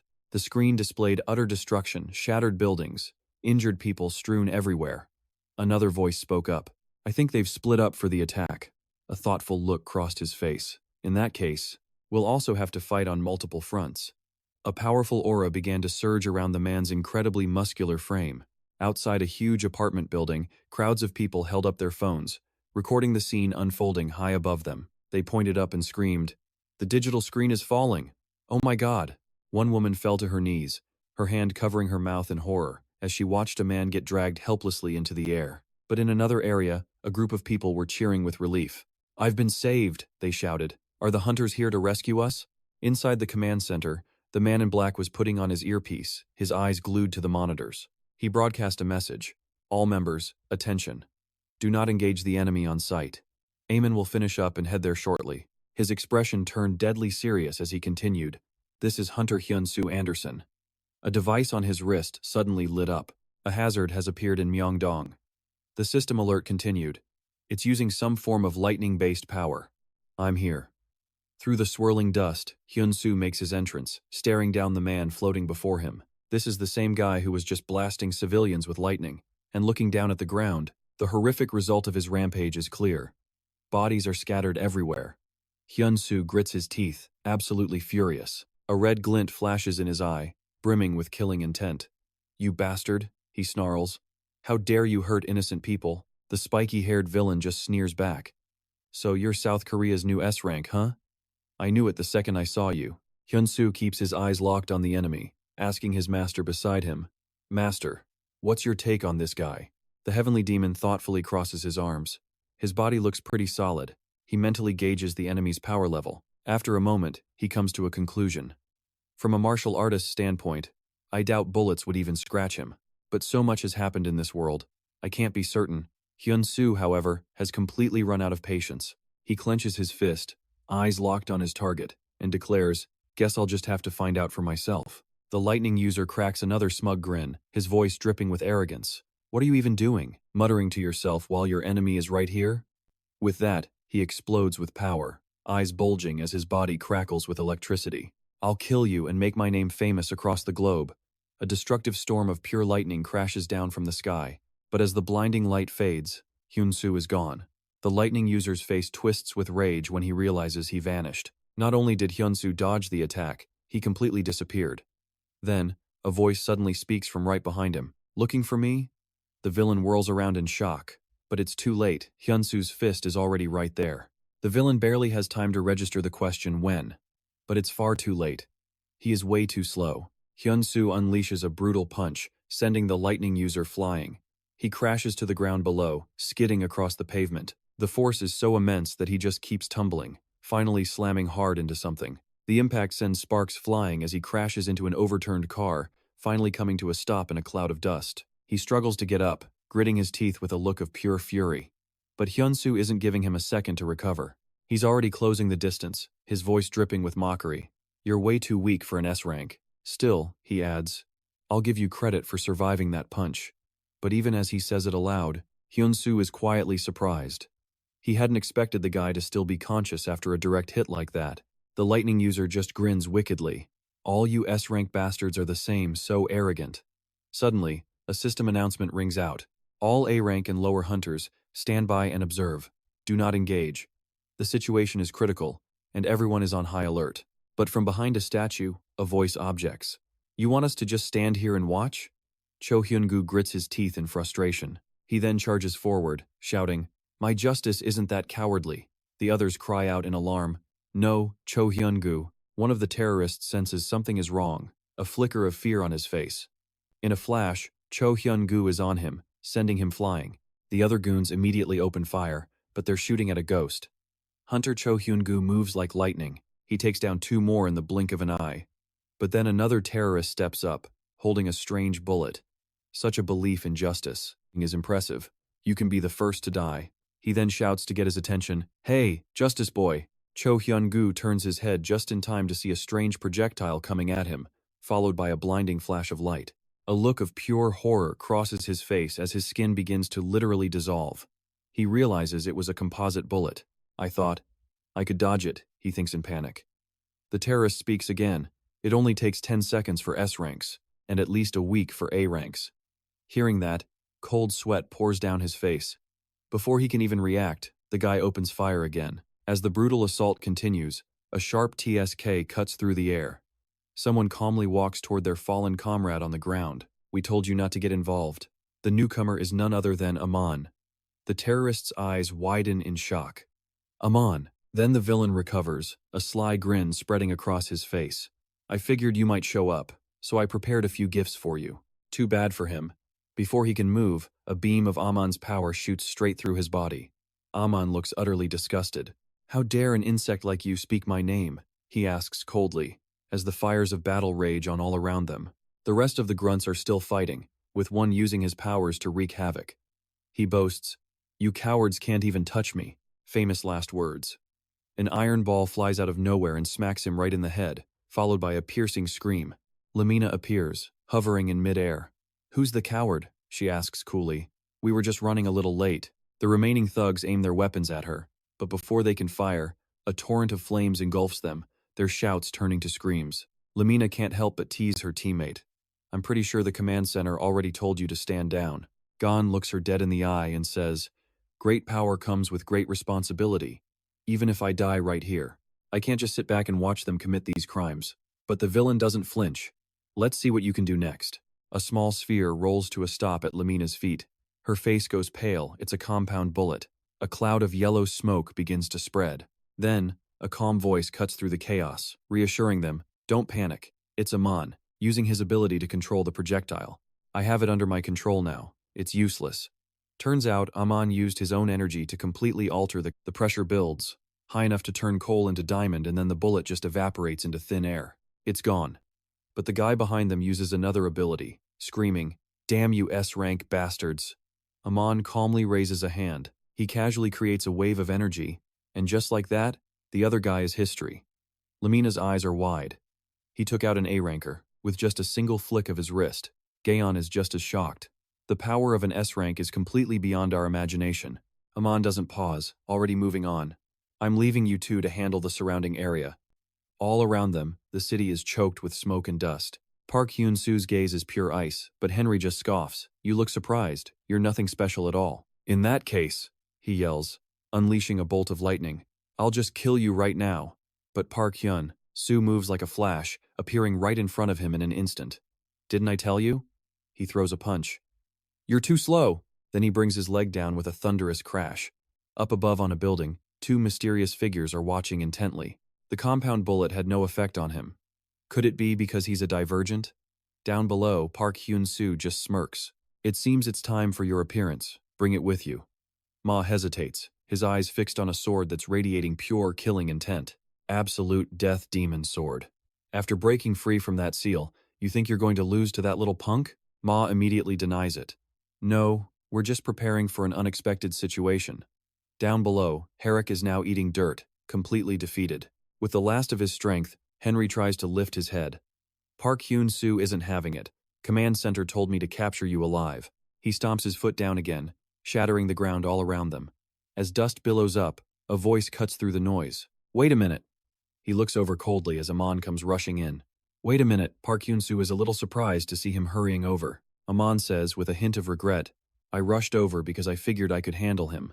Park Hyun-soo replies, he's still alive. I'll let you finish him.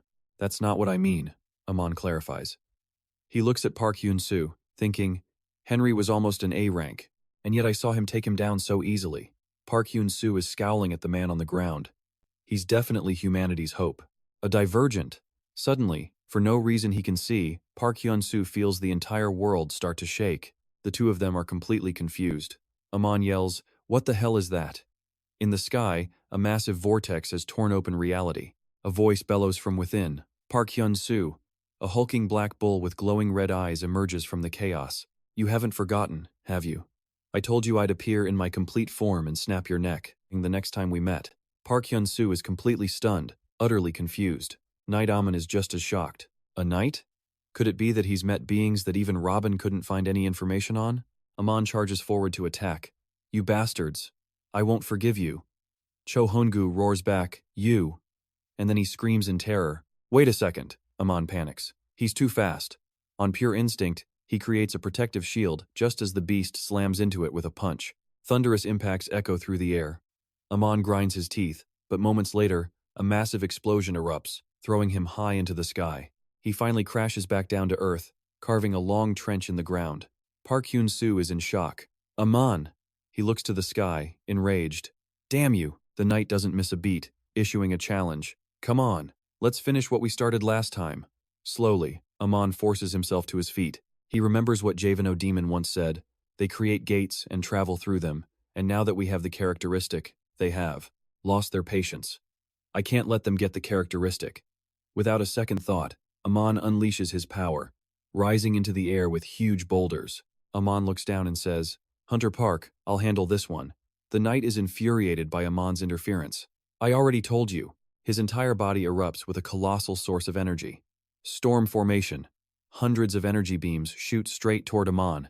Park Hyun-soo moves lightly, easily dodging the attack. As he watches, he recognizes a familiar power, a skill similar to the Sorcerer King's, but much stronger. But the knight wasn't done, launching a second attack. Park Hyun-soo stepped in, saying, Ma, stop this unnecessary destruction. The king will not be pleased with this. Hearing that, Ma immediately shrank the orb of power. Looking down, the city was nothing but a wasteland of rubble and craters dotting the scarred earth. A massive stone sphere sits by the road Amon had created it, barely managing to block the attack. It's over. Why did he even flinch? The attack was fierce, but as the knight observed, a voice suddenly cut through the chaos. I thought that was a power move, but it turned out to be nothing. Hearing that, the knight was completely horrified. Turns out, Park Hyun-soo was right behind him. The heavenly demon had been watching the soul chase from afar, waiting for the perfect moment to strike. He finally used it correctly. Park Hyun-soo gathered his power. Now, it's my turn. And with that, the demon was sent flying. But just before impact, the demon moved in a flash. He thought it was a direct hit, but the guy was totally unharmed. A direct attack had no effect? A wave of panic washed over him. How could a max-level martial artist not even leave a scratch? But that thought just made him grin. Alright then, let's go head-to-head. Their fists collided in a brutal, direct impact. The contact sent a massive shockwave and explosion through the city, shaking it to its core. Park Hyun-soo watched the scene, thinking hard. The entire city was being destroyed from the fallout of their attacks. He looked at the knight. How could he withstand that punch? This was insane. The knight prepared to strike again, drawing his arm back. But suddenly, a volley of massive boulders came flying in. The rock slammed into the knight, quickly trapping him inside. Park Hyun-soo glanced down to see Amon shouting from below. "Hunter Park." This was the opening he needed. "I'll apply enough pressure to create a black hole." Amon yelled. "Be careful." The stone sphere began to shake as the temperature changed. The sudden shift sent a jolt of panic through Amon. He poured everything he had into restraining the enemy, gritting his teeth. As Park Hyun-soo flew in, a woman suddenly, "I won't let you interfere with the demon." Just then the knight broke free. With no choice left, Amon prepared to attack. Damn it! The ground beneath Park Hyun-soo began to crack. Amon unleashed a shockwave, but the woman dodged it with ease. She even casually popped open an umbrella for cover, leaping high as Amon launched a huge slab of rock at her. Amon then ripped a sign from the ground and swung it hard, but she landed gracefully. The exchange left Amon wounded, kneeling in defeat. He was confused. What kind of bizarre movement was that? And how did she manage to injure him when bullets couldn't even pierce his skin? He touched his wound, his resolve hardening. "I need to recover." As Park Hyun-soo leaped high into the air, the woman shouted out, "Knight, I'm opening a gate. You can fight as much as you want in there." True to her word, a massive portal ripped open in the sky. "Follow me." The heavenly demon appeared beside Park Hyun-soo, asking, "What are you going to do? It could be a trap." But Park Hyun-soo didn't hesitate for a second. "If it's a trap," he yelled, "then I'll just destroy him inside it." That strange object in the sky was still glowing. Amon felt the situation spiraling. "They're gone! Damn it!" he yelled. In some distant, sun-drenched corner of the world, Park Hyun-soo looked around in total confusion, asking himself a simple question. "Where are we?" Park Hyun-soo said, looking at the knight who now appeared as a black shadow. "I heard what the ancient dragon said. A group has linked Earth with your collapsing world." The knight's response was sharp and absolute. "That is none of your concern." Park Hyun-soo thought he'd misheard. "What did you say?" But the knight just brought his hands together, slowly forming a ball of energy.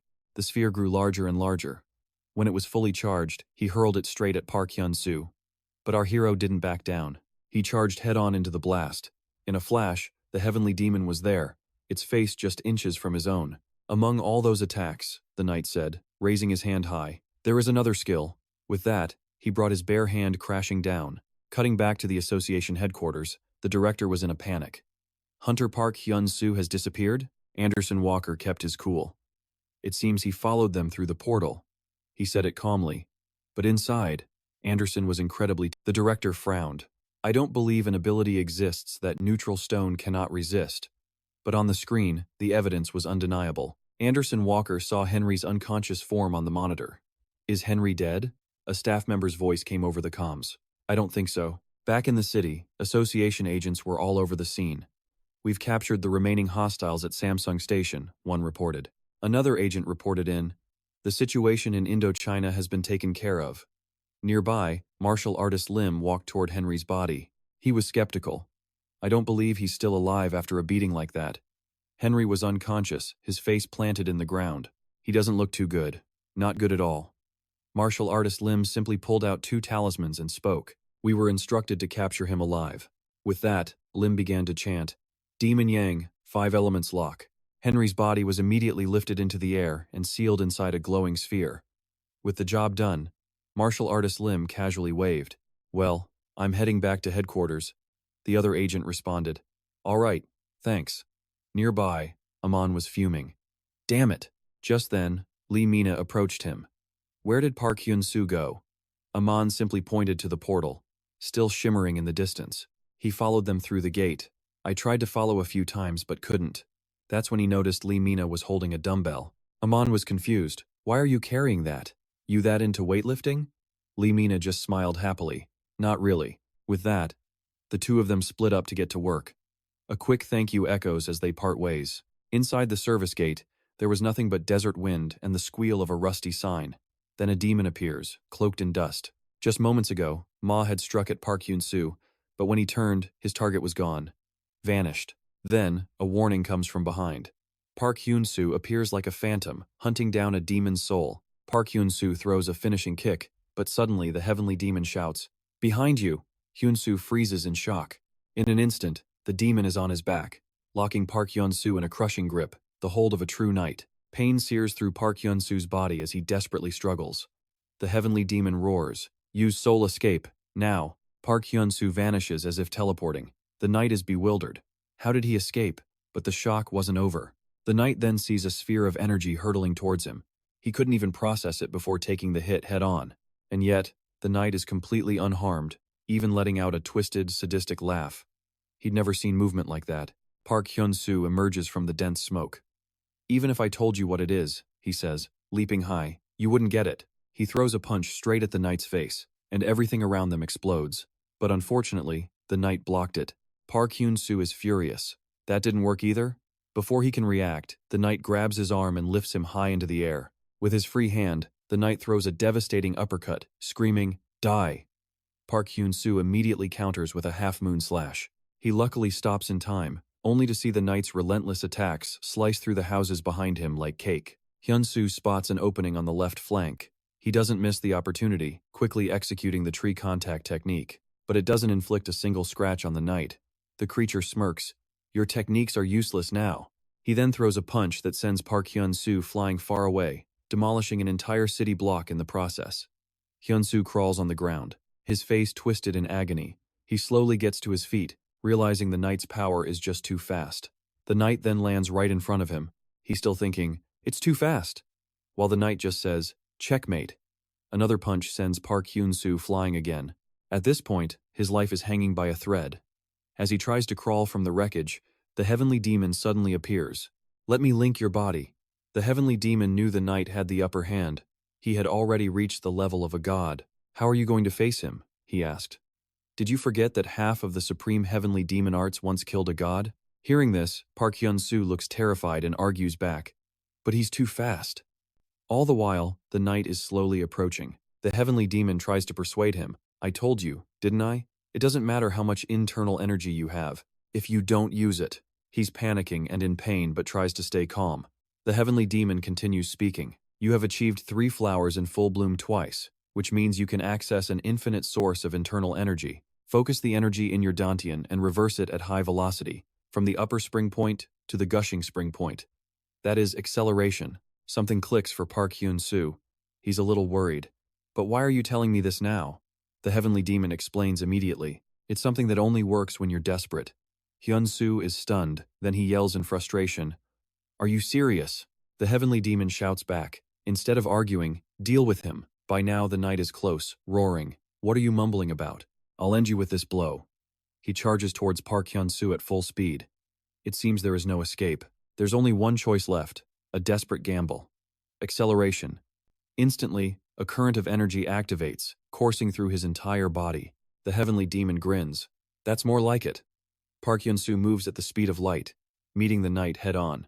The knight has no idea what happened to the pathetic fool. He throws a punch but hits nothing. Park Hyun-soo has already leaped above him. The knight is left completely stunned.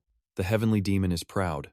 "You followed my instructions perfectly." From above, Park Hyun-soo roars, "Single fist scatter cloud," followed by another technique, cloud-breaking heavenly fist. The monster takes a direct hit from Park Hyun-soo, sent flying like a broken kite. He can only utter in astonishment, "What?" While flying back, he thinks to himself, he's completely different from before. The moment the monster lands, Park Hyun-soo clenches his fists. He stares down at the monster, thinking, "Heaven-destroying fist. Second form, second stance." With that thought, a clone immediately dives down, slamming the monster with the Black Sky Crow technique. The monster is pummeled relentlessly, unable to fight back, screaming in pain. Meanwhile, in the distance, Park Hyun-soo watches the two fight, her heart filled with dread. "No way, it's like he's become a different person." She frowns, a little worried. "If I jump in, I'll only get in the way." Instead, Park Hyun-soo pulls out a sword. "Good thing I brought this." Park Hyun-soo grips the sword tightly, hesitating, but it's not like he's been defeated yet. But the fight isn't over yet. Down below, after getting absolutely pummeled by our hero, the monster is officially enraged. It screams out, "You bastard! As it swings its arm, Park Hyun-soo dodges with ease and rushes forward, letting out a roar. Your moves are all useless, he scoffs with contempt, slow as a turtle. And with that, Park Hyun-soo lands another devastating blow. The powerful strike sends the monster flying backward, letting out a scream of pure agony. The heavenly demon, watching from the side, thinks to himself, Huk Theononya, it's not a punch, but a spell. There are still things I don't get about the second form of that technique, but after seeing this fight, everything is finally starting to make sense. The scene then cuts to a completely different location. Before us looms a dark, gloomy castle flanked by a bottomless abyss, with only a single narrow path leading to the gate. The entire sky above is bathed in a deathly red glow. From within the castle, a voice echoes, magic has lured the anomalies into this world. We then see a man named Se, kneeling, explaining, it was because your order was to avoid any senseless destruction. He is kneeling before the king. To dare fight in his true form without fearing the curse, he can only be an anomaly. The king says slowly, standing by the window with his hands behind his back, you may rise. As he speaks, he gently opens the window, his expression darkening. I've caused him a great deal of trouble, haven't I? Hearing this, Se immediately objects. That is our duty, sir. From the open window, streams of dark energy begin to drift into the room, causing Se to flinch in surprise. He recognizes it immediately. This is death energy. The king's face remains completely emotionless as he gently closes the window. His voice is laced with self-reproach. I apologize for not taking better care of you all. Se becomes agitated, insisting, I am the one who should be sorry. No, it's nothing, sir. The king's face is grim as he admits. Death, I'm afraid of it too. Se bows his head low, taking all the blame on himself. As your subordinate, I have caused you grief. I will accept any punishment you see fit. The king simply walks to a chair and sits before giving an order. You may leave. I need to rest now. Se doesn't argue, simply rising to his feet and replying, yes, as you wish. Just as he turns to leave, the king suddenly calls out, ah, yes. Se turns back as the king asks, how is Turng? Se immediately replies, my apologies, but Turng is not under my command. I will find her if that is your wish. The king just waves his hand dismissively. Very well, you may go. Se exits the room, quietly closing the door. The second he's gone, the king gets up, walks back to the window, and opens it once more. He gazes outside, as if he's waiting for something. Meanwhile, we cut back to Park Hyun-soo's fight, which is still raging on. The monster roars in fury. You bastard! It stomps the ground and launches itself into the air, creating 3 energy orbs aimed right at him. Die! It screams, throwing the 3 orbs high into the air. The spheres radiate immense pressure as a terrifying barrage of energy rains down. It's basically a meteor shower. The heavenly demon asks, what's your plan now? Park Hyun-soo just glances at the orbs and scoffs. This level of power is nothing to me. Roaring, he dashes forward at full speed, immediately unleashing his ultimate technique. Hui Thien Takuyen, second form, third stance, combined with the Thiendong art. Park Hyun-soo becomes a total blur. Moving like a bolt of lightning, he zips past every single one of the monster's blasts. This leaves his opponent completely stunned, thinking to itself, I can't even follow his movements. Is he really that strong? Fine then, come on. A sinister smile curls on its lips as it hatches a new plan. I'm done trying to capture him alive. It quickly brings its hands together into a seal, declaring, I'll just destroy this entire place right now. A colossal sphere appears in the sky. It's pulsing with a terrifying, explosive energy. The heavenly demon flies to his side, exclaiming, that power is insane. I think it's going to blow everything up. Without a moment of hesitation, Park Hyun-soo charges forward at maximum speed, yelling, this time, I'm way faster than you. Park Hyun-soo unleashes the Hui Thien Takuyen's second form, fourth stance. His entire body begins to crackle with arcs of raw lightning. With eyes blazing with killing intent, he executes Thien Kwang, bringing down a single, devastating strike. The attack, carrying immense pressure, slams right into the monster. But he's not done yet. Park Hyun-soo immediately launches his next skill, Hui Thien Takuyen, second form, fifth stance. The monster thinks in pure terror. It feels like the sky itself is collapsing on me. At that moment, Park Hyun-soo follows up with Thien Ball, landing another crushing blow directly on its head. The ground beneath them instantly shatters from the pressure. The monster is helpless, thrown off balance and stumbling backward. It can feel itself being driven straight into the ground. With half its body now buried deep, Park Hyun-soo roars out his declaration. I'm sending you straight to the afterlife. He charges forward, unleashing the Hui Thien Takuyen second form, the sixth stance. The monster, realizing it's no longer a match for him, stammers out in fear, "Wait." But at that exact critical moment, Park Hyun-soo makes her move.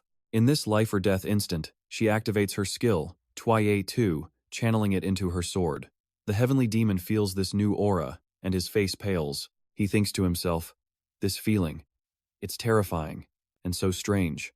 As Park Hyun-soo lunges toward the monster, she hurls the sword. Instantly, a black sphere materializes, completely engulfing Park Hyun-soo.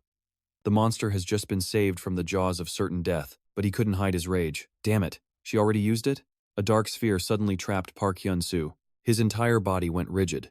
Stunned, Park Hyun-soo had no idea what was happening. What the? He couldn't move a muscle. A suffocating aura of death closed in around Park Hyun-soo. His consciousness was fading. No, he had to resist. He struggled to keep his mind clear against the sphere's control. Park Hyun-soo clenched his fist, steeling his will. He wouldn't go down this easily. He was the successor to the first heavenly demon. Park Hyun-soo thrashed and raised his leg. He unleashed the fifth technique, the heavenly demon's first seizing fist, followed by the heavenly demon king's descent. Using all his strength, he slammed his foot into the sphere, desperately fighting from the inside to escape. But the monster outside could only watch in shock. It knew he was different, but how could he possibly move within the absolute death zone? The heavenly demon watched in disbelief. What kind of barrier was this that even the heavenly demon king's descent couldn't shatter it? The monster's voice boomed. No matter how hard you struggle, the only thing waiting for you is your own death. After a desperate fight, Park Hyun-soo still couldn't break the sphere's barrier, and his consciousness began to blur and fade away. The heavenly demon couldn't just stand by. He lunged forward, yelling "Disciple," as he launched a massive palm strike at the sphere. But it was completely useless. The sphere didn't even crack. Seeing this, the heavenly demon was completely stunned. Even in his spirit form, he couldn't get through? Damn it! Just then, a powerful aura began radiating from the sword. Park Hyun-soo was drenched in sweat, screaming in agony as a gruesome scene materialized before him, skulls scattered everywhere. Bones were stacked in massive piles. Stripped of his clothes, Park Hyun-soo lay motionless on the ground below. A moment later, he started to wake up, looking around the strange place in a daze. Where am I? He wondered. Just a minute ago, daggers had been flying right at him. Now he stood surrounded by mountains of corpses. Suddenly, Park Hyun-soo noticed something else. A sword hovered in the air before him, bound by countless heavy chains. It looked just like the dagger from before, he realized. Overcome with curiosity, he reached out to touch one of the chains. What is this thing? But before he could make contact, a piercing scream echoed out. Don't touch it. The words barely faded when a young boy appeared right beside him, his body covered in strange, glowing runes. The boy, Hallie, shouted again. Leave me alone. Park Hyun-soo was confused. What? What are you talking about? He pointed up at the chained sword. Oh, that? Holly nodded. Yeah. Suspicious, Park Hyun-soo asked. Why are you here? Holly just stared at Park Hyun-soo for a long second, then asked, How did you get here completely unscathed? Park Hyun-soo wondered if this was a place only the dead could reach. Holly stood frozen, deep in thought. But he should have died, the boy thought. Only one person could have survived the journey here. Park Hyun-soo grabbed Holly's hand. Forget it. Let's find a way out of here together. But the moment he touched him, the symbols on Holly's body began to glow. Park Hyun-soo felt something shift, his expression changing instantly. What in the world is happening now? The boy's memories suddenly flooded into him, and the space around them warped. A staircase leading down appeared before his eyes. At the bottom of the stairs was a small room. As Park Hyun-soo looked at the lock, he realized it was a prison cell. Inside the tiny cell, Holly was huddled in a corner, facing a tall, imposing man wearing a black cloak. The man's eyes glowed red, his face fierce as he spoke. I will take care of you. From now on, you belong to me. Trembling in fear, Holly begged him through tears. I don't want to. I don't want to hurt anyone in this world. The man's expression was cold as ice. You were born to be a weapon of destruction. Your purpose was decided long ago. Everything I'm doing is ultimately for the good of the world. Holly could only cover his face, crying and pleading. Please, stop talking. Just stop. The man simply reached out his hand, his voice low and firm. Become my sword and serve me faithfully. That is your destiny. He touched Holly's head, transferring something into him. Instantly, the boy's entire body erupted in blinding light. Holly was powerless to stop it. Holly's form blurred and then shattered into a million pieces. In a flash, the young boy had transformed into a sword. Looking at the blade, The man smiled with satisfaction. Excellent. A terrifying power born from the depths of sorrow and despair. The man then used chains to bind Holly's will to his own. You will never escape my grasp. Accept your fate. The sword radiated a blinding light. After witnessing the boy's tragic story, Park Hyun-soo's expression softened with pity. He thought the boy was truly pitiful. Then, ignoring Holly's terrified gaze, Park Hyun-soo grabbed hold of the chains once more. The boy immediately flew into a furious rage, shouting, "What do you think you're doing? I told you not to touch me," Park Hyun-soo says, turning to Holly. "You don't want to be imprisoned here either, do you?" Holly screams back, "No one can break these chains. They were sealed by the strongest person in the world." Hearing this, Park Hyun-soo just smirks. "And yet, here I am, still alive, aren't I?" Holly is stunned into silence, completely flustered. Park Hyun-soo speaks again. "I know who the real strongest is. As long as that person exists, the monster who did this can never claim that title." As he says this, he secretly plans to channel all his internal energy into his hands and simply crush the chains. He begins to pour his power into the links, but they don't even budge. Park Hyun-soo is horrified. He's that powerful? How is that even possible? Watching from the sidelines, Holly grows anxious, realizing this enemy's power is on an entirely different level. Park Hyun-soo uses every ounce of his strength. Gritting his teeth, he roars, "I am the property of the strongest. So in the end, I will." Holly's eyes widen as he stares at Park Hyun-soo, who thinks to himself, he created an incredible shockwave. But by using the pressure from his own internal energy, he grits his teeth and declares, "In the end, I will become stronger." With that, he funnels all of his remaining power into breaking the chains, no matter what. Park Hyun-soo lets out a deafening roar. "I will surpass him and become the strongest." After a desperate struggle, the chains finally shatter and fall away. Park Hyun-soo thinks, "Now, let's get out of here together." As the chains break, the sword pinning them clatters to the ground. Park Hyun-soo gently reaches his hand out to Holly. With a determined look, he says, "I will punish the bastard who did this to you, so please help me." Holly is still in utter shock. The boy hesitates, thinking, with him, maybe it's actually possible. A moment later, Holly takes his hand without hesitation. The two share a smile, Park Hyun-soo having given everything to save the boy. Outside, the heavenly demon is desperately trying to break the sphere, thinking, being without a body is just pure agony. He grits his teeth. "I won't let fate take my disciple from me," he vows. The monster watching the sphere launches an attack, sneering with confidence. "I don't know how you've held out this long, but take this." No one has ever withstood an attack of this magnitude. The heavenly demon watches in horror, screaming, "Hyun-soo, my student." The monster's eyes glow red, radiating an intense killing aura. Seconds later, the sphere erupts in a massive explosion. A pillar of light shoots towards the heavens, shaking the very earth. The monster sees this and lets out a triumphant laugh. It's finally over. But Park Hyun-soo seems to sense something is wrong. His expression changes instantly. "Wait, that's..." The monster's smile vanishes from its face. "What?" From the explosion, a massive vortex begins to form. As the dust settles, the figure of Park Hyun-soo slowly becomes visible. He emerges covered in wounds, his face smeared with blood as he gives a faint smile. A little later and I would have been a goner. The heavenly demon sees his student and immediately yells, "You little brat, why are you covered in blood like that?" He just smiles back. "Sorry, master. But honestly, I'm feeling great right now." The heavenly demon asks doubtfully, "Are you serious?" Then he clenches his fist in frustration. "In that case, I'll have to punish you myself. How dare you make me worry so much?" Seeing his master's anger, Park Hyun-soo quickly bows his head and says, "I apologize." The nearby monster is utterly confused, watching him talk to himself. What is wrong with that lunatic? It thinks. Park Hyun-soo glances at the monster and tells his master, "I'll deal with them first. It's time to end this." The monster clenches its fists again, screaming, "What are you rambling about?" But Park Hyun-soo just smirks. Secretly activating a speed-up skill, a system window appears. Mana absorption. Park Hyun-soo darts forward, striking the monster with his contact absorption. The creature is taken aback. He's even faster than before? His palm makes contact with the monster's body. The creature lets out a blood-curdling scream of pure agony. A second later, a massive explosion rings out. The monster's body staggers and collapses. Park Hyun-soo lands gracefully, looking triumphant.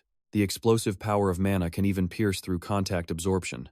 Seeing this, Hyun-soo rushes forward, yelling, "Don't get too arrogant," as she attacks. Sharp spikes erupt from the ground below him. But this kind of attack is child's play for Park Hyun-soo. He easily dodges every single spike. In a flash, Park Hyun-soo closes the distance with Hyun-soo.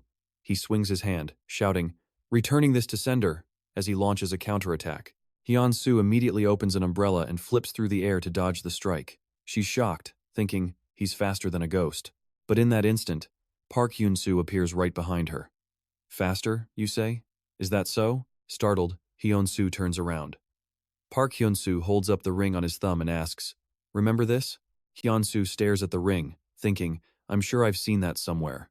Before she can react, he rushes forward with a roar. "It belonged to the child you all tortured. Now atone for your crimes." At his words, Hyun-soo freezes completely. In that moment, he lands a heavy blow on Hyun-soo, who is too stunned to react. The other monster struggles to get back up. Seeing his subordinate defeated, he roars in fury. "That bastard." He rises from the rubble and takes out a sacred elixir. He thinks to himself that things have gotten serious, a sense of unease creeping in. Transcendent immortality. This elixir would triple his strength, but the price was steep. He'd be unable to move for an entire year. After a moment's hesitation, the monster threw the elixir into its mouth, and the transformation began almost instantly. A massive surge of energy coursed through its body. He was now on a completely different level of power. The monster stalked towards him, bloodlust burning in its eyes. If it had to go this far, it absolutely had to win. It clenched its fist and roared, "Make your move, Park Hyun-soo." And just like that, a fist came flying right at its face. Park Hyun-soo's punch practically caved in its jaw. The monster became a living punching bag, battered relentlessly. It flew back in agony, disbelief flashing in its mind. Even after drinking the Bat tu Soviet, "I'm still not fast enough?" But Park Hyun-soo wasn't done. He activated Len Tiandong, moving like a bolt of lightning straight toward the monster. Before the creature could even process what was happening, Park Hyun-soo was right in its face, his fist clenched and ready. The monster screamed in pure terror, "Wait!" But Park Hyun-soo activated Ketsin and unleashed another devastating blow. The monster reeled back in pain, gasping, "Impossible," as Park Hyun-soo's arm drove straight into its gut. He growled, "My apologies. This is for someone you once tortured." Blood erupted from the monster's mouth. He yanked his arm back out, blood spraying everywhere. A voice then whispered, "Thank you, Park Hyun-soo. I feel at peace." The monster lay defeated. A system notification appeared. Ego ring, A rank, with a max potential of S rank. It can transform into any form its master desires. Effects vary by shape, and more levels unlock more forms. The description read, "A lonely soul, living in death, that awakened its ego after meeting its one true savior. It now seeks to atone for the lives it took, protecting others alongside the one who saved it." The steel armor on Park Hyun-soo's arm began to retract, reforming back into the ring on his thumb. Thien Ma appeared behind him, exclaiming, "That was overkill, Park Hyun-soo." He just laughed. "Doesn't every martial artist get this chance?" Thien Ma replied, "You have far too many." Moving closer, he asked, "You didn't actually kill him, did you?" Park Hyun-soo looked down at the body. "After all that, I still have some questions I need to ask him. For instance, why were the gates created? Why connect them to Earth? And what is their ultimate purpose?" Hearing this, Thien Ma offered, "Want me to teach you some advanced interrogation techniques?" Park Hyun-soo was left speechless. "Oh, right. Master, I have someone for you to meet." Then, he called out to Holly. A brilliant light began to emanate from the ring on Park Hyun-soo's finger, and Holly slowly materialized. Thien Ma stared daggers at Holly, as if he wanted to eat the boy alive. Terrified, Holly quickly hid behind Park Hyun-soo's leg. He looked so scary. Park Hyun-soo ruffled the boy's hair. "Go on, introduce yourself." "He's just so scary," Holly stuttered. "It's okay," Park Hyun-soo assured him. Finally, Holly mustered his courage. The boy bowed respectfully to Thien Ma.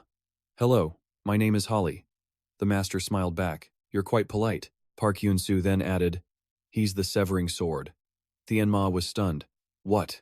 This is the sword's true form?" Holly listened quietly, worry etched on his face. Thien Ma frowned, his tone suddenly sharp and harsh. "That sword is lethally dangerous. What were you thinking?" Park Hyun-soo answered with a calm expression. "That doesn't concern Holly anymore. He's been freed." Thien Ma shot back. "We don't know what it's capable of." Park Hyun-soo pulled Holly close. "He's just a piteous child. He's been through more than enough already." Thien Ma closed his eyes in contemplation. He then waved Holly over. "Come here." The boy looked terrified and shook his head. "No." Park Hyun-soo offered a reassuring smile. It's all right, he's a good person. Though, he immediately thought to himself, okay, sometimes he does look pretty terrifying. Holly clutched his clothes and timidly approached Thien Ma. As Holly got close, Thien Ma placed a hand on his head, pouring in spiritual power. The symbols on Holly's body flared with light, dust kicked up everywhere. A crater formed at Holly's feet, and at the same time, the strange symbols on his body completely vanished. Thien Ma withdrew his hand, much to Park Hyun-soo's relief. Whoa! Holly cried out. The patterns on me are gone. It's like magic, Holly said. Thien Ma's tone was heavy. I only cleansed a small part. Park Hyun-soo was confused. What? Thien Ma explained. That body has taken an incredible number of lives.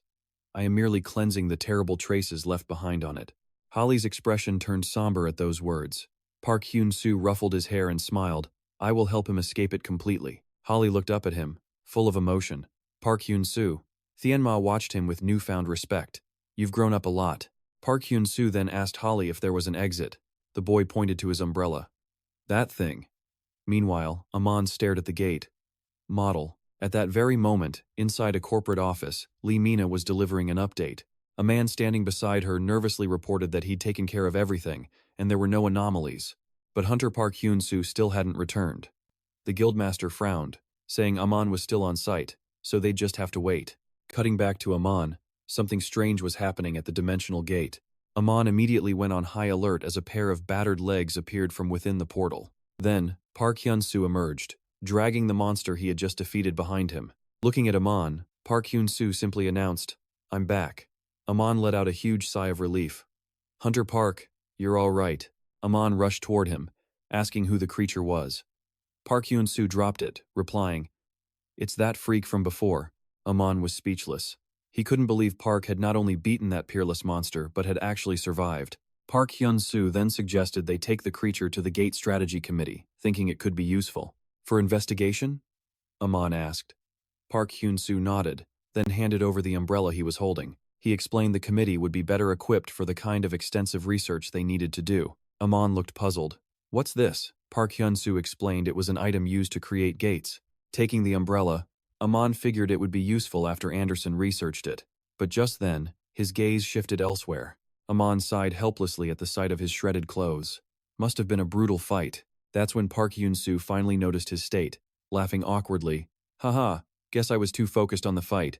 Amon squinted, giving Park Hyun-soo a once-over before starting to tease him. Not that you need to cover up, you don't even know what shame is. Park Hyun-soo just laughed nervously. Hey, who says that? Unable to hide a smile, Amon slowly took off his own jacket and carefully wrapped it around Park Hyun-soo. I know you're proud of it, he joked, but people are coming. We've got to protect our hero's dignity down there. Park Hyun-soo quickly thanked him, but just then, a swarm of reporters spotted him from a distance and started shouting, Hunter Park! They swarmed him like a broken beehive, bombarding him with questions. Are you the one who defeated Henrik? We heard another monster appeared. Is that true? The sheer chaos of their questions sent Park Hyun-soo into a panic. Meanwhile, poor Amon was completely ignored. Elsewhere, in a high-rise apartment, the national news was covering the story. The anchor reported, Hunter Park Hyun-soo has once again saved the nation. But, where are the hero's clothes? On screen was the image of Park Hyun-soo wearing nothing but Amon's jacket, with a headline scrolling by. Hunter Park shocks nation with half-naked appearance. The heavenly demon watched, muttering to himself in disappointment. If that meddling Amon hadn't been there, he might have been completely naked on camera. Such a shame. Holly's face lit up. Naked? He glanced over at Park Hyun-soo, who was fast asleep, then tutted, It's already afternoon, go make your bed. Watching Park Hyun-soo make his bed completely naked, the heavenly demon couldn't help but laugh mockingly. See that? He must regret not getting his big moment on TV, so now he refuses to wear any clothes. Holly chimed in, laughing. A refusal, huh? Park Hyun-soo immediately shot back.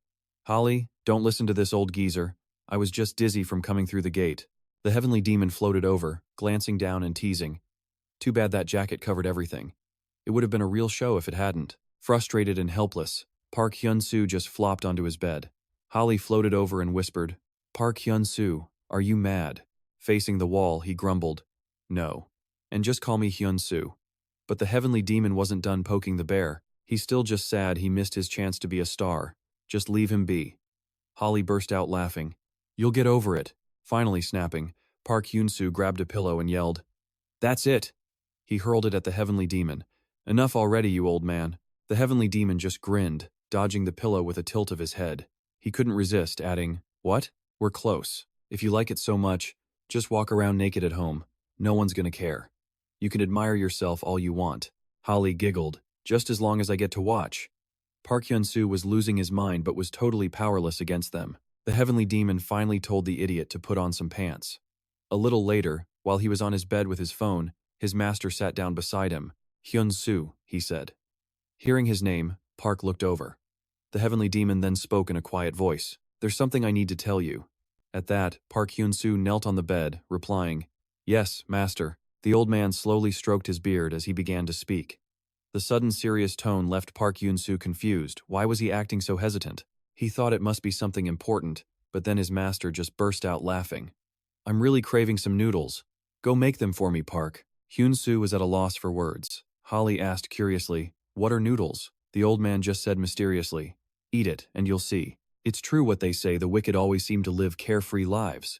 Hyun-soo pulls out his phone, declaring, "All right, let's welcome our family's newest member." He then opens a food delivery app. "I'm about to show you a whole new world," Hyun-soo says excitedly. "Let's try everything sweet and sour, pork, grilled dumplings, roast chicken and ham too." The heavenly demon is stunned. "You want to eat all that?" Hyun-soo cheerfully explains that thanks to delivery apps in Korea, anything is possible. A short while later, the food arrives at their door. A mountain of takeout is spread beautifully across the table. Hyun-soo shouts, "Let's eat!" The other two cheer with excitement. The heavenly demon, with his long white beard, slowly chews a piece of food. Hyun-soo eagerly asks while feeding his master another piece. "So, what do you think?" This addictive fried chicken was all the rage. After savoring the piece in his mouth, the heavenly demon's eyes widened in awe. Whoa! It was a whole new world of flavor, juicy, tender meat, perfectly seasoned. Hearing his master's high praise was everything. Hyun-soo gives a huge thumbs up. Great reaction. Then he twirls some noodles with his chopsticks. "Now, try the mixed noodles." He places another delicious-looking bite right into his master's mouth. The moment the flavor hits, the heavenly demon practically starts glowing. The sensation was so overwhelming he was left completely speechless. Hyun-soo was confused by this reaction. He looks over cautiously and asks, "Master, you don't like it?" But that just makes the heavenly demon explode with even more energy. The sudden burst of excitement even startled Hyun-soo. What the heck is going on? To think food this incredible exists in the world. Give me more, boy. Holly, however, had been sitting timidly beside the feast. He just sat there staring at the food in front of him, not touching a thing. Noticing this, Hyun-soo turns and asks with a smile, "Why aren't you eating?" The heavenly demon's voice softens. "Here, let me feed you." To Hyun-soo and Holly's complete shock, a piece of fried chicken suddenly levitates into the air and drops right into Holly's hand. The boy startles, catching it as he exclaims, "I can't eat the food here, you're just teasing me." Then, little Holly turns away, covering his face as he cries. The heavenly demon tries to smooth things over. "You should have said something sooner." Hyun-soo grins, asking excitedly, "Master, can you use your spiritual power again?" The heavenly demon just looks at him. "What?" The heavenly demon stands with his arms crossed, sighing as he glares at his rambling disciple. "Didn't you just make that chicken leg appear? Can you move things without using your hands? Just like a man?" The heavenly demon asks, turning the question back on him. "Are you talking about telekinesis?" Hyun-soo freezes, muttering to himself. "Telekinesis?" The heavenly demon looks stern, taking this particular lesson very seriously. He sits with his arms crossed and lectures his student. "Why do you keep asking questions when you already know the answer? Didn't I teach you this before?" Hyun-soo kneels beside him meekly and whispers a quiet yes. The master brings his hands together, explaining the technique. It creates an invisible hand to grab things. "At your level, you should already be able to do this," the heavenly demon continued. "It's a bit different from the power Aman uses, since this is just for holding and moving objects." Hearing this, Hyun-soo finally gets it. Outside, under a clear blue sky, Hyun-soo is shirtless, showing off his toned body. This is just too much. He looks over and sees the heavenly demon and Holly playing and laughing together. Seeing his master so happy with the boy is something else. Hyun-soo thinks to himself. He said Holly's existence was something to be feared, yet he treats him like his own grandson. Holly laughs without a care in the world. This must be the most peaceful time in his life. But then, Hyun-soo's expression turns serious. He remembers what his master once told him. And one more thing. If you reach S rank, we need to find a way to go back home. Well, he's S rank now, but they still don't have a single clue. He picks up a stack of white paper. His master hasn't mentioned anything else. He then puts the papers into a small cardboard box. Hyun-soo figures his master must have faith in him. He suddenly bows his head slightly and whispers, "Thank you, master. I will definitely keep my promise." Noticing the strange behavior, the heavenly demon glances over. He asks, "Hyun-soo, what are you doing?" The boy quickly makes an excuse. "Oh, it was just a bug." And with that, his master delivers the final judgment. How boring. Under a star-filled sky, a massive fortress looms, shrouded in an eerie darkness. Meanwhile, deep inside the fortress, two figures sat facing each other in a dark room. Moonlight filtered through the window, casting long shadows. Javan O'Demon sat there, a commanding presence. He leaned back in his chair, staring out the window. Opposite him sat a man with long legs, his hat pulled low to hide one eye. The man in the hat spoke up. "O'Demon, are you done sleeping?" O'Demon just hummed in response. Wait, wasn't he old and hideous a moment ago? Now, he'd transformed into an incredibly handsome, captivating man. O'Demon spoke. "So, you've arrived?" The other man joked. "You could have kept your original form, you know. You don't have to become human." O'Demon replied politely, "Now why would I do that?" O'Demon continued, "You must be here because you're wondering how things are going, right?" The other side remained silent. O'Demon added in a light tone, "I'm a little surprised, myself." The man in the hat spoke with a calm, composed voice. "I see. This must be the first time you've had something taken from you." O'Demon lowered his gaze, his voice deep and mysterious. "It seems these so-called aberrations have some other hidden talents." An image appeared of Holly, bound and suspended by his hands. His eyes glowed a fiery red. O'Demon said that Holly had escaped, even when he wasn't tied down. But I never thought he would actually run from me.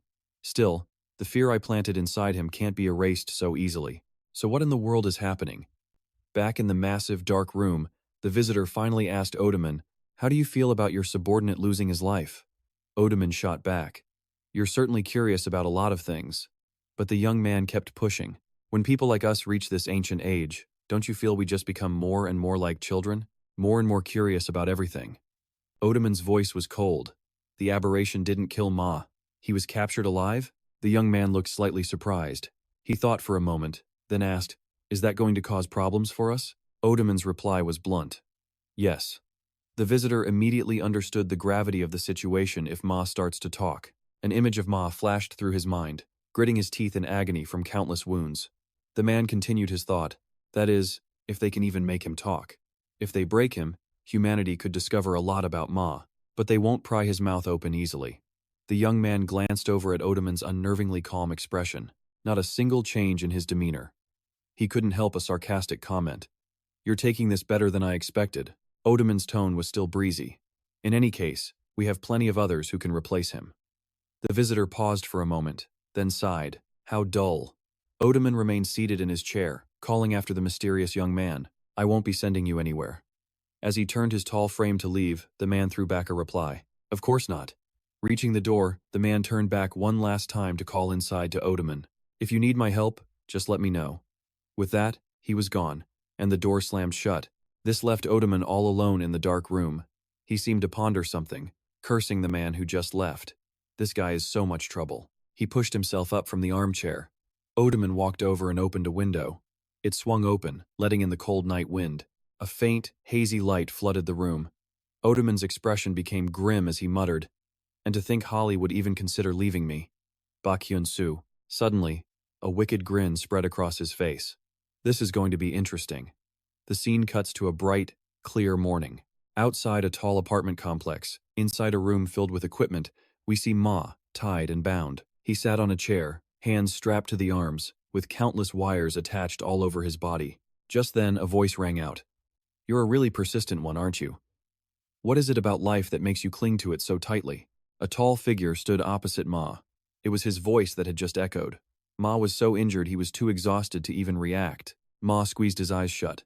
"That kid," Ma finally spoke. Isaac watched him, raising an eyebrow slightly, waiting to hear what he had to say. At that moment, Ma's eyes snapped open. They were filled with hatred and a deadly seriousness. He spoke concisely to Isaac. "Let's make a deal," Isaac replied with a mocking tone. "Whoa. It can talk. His entire posture was dismissive and disrespectful. He looked at Ma on the chair and said, I guess you still have the strength to talk? Ma gritted his teeth in pain, head bowed low. Everything you've ever dreamed of, I can give you more than that. Isaac just shrugged indifferently. Whatever. But Ma continued, the king is the one who can make it happen for you. Isaac's voice grew demanding. So, can you make me the strongest in the world? Ma's gaze was firm as he looked straight at him. That's the easiest part. Oh, so I'll become the king then? Isaac asked flippantly. Ma's face twisted with annoyance at his attitude. Unable to stand the disrespect any longer, Ma roared, How dare you joke with me? How dare someone like you do this? Pathetic. With that, he slammed his hand down on the red button. A powerful electric current shot down from a sphere above, striking Ma directly from below. The man screams in pure agony. Isaac, completely satisfied, starts to taunt him. How dare you say such foolish things to someone as innocent as me? I'm on my way to becoming the strongest in the world. After that massive jolt of electricity, Ma is even more injured. Blood just keeps pouring from his mouth. Isaac continues, Besides, I'm what they call an irregular. Hearing this, Ma seems utterly stunned by the information. Hearing this, the old man grinds his teeth, glaring at the prisoner still standing defiantly before him. You're an irregular? He questions. They have 2 irregulars now? Thinking about this possibility, his eyes turn bloodshot with rage, veins popping. His hands, shackled to the chair, clench into tight fists. Ma lowers his head, shaking with a helpless fury. Seeing Ma in this state seems to startle Isaac, who blurts out, Has he gone completely insane? Isaac explodes, screaming at Ma, What in the world are you laughing at? But Ma just laughs until he's breathless. Why wouldn't I laugh? You think you're some kind of special irregular? He's straight up mocking him now. You'd have to reach Hyun-soo's level for that. Isaac's hand tightens, he's determined to surpass that bastard. I'll leave him in the dust. Seeing Isaac's resolve waver, Ma pushes him further. Oh, really? While we're just standing here arguing, he's getting stronger every single day. He never stops improving. Even when we were fighting, his eyes were full of contempt. A guy like you couldn't even touch the nail on his foot. Ma's gaze makes Isaac panic. You! Finally, he snaps and reaches for the button, shouting, Just die! But a hand stops him just in time. Isaac looks over at Javen O'Demon and stammers, Master! Javen O'Demon gives him a stern look. How many times have I told you not to come here? He commands. Get out. Isaac's face falls, but he reluctantly agrees. Yes, Master. He's furious, can't do this, can't do that. What the hell is he even allowed to do? Inside the room, Ma is the first to speak. Why didn't you just let him do it? Let him have his fun. You know you can't get any information out of me by torture. Am I right? Javen O'Demon calmly replies. Yes, you probably are. Ma is panting from exhaustion, but he still manages a smirk. My people are coming soon. You'd be wise to release me. Javen O'Demon seems curious. They're coming to rescue you? Ma says confidently. That's right. But his answer is met only with laughter. Ma is confused. What's so funny? Javen O'Demon casually replies. No one is coming. His voice is chillingly cold. You've been abandoned. Hearing this, Ma's eyes go wide in disbelief. He furiously shouts, What the hell do you know? Javen O'Demon gently presses the red button. A high-voltage current rips through Ma's body, forcing him to scream in pure agony. As the electricity subsides, Ma finally speaks again. His voice trembles. Stop talking nonsense. The Dharma King would never. But Javen O'Demon cuts him off. Listen to me, he reveals. I have the ability to see multiple visions of different timelines, and I have seen many possible outcomes. Javen O'Demon's ice-cold eyes fix on Ma, but in none of them does the Dharma King ever come to save you. This statement stuns Ma, who mutters a name, Norman. Javen O'Demon is confused. What? Ma continues, his laughter becoming manic. You're Norman, aren't you? Ma's body thrashes in the chair, his laughter echoing through the room. Javen O'Demon is shocked. Has he lost his mind? Ma glares at Javen O'Demon with pure malice. If you are Norman, then yes. The Dharma King will not come. Javen O'Demon wonders, Who is Norman? Why are you calling me by that name? But Ma doesn't answer his question, instead laughing like a madman. My Dharma King, I will follow your will, no matter what it is. Seeing Ma lose control, Javen O'Demon shouts, Hey! Veins bulge on Ma's neck. His face grows paler by the second. Well done, Norman. The wires connected to Ma's body suddenly snap off. Javen O'Demon runs forward, alarmed. Stop it right now. And in the next instant, a massive explosion erupts. He slowly opens his eyes. Then he turns and walks away, leaving the raging explosion behind him. A door slides open automatically as Javano Demon approaches. He walks down the corridor with his eyes closed, lit only by the dim lights from above. His steps echo as he nears the room ahead. The moment he arrives, the door opens. Javano Demon is now holding a sword. As the minutes pass, the explosion continues to rage, but then it starts to twist, imploding inward, contracting back into Ma's body. He returns to his pre-explosion state. Well done, Norman. Javano Demon bites his lip and swings his sword. A spray of crimson hits the wall as Ma's head flies off, but the bewildered look on his face remains frozen. Javano Demon says softly, "Farewell, Ma." He then plants his sword into the ground. He rubs his forehead. Damn it, there wasn't a single vision where he self-destructed. Javano Demon is lost in thought. I've accidentally created a new, unpredictable future. This means I have to hunt down the others immediately. Javano Demon grits his teeth in anger, even if I have to turn this entire world upside down to do it. Meanwhile, somewhere else, Tian Ma finds himself in a hazy space, surrounded by countless piles of corpses. I know this place. Where am I? This is 55 years ago, isn't it? The place where I went into hiding. Trapped by the Righteous Alliance, he felt a flicker of fear. But wait, where was he now? From behind, a familiar voice called out, "My lord." Before him stood a man with a serious face. He wore an outfit of black and red. The heavenly demon was confused. Kang Chelin? The scene suddenly grew brighter. The heavenly demon reached out his hand. "Chelin, you're alive?" He remembered this man, the demonic spear, Kang Chelin, his most loyal subordinate in the 10 demons. Kang Chelin calmly stated, "I am already dead." The memory flashed again. He had died, trying to warn the heavenly demon. "Master, you have to run." His subordinate faced the dreaded 18 Arhats formation. They were the absolute masters of the martial world back then. Kang Chelin's eyes were filled with resolve. "Even if you win, you won't be able to return unscathed. I will hold them off. You are all that's left of the heavenly demon sect. Please." The heavenly demon gritted his teeth in frustration, but in the end, he had to agree. The heavenly demon's eyes burned with pure killing intent. "I will never forget this. I will have revenge for you." The memory was still so vivid. He demanded answers. "What is this? I already tore the Martial Alliance leader apart for you." Kang Chelin didn't reply, simply bowing his head. "My lord, we don't have much time." The heavenly demon yelled, "What are you talking about?" Kang Chelin warned him, "When the time comes, you must not hesitate for any reason." The heavenly demon grew frantic. "Explain yourself." Kang Chelin's figure began to fade into the mist. Before he completely vanished, he tried to say one last thing. "You must not," the heavenly demon screamed. "Chelin." His eyes shot wide open, staring up at a familiar white ceiling. "A dream?" he panted, his face still etched with shock. He had been dreaming? The heavenly demon closed his eyes to meditate. He struggled to regain his calm. After his soul left its body, he hadn't been able to sleep or dream at all. Kang Chelin's image from the dream was still crystal clear. "When that day comes, do not hesitate." He glanced over at Park Hyun-soo and Holly. They were sleeping soundly in their beds. "What were you trying to tell me, Chelin?" The scene then shifts to an ornate building, an ancient design at the Chinese government building, where a heavy door remained shut. Inside, a middle-aged man with black hair fiercely protested. "Mr. Prime Minister, we cannot just let the Black Dragon Society run wild." Shi Xiaodong replied calmly. "Neither the army nor security can stop them. So what do you want me to do?" The others kept objecting, arguing that the world needed a balance of yin and yang. "But the Black Dragon Society now controls both in China. We must do something." "I agree with the Vice Premier." Just then, a soft knock came from outside. A secretary opened the door and whispered, "Prime Minister, you have a call." The man with black hair just waved her away. "We're in a meeting. Tell them to call back." The secretary hesitated. "It's Qing Lan, from the Black Dragon Society."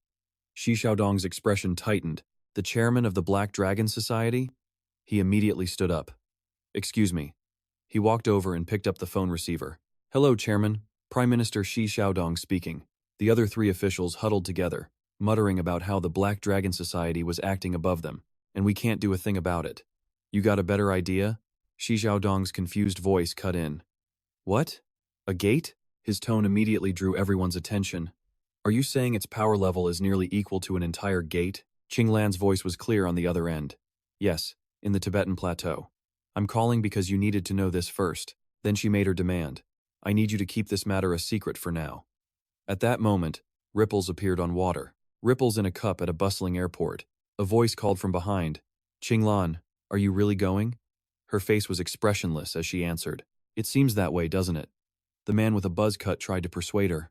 But there are terrorists in Korea right now. Qinglan repeated the official line. The Spacegate Strategy Association already announced they've handled the terrorists, but the man wouldn't give up. We still don't know the full extent of the danger, like with that Heaven's Fragment incident. Please, just reconsider. Qinglan raised a finger to her lips, silencing him. I'm trying to go there quietly, so stop making noise. When he fell silent, Qinglan gave the order. Let's go. The man with the buzz cut quickly answered, Yes, ma'am. The scene switches to a city in Korea. Inside an apartment, a pitch-black orb suddenly materialized out of thin air. A moment later, an explosion ripped through the room. Park Hyun-soo recalled the face of the enemy leader, visualizing his form. Even as a memory inside Holly's mind, his presence was overwhelming. Park Hyun-soo regained his focus and threw a punch. Just how much stronger do I need to get? As his fist connected with the wall, it completely shattered on impact. The area around Park Hyun-soo was now a chaotic mess of shattered rock. Standing in the ruin, he calmed his breathing. I must get stronger. Suddenly, the heavenly demon appeared above him with a word of praise. Not bad. Park Hyun-soo's face showed absolute distrust. He forced a polite smile. The heavenly demon looked bored. What's with that look? Park Hyun-soo played innocent, asking, What was that, sir?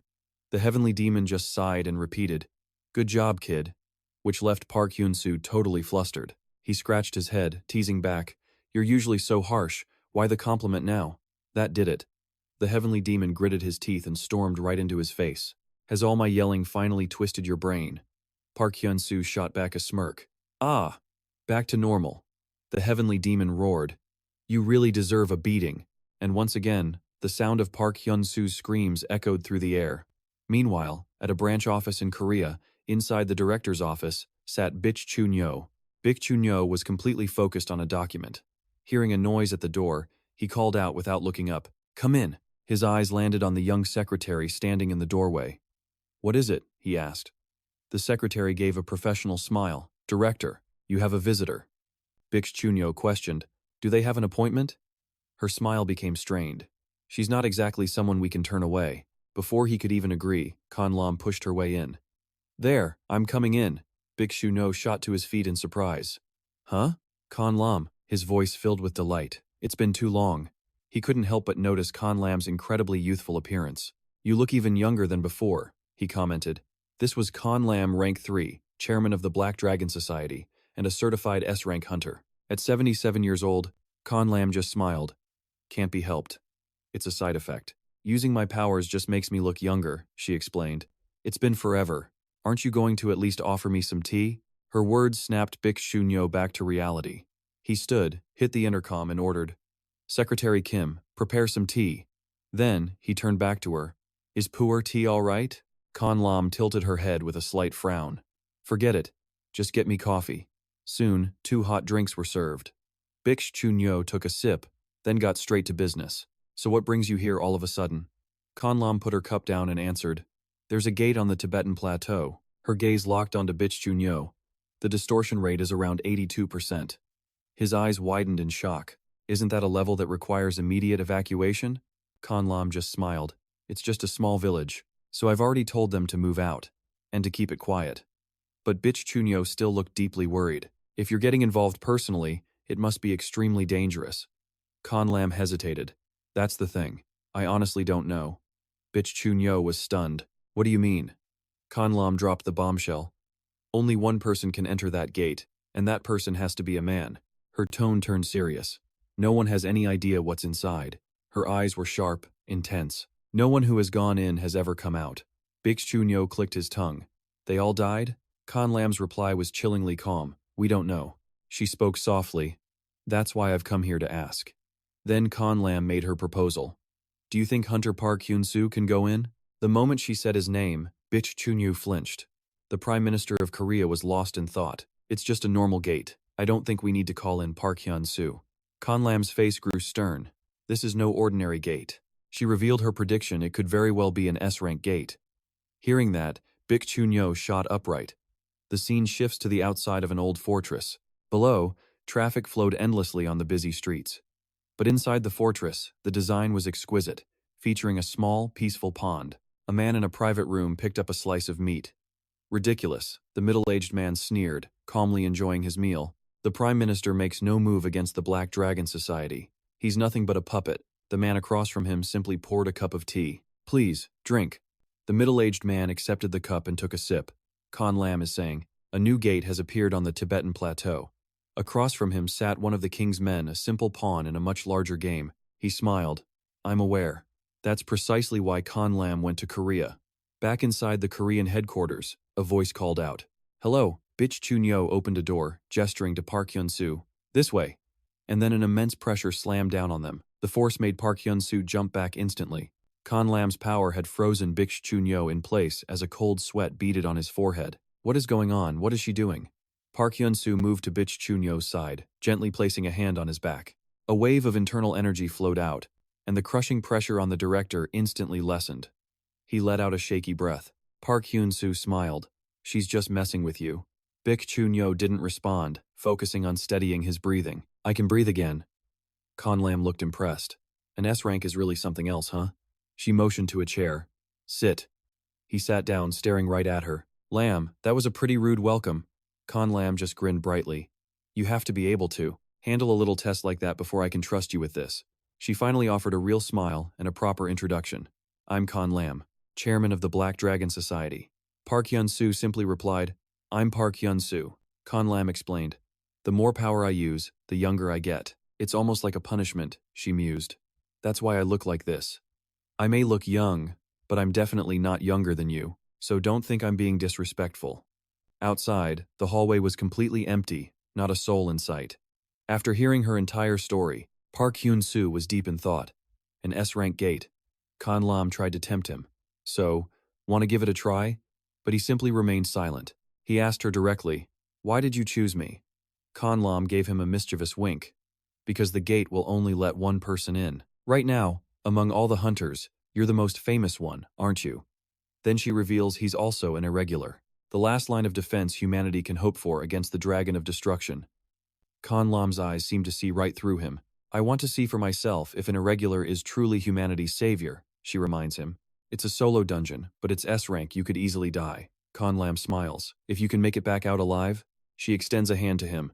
I will support you with everything I have.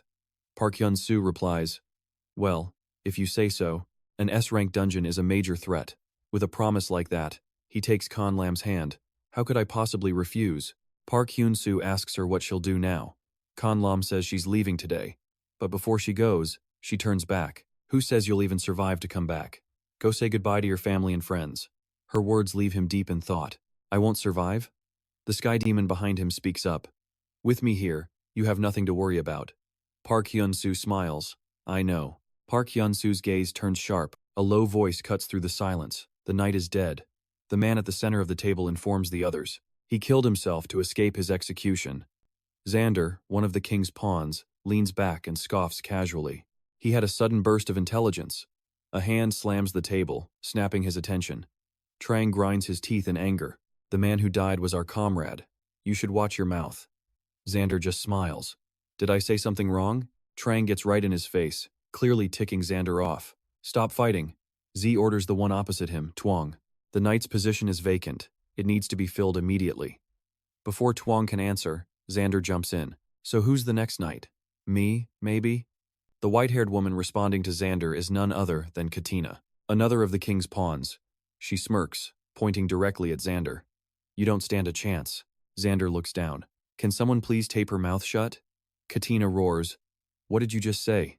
Border Ao, another pawn, looks on. His expression is grim. Both of you, be quiet. Finally, they all fall silent and look to Z. He speaks. It won't be one of us. X then drops the big news. His Majesty has already decided on the successor. Xander rubs his chin. Oh, is that so? XE asks how things are in China. Chan replies, I'm planning to exploit their greed. XE commands, good. Twang will handle the gate. You just focus on your mission. Trang answers seriously, understood. He grits his teeth. I'll crush the Black Dragon Guild and that witch Khan Lam. Z speaks again. Except for Twang, everyone is dismissed. All at once, they reply, Sir. Z stands near the window. It's been a while since we've talked alone. Twang smiles. We've both been busy. Jae's brow furrows, his expression serious. I heard Park Hyun-soo agreed to conquer the gate. Tuong's silence is all the confirmation he needs. She speaks up. So it's true? I had a feeling it would come to this. Outside, planes take off and passengers slowly walk with their luggage. Park Hyun-soo walks calmly, looking around in anticipation. Someone should be here to pick me up, right? And just like that, a voice calls out from behind. Hunter Park Hyun-soo, I assume? A man with a buzz cut bows politely. It's an honor to meet you. I'm Hangba. Previously, at a luxurious campus filled with interconnected buildings, Grit stands there, his posture resolute and proud.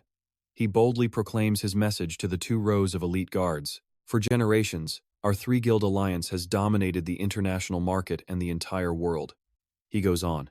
But that all changed when the Black Dragon Guild, led by Khan Lam, appeared. Because of their pressure, our guild nearly vanished. Trong Vu Fi, the guildmaster of GZ, immediately points to a giant GZ logo and yells at the top of his lungs. Look at our new name. We will continue this fight until the Black Dragon Guild is destroyed and our glory is restored. Fired up by Grits' spirit, everyone roars in agreement, determined to fight on. Seeing this, he smiles with satisfaction and adjusts his glasses. You all just need to trust and follow me. Grits then sits, confidently declaring, this era is ours. His guards roar their unanimous approval. At a certain hospital, light peeks through the door of room 202. Tae lies in a coma, breathing through an oxygen machine. Park Hyun-soo speaks up. The doctor says there's been no improvement at all. The Sky Demon stands watching, arms crossed in sympathy. June has worked so hard taking care of him. Thanks to her, you can focus on your work. The Sky Demon offers a comforting smile. Show your gratitude with a wire transfer. Park Hyun-soo managed a smirk, gesturing towards the door. You can see yourself out, old man, the Heavenly Demon said, noticing Park Hyun-soo's satisfied expression. You're going to look for that firewoman, aren't you? The scene shifts to a large apartment building where Dujia calmly opens a drink. Suddenly, a voice called out, your hair is much redder now. It was Park Hyun-soo. She offered him a can of soda. I heard Khan Lam asked for your help. He took it with both hands and simply replied, yeah. Dujia then sat down and gave him a warning. Make sure you're prepared before you go in. She probably got you the essentials already. Got it, Hyun-soo answered. He looked at her, asking, you two seem close? Dujia confirmed it. Despite the age gap, we're the only 2 female S-rank hunters. She then reminded him he had to make it back alive. Hyun-soo had a look of pure confidence. Of course, obviously. They shared one last exchange. Don't die. Hey, I survived Heaven's Fragment. Right. With that, Hyun-soo pushed himself up from his seat, heading for the door to say his goodbyes to Dujia. I'll see you later then, she replied. Yeah, see you, Hyun-soo. Once the door clicked shut, Dujia sat alone, lost in thought. She held out her hand, staring at it. Her eyes suddenly sharpened as she summoned a small flame, her brow furrowing. I need to hurry. The scene shifts to a clear blue sky, sunlight beaming down on a private runway. His escort, a man named Hang, greeted him warmly, gesturing with open arms. This way, please. He then struck up a conversation. Your Chinese is really good. Hearing this, Hyun-soo replied, I don't actually speak Chinese, before pointing to the earpiece in his ear. It's all thanks to this. The Sky Demon's voice chimed in his head, scolding him. A real man doesn't give away details like that. Hyun-soo could only offer an awkward smile. Hang then led him to a sleek, luxurious black car that left him and everyone nearby completely stunned. Hang invited him inside. Please, get in. On the road, Hyun-soo asked. How long until we arrive? The driver replied. About 4 hours. Hyun-soo sighed to himself, thinking it would have been faster to fly. Suddenly, a bright flash of light burst through the car windows. It immediately caught Hyun-soo's attention. Looking outside, he saw flames erupting and people running in a panic. He demanded, What's going on? Stop the car. But Hang just waved a hand with a smile. Accidents happen from time to time, but my orders are to get you to your destination. Hyun-soo was clearly worried, but Hang was insistent. Someone else will handle it, don't worry. At an ancient wooden gate, a black car sped through, finally passing into the compound beyond. A voice introduced the location. This is the Black Dragon Society headquarters. Hyun-soo was stunned. I've only seen it in pictures. It's incredible. An enormous, ancient building stood majestically on a cliff face. Even the Sky Demon was impressed. Quite artistic. Hang led him to the chairman's private residence. It was a traditional Chinese-style house, reserved only for the chairman. My orders were to bring you here. The moment Hyun-soo stepped out of the car, A radiant Khan Lam came running towards him with her arms outstretched in a warm welcome. He just smiled awkwardly. Khan Lam led him into the house, asking, "Isn't my outfit cute? If I can't wear it here, I don't know where else I could." He replied, "Haha, you're right." 2 cups of tea were already waiting on the table, and Hyun-soo picked one up for a sip. As he drank, he mentioned, "On the way here, I saw an explosion." Khan Lam, sitting opposite him, began to explain. That was caused by a group called GZ. They're what's left of the old Black Society. Hyun-soo was curious. Are they terrorists? What's their target? Khan Lam calmly took a sip of her tea before answering. The fall of the Black Dragon Society. He finally understood. She revealed more. It's because we destroyed their black market, their opium business, and their casinos. A wave of guilt washed over Hyun-soo. I should have done something. But Khan Lam waved his concern away. It's fine. This is China. She then reached for a black box. You came here for the gate, so let's focus on that. She placed something on the table. All right, I have something for you. Seeing it, Hyun-soo asked, "What is it?" The sky demon answered in his mind. An elixir. Inside the box was a single piece of medicine radiating a golden light. Khan Lam added, "It's an A-rank item. We got it from an A-rank gate raid 6 months ago. It's the only one, so nobody knows what its effects are." Hyun-soo couldn't believe his eyes. "You're giving this to me?" Khan Lam replied coolly. "Yep, it will maximize your chances of survival." He hesitated. "But..." She looked at him with a serious gaze. "Just take it."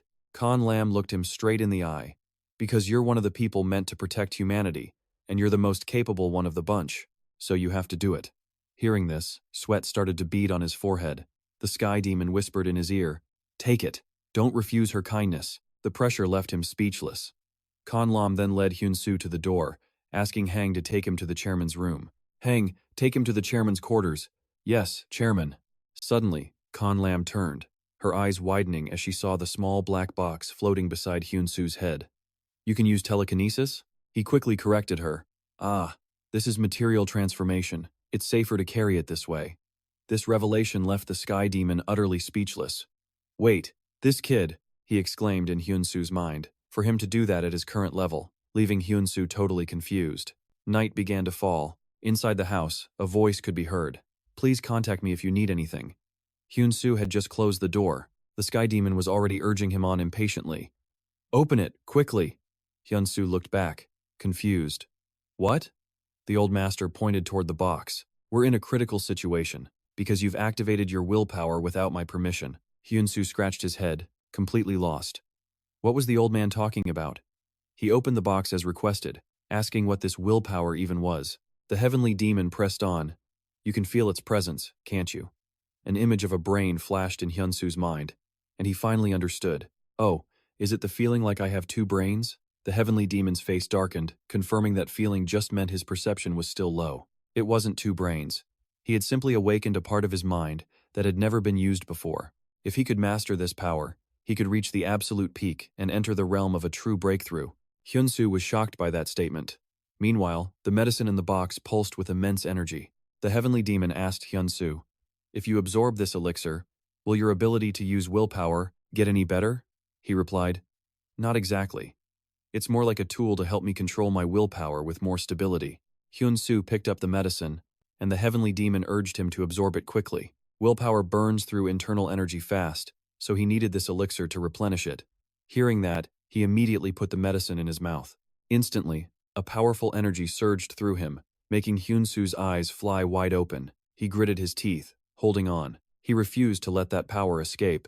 Seeing this, the heavenly demon immediately suppressed the energy, giving Hyun-soo some relief. He closed his eyes, desperately trying to control the massive wave of energy that was surrounding him. Then the system alert rang out. His level 4 yin-yang body was reacting to the new power source. The yang energy was overwhelming the yin. The heavenly demon slammed a palm onto Hyun-soo's back to stabilize him. The sudden shock jolted him awake. The heavenly demon's internal energy began the process of purging the new yang power. Then, multiple blasts of internal energy from the heavenly demon slammed into his body. Holly desperately shouted, "You have to focus your mind." The heavenly demon's power was trying to tame the new yang energy. This only made the pain worse for Hyun-soo as it fought back. "Be careful, it's about to erupt." Seeing him in such a state, Holly cried to the heavenly demon, "Master, he looks like he's in so much pain." More powerful streams of internal energy flowed from the heavenly demon into Hyun-soo. He roared in pure agony. Outside, the sun shone down peacefully on the rooftops. A hand knocked on the door. It was Hang. "I've brought you some food." But he got no reply from Hyun-soo. He peeked inside. Hunter Park Hang felt something was seriously wrong. He couldn't sense Hyun-soo's presence at all. He immediately raised his gun, entering a defensive stance. Hang pushed the door open, stepping inside quietly, weapon raised, ready to attack. But he realized the room was completely empty and an absolute mess. What in the world happened here? Hang was baffled. "Wait, what the hell is this?" Then a voice made him jump. "Oh, hello." Hang saw the person and froze, completely speechless. What just happened? It was Hyun-soo, covered in bruises, looking utterly exhausted as he tried to explain. "I just absorbed the elixir from the chairman." He turned his back, leaving Hang completely lost and confused. It was absolutely horrible. Hyun-soo stared at his system panel. The heavenly demon's internal energy had completely absorbed the powerful yang source. He rubbed his chin, thinking he needed to check the status window. He then tried to check his status. Since the yin-yang balance was broken, his level 4 yin-yang body had evolved. The heavenly demon fist's internal energy was slowly awakening. The body of the heavenly demon, level 0, had awakened from its dormant state. Body of the heavenly demon level 0 is assessing your body. The system noted it wasn't a perfect match, but it still had potential. You have comprehended the body of the heavenly demon level 0. The power of fist techniques based on the heavenly demon fist has increased by 150%. A portion of knowledge known to all heavenly demons has now been passed down to you. You can now overwhelm others with your presence alone. All physical stats have increased significantly. The flood of system alerts gave Hyun-soo a splitting headache as he rubbed his aching shoulders. You can't check right now, because you passed out the moment it was complete. But the heavenly demon was thrilled. We've pretty much succeeded. Hyun-soo let out a long sigh. I was almost crippled, or even dead if we had failed. Hearing this, Holly ran to him with tears in her eyes. Are you okay? Then he stretched his arms with a grin. This is amazing. I feel so energized. Hang watched him, wondering aloud. Is talking to yourself also a side effect of using the elixir? Hang then suggested, Hyun-soo, do you want to move to another room? He just gave an awkward laugh. Oh, it's all right. Hang stood at the door. I'll just leave the food here and go. From inside, Hyun-soo's voice called out, Thank you. A covered dish sat on the table, practically begging Hyun-soo to open it. Hurry up and open it, one of them urged. The man was practically vibrating with anticipation. So, with a curious heavenly demon and Holly watching, Hyun-soo lifted the lid. An incredible, hot aroma filled the air. Whoa, Peking duck! All three of them yelled at once. But the heavenly demon just stroked his beard, unimpressed. It didn't look nearly as good as fried chicken, he grumbled. Hyun-soo was stunned. How can you say that? This dish is famous. You complain way too much. Just let me taste it then. Without another word, he quickly served the heavenly demon a piece before the old man could eat it all. So, what do you think? Hyun-soo asked eagerly. Right on cue, a satisfied smile spread across the old man's face. Still, he insisted he wanted the noodles Hyun-soo brought. Hey, go cook those noodles, he demanded, leaving the poor kid speechless. Beneath a brilliant blue sky stood the chairman's ancient home. From inside, Conlam's voice boomed. What in the world did you do? She stared at him, thinking to herself he looked like a completely different person from yesterday, even for someone who just absorbed an elixir. An idea sparked in Conlam's mind. Should she absorb it too? And that's when their real conversation began. Why are you here? He asked. I have a request. Looking up toward the ceiling, Conlam pressed a red button. A hidden door slowly creaked open. Dust billowed out, obscuring their figures in a hazy cloud as she led him down into a bunker. I can't believe you've already started training, she said. I need to test your power now that you've absorbed the elixir. Their feet finally hit solid ground. As they walked, Conlam explained that this place was designed to be incredibly sturdy. So sturdy, in fact, that not even a direct hit from a nuclear weapon could breach it. You can go all out in here, she told him. Spreading her arms wide, she added, This is my personal training ground. Hearing this, Hyun-soo clenched his fist, ready to let loose a punch. He had to ask, Is it okay if I break something? But Conlam just scoffed. I'm the chairman of the Black Dragon Society. Have you already forgotten? He then lightly tapped his knuckles against the wall, with Conlam watching him calmly. And then boom! He slammed his fist straight into the wall, and thanks to that insane power, it instantly began to crack and splinter. The wall didn't just crack, it exploded into hundreds of pieces. A massive boom echoed as rocks rained down, but he just stood there, looking cool. His fist was still extended.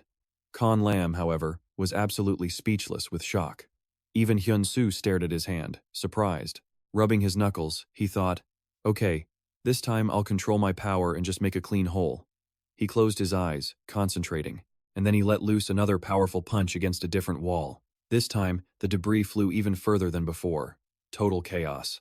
A thick cloud of dust filled the room. Looking at the destruction, Hyun-soo could only think one thing. I can't control it at all. The heavenly demon's voice suddenly echoed. The heavenly demon's body is beginning to merge with you. He then asked Hyun-soo, what will you do now? The heavenly demon recalled the old legends the body would possess all the memories, martial arts, and skills of the 33 heavenly demons before him. Hyun-soo's face was tense as his master continued, explaining that the heavenly demon's body was practically a living entity on its own. And right now, he declared, it has judged you as unworthy. Hearing those devastating words, Hyun-soo could only lower his head. Then, what am I supposed to do?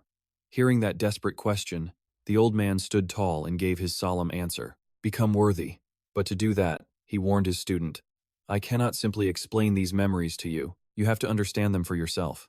Taking his master's words to heart, Hyun-soo immediately sat down and began to obediently cultivate. The heavenly demon guided him. Look deep into those fragments of memory and discover your own path to becoming worthy. Kan Lam watched the two of them from the side. She couldn't help but think to herself, is something not right here? Looking at Hyun-soo, she could see the intense focus on his face. He was pouring every ounce of his being into recalling those memories. He started with the very first heavenly demon, Gu Sung, but a system message popped up with a crushing reply. This memory fragment cannot be revealed, not until you are worthy enough. The first shot was a bust, so he moved on to the second heavenly demon, Daewon, but the system message was exactly the same. This memory fragment cannot be revealed until you are deemed capable. Reading the same message again, a wave of despair washed over him. Does this mean I can't access any of the ancient memories? Hyun-soo's expression darkened with worry. Does this mean the third, fourth, and fifth are also locked away from me? I can't open any of them. He was starting to spiral. But then, looking up, he saw a glimmer of light from a distant door. He screamed out, it's finally opening. This had to be the breakthrough he was so desperately hoping for. The first image appeared. The fist art of the 10th heavenly demon. Wow, the secret heavenly demon fist was totally different back then. The door creaked open just a little more. The 11th heavenly demon. This time, the image of a great master materialized in his mind. The man was completely engrossed in ancient medical books. It was clear to Hyun-soo that he had a deep passion for medicine. Then, another figure appeared. The 27th heavenly demon used a fist style far more brutal than his cold appearance would suggest. Hyun-soo watched this unfold, curious, wondering if this was the man who truly mastered the heaven-shattering fist. At that thought, his eyes flew wide open in complete shock and awe. He must have just realized something huge. This was completely different from his other memories, a massive change from the 27th fragment. The heavenly demon watched him intently. He saw the realization hit. You figured it out, haven't you? His expression was tense. The 27th heavenly demon, Ryu Yang, the heavenly demon, began to explain everything to his disciple. His control over demonic energy was unprecedented, but there was a time when he couldn't control his own inner power either, just like Hyun-soo now. Ryu Yang had discovered a way to control his internal energy by regulating the direction of its flow inside his body. This was the heavenly demon circulation, a one-of-a-kind ultimate technique for mastering internal power. And at that moment, while Hyun-soo was lost, recalling the past, the heavenly demon thought he was simply trying to disperse his energy. Make sure it seeps into every nook and cranny of your body. The master reminded his disciple to maintain focus as every meridian point reacts to the power. Hyun-soo snapped back to reality, realizing exactly what to do. I need to move it to the Baihui point, then down to the Dantian and Huiyin points. The scene shifts to a pristine city with fresh air, the beautiful city of Shanghai. Inside a corporate headquarters, a meeting about politics is underway, with a witness recounting everything from the beginning. I witnessed a terrorist attack near the airport. It was all thanks to your help. The man heard this and asked, bewildered. This time it's the Cheonnam district? That's right. We will show all of China exactly what we're capable of. Their discussion continued in the heavy silence of the room. And what if the Black Dragon Society interferes? Even if I'm only A rank, I will bet my life on this fight. Hearing this, Grizz became even more determined. We have a chance to win, as long as Jing Lan doesn't intervene. Chan shot back immediately. And what happens if you become an S rank? The tension in the room was suddenly thick enough to cut. In that instant, Chan pulled out a box of some kind that left Gris absolutely speechless. Inside that imposing red box were rows of crystal-like pills. Gris had no idea what was happening. What is this? The strength-breaking demon pill. Chan explained, looking at it. It will unlock a person's hidden potential, pushing them to their absolute maximum for a full 10 minutes. The strength-breaking demon pill seemed to glow with power. Chan went quiet, then explained. But once the effect wears off, they'll feel pain straight to the bone. Hearing this, Gris's confident smile started to vanish. Are you telling me an A rank like myself can become an S rank with this thing? Chan heard the doubt in his voice, but simply took a calm sip of his tea and confirmed it. Of course. He lowered his voice and added, it all depends on the individual, but you could obtain power that surpasses even the S rank. Gris grabbed the pill, his surprise written all over his face as he stared at it. But I can't just simply absorb it based on your word alone. He then turned to his assistant and barked an order. Hey, you, get over here. The man obediently bowed his head. Yes, sir. It turned out Gris wanted to use him as a guinea pig to test the pill first. Gris held out the strength-breaking demon pill and ordered him, eat this. Chan saw this and immediately realized Gris was trying to verify his claims. After he forced his subordinate to swallow the pill, the man's reaction looked like a violent drug overdose. He began vomiting uncontrollably, his face turning beet red as veins popped all over. Then his body began to warp. His normal hands twisted and morphed into a set of razor-sharp claws, and his feet followed suit. A set of sharp talons grew out as his face distorted horribly. His eyes went wide and bloodshot as he let out a world-breaking scream. Gris watched this horrifying transformation unfold before him, his own face turning pale. What is this? I can feel it completely the power of an A rank, when he was just a C rank before. The man continued speaking. He could feel the power surging through his very veins. Shocked, he turned to ask the old man, what is happening to me, sir? After the successful test, Gris gave Chan a nod of approval. Excellent. Once they're done with the Cheon-nam district, it's finally time to deal with him. Chan stares at the Fa Kung Ma Dan pills, an idea taking root in his mind about all this power. He looks up at the wall just as light streams from a window. In that instant, Hyun-soo's skills begin to evolve. Heavenly Peak level. The Thianma Tuan Huan has been mastered. Muscles coil on his arm as the heavenly demon body is partially awakened. The rank of his heavenly demon body has increased. The power of his heavenly demon fist skyrockets by 170%. A sliver of knowledge possessed by all heavenly demons is transferred to him. He can now mentally dominate others, just with his very presence. All of his stats have jumped by another 170%. The heavenly demon sees his disciple's breakthrough, and he can't help but be impressed. At that moment, Hyun-soo's hand flies open, his eyes wide with utter shock. The Thianma Tuan Huan is gathering energy that he can barely contain. He clenches his fist, fighting for control. First, the initial form of the heavenly demon breaking fist, followed immediately by the heavenly piercing finger technique. Sparks fly from his attack, blasting clean through the solid rock. An enormous crater explodes, filled with roaring flames. Flames rage. Hyun-soo screams in triumph. I did it! This is exactly what I was waiting for. Con Lam can only stare, completely stunned. She's in awe. Wait, what just happened? But the heavenly demon simply nods. This is exactly what he expected. A young boy watches, overjoyed. Hyun-soo was amazing. He clenches his own hand with newfound resolve. He's finally got control. But there's still one more thing he needs to test. Meanwhile, in the crisp air of the Qinghai Tibet Plateau, a swirling blue vortex appears before them. A woman named Turng watches it, holding a tablet that shows her work is only 92% complete. This is taking far too long. She glares down at it, her face grim. She's been through so much to get what's inside this gate. Her body practically buzzes with the thought of torturing Park Hyun-soo. And just then, Chan lands right beside her. Turng hands over her system. Did you give him that thing? She demands. He used it to awaken his first C-rank user. The effect lasted 11 minutes, but the subject died. He couldn't handle the pressure. Hearing this, Turng suddenly gets a smirk on her face. A wicked grin spreads. Humph, so weak. But he still managed to last over the 11-minute limit. Turng holds out an object and tells him to take it.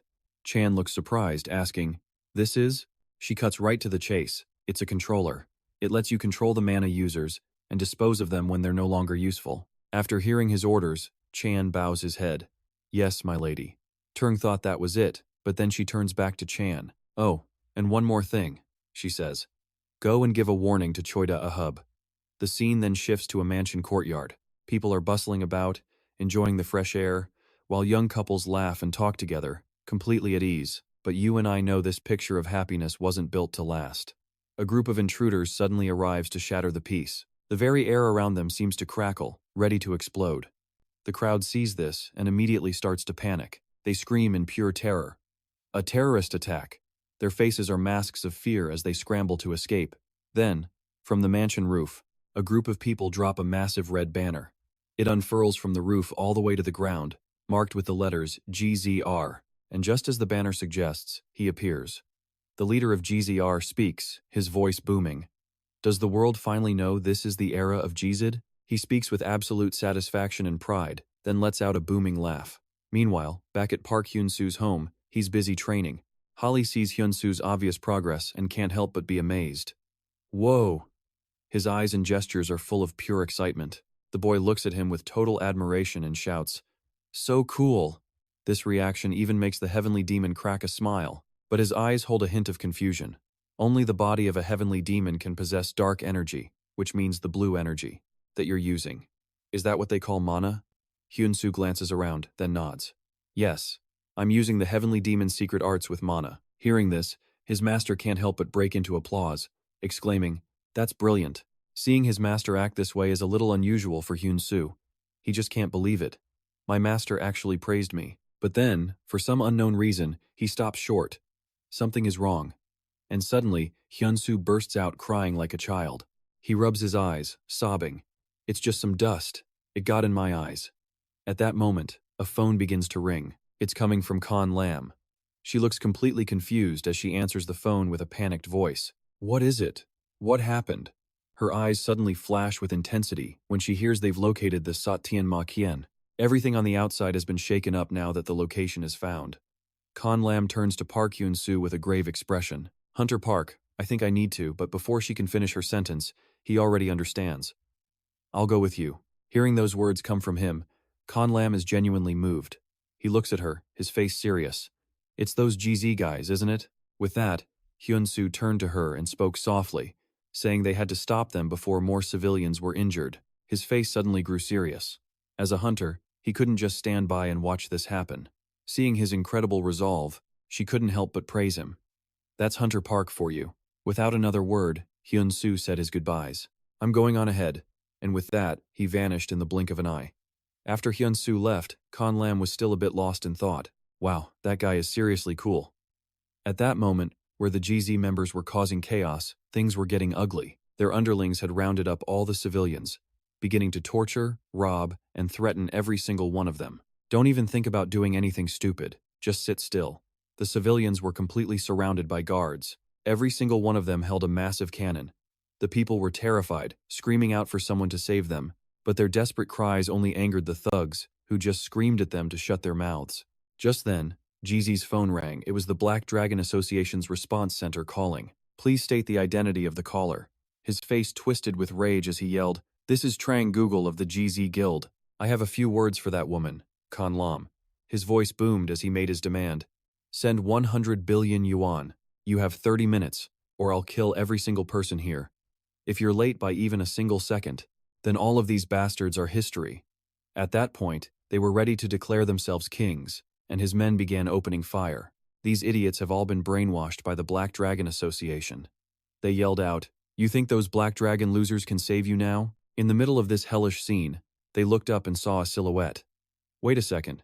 Who's that guy up there? These thugs really didn't know their own limits.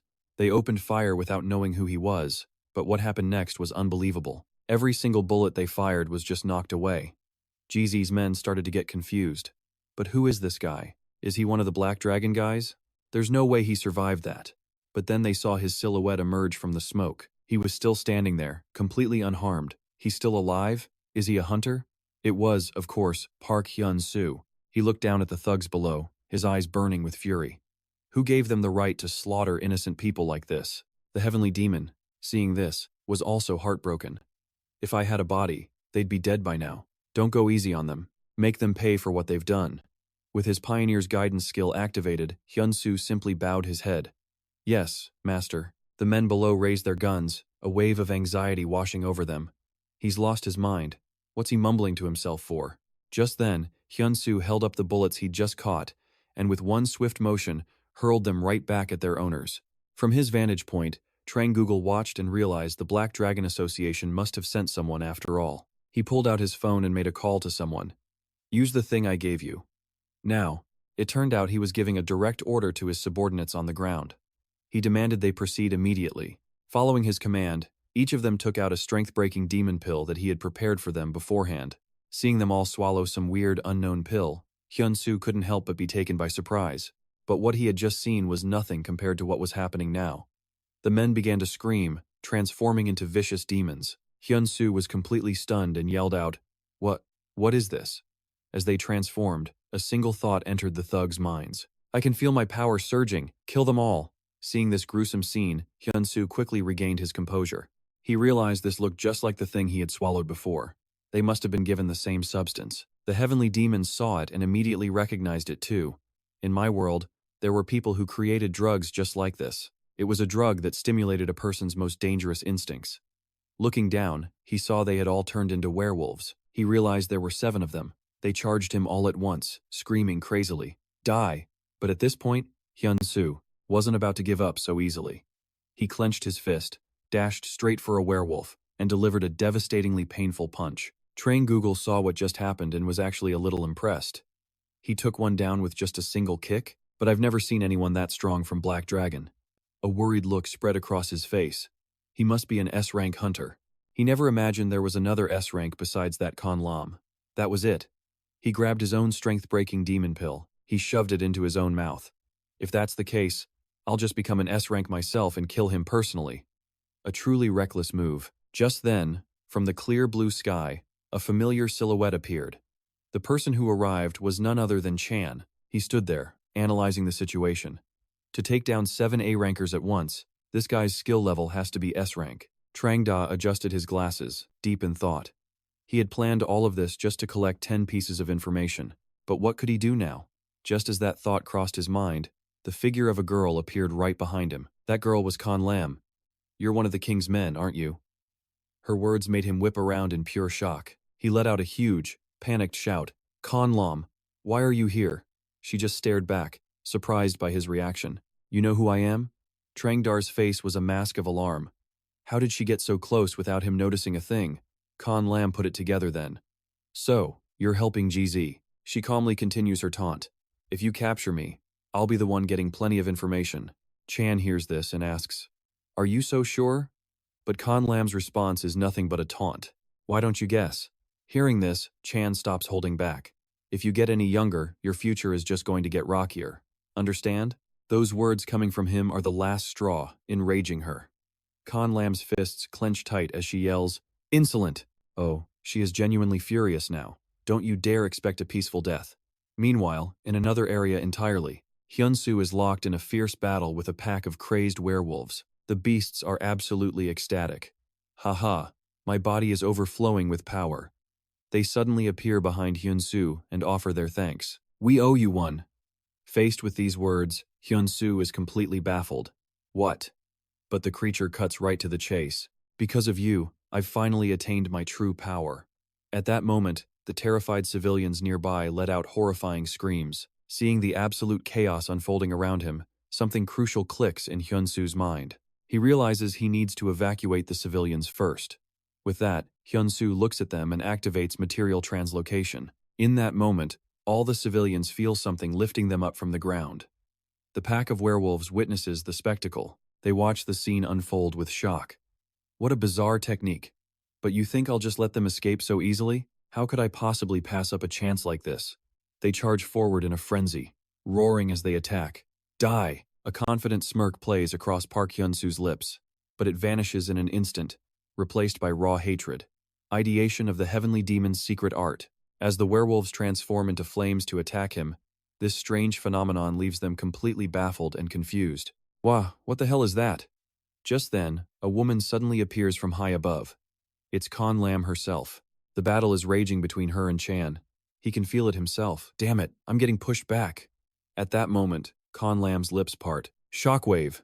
She charges in and unleashes a brutal barrage of attacks. First stance. Heaven, shattering demon fist. The second secret art. Facing this horde of flaming werewolves, a single thought crosses Hyun-soo's mind. How can this kind of artificial power possibly compete with him? Someone who wields the very power of creation. To counter their assault, he unleashes his origin ignition. Hallie stands by, watching Hyun-soo's every move. A look of pure delight and admiration spreads across her face. Whoa! He can split the flames just by punching like that? The heavenly demon, standing nearby, simply comments, "Of course." The entire scene has devolved into an all-out war zone. All the civilians are caught helplessly in the crossfire. Seeing this, Hyun-soo closes his eyes and focuses his mind. Ideation of the heavenly demon secret. Art, domain barrier. And just like that, he completely annihilates the entire worthless pack of beasts. Hyun-soo stands there, as majestic as a god, earning him the cheers of the crowd. Every single person there looks on with immense pride. "We've been saved, thank God. Who was it that rescued us? That person is from Korea. Oh, it's Hunter Park Hyun-soo." As he steps away from the battle, Holly immediately clings to his side. Meanwhile, his master, the heavenly demon, asks, "Was that technique your own creation?" Hyun-soo doesn't hesitate to reply. "I just utilized my mana, something made possible by the heavenly demon's secret revolving circulation technique." Just then, Hyun-soo's head snaps up. "You sense it, don't you?" "Yes, I do." His master says softly, "I'd be quite disappointed if you didn't." At that moment, the ground seems to explode upward as a person emerges. Chan lands and immediately realizes something is wrong. He can't sense any of their life forces anymore. They all lost. But they were all A rank. Conlam looks at his pathetic figure, and she speaks. "If you don't have the sense to give up now, I will personally tear you limb from limb." Chan shows no reaction. He thinks to himself, "If I'm caught alive, the organization will disown me." Now I understand how he must have felt. Just then, he suddenly hunches over. This movement leaves Conlam a bit confused. A mysterious power is emerging in this place, a truly enormous source of energy. It's at this moment she finally gets it. So he was hiding his true self this whole time? Chan's face twists into a sinister grin as he speaks. "Farewell." Conlam can't hold it in anymore. "Just like you said, I truly don't want to get any younger than this. But things have come to this. There's no other choice." Chan interrupts, "You don't have to do that."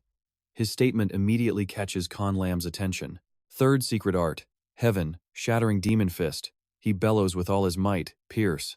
Chan's face now resembles a ferocious demon as a system notification appears for Holly. Swap gauntlet damage has entered phase 1A.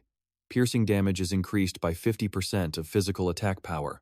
At that moment, Chan's entire body feels like it's being ripped apart, on the verge of exploding. He can feel it happening. "My whole body. I can't move." Gripped by sheer terror, Chan screams right in Hyun-soo's face. "What the hell did you do to me?" At that exact moment, Hyun-soo appears from behind, delivering a surprisingly gentle punch. "I'm right over here, you know."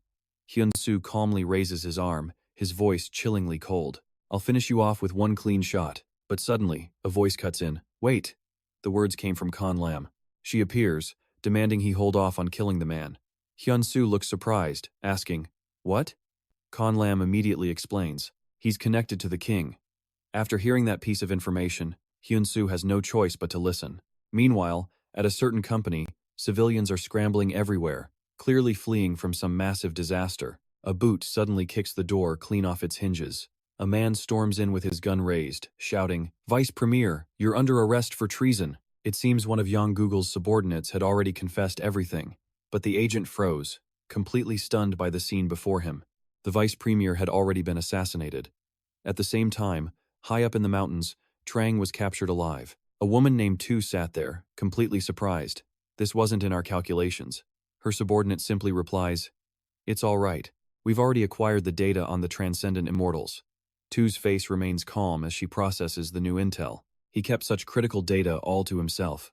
If it were her, she would have made it much more useful. Hearing her say that, the android-like man beside her seems a little confused by her statement. If they can't manage to capture Park Hyun-soo at the gate this time, they will simply have to find another way. Xe seems to be deep in thought. Can Abitha really force Trang to talk? At the mention of that name, Tu sneers with contempt. Abitha is Anderson, right? It seems Anderson's skills have become necessary for whatever Abitha is planning.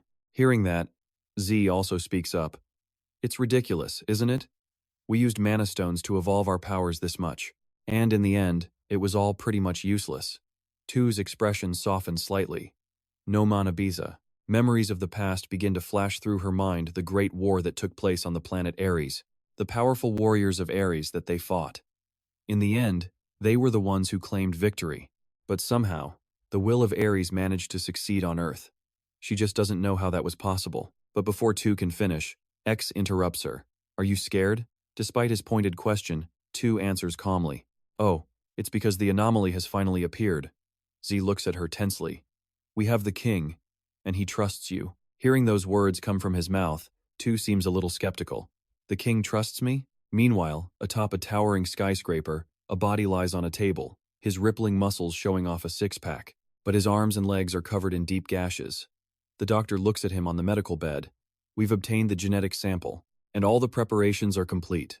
This is much more effective than interrogating Anderson Walker. He then cracks a mysterious smile. When he wakes up, he'll be shocked to find a perfect clone of himself waiting. Outside, Con Lam and the gray-haired man watch it all happen. Con Lam speaks softly. Well, he seemed to take them down pretty easily. Yeah, if he wasn't there, I would have been in much more trouble. She then turns to face him and adds, he's already stronger than Black Lotus. The white-haired man strokes his chin, confused. Is he really? Compared to him, Isaac was successful. His gaze deepens. Is it time for him to get over that incident? But she replies firmly, no, we still need to be careful. The two of them then turn to Anderson Walker, asking, have you analyzed the Transcendent Immortal's genetic sample yet? Hearing this, he answers, analyzing the genes of a Transcendent Immortal seems to be taking more time than expected. Is that so? He then quickly regains his confidence. But I'm almost done. It's a sample with many potential applications for humans. It could help create more super soldiers for all nations, so they need to be extremely cautious in the near future. The era of gate travel is about to explode. This will let super soldiers move to any location they want. Tu seems quite interested in that. Really? Developing that technology would be fantastic. The man then asks, so, where do I go now? Tu turns to Ackman, saying, send him my regards. I think he'll be disappointed if you leave without meeting him first. To this suggestion, Tu just gives a quiet reply, because I have way too much to deal with. Suddenly, Tu becomes agitated and angry. It's tomorrow, isn't it? She yells out. Can you please not peek into my future? Hearing her call him out, he quickly tries to defend himself. You know I can't control it. Tu just turns her back and walks away calmly. And how would I know that? The next day arrives, with the sun shining bright and clear. A swirling vortex gate appears, and Tu is standing right there. She looks at the man in front of her, noticing his A-rank Black Dragon gauntlets, A-rank Guardian ring, B-rank stealth belt, and A+ necklace. It turns out this man is none other than Hyun-soo, who has disguised himself. But he still looks incredibly worried. Am I going to be okay in there with just this gear? Tu tries to calm his nerves. You'll be fine, just make sure you come back alive. Hyun-soo doesn't hesitate any longer, walking towards the vortex. A question hung in the air: who was protecting the chairman now? Then, powerful footsteps began to approach him. A figure appeared out of nowhere and said coldly, as if I would ever need that kind of protection. He turned his head, saw her, and panicked, shouting, Chairman, he's already inside. She simply flicked her hand and ordered, turn off the fan, it's too loud. Now, the only thing they could do was wait. Elsewhere, Park Hyun-soo stood before the frozen pine tree, lost in thought. Standing before the vast, sprawling forest, the heavenly demon spoke to Park Hyun-soo. This place doesn't feel as ominous as the Heaven of Shards. Park Hyun-soo scanned the area, his face serious. But his master's expression suddenly turned grave. However, I can sense an immense power here. That very statement from his master gave Park Hyun-soo something serious to think about. Just then, Park Hyun-soo whipped his head around with a grim look, his feet launching him into a swift jump. He stared straight ahead, slightly upward. What was that? Something from behind was suddenly demanding his attention. Turning to look at the scene before him, he was completely overwhelmed by the sight of the forest steadily being consumed by fire. The heavenly demon watched the grim situation unfold, saying, a dangerous energy has just been amplified. Park Hyun-soo's eyes then locked onto a strange new object in the distance. It made him curious, and he stared intently. But something was off. He was sure he'd felt something just now, but he just couldn't see what it was. A sense of unease washed over him, and Park Hyun-soo's hand instinctively went to his belt. B-rank invisible shield has been activated. That single motion had just created a perfect, circular barrier. It formed all around him. He leaped down, easily dodging the barrage of unseen attacks. Suddenly, a powerful beam of light pierced through a boulder, shattering it into 4 perfectly even pieces. That phenomenon sparked a bold thought in Park Hyun-soo's mind. It can cut straight through a B-rank barrier? Gritting his teeth, Park Hyun-soo stood his ground and roared out, "Where the hell are you hiding? Come on out." Even though he poured all his strength into the shout, the forest remained deathly silent. He felt helpless, like there was nothing he could do. Park Hyun-soo had to speak again. "So you've decided to just keep attacking from the shadows?" If that's the case, a colossal dragon beast materialized behind him. "Then I have no choice but to make you reveal yourself. A-rank Black Dragon Cannon has been activated." Park Hyun-soo's entire body floated in midair as he channeled all his power into his left arm, bracing himself against the incredible force being unleashed from somewhere deep within the woods. And then, a massive fishman creature suddenly appeared. It opened its mouth wide, only to take a direct blast from Park Hyun-soo, the light searing through the forest. A massive fire erupted, painting the entire sky a burning red. Even the heavenly demon was stunned by his disciple's power. Incredible. It seems this skill's power varies, depending on the user. Powerful energy radiated from Park Hyun-soo's hands. Tense and growing impatient, he shouted, "If you still won't come out, then I will destroy this entire forest." But suddenly, a voice rang out, stopping his action cold. "Don't!" The command made Park Hyun-soo pause and think. Down below, a girl named Isid appeared, yelling, "This is my forest." Her sudden appearance and bold declaration left both master and disciple completely shocked. What in the world are they? "I think that's a mythical creature." Isid looked absolutely furious, her mouth wide open in a mask of rage. "Why are you destroying my forest? You have to admit." Her voice was unbelievably loud. It was enough to make Park Hyun-soo wince as Isid continued to scream. It was a roar that could shake the heavens. "Leave this place alone." Her voice was so powerful it almost knocked Park Hyun-soo over. He stood still and thought, is there really someone in this world who can create such a devastating impact with just their voice? Park Hyun-soo had to admit it, she was way too strong. Without warning, Isid flew up and grabbed his arm even faster. His natural reaction was to jump back. But Isid was just as quick, flying right after him. Park Hyun-soo gathered all the spiritual energy he had to unleash cloud-shattering heaven. The entire sky exploded in red as Isid spoke. "He's not going to be an easy fight." Park Hyun-soo, looking a bit exhausted, watched her and thought, "I can't believe this. I'm even losing to her when it comes to speed now." Isid was just as shocked. How can a mere mortal be this strong? She seemed to hesitate for a moment, but then her eyes burned with determination. But the outcome won't change. She leaped high into the air, her entire body radiating immense power. "Use your energy arts to defend yourself." Guiding hearing activated conceptualization of the heavenly demon's secret art. A series of the legend's techniques opened up Heavenly Quake, and its destructive power was just terrifying. But Park Hyun-soo was no pushover. He unleashed continuous light heaven. Isid, now enraged, looked like a furious demon. She was a truly frightening sight. From the raw power she just unleashed, some kind of strange shape, a black mass, began to fall. Isid sat down and began to cultivate, looking at Park Hyun-soo with an expression that was far from cocky. "You dare trespass in my forest and now you try to kill me?" Park Hyun-seo is completely stunned by her words. "What?" Isid roars in fury. "You're the one who's going to die." Her claws are razor sharp. Park Hyun-seo watches the attack unfold, and a thought flashes through his mind. Damn it. He can clearly see the blow coming, but his body just can't avoid it. He takes the full force of her attacks, his body racked with absolute agony as the strike sends out a massive shockwave. A violent gust of wind rips nearby trees from their roots, tearing a hole in the sky. Isid shouts arrogantly, "Serves you right. That's your punishment for daring to cause trouble in my forest," she yells down from above, clearly enjoying herself.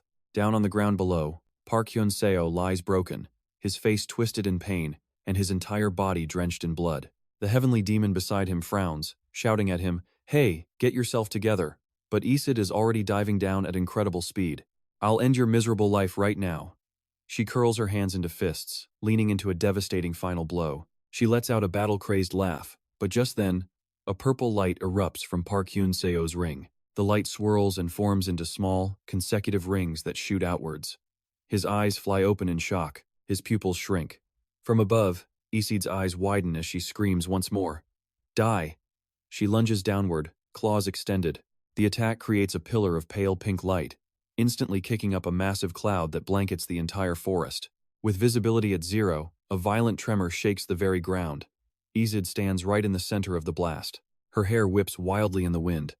"What?" she yells in utter shock. The scene below her is something she never expected.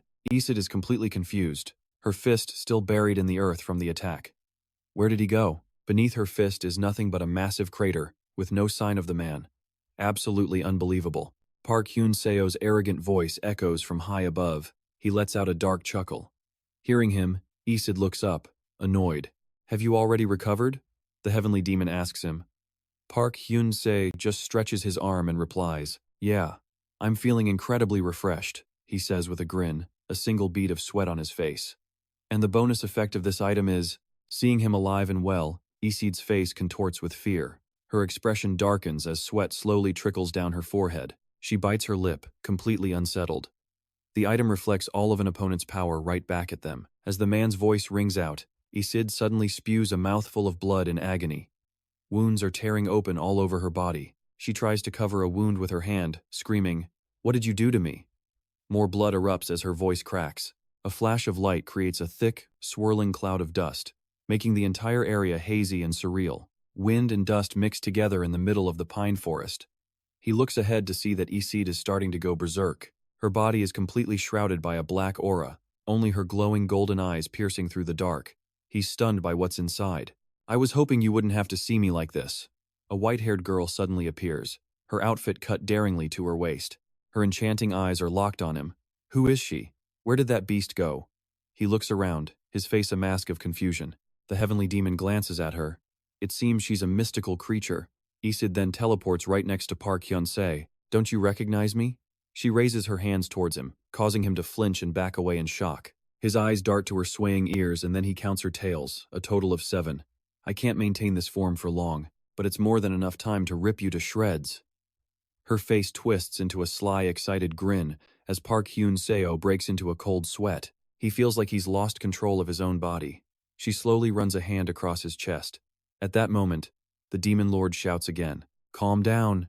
Hearing that voice, he manages to turn his head to look at him, all while Isid continues to touch him. Park Hyun-seo shoves her away forcefully, his face still full of confusion. She just laughs it off and says, That's fine too. She crosses her arms, her fox-like eyes narrowing. I will crush you with my primal power. White energy tendrils instantly bind him. Park Hyun-seo's face is a mix of bewilderment and raw fear. The tendrils tighten, squeezing him until blood begins to flow. He grinds his teeth against the searing pain. 19 minutes left until the A+ counterattack function can be used again. The system's voice rings out once more. Park Hyun-seo is dropped, and as he falls he lets out a sharp breath. Activate erase, A+. Purple magical energy immediately surges and envelops the white, diamond-shaped gem. Park Hyun-seo falls backward as a necklace materializes around his neck. He gets into a ready stance, now wearing only a pair of shorts. Seeing this, Isid's jaw drops, her pupils shrinking at the impossible scene before her. Hey, that's cheating. The demon lord beside him lets out a sigh. Park Hyun-seo just gives a sheepish smile. Well, there are only a few items of A+ grade in this world that can do something like this. You are one hell of a monster, the demon lord laughs with delight. Model. He's powerless, his counter ability still on cooldown. But the heavenly demon speaks. He can speed it up. The plan? Distract her and unleash a relentless assault. Despite the fear, Hyun-seo forces a smile. Yes, master. Heavenly movement. Park Hyun-seo attacks. High above, Isid is suddenly surrounded by orbs of black magic. They swarm her. But Isid dodges every single one with impossible speed. You think this can stop me? She screams, shattering the dark orbs with her own raw power. He can't believe she blocked his heavenly movement. He glances at her battered body and a chill runs down his spine. But that was just a distraction.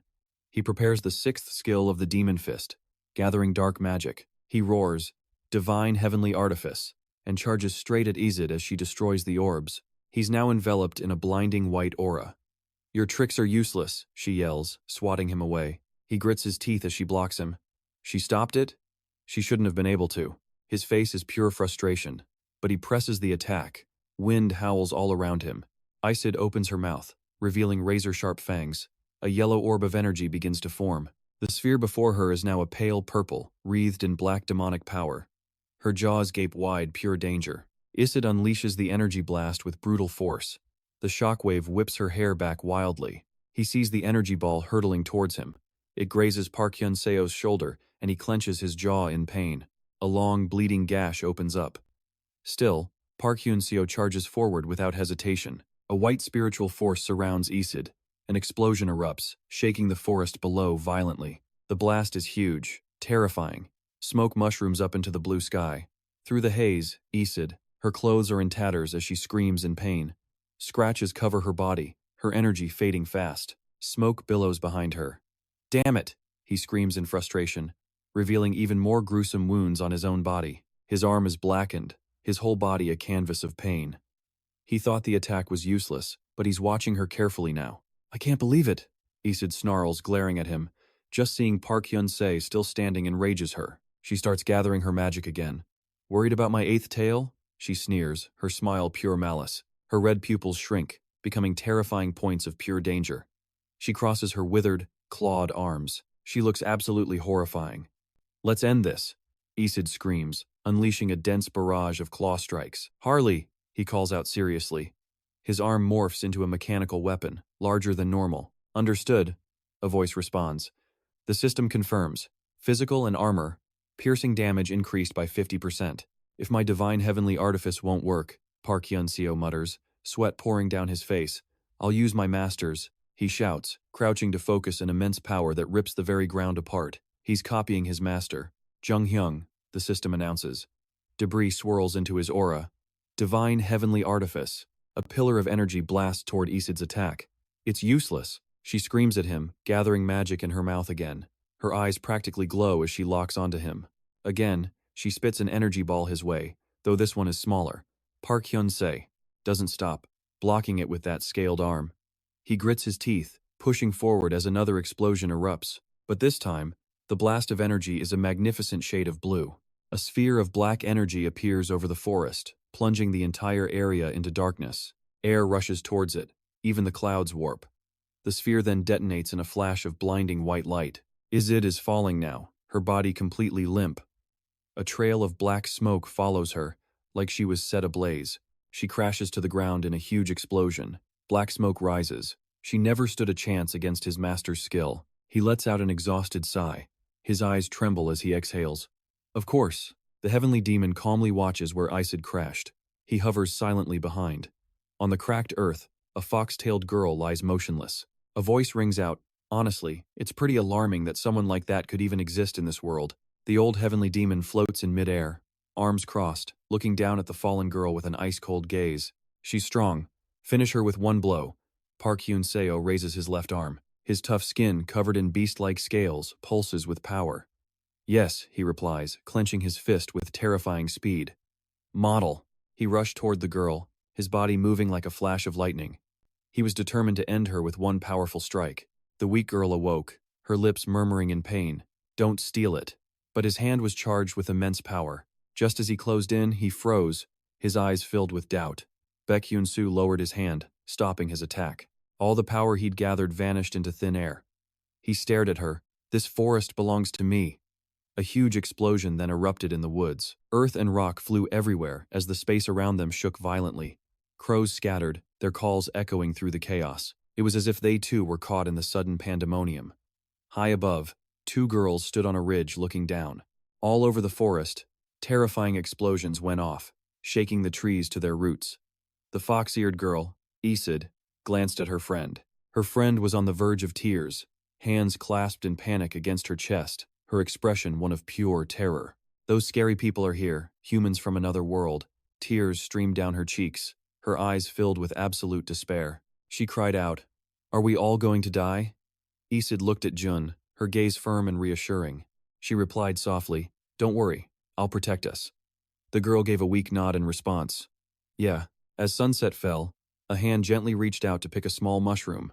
Isid crouched down, her foxtail fanned out behind her. With a bright smile and excited eyes, she announced cheerfully, "Tonight, we're having mushroom soup." Suddenly, from a distance, a fierce and cold voice called out, "I found a fox." Another voice followed, cold and sharp. "Over here." A group wielding swords and spears surrounded her, their sharp blades aimed right at her. The men moved in a tight formation, closing in on her like predators. Isid roared with anger, spitting out each word with force. Power erupted from her like a storm. "This is foolish. This forest is mine." An intense surge of power exploded from her body. The soldiers were thrown back by the force, unable to react in time. Blood splattered across the ground, and their motionless bodies lay scattered everywhere, killed in an instant. Isid's eyes flashed with pure, unadulterated fury. She glared at the screaming men as they collapsed to the ground. They cried out in agony, their screams echoing one after another. Isid stood her ground, eyes burning with rage, lips sealed tight. She looked coldly at the soldiers writhing on the ground, then asked, "What else do you want from my forest?" A voice suddenly spoke from behind her. Startled, she turned her head just as the person taunted, "I want you." Before Isid stood a woman holding June hostage. One of her hands was raised, aimed straight at June's head. A sharp blade was pressed against June's neck, keeping her still. With tears in her eyes, June pleaded, "Isid, run." An excited voice filled with satisfaction shouted, "Complete!" A hand reached out, its power flowing like an invisible current. The energy coiled from the hand into a cube, causing it to glow brightly. The light from the cube grew stronger. It reflected the immense energy being transferred into it. Isid, who had been covered in wounds, was now healing rapidly. Her skin became smooth again as if she'd never been hurt, glowing brilliantly. But after just a moment, a small explosion came from the device. The old heavenly demon stood there, coldly watching the cube shatter before letting out a reluctant sigh. "That item is basically a one-time use thing, huh?" Hyun-soo simply nodded and forced a reply, "Yes." Isid slowly opened her eyes. Dim light reflected in her tired gaze as she softly whispered someone's name. As if remembering something, she suddenly shot up, her eyes darting around wildly. Isid then saw him sitting before her. Her vision was still blurry but began to clear. She opened her mouth and asked, "Did you heal me?" Leaves rustled gently in the wind, creating a soft sound. In the forest, he simply let out a quiet grunt. Hyun-soo sat across from Isid, his voice making the entire area around them fall completely silent. "That is the reason I came here through the portal." Isid's voice was laced with suspicion. "You're really not here to steal my forest?" He stood up, offering his hand as if for a handshake, and gave a small smile. "This place is known as a portal, and you've been trapped here." Isid spoke up, her voice full of questions. "A portal?" His voice was even, as if emphasizing every word. "That's right. It's a created space. It's similar to the place you used to live, and it's trapping you here. It also connects to the outside world, which left her stunned." A blue gate suddenly materialized, releasing a massive gust of wind. He continued speaking, his tone still calm. "When the energy of this place weakens, everything living inside will be forced out into that other world, endangering it." Then he added, "That's the reason people from the outside come here to kill you."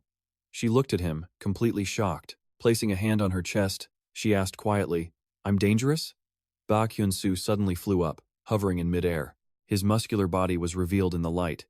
He was bare-chested, with old scars clearly visible on his skin, wearing only a pair of tattered shorts, his hands clenched into tight fists, his voice ringing with absolute conviction. "Things are different now. We can talk this out." Hyun-soo gave Isid a short look. "Let's go." Isid hesitated, a hint of doubt in his eyes as he asked, "From here?" He stood tall, arms spread wide as if to embrace the space before him. His eyes closed, his face calm, as immense magical power began to gather in his hands. It slowly spread out, wrapping his body in a wave of pure energy, and the very air around him grew heavy, crackling with power. His voice boomed with authority. "Idea manifestation, heavenly demon secret technique." The wave of power erupted outward, flooding the entire forest. As if to swallow everything, he kept expanding his domain until the flow of magic stopped, and the world returned to normal. Hyun-soo slowly lowered himself to the ground, his mind still focused, calculating the size of his domain about 800 football fields. His feet touched the ground softly, his gaze still fixed on the vast forest. A small smirk touched his lips as he whispered, "Not that big, is it?"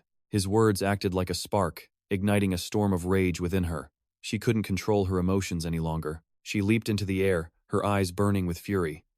"Don't you dare mock my forest." The old heavenly demon, who'd been silent until now, suddenly spoke, his voice echoing, "How do you plan to get out of here?" Hyun-soo didn't hesitate for a second. His answer was decisive. "We need to destroy this place first." When she heard his answer, she was stunned, shock written all over her face. It seems she couldn't see the old master, only hearing Hyun-soo's reply as she pointed right at him. "Who in the world are you talking to?" She glanced at the empty space next to him. Her eyes filled with suspicion as she asked, "What is over there?" He put his hands on his hips, looking her straight in the eye, his voice perfectly calm. Are you afraid of things like ghosts? At his question, she lowered her head, looking completely confused. As her eyes darted around, the other voice spoke up again. What a humorous mythical creature. The voice dripped with sarcasm. Park Hyun-soo just chuckled softly in agreement. Indeed. Seeing him laughing and talking to thin air, she crossed her arms tightly, raising her fists in pure frustration. Unable to hold back her anger, she screamed with all her might. Who is there? The sound was so intense it almost shattered his eardrums. He stood his ground, not moving an inch, but his eyes narrowed as a powerful gust of wind swept across the mountain peak. It carried the biting cold of the empty space, screaming past the jagged, towering cliffs as the winds howled on. Carrying the chill of the wasteland, a single wooden house appeared, nestled between the foothills. It stood silent and lonely, fading into the thin morning mist. Then, a voice, sharp and clear, rang out from inside the cabin. As if piercing through the very walls, it asked, "Is he not done yet? He should have been out by now. If he's already won, that is." A blonde girl with a long, spiky fringe of hair looked down. Her eyes were closed as if she was deep in thought. A small, confident smile played on her lips, like she was savoring a secret. Her voice came out cold and emotionless. It's designed to be destroyed when Park Hyun-soo loses. Turng rested her chin on her hand. She seemed to be pondering something deeply. Her movements were graceful but radiated patience as her low voice continued. It has been 20 days since he entered that place. John Baio stood near Turng, his expression serious, his eyes never leaving her. He stood perfectly still, wrapped in a blanket of silence. His voice was calm and steady when he spoke. About 2 hours have passed on the inside. Turng clasped her hands together, a smug, arrogant smirk spreading across her face. Her eyes were filled with pure mockery. An S-rank battle takes 20 minutes at most. Then she spoke again. Her expression didn't change. Something must have happened. Turng slammed both hands down hard on the table. Her body tensed up, ready for anything, as she shot to her feet. "I think I need to go in there and check on him." John Baio stood nearby, his face grim. A flicker of worry entered his voice as he spoke up. "Isn't it true that only one person is allowed to enter at a time?" Hearing this, she turned her head, her gaze unwavering and completely confident. She answered sharply, "Of course, but we are the exception." Turng held out her hand, pointing her finger into the empty space before her. In an instant, a portal tore open, its edges blazing with a brilliant, fiery light. She started walking towards the gate. Each step was light but full of purpose, as if nothing in the world could stop her. The light from the portal bathed her form. It created a mystical silhouette, as if she was the only being capable of crossing this boundary. As she drew near, she turned back, her icy gaze locked onto the fully armored figure, her voice leaving no room for argument. "Che Hut, you're with me." At her command, the warrior approached with heavy, deliberate steps. His path now set. His decision was made. As the leaves rustled in the silent woods, Park Hyun-soo finally spoke up. His serious tone cut through the quiet. "How long can you stay in your eight-tailed form?" Isid's reply was short and absolute. Her vague answer left him confused. He crossed his arms, staring intently at her with a questioning look. After a moment, he finally asked, "What does that mean?" Behind him, the heavenly demon hovered in mid-air. The demon looked down and gravely explained, "It's about 7 or 8 minutes in your world." After a brief pause, he calmly continued, "It's simply a unit of time." Park Hyun-soo turned to face him, looking the ancient being directly in the eyes. "I understand." His gaze dropped to the large, gleaming ring on his finger, its light reflecting across his face. His expression hardened with focus and determination. His voice rang out, strong and certain, "I'm going to combine my internal energy, conceptualization, and mana." He paused, his sharp gaze fixed ahead. "Then I'll use the Samsara reincarnation technique to completely shatter this place." The demon was silent for a moment, then spoke with grim authority. "In that case," he began, his voice echoing, "you can't target a wide area. You must focus all of that power onto a single point." He continued without a hint of hesitation. "You cannot lose control of the energy. You must concentrate it in one direction." A system notification suddenly cut through the tense atmosphere. Guidance hearing has been activated. At that moment, a massive surge of magic erupted from his hand, with tendrils of light twisting between his fingers. A black and white layer spread over his skin, forming a hide that looked like it belonged to some kind of beast, both bizarre and powerful. Radiating a terrifying aura of pure power, he called out a name with absolute conviction. "Hali!" A clear voice instantly replied, "Yes, master." Park Hyun-soo used his right hand to brace his transformed left arm. The monstrous limb was heavy, pulsing with a terrifying, unbelievable amount of concentrated power. He raised the beastly arm toward the sky, as if reaching for the impossible, his face a mask of pure determination. His gaze was sharp and unwavering, without a single trace of doubt, as all his magic began to flow into that one arm. It converged like an unstoppable torrent, with black and white energy spiraling violently all around the limb. Mystical sparks flew off, proving that an absolutely staggering amount of power was being funneled into that monstrous arm. It now looked like a colossal pillar of light. With every pulse, the very air around him grew thick with pressure. It felt like reality itself was on the verge of shattering. His entire focus was now poured into that one arm. Every fiber of energy in his body just waited for the decisive moment. All other thoughts had completely vanished. I'll pour everything I have into a single point. The ground beneath his feet began to crack, the fissures spreading wider. The earth itself was reacting to the immense power he was gathering. The deep rumble of shattering rock echoed all around. The tension in the air was suffocating. Just then, the system's voice boomed with immense weight, gathering the full power of the heavenly demon. Samsara reincarnation. His face contorted, every muscle straining as his eyes grew impossibly sharp. As he poured all his strength into the monstrous arm, every cell in his body felt like it was burning with unstoppable resolve. The arm glowed even brighter as the intense energy continued to condense. The system's voice rang out once more. It was like a command, condensing the internal energy of the heavenly divine arts, level 0. He gritted his teeth, his eyes blazing with unshakable determination as a wave of power surged from the very core of his being. His body reacted to the words he shouted into the air. Conceptualize, heavenly demon's secret art. A massive torrent of magic erupted from him, wrapping his body in a colossal, protective shield of blinding light. The air grew heavy and taut. The ground beneath his feet began to shake before being violently ripped up into the sky. Debris flew in every direction like it was caught in a storm.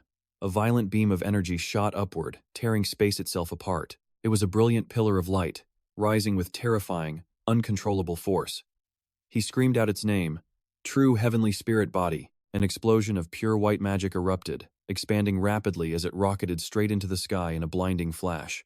It radiated a powerful and majestic light. The sheer heat and force from the blast made the very fabric of space tremble. A moment later, Park Hyun-soo finally let the power subside. Faint wisps of magic still swirled gently around him. He gritted his teeth, his face slick with sweat and etched with utter exhaustion. Suddenly, a system notification broke the silence. Congratulations! He lifted his head to the small system window before him as it announced, You have awakened a new concept. A new concept? He wondered, totally confused. And then, the sky above began to fracture with a deafening crack. The cracks spiderwebbed across the heavens as if the world was shattering.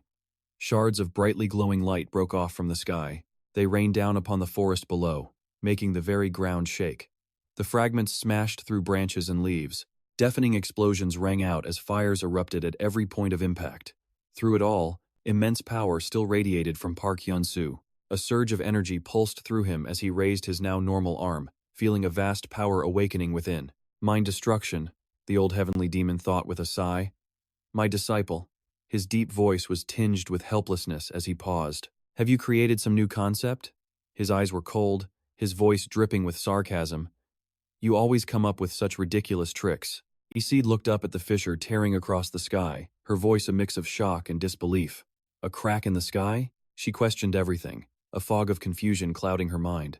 Have I really been trapped in here all this time? A voice from behind shattered her thoughts.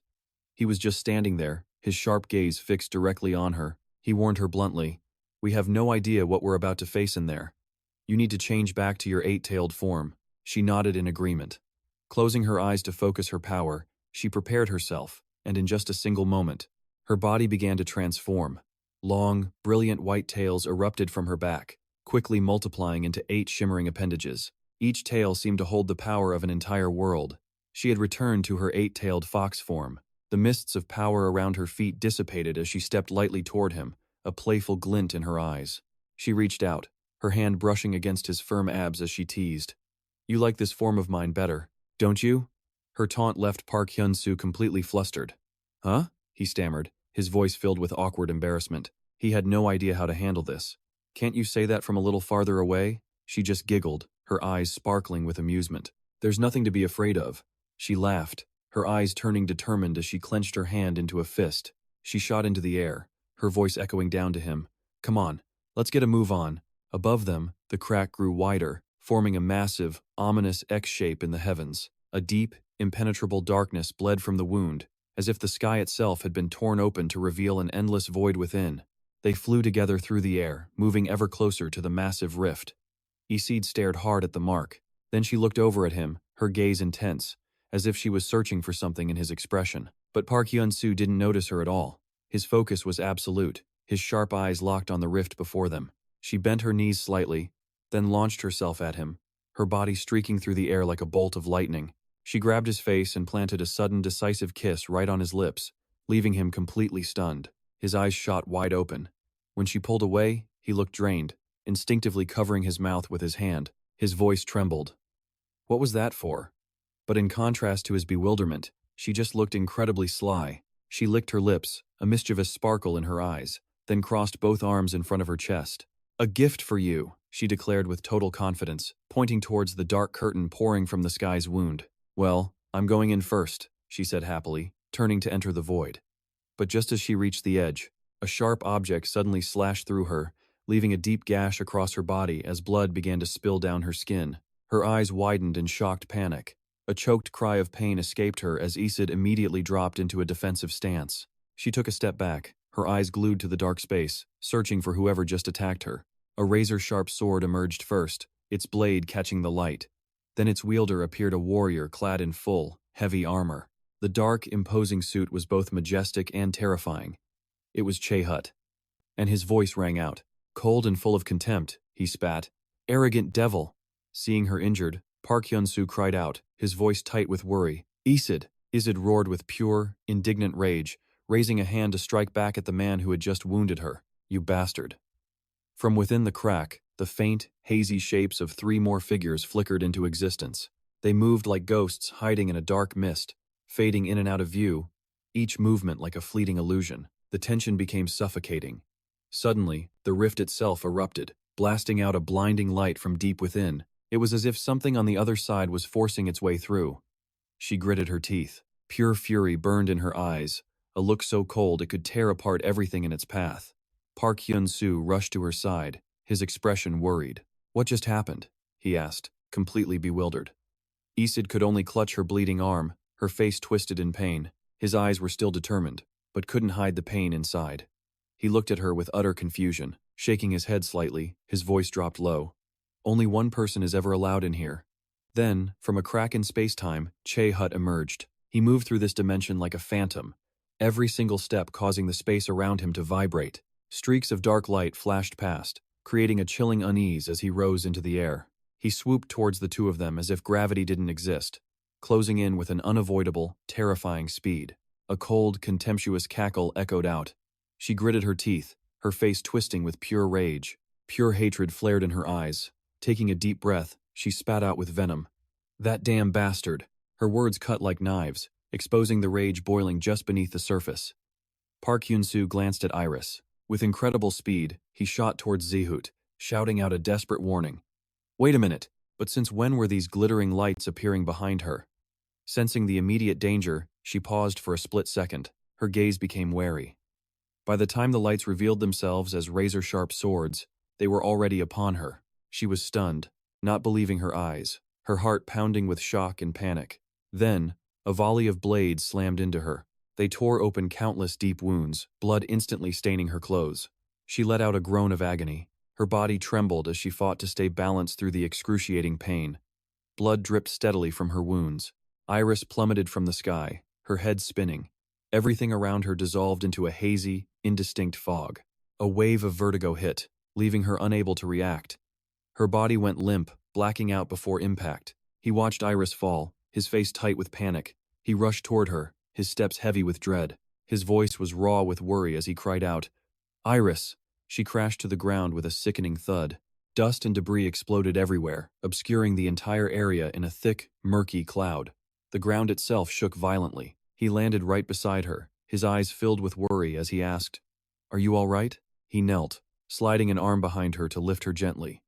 His other hand raised her chin, his face etched with tension. He called out desperately, Iris, wake up! Just then, the sharp sound of someone landing snapped his attention away. He whipped his head around, eyes scanning for the source of the sound. Tension and alarm flooded his senses. In this unexpected situation, Zehut unleashed an overwhelmingly powerful magical aura. It was so immense it made the very space around him vibrate. In his hand, he held a massive sword, its metal gleaming menacingly. A cold and merciless voice echoed, seeming to drill right into the mind. "I will most certainly kill you." He stared back, eyes blazing with defiance, showing no fear at all. "And who the hell are you?" he challenged. The old heavenly demon stood beside him, his expression calm but his eyes sharp. With hands behind his back, he said softly, "Calm down." His steady voice seemed to lend them strength. He continued, eyes locked on the enemy. "I think I've met him before." He stared intently at the figure opposite them, a strange feeling bubbling up inside. The old heavenly demon's words echoed in his head. A hazy thought surfaced. "Have we met before?" At that moment, a girl began to step out from a magic circle. It was like a gateway, opening into twisted space, emitting a mysterious aura. The newcomer poked her head out and smirked, her lips parted to whisper, "Absolutely wonderful." A smug, arrogant smile played on her face, her eyes filled with mockery. Her tone dripped with pure contempt, each word cutting like the edge of a razor-sharp blade. "I never thought you'd be able to pull Iris over to your side." Her eyes narrowed into sharp, dangerous slits. Her expression shifted in an instant from surprise to outright challenge. She spoke again, her words slow and full of threat. "And you even managed to create a rift in my personal space?"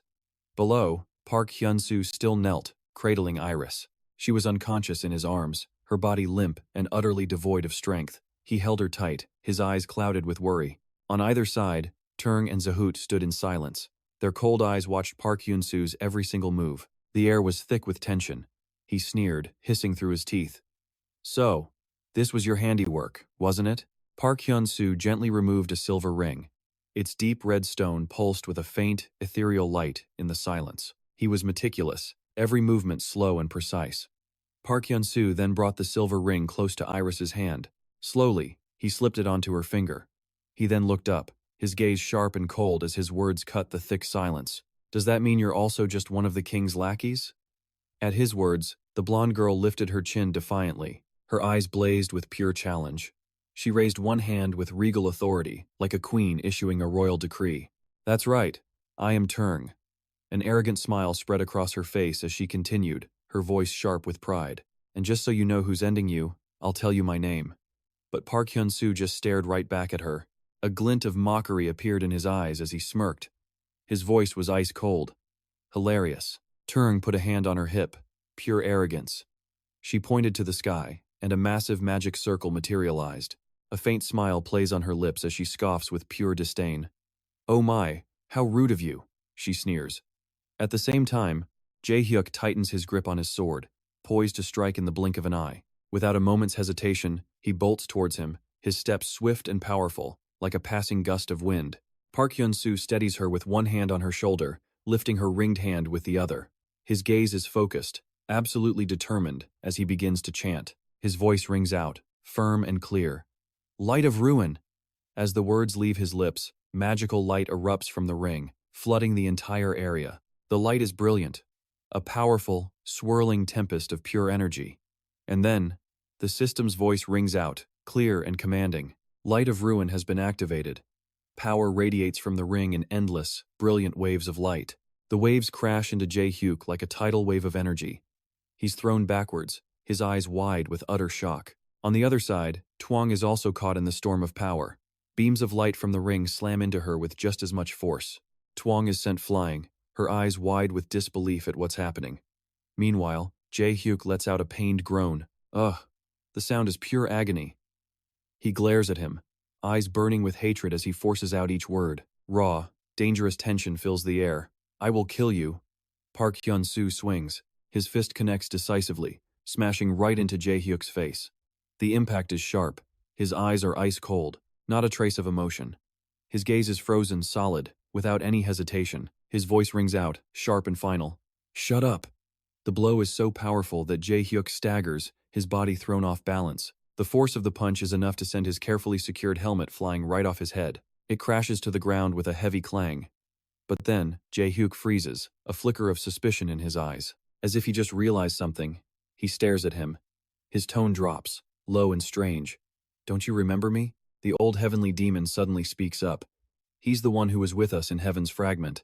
The words hit Park Hyun-soo like a bucket of ice water. He just stands there, stunned, his eyes widening in disbelief. It's as if a long-forgotten piece of memory is rushing back. He takes a deep breath, recognition slowly dawning on his face. In a shocked whisper, he says the name. Jae-hyuk? He clenches his jaw, every single word he speaks dripping with hatred and resolve.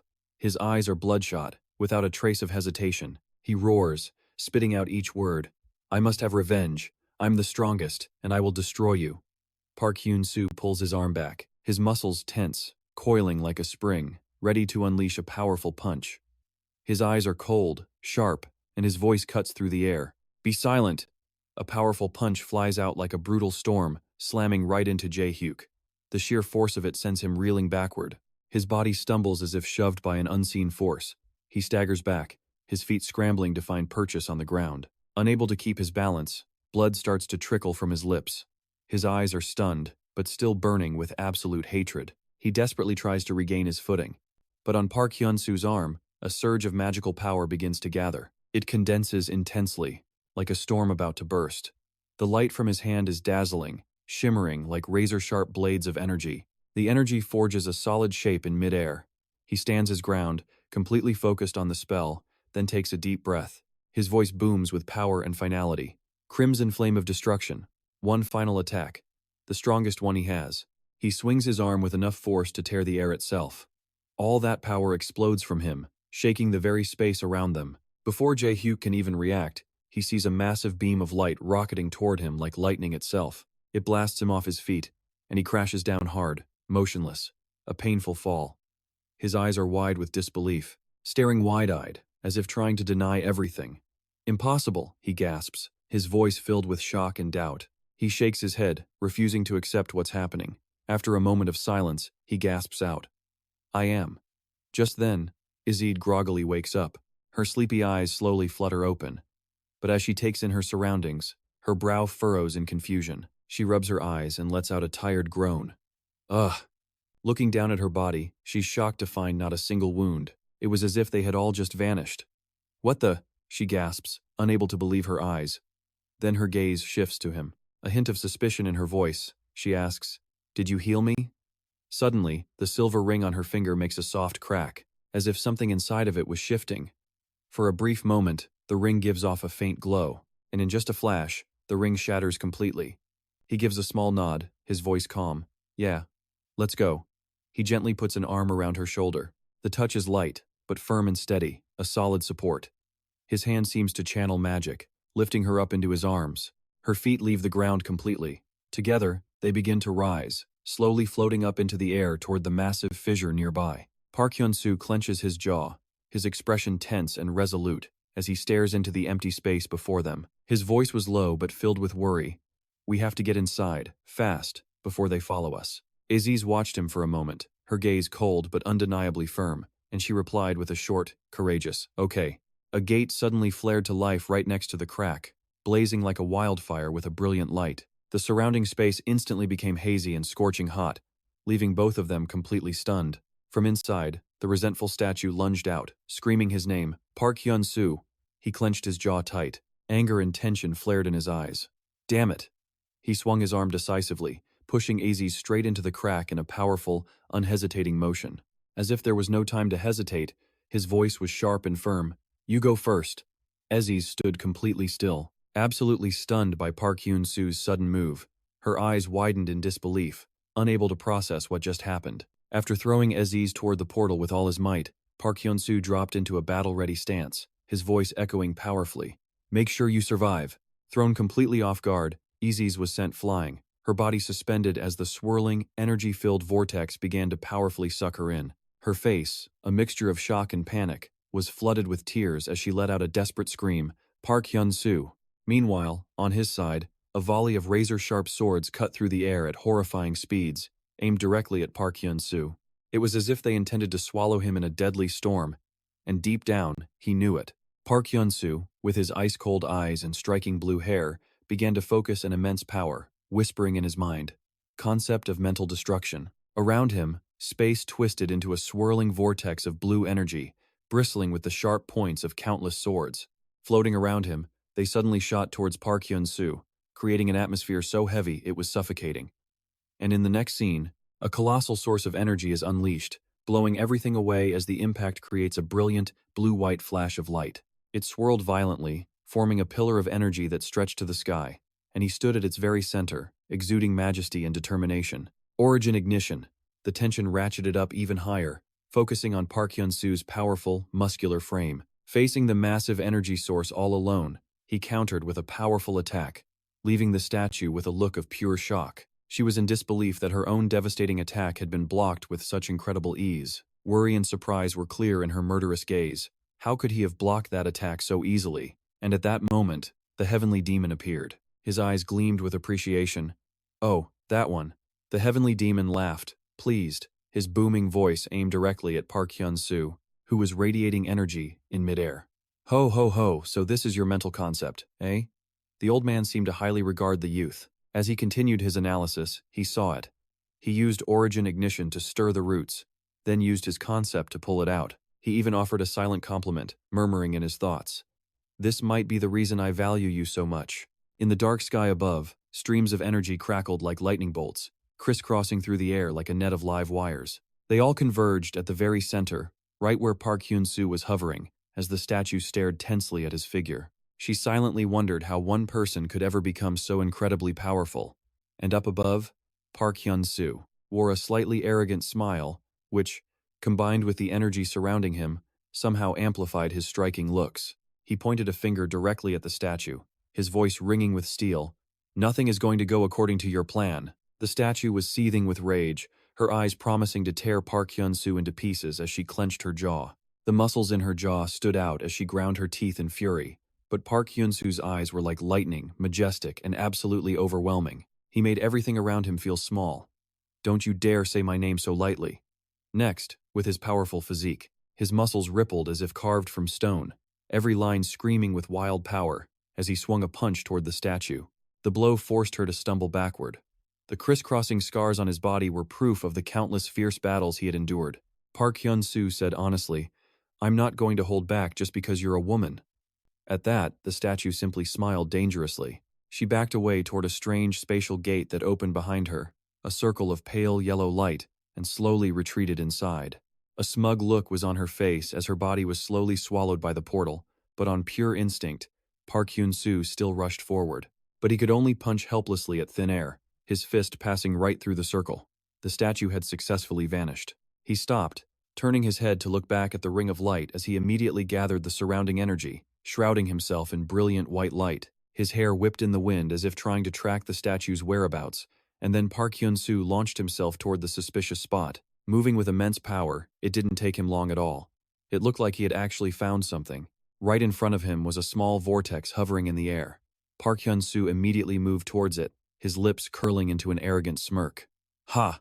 Then, he gathered his power, flexing his body. Every muscle grew taut like a bowstring about to break, his hands tightening into fists.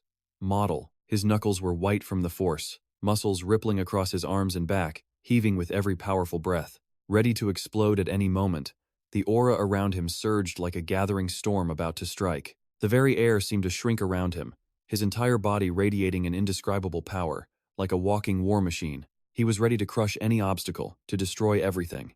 Meanwhile, Turng appeared, wearing a smug look. It seemed she hadn't yet sensed the approaching danger. His eyes flashed with cold resolve as he swung at her. His fist flew like a meteor hurtling through space. The wind howled with the motion of his incredible punch. The pressure was immense, and Turng finally realized the unstoppable power that was rocketing straight for her. But in a flash, the punch connected, and her body was thrown violently backward. The impact echoed like thunder. Turng couldn't react to the devastating blow, her face twisting in pain as she grimaced. From above, Park Hyun-soo dove down like a phantom, his terrifying speed warping the very air around him. Before Turng could react, he unleashed Heaven's secret. But she refused to lose, gathering her own energy. Her eyes darkened with a sinister gloom, her fists clenching as waves of dark energy washed over her skin. It swirled around her like a toxic cloud. Turng opened her hands, her slender fingers now brimming with power, as if pulling dark souls from the deepest abyss. Evil spirits, like invisible monsters, erupted from the shadows. They poured out violently, a chilling aura spreading everywhere. She gave a firm command. "Oh, you souls filled with hatred, crush his body and his spirit. The evil spirits launched from the darkness. They shot up like formless ghosts, their eyes glowing with pure malice. They charged forward like a black hurricane, twisting and writhing through space. Each soul carried its own wave of bleak, suffocating dark energy. The air grew heavy, almost impossible to breathe. She'd gathered every resentful soul that ever died in this place. Turng was incredibly pleased and confident, thinking to herself, "Let's see how you handle the dark souls of the shadows." On Park Hyun-soo's hand, a strange object suddenly appeared and started talking to him. His eyes narrowed with suspicion. The gauntlet spoke again, declaring, "I'll handle them." The souls were getting desperate now. They lunged forward, eager to tear their prey to pieces. Each soul looked terrifyingly grim. And yet, right then, the gauntlet activated its own power as beautiful streams of energy wrapped around it. "Hateful souls, return." The main character's gauntlet suddenly erupted in a blinding light, a mystical energy flowing toward his hand. In that moment, a massive thunderclap echoed as a sharp, gleaming sword slowly began to appear. The gauntlet glowed, emitting strange streaks of light as if it were summoning some kind of invisible power. On the sword, a mystical gem embedded in the hilt radiated a cold, powerful light like a bolt of lightning from the heavens. It illuminated everything, and the entire space suddenly froze. "This sword will save you from your chains." The light from the gem suddenly flared, releasing a warm, pure energy that seemed to pull in the entire space around it. And from the darkness, the evil souls began to shudder, their agonized writhing finally coming to a stop. Thousands of them, each soul, now a faint glimmer of light, floated in the air, gathering in dense layers like a colossal mountain. It was slowly forming in the middle of the sky. The light from the sword seemed to attract all the dark souls. Pulling them closer, it merged them into one gigantic mass of powerful energy. The space itself became overwhelming. It was as if the sword was the epicenter of a mighty soul vortex. Park Hyun-soo could only stare at the sight, utterly stunned. For a moment, all he could do was stand there with a look of pure shock. The gauntlet spoke again. "All done." Park Hyun-soo finally showed his curiosity, asking, "What was that?" It was then that the gauntlet's true form was revealed. It was just a young boy. Park Hyun-soo didn't know what to think, simply staring at the kid in silence. But Theon-ma praised him without hesitation. "That little brat is amazing." Turng couldn't believe it, her eyes wide with disbelief. She thought to herself, absolute death is an ego in itself. I never imagined a power existed that could control it. Then she muttered, "Damn it." Cutting off Turng's train of thought and startling her, Park Hyun-soo used the very same gauntlet attached to him. He attacked once more with incredible force. Heavenly Demon's secret art, Heaven's Quake. This time, Turng was completely caught off guard. As the killing intent got closer, Turng immediately reacted, shouting as she put up a defense for herself. A pale pink shield appeared, surrounding her. The shield could barely withstand the hit, but it did its job and saved her life. The deafening sound of the impact roared through the sky. Afterward, Park Hyun-soo just floated there, taunting her. "You're not that strong, not compared to YZ or that knight." He channels his power into the gauntlet as arcs of lightning crackle around him. "You're too weak." At the same time, he unleashed his heavenly light ability, shattering what was left of her defenses. Of course, Turng couldn't withstand a direct hit from Park Hyun-soo, her body charring black as she let out a piercing scream. Turng plummeted from the sky, trailing black smoke all the way down, as if she'd been struck by a real bolt of lightning. Completely exhausted, Turng couldn't muster any more strength. She was in a free fall, only able to let out a faint whimper. Just as Turng braced to hit the ground, she was suddenly caught by a man dressed in a sharp, impeccable suit. With his hair slicked back, he caught her gently. John Baeo landed safely with Turng, his strong arms still cradling her. With John Baeo's help, Turng managed to get to her feet. He supported her in silence as she spoke with a hint of blame in her voice. "What took you so long?" He glanced at Turng, completely unfazed, and replied flatly, "You told me to wait for your signal." Turng's eyes flashed with resentment. "You have zero flexibility. Go kill that bastard right now." John Baeo immediately launched himself into the air, leaving her there. Park Hyun-soo wasn't too concerned by the approaching shadow. He was about to ask, "Who the hell are you?" But his opponent wasn't interested in talking. The moment he arrived, the stranger leaped into battle. Before Park Hyun-soo could even react, John Baeo slammed a kick right into his stomach. He was completely caught by surprise, his eyes widening in absolute shock. That split second of hesitation would cost him dearly. Pain seared through Park Hyun-soo as he coughed up blood. But John Baeo gave him no time to recover, immediately unleashing his next move. This attack landed straight on Park Hyun-soo's face with brutal force, making him grit his teeth in agony. His brain finally caught up. This guy was a close combat specialist. But it wasn't over, not even close. John Bao was just getting started. The scene shifts to a hospital where Savan happily inhales the sweet fragrance of a flower bouquet, her heart full of cheer. She hugged the bouquet tightly, gushing to herself, "These smell so good." Then she stepped into the hospital room to say, "Good morning. I came by today since I don't have a part-time shift." She spoke as she walked over to the vase, not even glancing toward the bed. As she arranged the flowers, she asked, "You can hear me, can't you? I would be so happy if you could." Savan continued to chatter away, completely oblivious to the room's silence, until she turned around and froze in shock. The hospital bed was empty. The person who should have been there was gone. Panicked, she wondered, "Hyun-tae isn't here?" In a dim and murky space, shrouded by a thin mist, a single bare foot with razor-sharp claws appeared. Floating in midair, Iris was also there. She was disoriented, with no idea which direction she should go. As she was thinking, a cold voice echoed through the void. "You can't escape." Startled, she spun around immediately. Iris bristled with anger, glaring at the speaker. It was C, a mountain of a man with a dangerously menacing face. She gritted her teeth, thinking, "This is bad. They just keep coming one after another." C raised a hand and muttered, "Die, Iris," but she showed no fear, charging straight at him with a defiant scream. "Not a chance." Iris swiped at him with her sharp claws, yet every one of her attacks passed right through C's body as if he wasn't really there. Suddenly, she understood. This isn't his real body? In response, C just smirked and swung his fist, saying, "It's useless." A massive punch slammed into Iris's back, causing her unimaginable pain. Blood trickled from her mouth and her body was covered in wounds, but she refused to give up. "I will kill you," she roared, lunging forward once more. Suddenly, C blocked her attack and spoke. "Your friend, Jine, is still alive. She's just under our very close surveillance." His words stopped Iris cold. Memories of Jine flooded her mind, all the happy days they had spent together. After hesitating for a moment, she finally retracted her claws. Seeing this, C smugly asked, "So, what are you going to do?" "Think carefully." He raised his blade, ready to finish her off right there. Just then, a voice called out, "Stop!" C paused, looking to see who spoke. It was Hyun-tae, still wearing his patient gown. Seeing someone so frail, C asked in complete surprise, "How did you even get here?" Hyun-tae didn't answer. He simply activated a forced teleportation spell, declaring, "Go back to where you came from." C panicked as a spatial gate opened by Hyun-tae began to pull him in. He could only grit his teeth and curse, "Damn it!" Before he vanished, the thick mist lingered. Iris had no idea who this person who just saved her was. She asked uncertainly, "Hyun-soo," but she immediately dismissed the thought. "He looks similar, but his scent is different." Hyun-tae didn't reply. He silently created a sphere of light and said, "Run toward that light.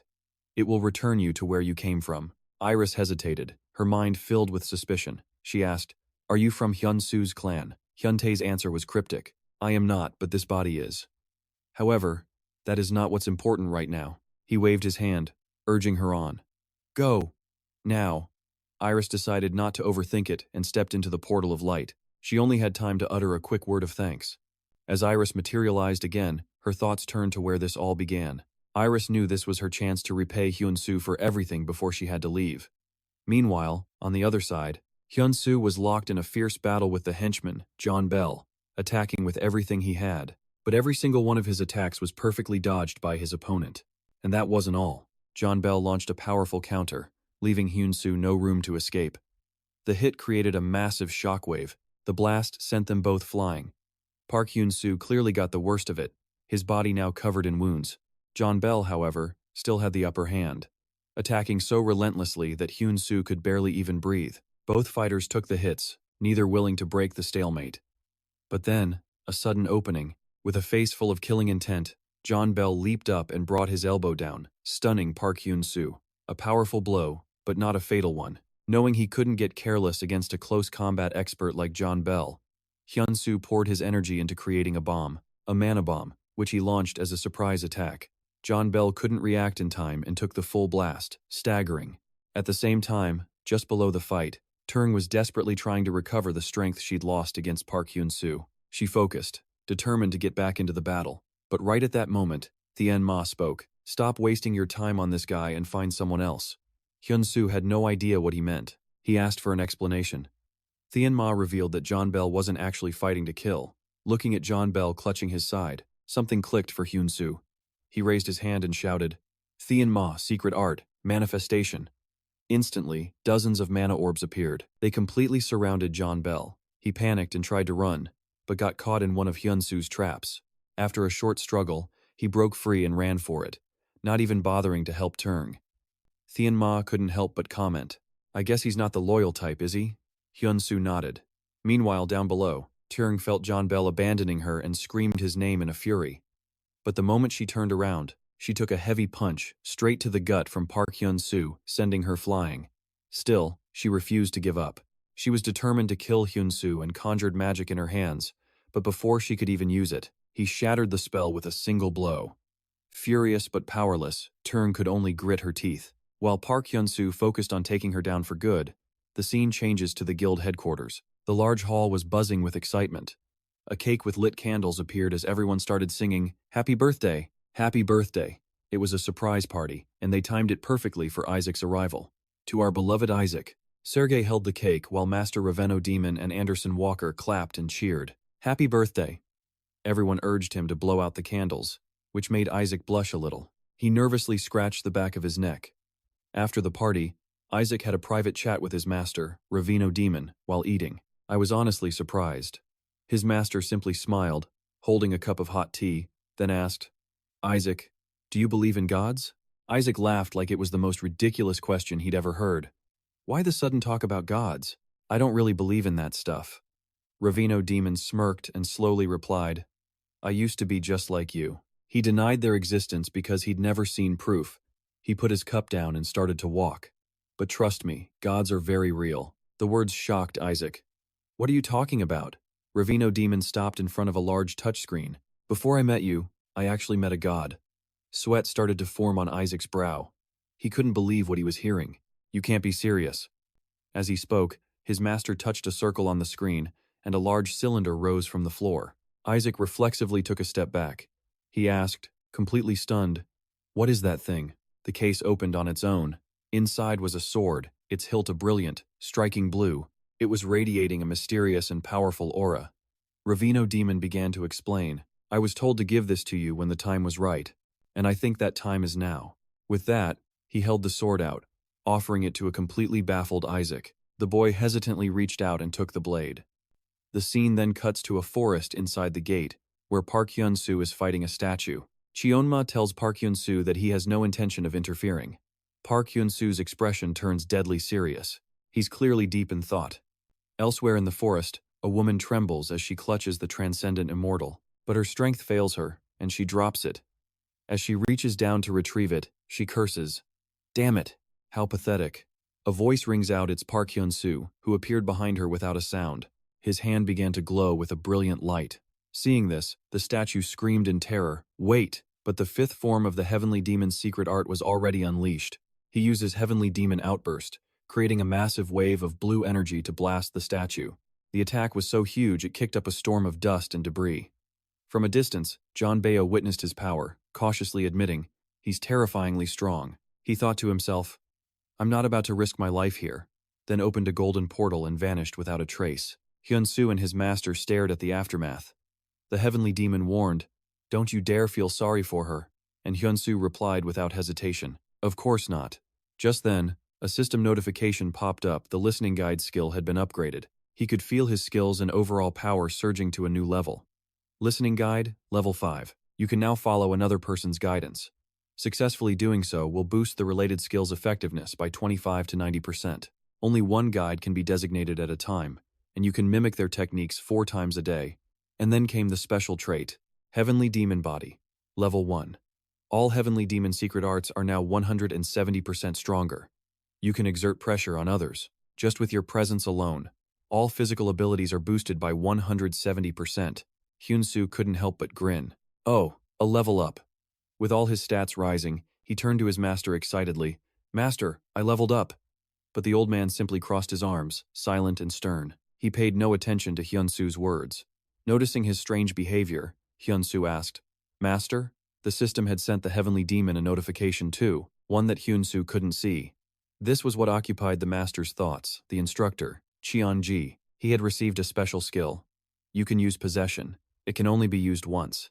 You can take over the target using your skills. Once the possession time ends, you will disappear from this place. The heavenly demon floated, surrounded by swirling energy. He clasped his hands behind his back, deep in thought. This world gave me a special skill, too? I can possess Hyun-soo? His eyes flashed, remembering something from the past. Is this what Seol-yi was talking about that day? Back then, Seol-in had told him, when the time comes, you must not hesitate. At the time, he hadn't understood at all. He had only asked her to be clearer. Now, he thought, but disappear from this place? Master, what are you thinking about? Hyun-soo moved closer to the heavenly demon, trying to get his attention. His student's question snapped him out of his deep contemplation.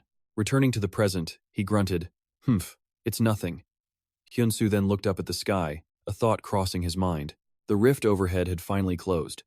He kept his eyes on the sky and asked, "What about Isis?" His head snapped back as his master replied, "That fox isn't dead. She's feeling happy, but nothing's ever that easy." Curious, Hyun-soo wondered how his master knew so much. "Master," he asked, "how can you possibly know all of that?" The old man answered casually, "Do I look like a god to you? If so, then bring me some delicious food." Suddenly, Hyun-soo held out his hand and declared, "I'll open the rift again." But the heavenly demon stopped him. "Aren't you holding on to that thing those bastards left behind?" The object was a sharp, pointed artifact. And then Hyun-soo remembered. Oh, a pair of red shoes appeared, followed by many pairs of black ones. The sound of countless footsteps echoed out. It was Kai Lam. She was leading a massive squad of agents.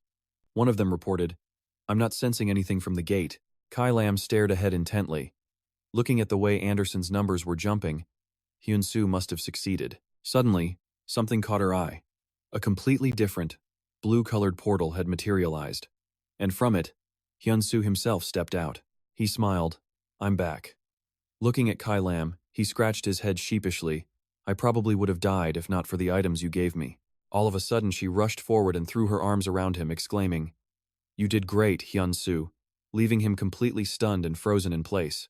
Looking between the two portals, she finally asked the obvious question, "But why did you come out of a different gate?" He explained, I couldn't completely destroy the entity inside the gate." She looked confused by his vague answer. Someone shouted, "The gate is disappearing." But Kai Lam didn't press for more details. "Well, in any case, you succeeded," she said. "I didn't think it would take an entire month, though." Hearing this, Hyun-soo was shocked. "A month? I was only in there for 2 months, wasn't I?" Now it was Kai Lam's turn to be stunned. She put a hand to her face, processing. "It seems the flow of time inside and outside the gate is different. Geez. Anyway, there are a few things I need to tell you." He was still reeling from the time skip. "Your older brother. He's woken up." All other questions vanished as pure joy hit him. "What? For real?" Kai Lam continued. "And Robin, from the Gate Strategy Association, was killed yesterday. In a quiet church, a memorial photo was displayed. It was Ravino Damon, and in front of it sat Isaac. The sword Ravino Damon had given him rested nearby. He was hunched over, tears streaming down his face. His expression was one of pure, heartbreaking agony. His master, Ravino Damon, was gone forever. Javino approaches the spot where a man is fishing, and the very air around them seems to grow still. The man either hasn't noticed Javino's presence, or he simply doesn't care enough to acknowledge him. He sits cross-legged, his beret pulled down low, hands gripping the fishing rod tightly as he stares at the rippling water. Quiet. "What could this young man be doing here?" Javino asks, his hands in his pockets. "Is life really that hard?" With a faint smile, the man replies, "Life has never been easy." These two are complete strangers to each other, yet their conversation flows with a strange ease. "Do you come here often?" the man asks, reeling in his line. "This is my first time." Taking a breath, Javino Demon asks, "You like fishing?" The man's answer is another surprise. "This is my first time fishing too." Javino's eyes widen with curiosity. "You hold that rod like a pro, so I just assumed you did this all the time." The old hat hides most of the man's expression. Only the corner of his mouth quirks up. "I also thought you didn't come here often." His next words snap Javino Demon out of his daze. "Why haven't you asked who I am?" Only now does Javino realize his carelessness. He's been chatting casually with a complete and total stranger. He can't help but mutter to himself that he has no idea who this man is, this bizarre person who appeared from nowhere. "Who are you?" The man turns his head, his voice mysterious. "Me?" In an instant, his aged face is revealed. But shockingly, one side of it takes the form of a young man with dark crimson eyes. He cracks a smile. The remaining wrinkles slowly fade away. In a flash, the transformation is complete, and King's menacing cloak whips through the air. His voice echoes nonchalantly. I am King. Javino Demon's eyes fly open in absolute shock. His pupils shrink in terror, and a bead of sweat rolls down his forehead. His fists are clenched tight, a clear sign of his insane tension. His brow furrows in disbelief as the man raises a hand. Javino, you've finally fallen into my hands. As if stating a fact, King lowers his voice. Goodbye. But Javino Demon is clearly no coward. If he's going down like a hero. His hand begins to glow, gathering a blinding light. It forms a small orb of lightning. No, I won't die without a fight. His entire body begins to levitate into the air. His white hair flies wildly, a testament to his do-or-die spirit. I'll take you down, even if it costs me my life. Meanwhile, at the main headquarters, bright sunlight shines on the thick glass as white clouds drift lazily by, a stark contrast to the unnaturally quiet atmosphere inside. Sunlight streams through a window, illuminating an empty hallway. Not a single soul is in sight. Isaac leans against his greatsword, eyes closed, sleeping soundly, but then a voice whispers in his ear. A soft, gentle voice calls his name. Isaac. He frowns, his mind still groggy from his deep sleep. Isaac. As he recognizes the familiar voice, the man slowly opens his eyes. His emerald pupils are gradually revealed. Huh? He sits up, rubbing his eyes, his voice still thick with sleep. Master, why are you here? Javino Demon closes his eyes. It's clear that something is terribly wrong. His voice has lost all of its usual sternness and strength. I can no longer be by your side. Those words make Isaac's voice crack. What? But the man says nothing more. He just slowly repeats words that Isaac can't understand. You have limitless potential, so never doubt yourself. Always keep moving forward. Isaac immediately leans in, shouting, Master, what are you talking about? At that moment, his master's body begins to glow before seemingly freezing in place. Javino Demon's face darkens. Don't let yourself be consumed by hatred, and always keep a cool head. Master! He screams, bolting upright. Not yet fully awake from the dream, Isaac gasps for air, exhausted. Was that a dream? A yellow tape blocks the path ahead. The next second, it's been cut. In the distance, several figures are barely visible. A team wearing gas masks and carrying guns. The scene is pure chaos as they walk through thick clouds of black dust. Even the water has completely evaporated. What in the world happened here? One of the team members spots an object on the ground. What is that? It's a skeleton. It's impossible to tell who it once was. At that exact moment in a hospital, Dr. Hyun-soo rushes to Hyun-tae's room. He throws the door open with force. Hyun-tae! Hyun-tae sits properly on the hospital bed. Hyun-soo quickly asks, Are you okay? Hyun-tae just says, I never expected we would meet again like this. His friend has no idea what he's talking about. What are you saying? Sorry, but I'm not Hyun-tae. A voice suddenly echoed as darkness consumed everything around them. In this place where darkness reigns, not a single blade of grass can survive. And all living things must eventually face death. Carrying this ancient death is simply inevitable. An enraged Dr. Hyun-soo grabbed his collar, demanding, Who are you? The heavenly demon appeared from nowhere behind him, warning, Take it easy. That's still your brother's body. He let go, but his anger still simmered. Park Hyun-soo demanded furiously, Are you the one who did this to him? But the person inside his brother calmly replied. He claimed the true culprit was the king, the one who corrupted the gates. In fact, he was the one who saved him from death. Hyun-soo pressed. Then who are you? From his brother's body, a calm voice answered, I am Maggie, the god of the planet Ares. Hyun-soo was stunned. A god? He repeated the names, Ares, Maggie trying to process it. Ares, a planet 700 million light-years from Earth. They stood in silence, until the heavenly demon asked, So what is your purpose? Hyun-soo whispered to his master, He can see you? Maggie confirmed it. Of course, I was the one who brought him here. At this, the heavenly demon's voice turned to ice. So you're the one who dragged me here? Maggie just smirked, a dangerous glint in his eye. If your soul wasn't already separated from your body, I never could have done it. What a stroke of luck. The heavenly demon's eyes narrowed in pure fury. Lucky indeed, he growled, his voice rumbling like an earthquake. Because if I were in my body, I would have ripped you to shreds by now. The threat was so real, even a master manipulator like Maggie was left speechless. He knew the old man wasn't bluffing, but he quickly recovered his composure. Still, it's not all bad, is it? You got to experience the joy of training a disciple. That line clearly hit a nerve. The heavenly demon fell silent, staring them down. Maggie's own smile was now laced with bitterness. I'm trapped here by a contract, bound by the will of the spirits of Ares. He paused, then continued. This thing you call the internet here, it needs a server to run. Park Hyun-soo was still hesitant. It was his brother's body, his brother's face, but the presence inside was completely alien. You can think of me as the server for the people of Ares, he said, his voice now deadly serious. I don't need your forgiveness. You can kill me when this is over. Hyun-soo could only ask, what on earth do you mean? Explaining with words would simply take too long. An orb of pure energy materialized in the palm of Maggie's hand. I will show you. In an instant, the space around them shattered, and a chaotic vision flooded the secret room. Desperate shouts echoed. The fourth defensive line is lost. All the gates in the sky are opening. Where is Karak? A destroyer-class monster just appeared in Sector D. A soldier frantically slammed his hand on an emergency button. The Night Order has reached the fifth defensive line. We have to reverse time now. The vision left Park Hyun-soo and his master completely stunned. He stammered, where is this? A voice echoed back, this is the past of Ares. The panicked voices continued to ring in their minds. Monsters have appeared in the sky. What's the status on Sector D? Someone replied, Karak is fighting there. Damn it. A group of leaders stared at the approaching danger. Nomon, please, rewind time. We can't rewind too far, another shouted. It's fine, just do it. A man raised his hand, and a golden sphere appeared. Hyun-soo stared in awe. Time travel? It was an ability almost identical to Robin's. But then, he realized something. Wait a second. Park Hyun-tae had suddenly appeared right behind him, making him jump. He had the exact same power as Robin. Whoa, you scared me. You paused it. Maggie simply replied. I stopped it so I could explain things more clearly. Hyun-soo turned back. What did you just say? The man in the vision was identified. That is No Man, the original owner of the power Robin now wields. Hyun-soo pressed him. Not a similar power, but the very same one?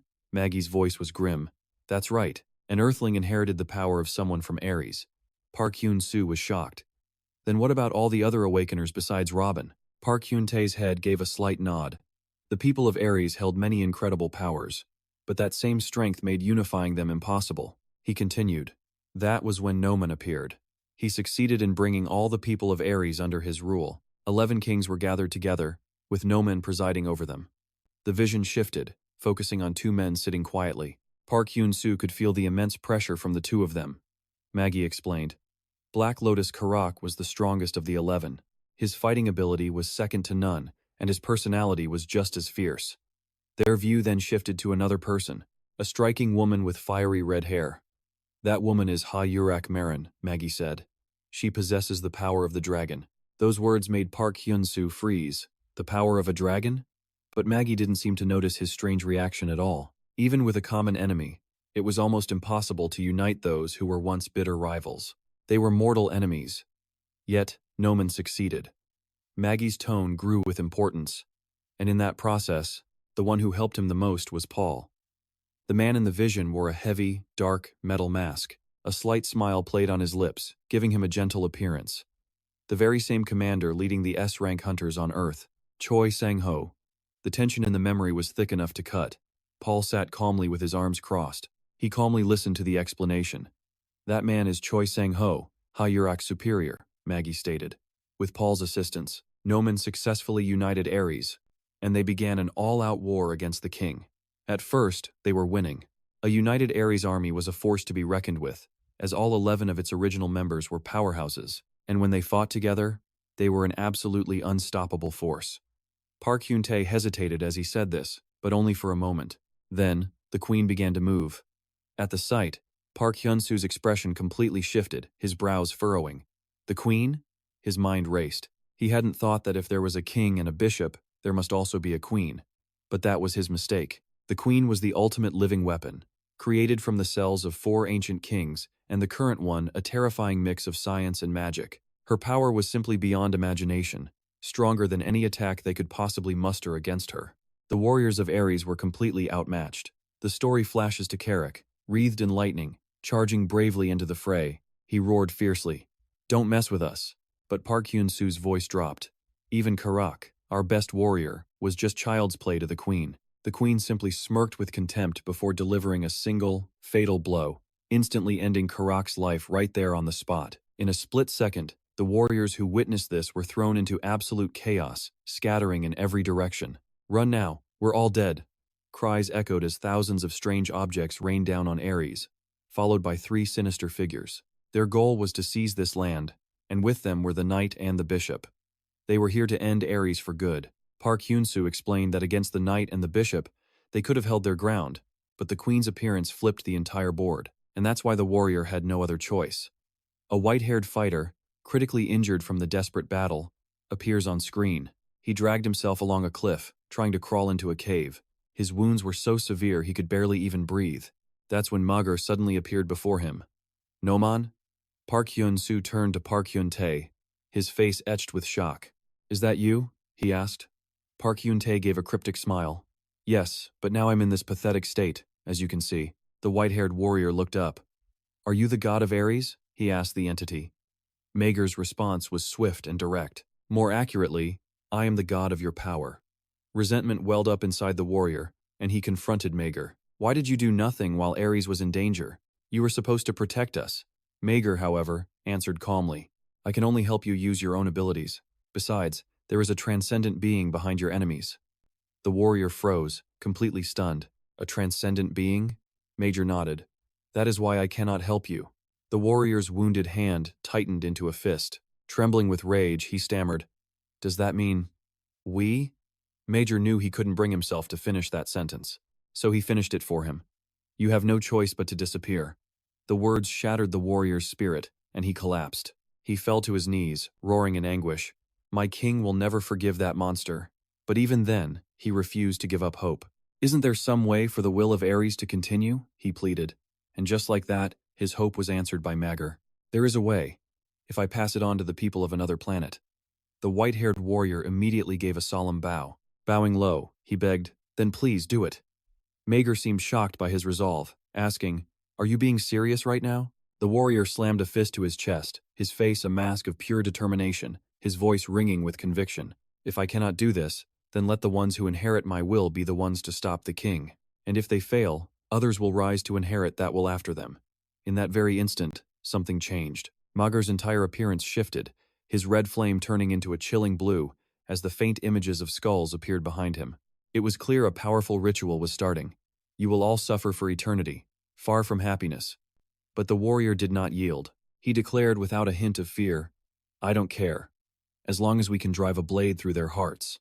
With that, the flashback ends. Park Hyun-soo soberly asked Park Hyun-tae, "So what about my master? And what are the aberrants?" Park Hyun-tae smirked. "The aberrant is a variable." Park Hyun-soo couldn't believe it, repeating the word back. "A variable?" Park Hyun-tae calmly clarified. "A power that doesn't exist in Ares, and something the king can't possibly understand." He then placed a hand on his chest, asking gently, "Do you know why I'm in this state?" He didn't wait for an answer. "This," he said, "is the price I paid to create you." The revelation left Park Hyun-soo utterly speechless as Park Hyun-tae continued. "I crossed countless dimensions to find your master, Jeonji-ong, and give him the sword Isak." He smiled faintly. "And soon enough, it will finally appear before you." Park Hyun-soo looked him dead in the eye. "I have one last question for you." "What is it?" Park Hyun-tae replied casually. But Park Hyun-soo's expression turned deadly serious as he asked, "Is the prophecy true? The one that says the aberrant will save the world?" Park Hyun-tae was silent for a long time, then finally answered, "That is, my desire." Park Hyun-soo was stunned, his emotions thrown into turmoil by the unexpected response. But Park Hyun-tae was calm. "That's right. You've already beaten the bishop and the knight. A feat not impossible in Ares, because you are that strong." But he had managed to capture them alive. Another memory then surfaces, showing how Baek Hyun-soo took control. The llama monsters in the statue were so thoroughly crushed that they could only lie face down on the ground in defeat. Baek Hyun-tae looked on, incredibly satisfied. "My desire is becoming reality." He then put on an act of sympathy, as if he actually felt sorry for them. "I pity the people of Earth, who received powers they never even wanted. But as long as the king is targeting Earth, this power will help you all." Baek Hyun-soo's expression turned grim. He concluded Robin must have seen the future in order to confirm such a prophecy. But Baek Hyun-tae immediately shot that down. That's impossible, not when I'm involved. He said that seeing the future won't matter. It's a great power, but gods are beings that exist beyond that. Even if I were to lose my own power, someone who can see the future could never surpass me. Hyun-soo watched, confused, as Hyun-tae's form shifted. He reverted to Mager's form. Then who is this transcendent being? He asked. Mager simply shook his head. I don't know. Hyun-soo continued to press. Isn't that person helping the king? Major replied, he only stopped me from aiding Ares. Nothing more. The heavenly demon suddenly appeared behind Hyun-soo, his arms crossed as he said grimly, he's definitely the one who summoned me into that weird space. Hyun-soo was shocked. What? Mager answered with absolute conviction. There is still hope for you, because you have my desire, the will of Ares, and the irregular. Hyun-soo reluctantly made the deal. Your desire will be done. Hearing this, Mager felt a sense of relief. I'm glad to hear that. But Hyun-soo just put his hands on his hips and shouted, so why did you mess with my brother? Mager, totally unfazed, just replied, didn't you say that was your last question? Shut up, Hyun-soo roared. Mager flinched, putting on a pitiful act.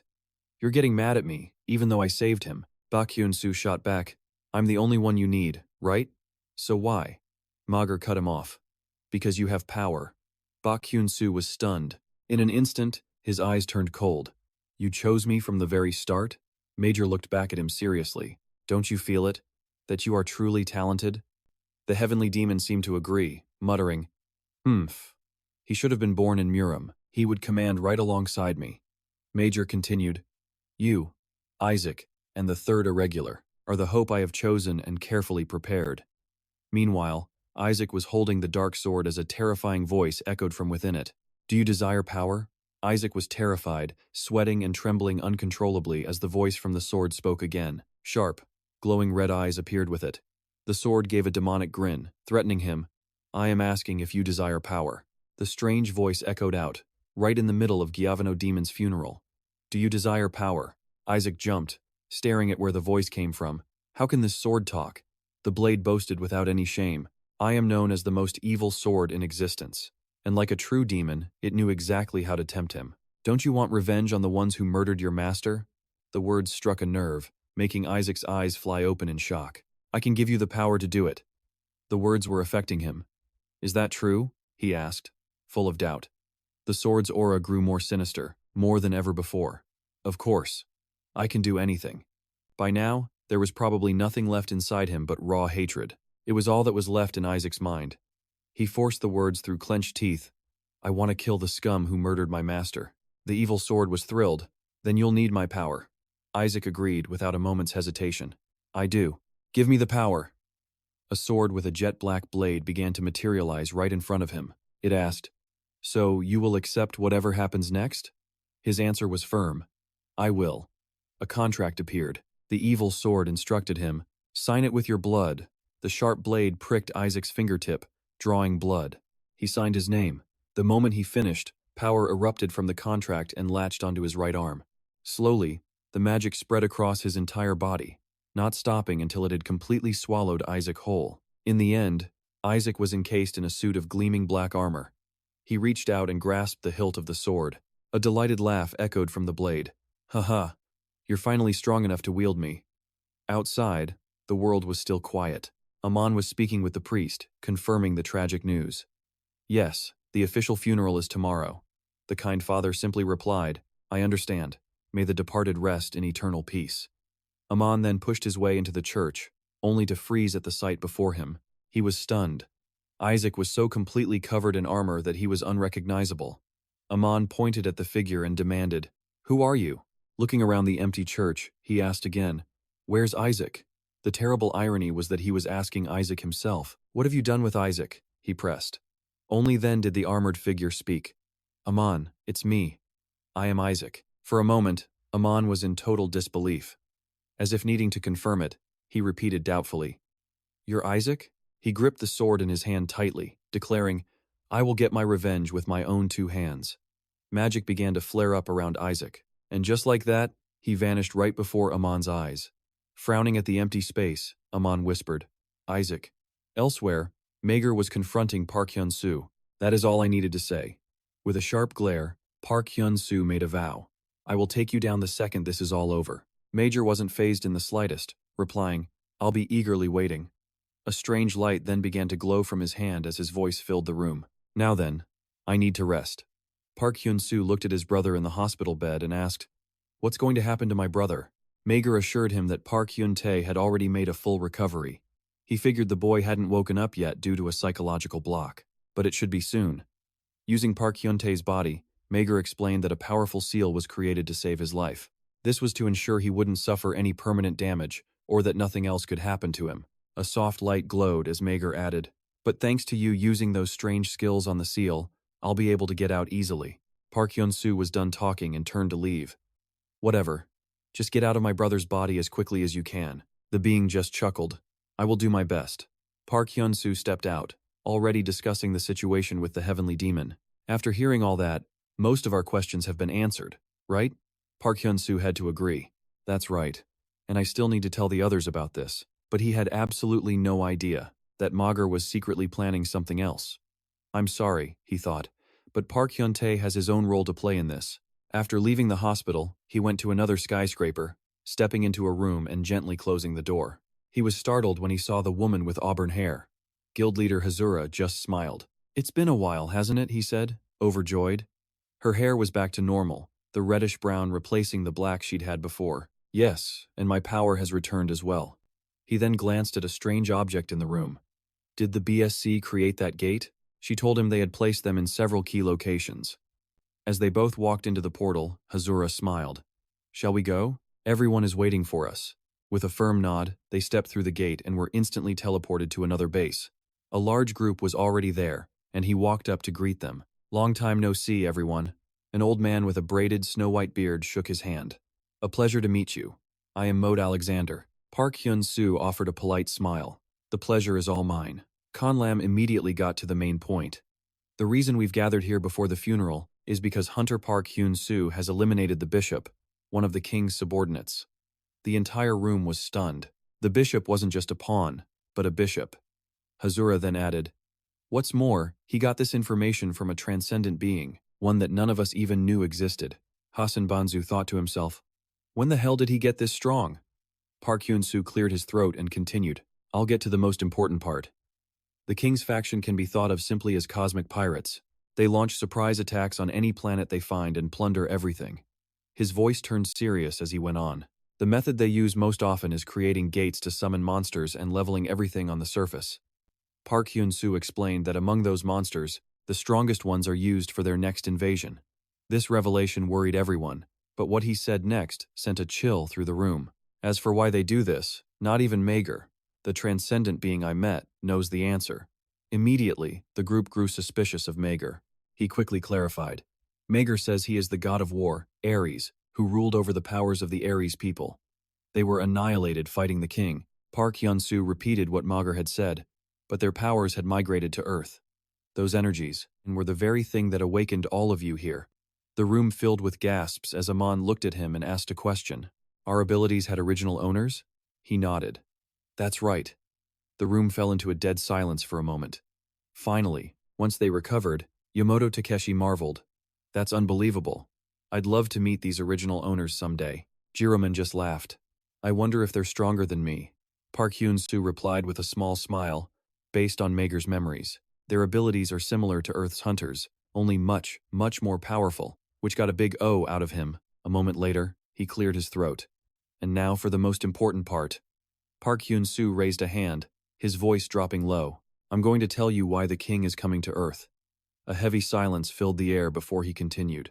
And secondly, I'll tell you why they haven't used their full power to dominate, a war that consumed the world.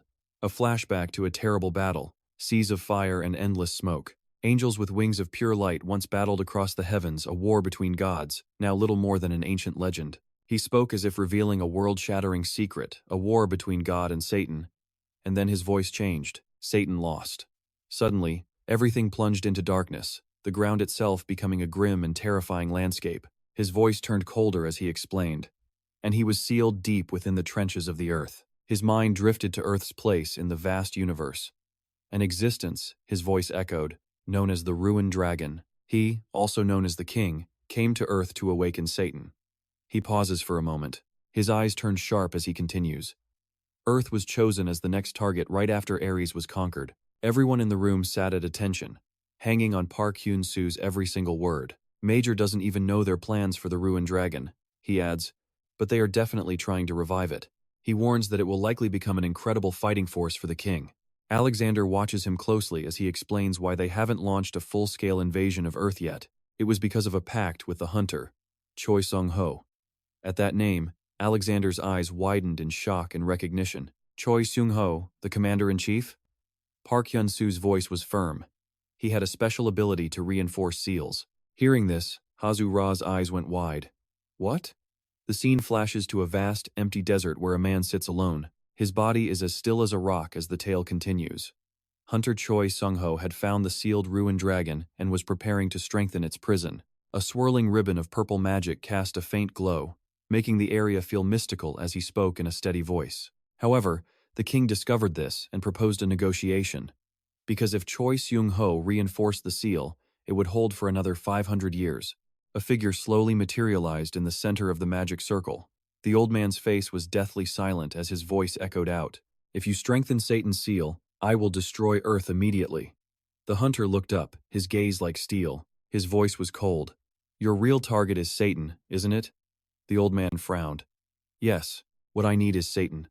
A heavy silence fell between them. However, even without Satan, I still possess enough power to destroy Earth. The king stared him down. So tell me, what do you want in return for not reinforcing that seal? The man stood his ground. This was exactly what Mauger had described. The aberrants would be appearing soon. In the tense silence, his voice came out soft but firm. Promise me, you will not destroy Earth for the next 5 years. The king let out a scornful laugh. How foolish. You think you can gain enough power to defeat me in 5 years? As he finished, the man remained perfectly still. If you break this promise, and come here in your true form to attack Earth, you will be penalized. Your lifespan and power will diminish. You will become weaker. His voice was resolute. If you accept this oath, I will stop reinforcing the seal immediately. Do you agree? The king glared at him. Tss. A mere human knows about the vow. It was a binding pact that would utterly destroy the soul of anyone who dared to break it. The king leaned forward, his voice sharp. This deal isn't quite fair, so I'll add one condition. To ensure you can't repeat this, his words were ice cold. My condition is that you take your own life. The hunter stood frozen. The words plunged him into a deep silence. As the story concluded, Park Hyun-soo looked over at Gil Roman. That is why the hunter, Choi Sung-ho, sacrificed his life for Earth, and the king and his minions have honored the pact. A man then stepped forward, a question in his eyes. Didn't that knight return to his original form to fight me? Park Hyun-soo replied thoughtfully. It seems that was allowed, because he died instantly. Another man spoke up. So that's what happened. Alexander slammed his hand down on the table. I finally understand everything that happened before. Someone else sighed, looking exhausted. What a headache, Ha-zu-ra spoke. Without Commander Choi Sung-ho's sacrifice, we all would have been. A hand slammed the table. Kon Lam stood up, one hand on his chest. His eyes were serious and filled with emotion. I want to express my gratitude to Hunter Park Hyun-soo, who works tirelessly for humanity. Kon Lam stood tall, his voice firm and committed. I and the Black Dragon Society have decided to follow him. Ha-zu-ra's eyes filled with determination as she said, Now that the enemy's objective is clear, there's no reason for us to be divided. Her gaze was resolute.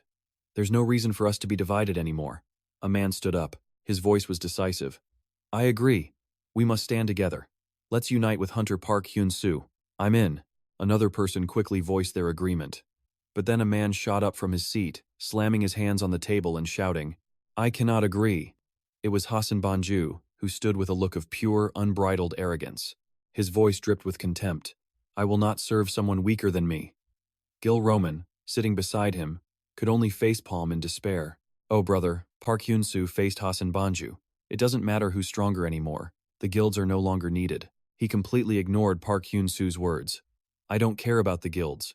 I cannot recognize you as our leader, if you aren't stronger than me. The heavenly demon suddenly appeared, urging, Show this fool the difference between heaven and earth.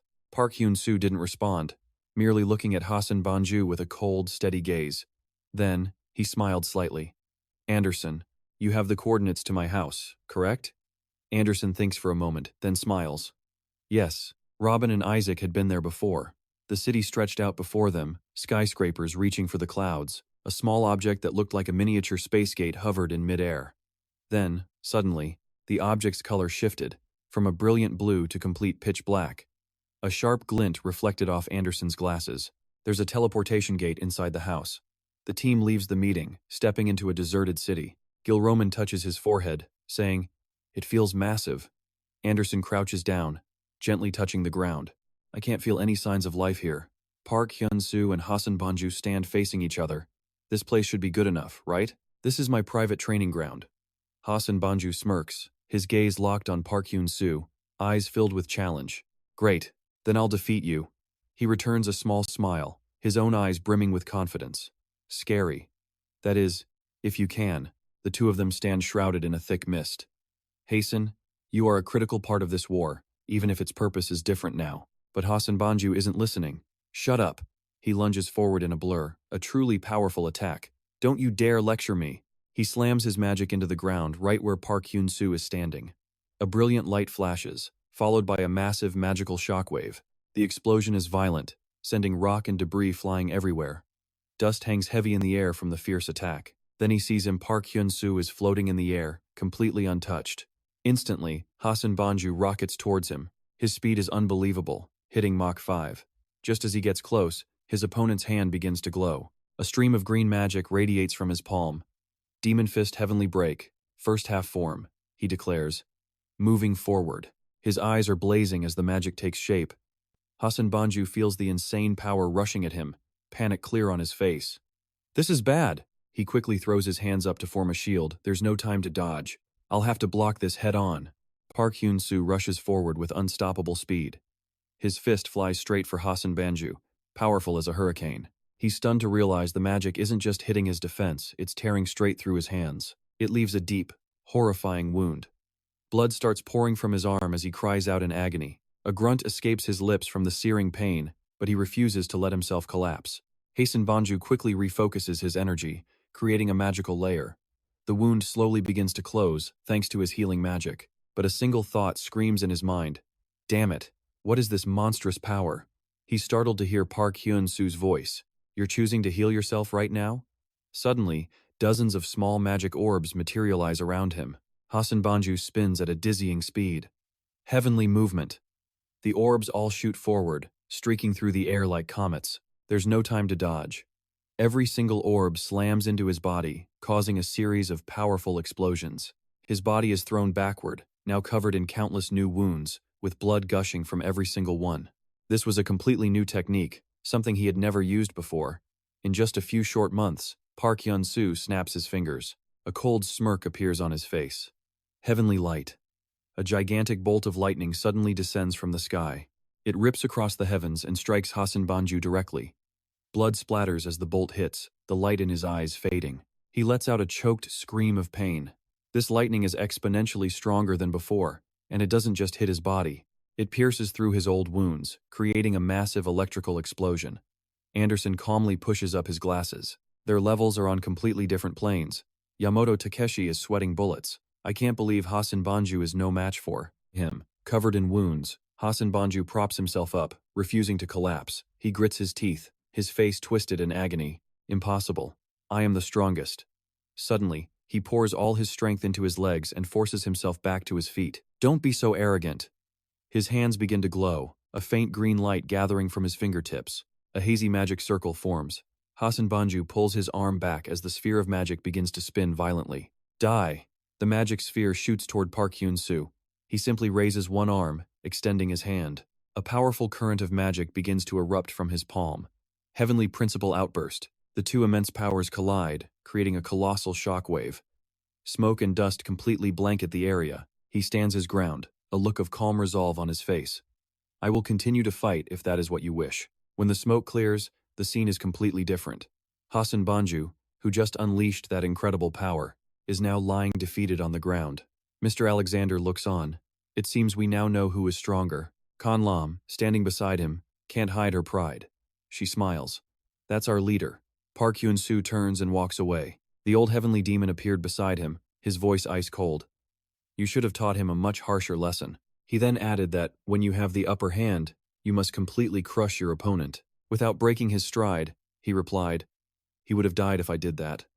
Park Hyun-soo stopped. Hearing his name called from behind, Park Hyun-soo. Ha-sen-banju slowly sat up, his body trembling from the pain. The wounds all over his body hadn't fully healed yet. He closed his eyes, head bowed, every breath a struggle. Park Hyun-soo approached, extending a hand to him. An unexpected gesture that left the man completely stunned and unable to react. Park Hyun-soo, his voice laced with a hint of humor. "You lost today." Ha-sen-banju just frowned. A soft groan escaped his lips. He staggered to his feet trying to regain his balance, but Park Hyun-soo grabbed both his arms. He jumped back, a shout tearing from his throat. "Ah!" He looked around in panic. "What are you doing?" "Inside the locker room." "Where is this place?" "The bathhouse." Park Hyun-soo smiled casually as he got undressed. "We just had a massive brawl, so we need to wash up first." He noticed Ha-sen-banju staring at his lower half. Park Hyun-soo arrogantly gestured behind him, "Get undressed and come on in." Ha-sen-banju refused. "I don't bathe with strangers." He quickly replied, "I rented the whole place out. It's just the two of us." Ha-sen-banju let out a frustrated sigh. "Still no." Park Hyun-soo flexed his hand slightly. "Why are you acting so cold? The water is getting cold." Then with immense force, he ripped Ha-sen-banju's clothes to shreds. "You taking them off or not?" Tattered pieces of clothing lay on the floor. "Whoops, I might have used a little too much force."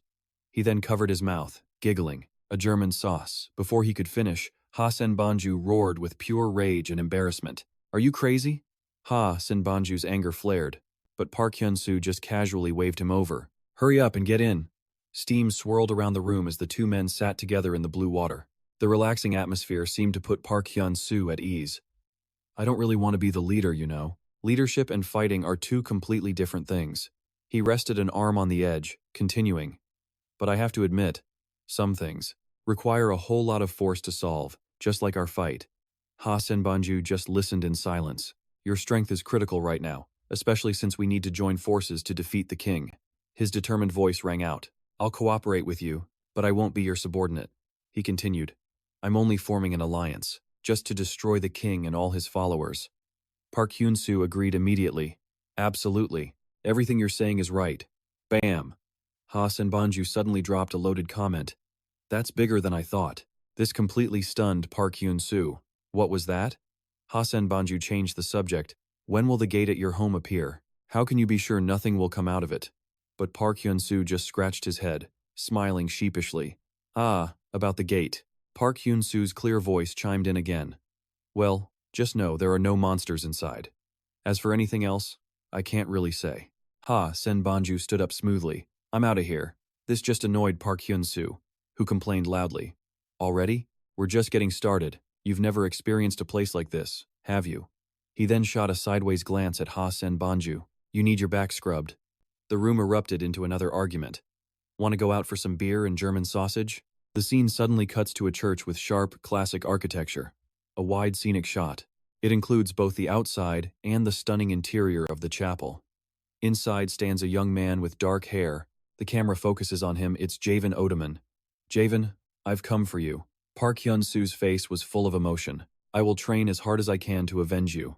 A modern cityscape appears with towering skyscrapers. A massive LED screen is broadcasting the news. A report revealed the culprit from the gate that has threatened Earth's safety. It's an organization led by a man simply known as the King. The broadcast then cut to the news anchor. "All the guilds in the world have united to form a single organization. From now on, guilds will no longer exist." Finally, an announcement was made. All awakened individuals have joined the organization known as the New World. After the announcement, the sky seemed to clear up. A large building appeared. The New World headquarters, formerly the Korean Hunter Corporation. A horde of reporters aimed their phones forward, questions and camera flashes bombarding the brown-haired woman at the podium.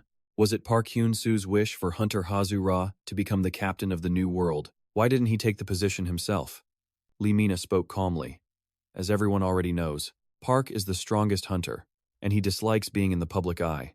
He is currently undergoing personal training. No more missions for now." She clutched her head in exhaustion. The 20-something reporters were absolutely relentless with their questions. Lamina walked into an office where two people were waiting. Hazura, seated at the desk, showered her with praise. "You did an incredible job." Khan Lam smiled. her big eyes wide with a question. Are all the urgent problems solved now? Hazura seemed to be in high spirits. That's right. 80% of the dimensional gates on Earth have been handled. But suddenly, a question hung in the air. What about the A-rank gate that appeared in Ethiopia? Lamina sat down across from Khan Lam. I heard Black Lotus volunteered to take care of it. He's an S-rank hunter, so an A-rank gate shouldn't be a big deal. Even if he's going alone, Khan Lam added. I never thought Black Lotus would cooperate this easily. He's changed a bit since our last duel, Lamina replied with a bright smile. You know how guys are. Hazura just let a small smirk grace her lips. Just then, a dimensional gate ripped open, and Aman stepped right through. Everyone in the room was stunned. Aman, what's with the sudden visit? But his next words sent a jolt through all three of them. An S-rank dimensional gate has appeared over the Pacific Ocean. The scene shifts to an ancient castle, impossibly perched atop a jagged tower. It looked like something from another era entirely. Inside, at the heart of the castle, was a colossal object surrounded by bizarre, advanced machinery. Devices were plugged directly into the massive object. This was clearly some kind of laboratory, as one figure stood before a glowing screen. We're running out of time, move faster. This is what the king worked so hard to find. A pair of large, powerful legs strode across the steel floor. A man in a long white coat immediately greeted him. Sir, you've arrived. The man in black standing nearby replied, So this is it? An object tightly wrapped in cloth was presented. Correct. It's the most powerful vessel the king found after conducting countless experiments himself. Z's face tightened with caution. Incredible. I can feel immense power from it, even though it's just a corpse. He then walked into another chamber within the castle. Seeing Z enter, Katina, Sullen, and Border Ow all greeted him. Sullen, however, immediately shot a glare at someone still sitting silently. Hey, why didn't you greet him? But Cavan just calmly shot back. Huh? Why the hell should I do that? So you're the famous Xe, huh? Cavan let out a reluctant laugh. Xe simply sat across from him with his arms crossed. Z's face was a complete mask. A pleasure to finally meet you. This is our first time, correct? Cavan replied with a smile. That's right, I'm Kavan, he continued. I heard you're a renowned mage from the east. If the king chose you, then you must be trustworthy. Z then turned his attention. Border Ow. What is their status? Border Ow was manipulating energy, forming a purple cube in the air. They've already discovered the dimensional gate. They've gathered their forces to stop it, including 30 A ranks and a single S rank. Still, no movement from Park Hyun-soo. Xe, arms still crossed, added his own intel. 90% of the link between the 7 gates is complete. Kavan was confused. But there are only 4 of us. How can we possibly cover 7 gates? Z, however, already had a plan. Xe quickly explained the gate system. The central gate is the final one, linking together all 6 of the others. We will each take one of the main gates, leaving 2 remaining. He continued, his tone deadly serious. We have already prepared support for the 5th and 6th gates. His next words sent a shockwave of surprise through the room. They are the ones who will handle Park Hyun-soo. Then Z dropped the real bombshell. We are now permitted to fight in our original forms. Every single one of you must fight with everything you have. But just then, Sandal raised an objection. What about the restrictions from our previous agreement with Paul? Z didn't respond right away, pausing before he spoke. I will take full responsibility for this by using the causality watch. This statement provoked a fierce, immediate reaction from Katina. But Z was completely unmoved. Just focus on fighting with your full power and make damn sure you bring Park Hyun-soo's head back to me. The scene cuts to a storm-tossed sea. Below, 3 ships are pushing forward through the violent waves. Hazura, Kanlam, Jujomon, and Yomamototachi stared up at the sky, completely awestruck. It's enormous, the biggest gate I've ever seen. Its diameter looks to be about 2 kilometers. A dark figure appeared from behind them. But I don't sense any ominous presence from it. It's like a shattered paradise. From a cloud of smoke, Park Hyun-soo suddenly appeared, causing someone to cry out his name. Park Hyun-soo. Hazura's eyes fixed on him as a smile spread across her face. Somehow, you feel exactly the same as before. Weren't you supposed to be in seclusion training? Park Hyun-soo just smiled. The 4 of them stood on the deck, all sharing the same thought. Once a person reaches a state of true mastery, their immense power becomes completely undetectable to others. The camera focuses on Park Hyun-soo and Hazura. There's a barrier around it, right? To stop anyone else from getting close? Exactly. And that's why we prepared this, she continued, revealing humanity's ultimate weapon. From beneath the waves, a colossal object, a massive submarine emerges from the depths of the ocean. Park Hyun-soo is clearly terrified. nervously asking what happens if they actually use a nuke. The radiation fallout, it would just backfire on all of them. But Jujoman strides forward, puffing his chest with unshakable confidence. We might just fire at least one missile, kid. Then he throws his arms wide, his body tensing as he unleashes the skill Turbulent Waters. And just like that, the ocean itself begins to twist and churn, forming a massive, violent whirlpool. Deep within the ocean, a sudden realization strikes.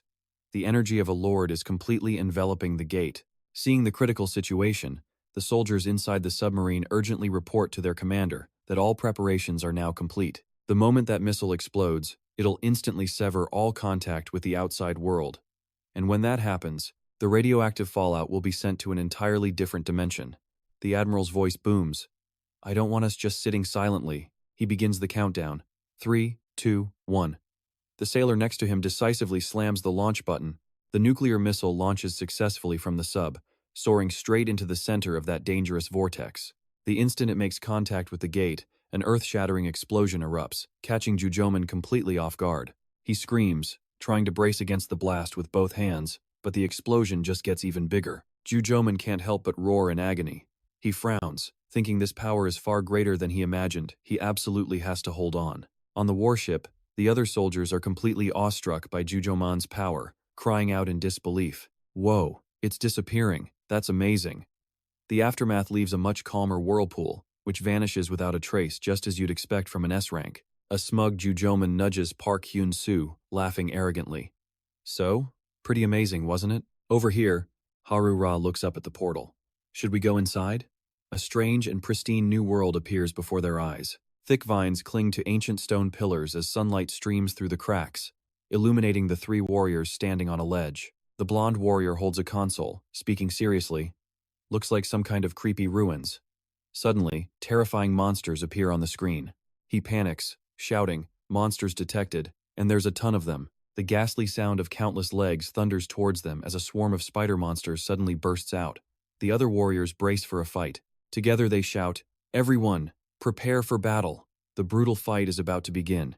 The bald warrior charges in first, unleashing a powerful punch that completely shatters the spider's tough armor. Suddenly, a demonic swarm of dragonflies descends, blacking out the entire sky. Haru-ra soars high above, her voice full of confidence. Compared to the monsters I saw back in Heaven's Fragment, these things actually look kind of cute. Flames begin to swirl around her.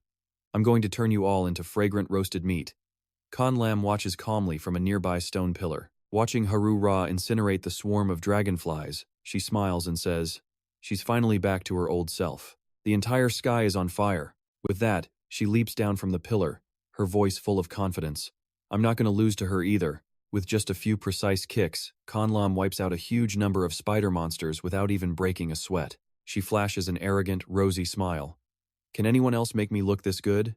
Meanwhile, Park Hyun-soo is just floating high in the vast sky. After focusing his mind to process all the information, he slowly opens his eyes, his thoughts clear.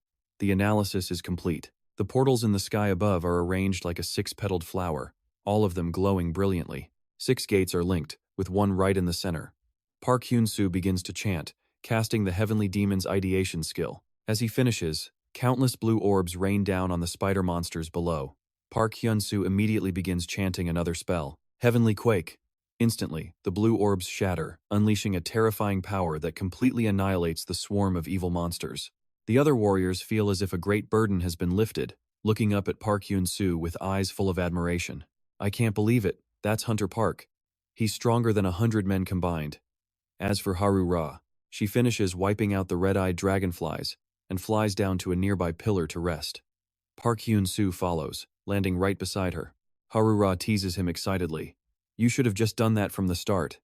Park Hyun-soo simply replies, I was scouting the area.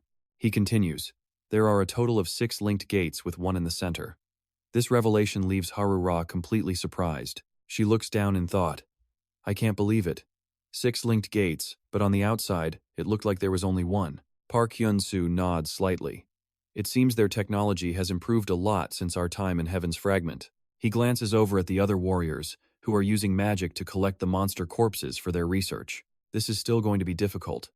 The regular monsters can be left for the other team members, and each S-rank hunter will take on the strongest monster inside the gate. Hearing this, Haru-ra responds, I understand. I'll pass on the message. Park Hyun-soo spoke with a hint of regret, adding, I have to go now. Hazusa turned and froze for a second. Be careful, he warned.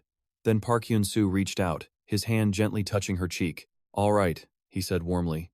Hazusa was so stunned by the sudden move she couldn't even react, stammering his name, Park Hyun-soo. Park Hyun-soo smiled, looking at Hazusa for a moment longer, before launching himself straight into the sky. He vanished in an instant, leaving a stunned Hazusa behind. And then fury. Flames erupted from her entire body. She gritted her teeth in anger. That guy is getting way too bold. Meanwhile, Park Hyun-soo was soaring through the clear blue sky. Moments later, his feet touched down on a clean, flat surface. The sight before him left Park Hyun-soo completely overwhelmed. A massive scene unfolded. He stood dazed amidst a bustling crowd of people, muttering to himself, an amusement park? Just then, a roller coaster rocketed past right over his head. Deafening cheers echoed all around, and Park Hyun-soo couldn't believe his eyes. He thought anxiously, is this really what's inside a gate? Nearby, a mother and her young son walked into a candy shop. The boy pointed excitedly at a glass case. Mom, I want cotton candy. His mother smiled gently. All right, but somewhere else, a sinister being with stark white eyes appeared, clearly plotting something terrible. He'd assumed Park Hyun-soo would be the first to enter. Excellent, the creature hissed. I can move freely here, in this space, with my thoughts alone. This is my chance for His Majesty to finally acknowledge me. As it turns out, this was the giant spider monster, and it was far from dead. It was weaving a trap designed to swallow Park Hyun-soo whole. Park Hyun-soo jolted, confused by a random thought that flashed in his mind. A roller coaster? Why was he here? Piercing screams filled the air, and he realized he was somehow already seated on the ride. He was strapped into a roller coaster seat, currently in a nosedive, plummeting straight for the ground. Beside him, the heavenly demon was actually enjoying the ride. He turned with a huge grin and yelled, This is fun. Park Hyun-soo, terrified but furious, roared back. Wait, this isn't the time for fun and games. The train kept speeding down. While Park Hyun-soo's face was pale, his teeth clenched in fear, the heavenly demon noticed something was terribly wrong up ahead. What happened to the track? The passengers screamed in pure panic. It's broken. Somebody help us. But it was too late. The coaster flew right off the rails and suddenly exploded into a million pieces. Debris rained down as the passengers were sent into an uncontrolled freefall. Park Hyun-soo, however, landed in a safe spot. He looked up at the broken, smoking track. It exploded. But everyone was still on it, he yelled. Then a familiar voice cut through the chaos. Mom. To Park Hyun-soo's horror, it was the same mother and child. The boy pointed at the candy shop display. I want cotton candy, the mother replied softly. All right. And then came the roller coaster. Perfectly intact, it zoomed over his head, filled with the same deafening cheers, as if the explosion had never even happened. The heavenly demon walked up beside him. He calmly explained that events were repeating. Park Hyun-soo just nodded firmly. Yes. Park Hyun-soo frowned, searching his memories. This was a space where time was looping, just like in the Antopi Kingdom. What? His train of thought was shattered by an announcement blaring from a nearby speaker. You have lost the first game, the roller coaster. Instantly, Park Hyun-soo snapped into a defensive stance. Who's there? I don't want to fight you. But the menacing voice from the speaker replied, That is precisely why I have remade these spaces. Different dimensions, created the moment you stepped inside. I am Border Ow, and that is my ability, the voice said sinisterly. It's a bit scary fighting you, especially after you defeated Ma and Twong. Then, a grotesque head appeared, hanging upside down. It continued, This is a space made only for me, and in here, you will slowly become powerless. As the creature revealed its true form, Park Hyun-soo shot back without a trace of fear. Then why are you hiding? It seems you're even weaker than Ma and Twong. The monster flashed a demonic smile. Your provocations are useless here. You will lose to me and be trapped in this place forever. The ghastly face of the giant spider materialized before him. The creature challenged him smugly. Park Hyun-soo, let's begin the second game. But Park Hyun-soo just lowered his head with a disdainful smirk. I refuse to play your game. The monster was stunned by his response, but it had no intention of letting him escape. With a booming threat, he declares, If so, you will never leave this place. Park Hyun-soo just finds it all ridiculous. He scoffs, landing a verbal slap right back in his face. Your world? Don't give me that garbage. If you actually controlled this space, you wouldn't be hiding in the shadows. This place is nothing more than an illusion. His words hit Border Owl like a ton of bricks. Park Hyun-soo's gaze remains unshaken as he continues. If this is an illusion, then everything starts to make perfect sense. Suddenly, system notifications appeared before him. Mind Destruction Conceptualization, Level 1. You can change the nature of anything in existence. The higher the skill level, the more you can alter. With Mind Destruction, Level 1 now active, the world around Park Hyun-soo began to warp and distort. He powered up, flames incinerating his previous form. He was reborn as someone else entirely. His face darkened, and his jade-green pupils began to glow intensely. He dodged a direct lunge from the spider-like monster. The creature recoiled in shock, crying out, "What?" Before it could even react, Park Hyun-soo spun and unleashed Creation Bind, aiming to destroy both the monster and its illusions. A massive explosion rocked the area, cracking the concrete foundation. The monster, Border Owl, was sent crashing to the ground. It suffered the same fate as its comrades badly wounded. It trembled, trying to push itself up as blood dripped from its head. In disbelief, it questioned Park Hyun-soo. "How did you see through my perfect illusion?" Park Hyun-soo stood towering over Border Owl. He raised his hand, preparing the final spell. "Because I've met a mage far stronger than you." With that, Park Hyun-soo cast Heavenly Core Outburst, sending the hideous monster straight to the afterlife. Border Owl lay dying on the ground. It stared weakly at Park Hyun-soo, whispering in terror, "He's too strong." But Park Hyun-soo paid its words no mind. He raised his foot to crush it like a common spider. "Die!" The heavenly demon flew to his side, crossing his arms and assessing the scene. That was a little too simple. Park Hyun-soo nodded in agreement. Yeah, it was. He raised his hand, showing off a ring that shone like a diamond. "Holly must still be asleep." The heavenly demon replied, "That's just the growth phase." Elsewhere, a pillar of blue light shot down from the sky. It pierced straight through the ground where warriors were desperately fighting off a growing swarm of monsters. They saw the light and shouted, "Look over there, it seems like a gate has been cleared." Was that Hunter Park's doing? After saying that, a warrior yelled a reminder to keep fighting the monsters. "They're closing in, lose focus, and you're dead," his comrades shouted back. "Got it." In the depths of the ocean, a massive, dark sea serpent began to move, pushing its way towards the surface. Yamato Takeshi sat calmly on its head. His sword was plunged directly into its skull, and the creature's eyes glowed with fury as black blood poured from the wound. He tightened his grip in surprise, thinking to himself, "Huh? A snake in the water?" The man and the giant sea monster burst from the ocean's depths, launching straight into the sky. Yamato Takeshi was suddenly thrown off, but he used the momentum to twist in midair and raise his sword for a fatal blow. Cosmic Holy Sword. With one sharp strike, the massive ocean monster's head was completely severed from its body. It fell back into the water, and Yamato Takeshi landed safely in a nearby forest. He quickly got to his feet, scanning his surroundings with caution. Where is the boss? This forest felt different. Yamato Takeshi stood stunned as a swarm of butterflies fluttered toward him. Each butterfly emitted a strange light that captured his full attention. The scene then shifts to a dust-filled town. A horde of zombies was gnarling and roaring, closing in on two surrounded warriors. The two fighters were on their last legs, panting. These zombies are weak, but there are so damn many of them. When are they going to stop? Just then, Haru appeared like a descending goddess, her body wreathed in brilliant flames. The fire burned as brightly as a star in the night sky. She spoke calmly. "You're scared by this small number?" Seeing her, the two warriors cheered in unison. "Leader!" Haru's gaze was cold as she faced the zombie horde, and then, she unleashed her flames, incinerating every last one of them in an instant, leaving them to die in agony. With the job done, she turned back to her two warriors. They thanked her sheepishly. "I just lost my focus for a second. Let me just catch my breath." But to their horror, an even larger horde of zombies appeared, shuffling endlessly toward them. One of the warriors screamed in terror, "Here they come again." Looking closer, you could see on top of the zombies' heads, parasitic creatures had burrowed deep into their brains. They were directly controlling their host's actions. Sandal sat arrogantly on his throne, with countless parasites squirming at his feet. He laughed with delight. "Welcome to the parasite world. I will turn all of you into my loyal subjects." Back in the mystical forest, Yamato Takeshi was walking unconsciously through the swarm of butterflies. It was like his soul had left his body. His eyes were completely white, and drool dripped from his mouth. Deep in his mind, a hazy image formed of him with two beautiful women. They clung to him sweetly, saying, "Put that sword down. Come on, let's sit on the sofa and have some wine and fruit together." Meanwhile, Yamato Takeshi is in paradise, being spoiled by two gorgeous women. "Go on, sweetie, drink up." Which one is your favorite?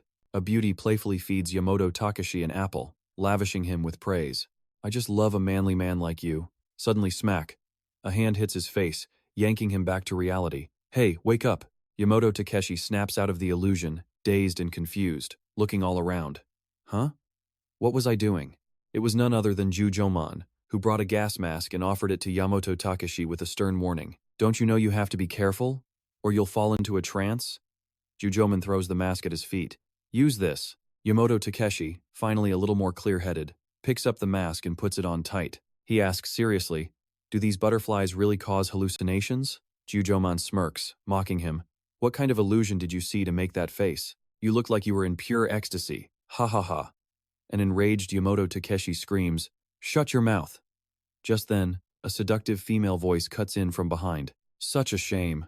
Both of them whip around to see Katina appear, looking like a dark, deadly moth. With gorgeous, feathered wings, she smiles wickedly. If you had been just a moment later, he would have died from having his life force drained.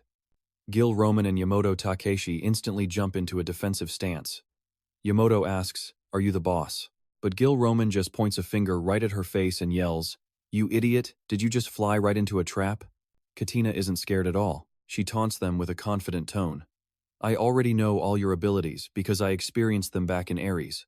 And today, it is your destiny to die by my hand. In response, Gil Roman channels his power, forming a blue orb. He snarls, You think you can use the same trick twice? But the illusion hits again, and Gil Roman freezes, trapped in a fantasy just like Yamato's. This time, beautiful maids surround him, ready to serve. You've worked so hard, my lord. Please, let us help you undress. A gorgeous maid leans in close to Gil Roman, whispering sweet nothings in his ear. Please lie down, we'll melt your fatigue away. Katina smugly glides past Gil Roman, her black wings fluttering.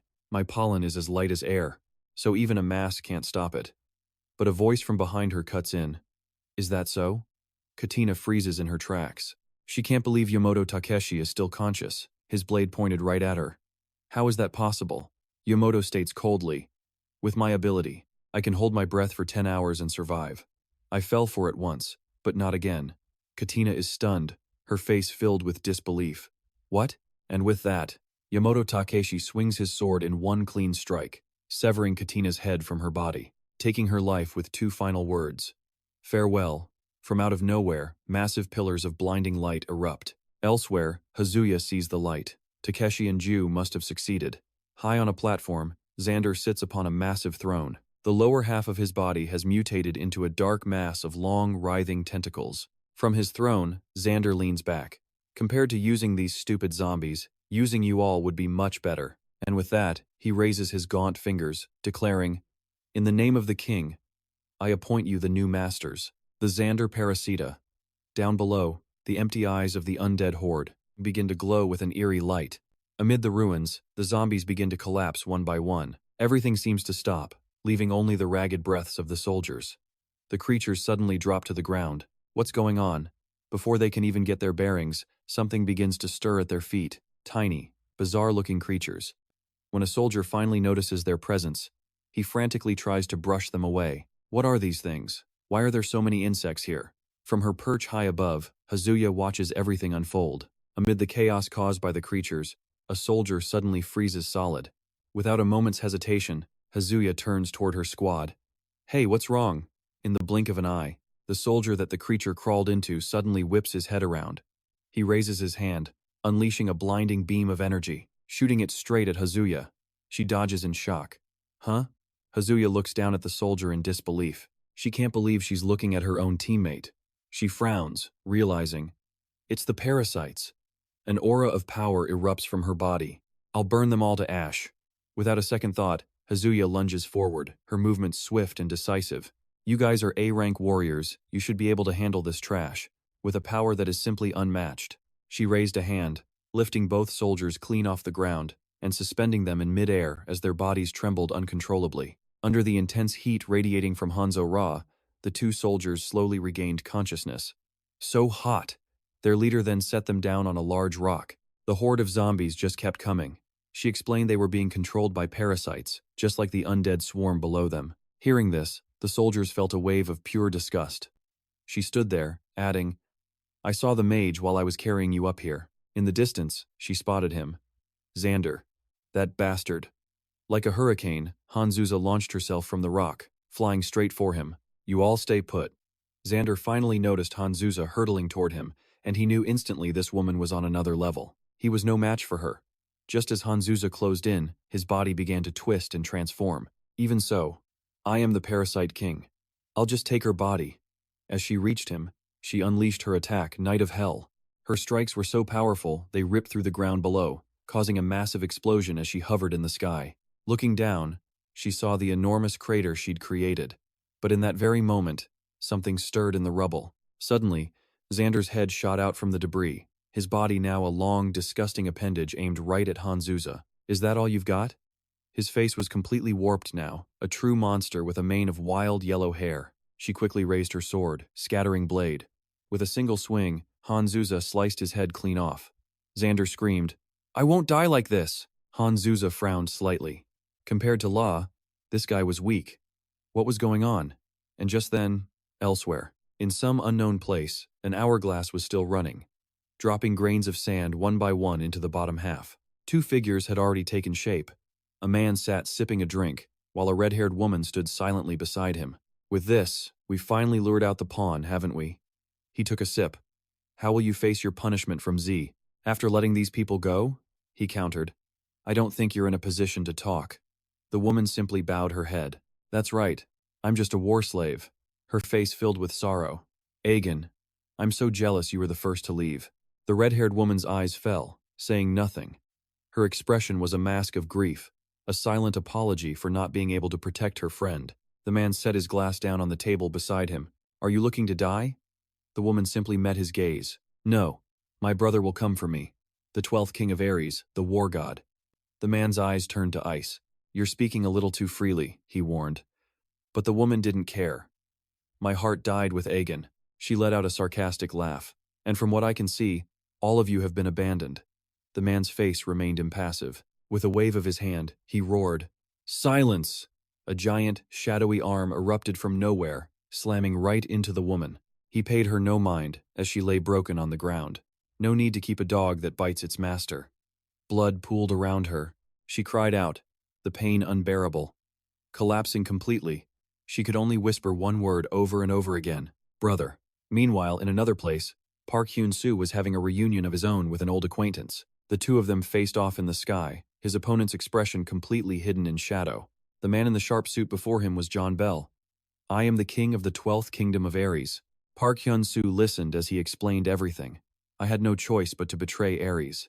The king's men are holding my family hostage. This caught Park Hyun-soo completely by surprise. He faced John Bell and asked, So why are you telling me this? John Bell's eyes suddenly turned menacing. Because Park Hyun-soo, I have to kill you to save my sister. Sky Demon warned from behind. Be careful. He's dead serious about killing you. John Bell lunged, his arm a blur. You're the one who killed one of my sisters. Park Hyun-soo's eyes widened. A memory surfaced, a beautiful woman with white hair, the one who was always with Ma Sao. He snapped out of his memory just in time to block John Bell's fist. As usual, Park Hyun-soo caught it, bracing for the barrage of sharp attacks. John Bell unleashed a flurry of powerful blows. Park Hyun-soo, feeling a pang of guilt, admitted, I'm sorry about that, but I would do it again if I had to. This sent John Bell over the edge. He rushed at Park Hyun-soo in a blind fury. Shut up, my sister died on the battlefield, so you. The sickening crunch of fists hitting flesh echoed. Deserve to die too. Even while defending, Park Hyun-soo gathered his power, heavenly demon's secret art. He unleashed streams of energy that wrapped around John Bell's cloud-shattering sky. John Bell went plummeting downwards but quickly regained his balance in midair. He stared in disbelief at his slightly charred arm. He couldn't feel any real damage, but he wondered, was it really that strong? His outer coat had been completely shredded. You've gotten stronger since we last met. Park Hyun-soo's reply was flat. I had to. This only fueled John Bell's frustration. He roared with absolute resolve. In that case, I'll bet my life on this and fight you with everything I have. After activating his heavenly descent skill, John Bell's form flickered, creating dozens of clones that completely surrounded Park Hyun-soo. Nowhere to run. Clones, he thought. Immediately, all the versions of John Bell swarmed him at once. They attacked relentlessly, forcing Park Hyun-soo into a desperate defense. But in a brief moment of distraction, The real John Bell landed a powerful kick to his side, stunning him. Instantly, two clones rushed in, pinning both of his arms. They locked him in place. A heavy fist slammed into his stomach, and Park Hyun-soo couldn't stop himself from crying out in pain. A defensive wall goes up in his mind. This is different. This guy's the real deal. Seizing the opening, the clones swarm him again. Seeing Park Hyun-soo constantly on the back foot, the heavenly demon can't just stand by and watch anymore. He has to offer some advice. Calm yourself. Don't you have plenty of techniques? Just then, John Bao leaps up and brings his clasped hands down for a brutal strike. Seeing this, Park Hyun-soo unleashes the heavenly demon soul escape, instantly breaking free from the two clones holding him down. He gets zero time to assess the situation. The clones immediately surround him again, trying to suffocate him with non-stop pressure. Park Hyun-soo gathers energy in his core and unleashes it. A massive blue explosion erupts, completely vaporizing all the clones around him. The original John Bao takes a hit, too, his body now covered in scratches. His shirt is torn wide open, revealing his power. Seeing all his clones get wiped out in a single move, John Bao can't help but demand, "What kind of trick was that?" Park Hyun-soo, clearly exhausted after that massive attack, simply replies, "Don't think this is all going according to your plan." That was not the answer he wanted. John Bao is furious. Veins bulge across his body as a white aura explodes around him. "It doesn't matter what you did, because this ends when I kill you." With that roar, the clones instantly charge in again. Meanwhile, in a different battle, a colossal stone giant smashes a group of fighters, sending them flying high into the air. In an instant, a massive green hand snatches one of the men, squeezing so hard his chest plate crumples like paper. The man lets out a choked gasp. Seeing her subordinate about to die, Kan Lam lunges forward, a skill forming in her hand. She creates two black orbs of energy and launches them forward, shouting, "How dare you touch one of my subordinates?" With that, Kan Lam uses another skill to slice off the giant's arm, saving her man. But suddenly, thorny vines erupt from the ground to bind her. The vines wrap tightly around Kan Lam, catching her by surprise. But only for a moment before she powers up, shattering them completely. She rips the vines apart to break free. But the second her feet touch the ground, another massive green fist comes flying at her. The punch connects, sending Kan Lam flying backward, tumbling across the ground from the sheer force of the impact. As she lets out weak groans of pain, Kavan suddenly appears out of thin air, immediately casting a magical healing circle. He restores the giant's severed arm. Kan Lam is shocked by the arrival of Kavan, a mage fighting for the enemy. Kavan stands on the giant's hand and taunts her. "Well now, you must be much stronger than the others, aren't you?" Hearing those mocking words, Kan Lam loses her composure and unleashes a barrage of skills, creating a storm of energy arrows. She wants him dead, screaming, "Die!" But as the attack nears, Kavan maintains an annoyingly calm expression. He simply raises one hand, and a magic circle appears, effortlessly dissolving her entire attack. Kan Lam is in utter shock. She can't believe it. He just nullified her strongest attack so easily. It's completely absurd. This can't be happening. Kan Lam attacks again, firing a massive beam of energy from her mouth straight at Kavan, but it's still useless. Realizing none of her skills work, Kavan's smirk grows wider as he continues to taunt her. "Is this really all you have?" Seeing her opponent completely unharmed, she realizes something terrifying. He isn't even chanting spells. This guy is dangerous. Kavan continues, "What a disappointment. I had such high hopes for you, seeing as you're an S-class hunter." Hearing him say that, Kan Lam actually smirks and lets out a sigh. "I never thought I'd be this underestimated."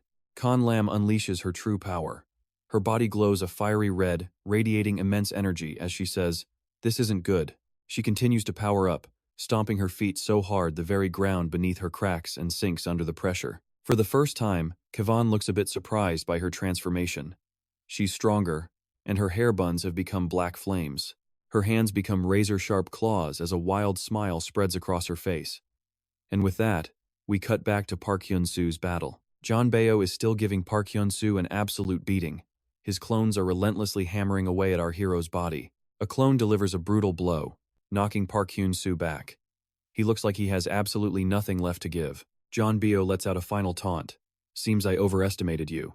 Hearing this, Park Hyun-soo just gives a small smile. The clones charge in for the final blow, completely triumphant. "You're smiling? Have you finally lost your mind?" Seeing his opponent's overconfidence, Park Hyun-soo simply replies, "Gone crazy? No. You just have no idea who I am." With a look of pure confidence and a smirk, he shatters John Bao's victory speech. I am the heavenly demon. After that declaration, he unleashes the heavenly demon first-class fist. He leaps into the air and delivers a powerful kick. The kick sends all the clones and the real Janbeo crashing into the ground. Stunned, he asks, "What was that?"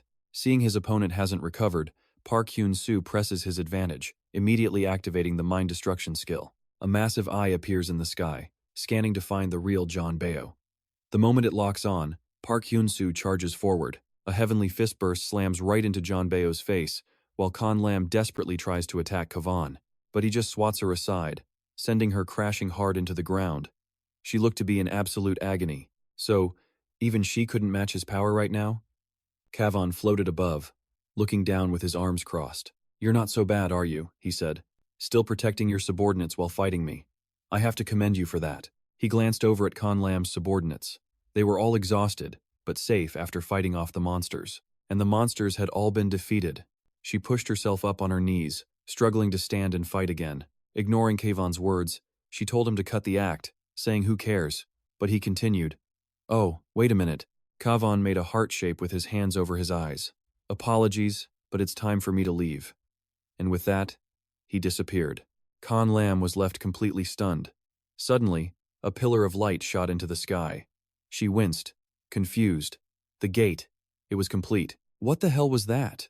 Elsewhere, another brutal fight was raging on. Janbeo staggered forward, coughing up blood in agony. "You really are strong." He raised a hand. "This is possible, if it's you." Then suddenly, he plunged his hand straight into his own chest. Park Hyun-soo was in absolute shock. "What are you doing? I was going to defeat you and kill the king. But my only remaining sister is already dead." Janbeo's face darkened with pain. He pulled a large white orb from his chest, his very essence. "I'm glad you're stronger than me. This is my essence." With those words, he held the sphere out to Hyun-soo, who was still frozen there in disbelief. "Make sure you destroy that bastard for me." As he spoke, his body began to change, dissolving into the air. The heavenly demon watched from above as Hyun-soo held Janbeo's core. He murmured, "He must have felt absolutely horrible. To become a slave to your enemy, all just to protect your own family." Holding Janbeo's core, Hyun-soo still couldn't process what happened. He couldn't believe his enemy just handed over his life essence. "Hyun-soo!" A voice from behind made him turn around. It was Holly. When did he even get there? "Hey, can I have that?" Hyun-soo asked. "Holly, you're awake? I slept for so long, now I'm starving." And with that, Holly snatched Janbeo's core right out of Park Hyun-soo's hands. Before Hyun-soo could even react, Holly shoved it right into his mouth. "Down the hatch. You shouldn't eat stuff like that." After Holly finished, the ring on his index finger started to glow. His hand, and then his entire body, began to feel a sudden shift in power. A system notification appeared. Now, his hand was equipped with a new gauntlet. The fingers were like sharp claws, and they appeared to be made of metal. Holly has reached level 2, maximum level 3, Ego Ring Grade, AA+, maximum grade, S, recent status update. The gauntlet's destructive power has increased his physical strength by 70%. You have absorbed the essence of Janbeo. You can now use the skill Attraction. You can pull a designated target towards you. He clenched his fist to feel the surge of his new strength. "I've leveled up." That power was insane. He glanced towards the pillar of light where Kan Lam was fighting. "Looks like they're finished over there, too." Hyun-soo figured there was only one place left. "All right, Holly, ready? Let's go." He shot forward with renewed energy. It seemed like he was ready to fight anyone, anytime. A streak of light soared across the sky. It then stopped right between the two pillars of light. That streak. It was Kavan, staring at the two energy columns. He looked clearly disappointed. "Is it over already?" I was hoping Park Hyun-soo would show. Then he shifted his gaze to a random point in space. It seemed he knew something. "He's already reached the final gate, Father, even though it was all part of the plan. Since I can't enter until the battle ends, I can only wait out here and see just how much power you can unleash. Something truly extraordinary." Kavan's expression suddenly turned dead serious. Park Hyun-soo had appeared in a new location. The thing blocking his path was like a gigantic shield. He touched it, and the spot he touched rippled, forming concentric circles. "This is another kind of barrier. Can I just walk through it?" He then stepped right through, entering a completely different space. He was surrounded by lush greenery. "It's a bit humid here," he said. The heavenly demon looked around the forest and commented, "This forest, there's something very familiar about it." Park Hyun-soo looked on with curiosity. "Yes?" They continued walking. The heavenly demon said that if they kept going, they would find a lake. This caught his attention, so he immediately headed that way. He pushed aside the leaves blocking his path, clearing the way. A crystal-clear lake appeared behind the foliage. He gasped, "Whoa, there really is a lake. Who dares to do this?" The heavenly demon's voice turned to ice as dark energy poured from his very being. Hyun-soo saw the shift instantly. "Master?" His master's fists clenched as he roared. "Who dares copy my homeland?" Suddenly, the surrounding trees began to tremble. The water's surface bubbled, twisting into a massive vortex. From its center, a razor-sharp spear shot upward, followed by a cloaked figure. Hyun-soo and the heavenly demon watched, stunned. The heavenly demon froze in disbelief at the sight. As Selu approached, his eyes ignited with a red glow, sockets sinking into pure darkness. Chelu unleashed 3 of his signature moves: Black Wind's Descent, the Black Fog Long Spear, and the Heavenly Surge. Dark energy coiled at the tip of his spear. Enraged, Selu swung the weapon, launching a volley of shadows straight at Hyun-soo. From the sidelines, the heavenly demon roared, ordering Hyun-soo to ignore everything but the spearhead and attack it directly. Hyun-soo let out a sharp hiss. The system announced that Guidance Hearing had activated, and he shot forward like a lightning bolt. He expertly used the flying heavenly demon technique. In a flash, Hyun-soo closed the distance, getting right up in Selu's face. He raised his fist for the final blow. But just as Hyun-soo's punch flew, Chelu sidestepped, easily dodging the attack. Hyun-soo couldn't believe it, the guy was fast enough to dodge his attack. The 2 warriors began their battle in midair. They relentlessly exchanged powerful blows, the shockwaves shaking the very earth below them. And that's when it happened. Selu struck from above with a devastating blow. It was his second Black Fog art, Beast Hunt, sending Hyun-soo into a freefall. Slammed by the force of that last attack, Hyun-soo was losing his advantage. He gritted his teeth and let out a roar of pain. The dark energy from the Beast Hunt technique crashed down with immense power, smashing Hyun-soo straight into the ground below. The impact kicked up a massive cloud of dust and debris, obscuring the entire area. Hyun-soo bit down, his face twisted in agony. He was seriously injured. Right now, it felt like his entire body had been set on fire. In fact, Hyun-soo's body was literally smoking as he forced himself back onto his feet, struggling to stand. Chelu floated high above, his gaze piercing as he looked down and finally spoke. "I have to ask you, how in the world did you learn my master's secret technique?" Hyun-soo just barely managed to pull himself upright. With a pained groan, he muttered a single word, "Senior," which seemed to genuinely surprise Selu. But then, Hyun-soo's fighting spirit reignited. He stood tall, his eyes blazing as he stared straight up at his foe and spoke. "You have to know that you don't belong in this world anymore. You're just being controlled by the king and his minions." Hearing this, Selu erupted in pure rage, his eyes glowing even brighter as he roared, "You bastard! What the hell are you talking about? I have only one mission, and that is to buy time for the heavenly demon's recovery." Shouting, he charged forward with his spear. Once again, Selu raised the deadly weapon high. He was preparing a new attack, the 3rd Black Fog art, Eagle Strike. Hyun-soo braced himself, ready to meet the blow head-on. He roared back, "And my mission is to give you an honorable end." With that, Hyun-soo's entire body erupted with a torrent of swirling blue power. The heavenly core divine art, Demon Fist Heaven Breaker, was finally unleashed. He charged, smashing right into Selu's Black Fog. The demon warrior was stunned, recognizing the heavenly core divine art immediately. "Then I'll use Bursting Assault." With a roar, Selu tightened his grip on the spear, quickly raising it for his own attack. As the blue and black energies slammed into each other, the collision created a massive shockwave that ripped through the smoke. The 2 now stood facing each other, powerful arcs of lightning crackling off both their bodies. Hyun-soo paused for just a second, completely shocked that his opponent had managed to withstand the heavenly core divine art. This guy was an absolute monster. Across from him, Selu was still studying him with a cold, analytical gaze. "That technique is nothing compared to my master's true art. You're just using a cheap imitation that looks similar." "Who are you?" Hyun-soo answered without a moment's hesitation. "I am his disciple." The answer left Chelu utterly speechless. After hearing those words, Chelu's rage exploded into a whole new level of madness. He furiously swung his spear forward. He unleashed the Heaven and Earth Spear Strike, sending a wave of black fog to clash with the Demon Fist Heaven Breaker. The impact was immense, and Chelu only grew more agitated. How could a mere brat possibly know my master's secret technique? The heavenly demon's arts are passed down to his successor alone. It's not something anyone can just learn. Selu's eyes burned with hatred, his reaction turning violent. He screamed, "I served my master my entire life, so don't you dare spew your nonsense.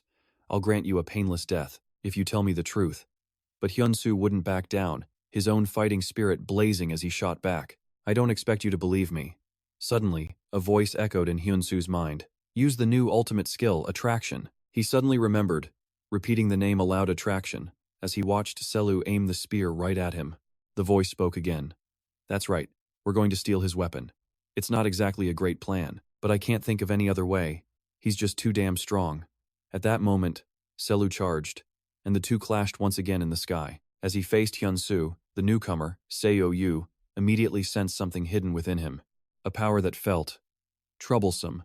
But there was no time for him to analyze it any further. Hyun-soo attacked without a moment's hesitation. Seo-yu met every blow. Then, Hyun-soo unleashed a new technique, the leaf-picking flying flower. Seo-yu countered with his eagle strike, slamming his spear straight down. The spear met Hyun-soo's attack head-on, and Hyun-soo was momentarily shocked by the result.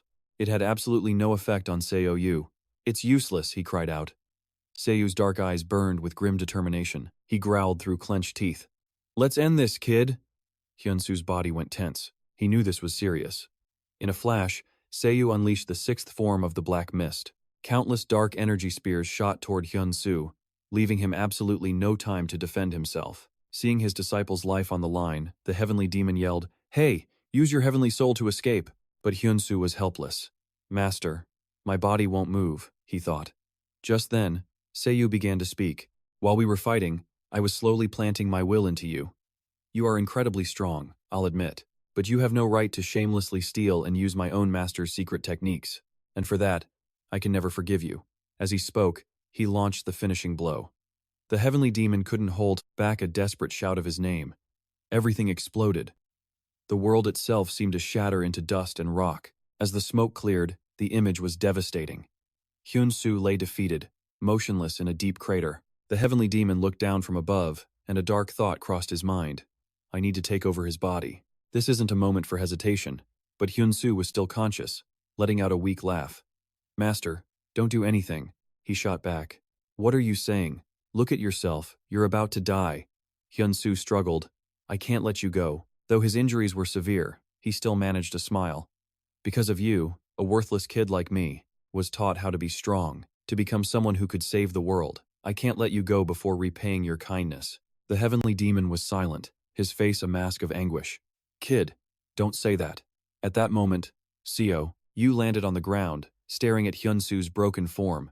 Seo-yu's voice dripped with scorn. "Are you talking in your sleep? How pathetic." But Hyun-soo forced himself to sit up, meeting his gaze. This isn't over. He knew he needed a different plan. What if he used attraction, just as Holly had suggested? He glanced at Seo-yu. The man was holding his spear with only one hand. That was it. Hyun-soo decided, "I'll try it." He poured every last ounce of his power into the technique, focusing on his one and only target, the spear in Seo-yu's hand. Instantly, the spear was ripped from his grasp, leaving Seo-yu so utterly shocked he couldn't even react. The weapon flew through the air, landing perfectly in Hyun-soo's hands. Seo-yu still couldn't understand what happened. What the hell was that? But Hyun-soo was already on his feet, a triumphant smirk on his face as he aimed the spear. "Senior, it's time you learned a lesson from this vicious junior." And just like that, the tables had turned. Elsewhere, a man named Sai sat calmly beside a massive hourglass. He sat in deep thought. "King, are you truly going to abandon us?" The hourglass was now empty. The consequences were right at their doorstep. As reality itself began to warp around the hourglass, Sai steeled himself to accept the price of his own freedom. Then, suddenly, everything exploded. Smoke and dust obscured his vision. He writhed on the ground, screaming in pure agony, his face twisted in pain, his eyes turning completely white as raw electrical power surged through his body. He finally collapsed, broken. Back at the fight, however, Seo-yu still stood defiant and proud.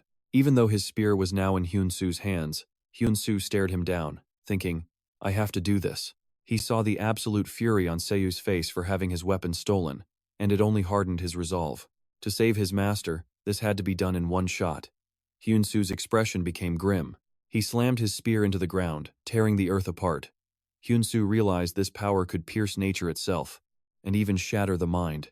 He gripped the spear, his inner power exploding outwards as Seo-yu gasped in shock. The man was stunned, wondering how Hyun-soo had even gotten there.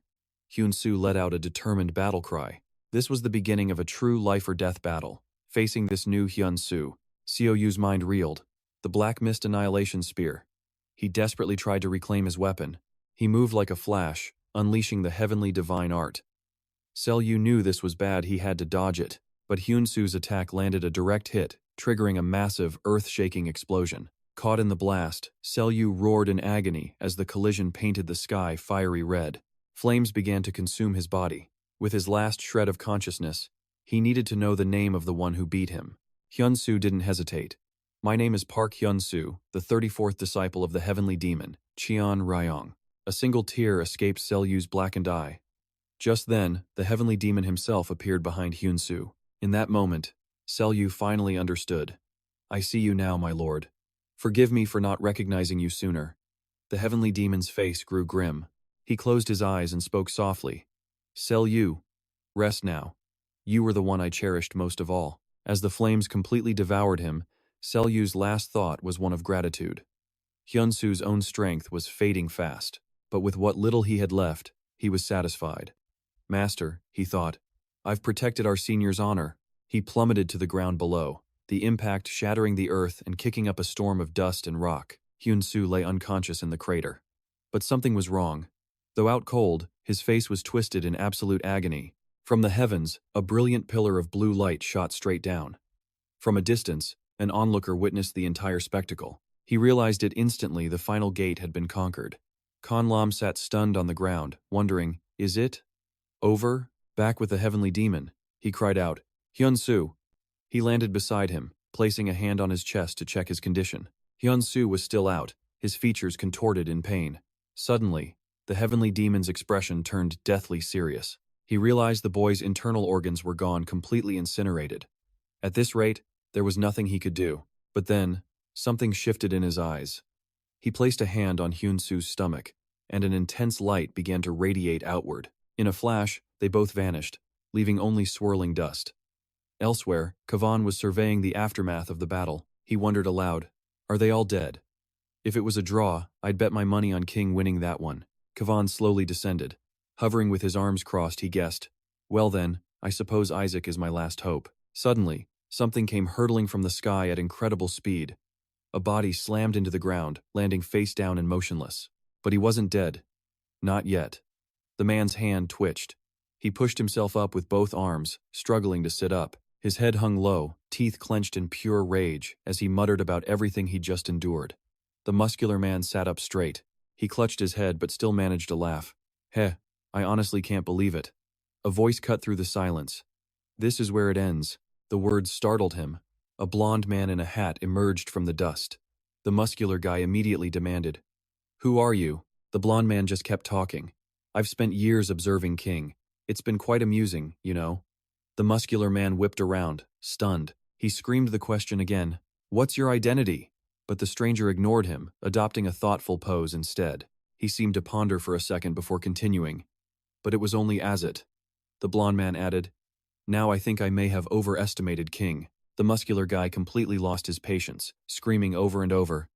Who are you? Tell me who you are. The blond man's demeanor instantly turned dark. His eyes glowed as he flashed a chilling, twisted smile. Curious, are we? To put it simply, I'm an author, or a director. In some universes, they call me God. In others, they fear me like a devil. But these last few days haven't been fun at all. He then returned to his casual stance. With his arms crossed, he continued calmly. So, I'm trying to reorganize my characters. And you're just an irrelevant side character. With that, the blond man closed the distance in an instant, leaving the muscle-bound man no time to even react.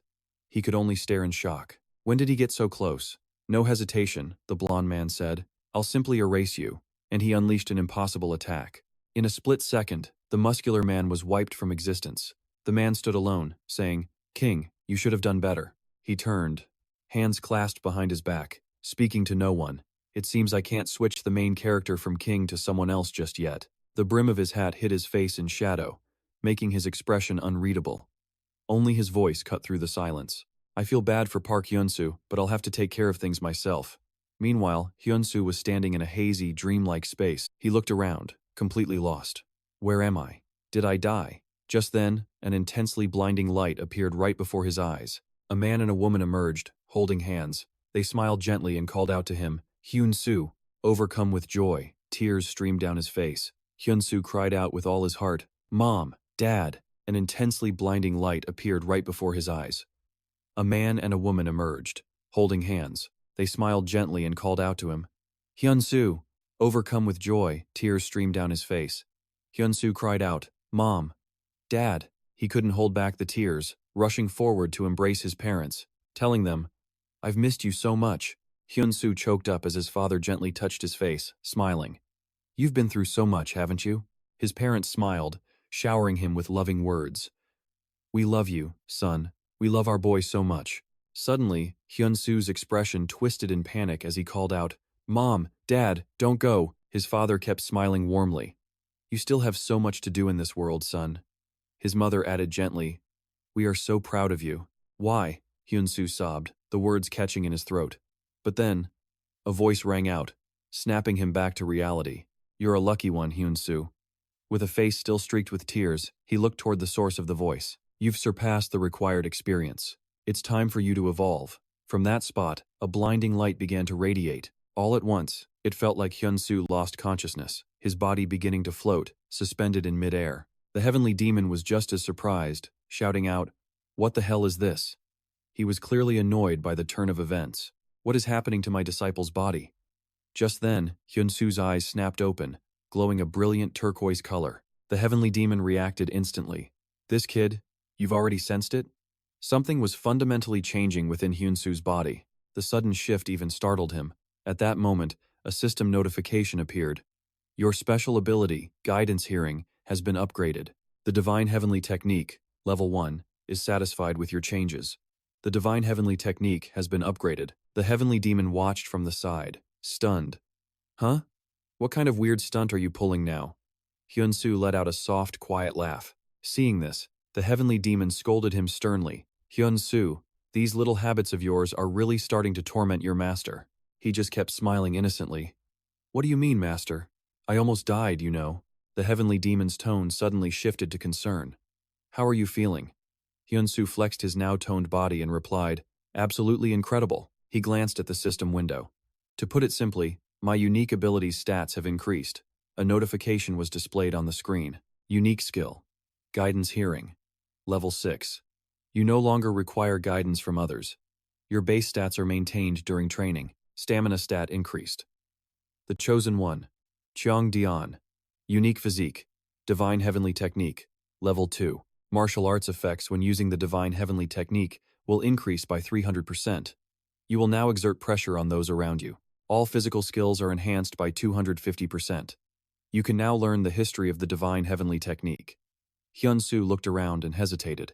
Like, this place? The heavenly demon replied. When you were surrounded by that aura, you were brought here. The heavenly demon's face grew serious as he spoke. It seems you were forcibly teleported here. Just then, another voice echoed out. It cut between them. A sharp old man, aren't you? Both of them whipped their heads toward the sound, completely shocked. The emperor descended slowly before the astonished heavenly demon and Hyun-soo. His very presence radiated an immense pressure. Behind him swirled the spectral image of a giant serpent. His eyes glowed crimson, a demonic smile playing on his lips, and with it, his words came. Now that I've decided to come here personally, you've completely run out of hope. Hyun-soo felt a deep sense of dread. His body seemed to be frozen solid. The emperor looked down at him with utter contempt. You're still standing? How strange. The crushing power radiating from the emperor intensified as he continued to speak. The stage was set perfectly, though I admit there were a few difficulties along the way. He stood face to face with Hyun-soo. The emperor spoke as if toying with him, but you're still just running around aimlessly inside my illusions. For a moment, the heavenly demon was baffled by this emperor. This bastard, he's on a completely different level. He drew closer to Hyun-soo with a sinister grin. Normally, I wouldn't interfere with the script, but this time, the heavenly demon was furious as he finally put it all together. So you're the one who dragged us into this world? The emperor's face twisted into a mask of pure evil as he delivered his verdict to Hyun-soo. I'm going to have to erase you, the heavenly demon screamed. Hyun-soo, get away from him. But before he could react, the emperor attacked, giving him no time to defend himself. Huh? Hyun-soo's body shuddered from the impact. The color drained from his face as he let out a single, sharp cough. Immediately, fresh blood sprayed from his mouth. Farewell. The Emperor twisted his attack deeper, smiling with the confidence of a victor. But then, Hyun-soo grabbed his wrist, the one still buried deep inside his chest. It was the last thing the Emperor expected. He flinched, his expression turning to panic. A spark of lightning flashed in Hyun-soo's eye as he asked the Emperor coldly, "Who did you say you were going to erase?" The Emperor's panic intensified, leaving him completely unable to speak. Hyun-soo returned the demonic smile, his grip tightening on the Emperor's trembling hand. The panicked man could only stammer, "This disciple's body?" Without another word, Hyun-soo just grinned, baring his teeth as he clenched his other hand into a fist. Hyun-soo drove his fist straight into the Emperor's gut. The blow sent him flying backward, clean across the battlefield. He tumbled through the air, completely off balance as his helmet flew off. He couldn't believe what just happened. Did that guy really just hit me? After flying an incredible distance, the Emperor crashed down hard. He lay there grimacing, motionless, thinking how absurd this all was. Then, he heard Hyun-soo's footsteps approaching. Hyun-soo stood over him, arms crossed, his voice dripping with mockery. "I guess this is as strong as you get, huh?" The Emperor's face turned purple with rage as he spat back. "You wretched old man, you dare possess your disciple's body?" Hyun-soo simply lifted a foot, his voice cold as ice. "If you want the privilege of talking to me, you kneel first." Using the heavenly demon's first-class fist, Hyun-soo stomped the ground, sending out a massive shockwave just as the Emperor got up. The blast slammed him right back down to the ground. Humiliated, he kneeled, glaring up at the defiant Hyun-soo. Hyun-soo stared down at the Emperor, repeating his command one more time, "Kneel." His face was forced into the dirt, but his expression showed zero submission as he snarled, "This shouldn't be happening." The Emperor trembled, slowly pushing himself up. "This is impossible." With a roar, he finally snapped, swinging his arm to attack Hyun-soo. But before his hand could even connect, Hyun-soo caught his wrist. The Emperor's eyes widened in utter disbelief. He had blocked his attack without even a scratch. Hyun-soo calmly raised one of his legs. Preparing his next move, he delivered a picture-perfect kick, sending the Emperor staggering backward once again. Blood sprayed from his mouth as his consciousness started to fade. His last thought was a desperate one: this must be a dream. As the Emperor flew back, Hyun-soo instantly closed the distance. He effortlessly grabbed the Emperor by the head, holding him like a mere toy. The Emperor's face twisted in fury, but he was completely powerless to do anything. Hyun-soo raised a clenched fist, looking down at the Emperor's bewildered face before asking him one simple question. "Are you in despair yet?" The Emperor was still in shock, his face a mask of denial as he refused to accept reality. How could he possibly be defeated like this? Hyun-soo swung down with immense force, but the Emperor managed to dodge. The Emperor screamed, eyes bulging and tongue out. Half of his face began to warp from the pressure of his own power. The very air couldn't handle the strain and exploded. Outside, Haru-Ra and the others were shocked by the sound. A young girl named Kan Lam huddled in a corner, her voice trembling. The impact from that colossal energy. Someone else wondered aloud in disbelief. "Is that Mr. Hyun-soo?" Back inside, the battle raged on. The Emperor stood alone, trying to make sense of it all. The ancestor dragon was powerful, but far weaker than a king. "I'm much stronger than a king, so how?" His confusion deepened as Hyun-soo transformed into a creature of pure darkness. His eyes burned a bright crimson within a pitch-black body. A demonic voice echoed, "You truly are a pathetic creature." The Emperor couldn't figure out what the hell happened to him. But hidden within Hyun-soo's new form was the imposing silhouette of the heavenly demon. He spoke to the Emperor coolly, "Don't worry, I'll make this quick." "Damn it!" Unable to control his rage, the Emperor cursed and charged forward to attack him one more time. They both lunged at each other, becoming blurs as they passed. Hyun-soo and the Emperor now clashed mid-air using the heavenly fist. Suddenly, the Emperor realized his body was starting to liquefy. He cried out in absolute shock and horror. Bubbles started to radiate from his entire body. Hyun-soo was in complete control now, looking down at him with a taunting smile. "You're like a cockroach, aren't you? You just refuse to die." Hearing Hyun-soo mock him like an insect, the Emperor completely lost his mind, his face contorting with rage as he screamed, "You son of a bitch!" The Emperor's face suddenly shifted, becoming something else. He growled with an otherworldly authority, "I am the Supreme Being." Instantly, he transformed into a massive, grotesque monster, dwarfing Hyun-soo completely. But Hyun-soo didn't even flinch. Instead, A bloodthirsty grin spread across his face as he reached out a hand. The Supreme Being, you say? In a flash, Hyun-soo's hand shot out, clamping down hard on the Emperor's throat. The Emperor desperately gripped his arm with both hands. Choking, the Emperor's eyes bulged as he gasped, "Let me go." All the while he was sizing up this monster's insane strength. But Hyun-soo's grip didn't loosen one bit. Not a single sign of letting go. His gaze was like iron as he finally spoke. "I'm glad I get to deal with you personally before you can interfere with my disciple." At that, the Emperor suddenly tried to bargain. "Let's make a deal," he offered, but in his mind, only one thought screamed, "I have to get out of this." Hyun-soo's grip only tightened on the Emperor's throat. Barely able to breathe, he trembled, sputtering out, "I will stay out of Earth's affairs. I can vanish. I know how to send you back. I know it all," the Emperor pleaded, his teeth clenched in desperation. "So, you'll take the deal, right?" But Hyun-soo's gaze never wavered, staring straight back into the Emperor's eyes. He knew that once this connection was severed, he would be able to return no matter what. The Emperor was stunned. Hyun-soo grabbed him, effortlessly crushing his defenses. The illusion shattered as the Emperor screamed, panicking. "No, I'm still here." But he couldn't say more. His defiant cry turned into a final, piercing scream. In the moment of his destruction, his eyes shot wide open. He just couldn't accept it. It couldn't end like this. Hyun-soo threw one final punch, and the Emperor's ghostly form began to dissolve into nothing. The Emperor's silhouette faded away. Soon, only dust remained in the air. He was gone for good. Hyun-soo stood tall on the ground below. The Emperor was defeated, yet he seemed completely unfazed by the epic battle. He just stood there, lost in thought. Inside him, the heavenly demon was remembering every moment he had shared with Hyun-soo. He spoke to himself, his expression somber. The heavenly demon continued, "I wanted to see you get married, but I guess all of that was just wishful thinking." He lowered his head, a bittersweet smile playing on his lips. "Kid, take it as an honor that I'm this proud of you." The heavenly demon's gaze drifted off into the distance. "Hyun-soo, keep moving forward and never stop." "You made me so happy," he said, a faint smile on his lips. The heavenly demon's spirit inside Hyun-soo spoke weakly. "Protect them. Protect the ones who followed you, and the ones you love." In the name of Park Hyun-soo, the 35th heavenly demon, his soul simply vanished. All that remained was Hyun-soo's unconscious body, floating in the void as it began to drift away rapidly, until he vanished. Finally, he was sent flying right towards Hazusa and the others. She whipped around in shock. All of them just stared, completely stunned. They were frozen for a solid 2 seconds. Hyun-soo forced himself upright, hands clenched into fists, his face a mask of grief. Hazusa just stared at him. Emotion flooded her eyes as she called his name.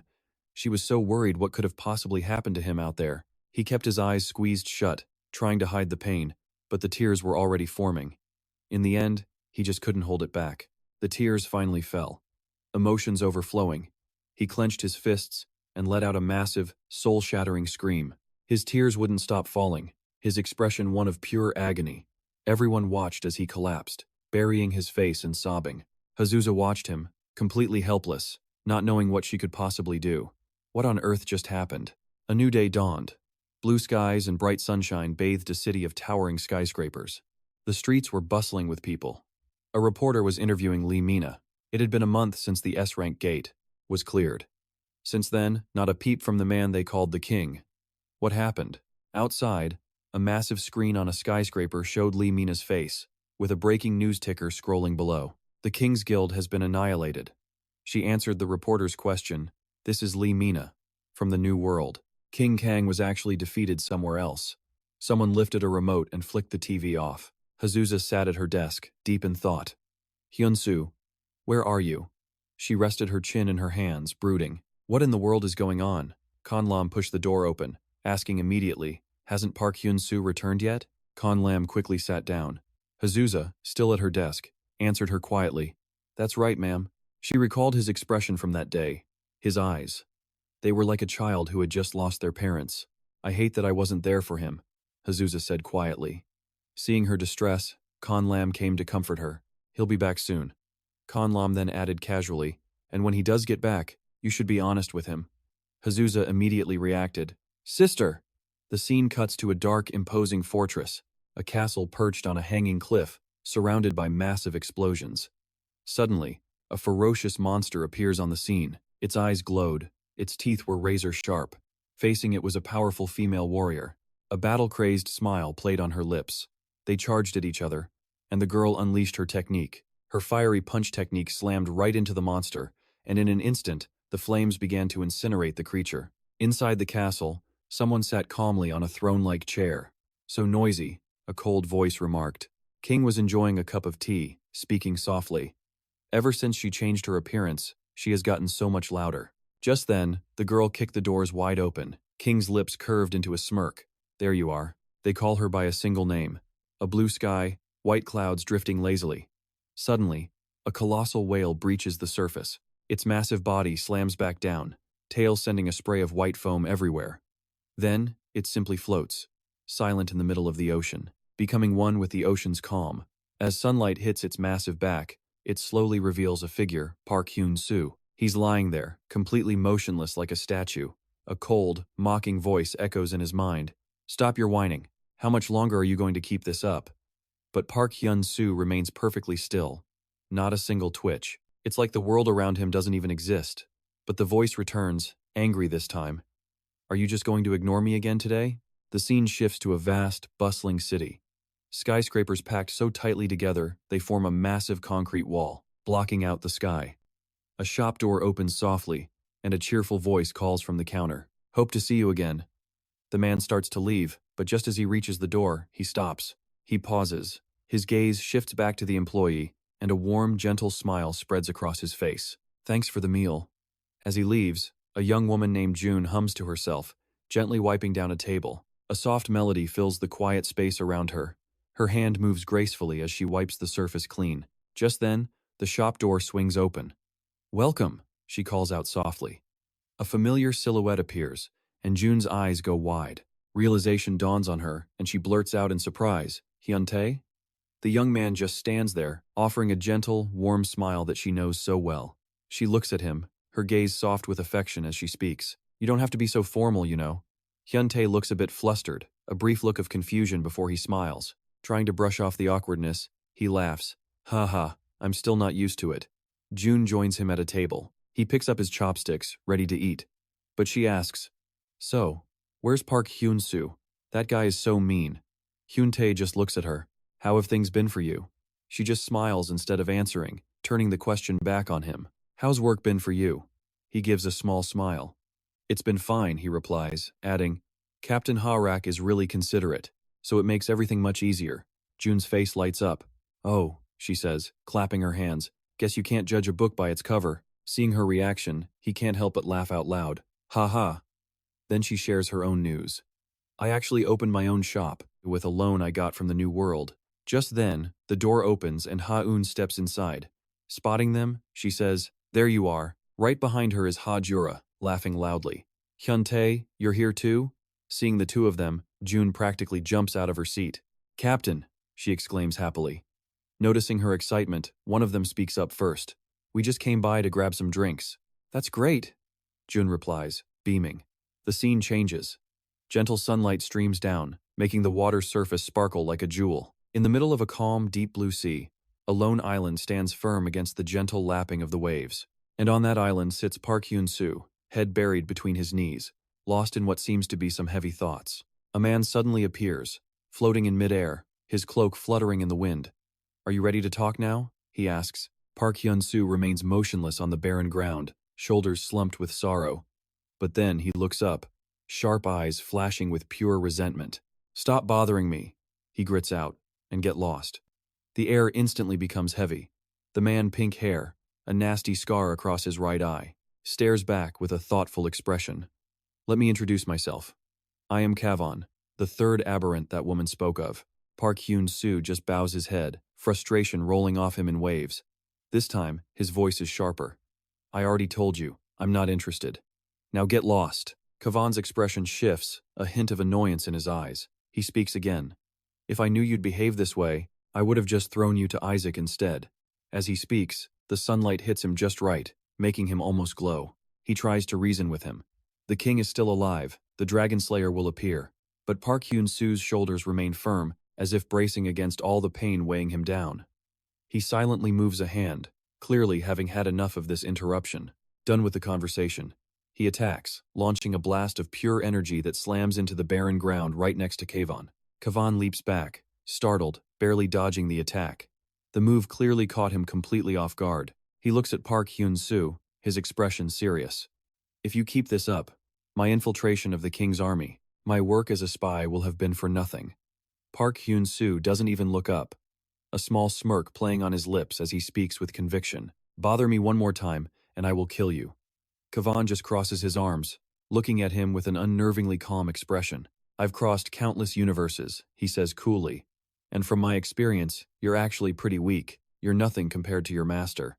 And just like that, the immense energy radiating from Park Hyun-soo vanishes. Gone. Kavan spins around to find him standing right behind him, feet planted firmly on the ground. His eyes now glow an ice-cold blue. The voice flared with anger, demanding a repeat. But Kavan simply put a hand to his chin, a mocking smirk on his face. What was that? You're the one who fainted? He swung his arm, unleashing a massive blast of energy straight at Kavan and roared, "Don't you dare joke with me." His opponent quickly raised a hand to block the attack, completely bewildered. What an unbelievable amount of energy. But he braced himself, and a blinding light instantly filled the entire space. I can still nullify this. Park Hyun-soo stood across from the muscular man, every fiber of his being tense to its limit as his guard went up. The man absorbed the Van Fathian technique. The Emperor's mouth twitched, and for a split second, he actually hesitated. He's too strong, he thought. I have to act like that was nothing. He crossed his arms with a smug look. I can take you to your master. The offer stunned Park Hyun-soo, his eyes flying wide open as he silently listened to the man's speech. From birth, I possessed a mysterious power and became the disciple of Kal-I, the strongest wizard in the Eastern universe. Moving through different dimensions is nothing to me. Suddenly, he paused, his voice getting sharper. But you know what? That wizard burned his own life force to find us across countless timelines. He then pointed straight at Park Hyun-soo. The Emperor's voice dropped to a growl. You are also an anomaly, created by using that wizard's life as a vessel for humanity's survival. The air grew heavy with silence. He watched Park Hyun-soo, waiting, not expecting him to reply so calmly. That has nothing to do with me.